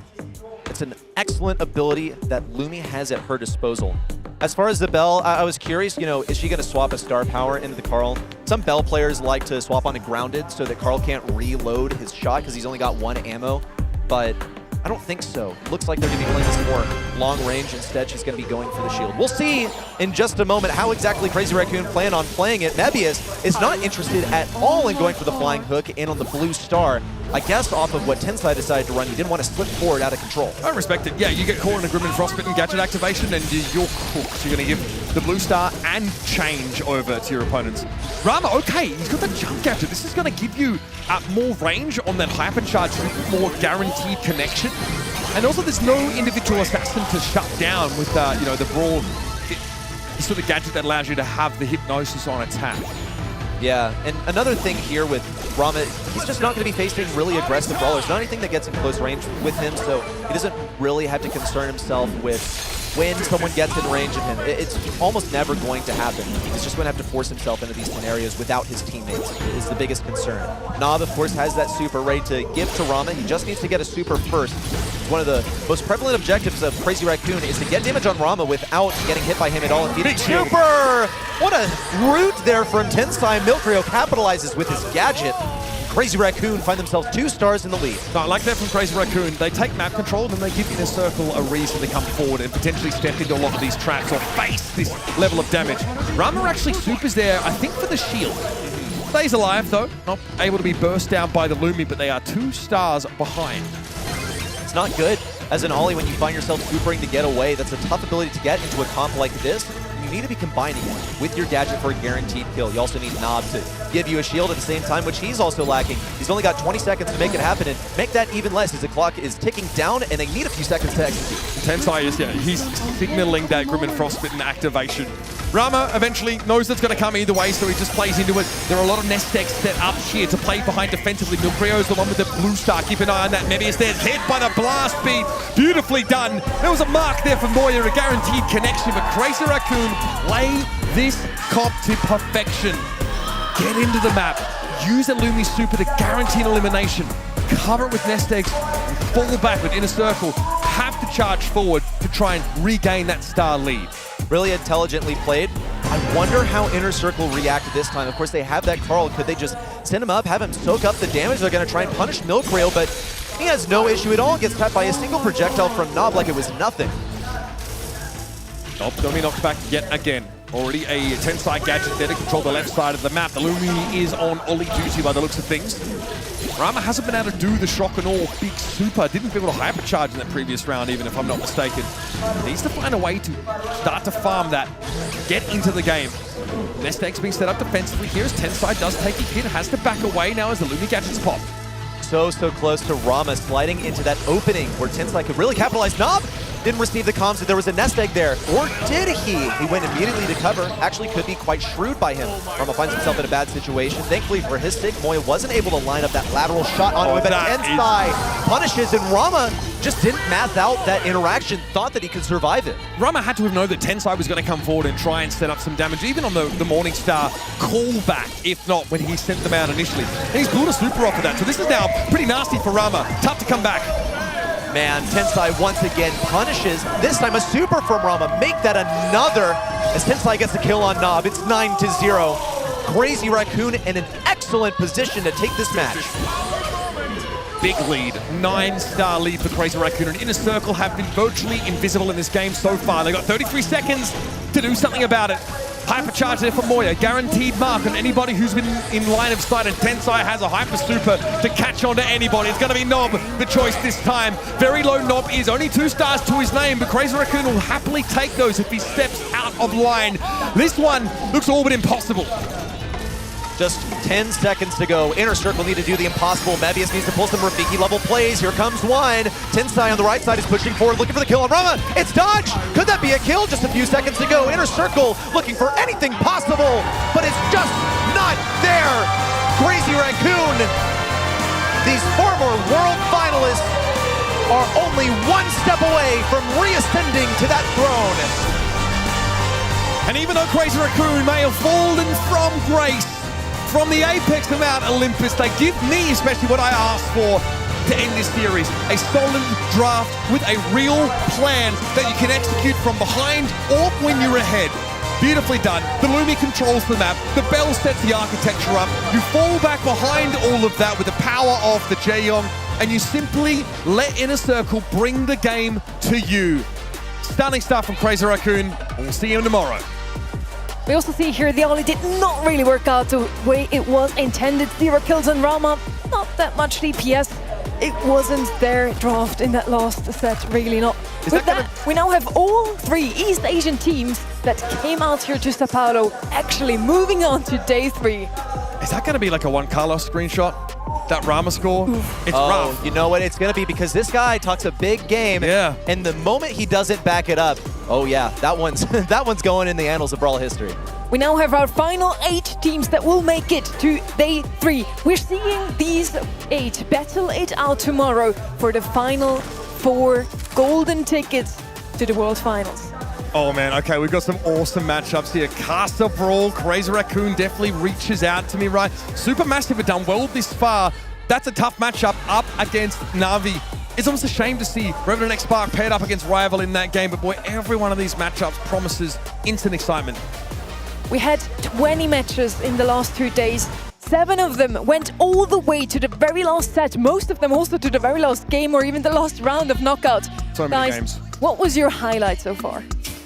Oh God, there's so much to think back on. I don't know. I got to say, I really love what we saw in this previous series. Milk Rio getting their 3K, of course, on that knockout match. But I honestly wanted to go and look at the footage. We've seen so much Brawl today.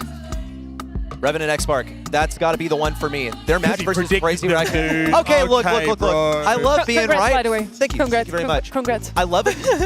Sucker. You got to be kidding me. In front of the camera? Well, I'll tell you this much. I love being right. Revenant X Spark taking it, but also it's beyond just that. I like to predict for the story. That's why I went for Team Electros as well. You know, you take the bad with the good and the good with the bad. Revenant X Spark tomorrow will show us whether they are worthy of having a world final spot for their region. It was ripped away from them. They were delegated to LCQ, and they might have the chance to show the world that they are worthy. Well, in any case, that wraps up our day 2 of the 2025 Last Chance Qualifier. The road to the World Finals only gets tougher from here on out. 8 teams are still with us, and tomorrow we'll find out who will take the last 4 golden tickets to Sweden. From all of us here in Sao Paulo, boa noite e até amanhã. We'll see you right here back tomorrow. Let me tell them one time, I've been on the grind, this my prime. Let me tell them one time, I've been on the grind, and this my prime. Yeah, sorry for the wait, didn't think I'd come up, y'all just need a little faith. I've been patient, just waiting on the river with an ace. Gotta move real careful, we coming surveying the place. I touched down in your city, that's a rival. Y'all got one thing on your mind, it's survival. But if you wanna take a shot at the title, call the medic, we checking your vitals. Let me tell them one time, I've been on the grind, this my prime. Let me tell them one time, I've been on the grind, and this my prime. Let me tell them one time.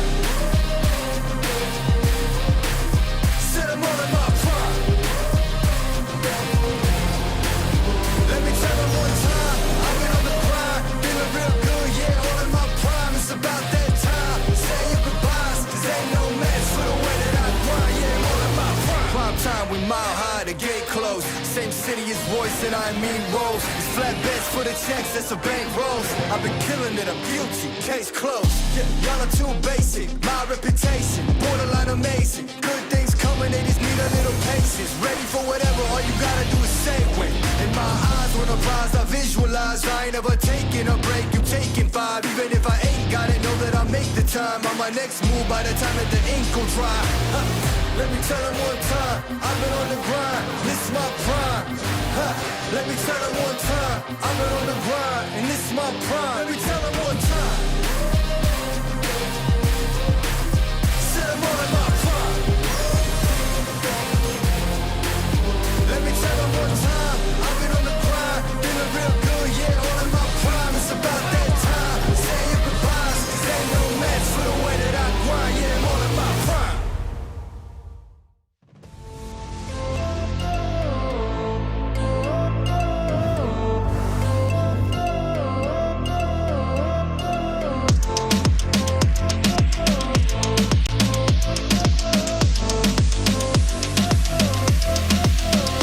En la luz de la luna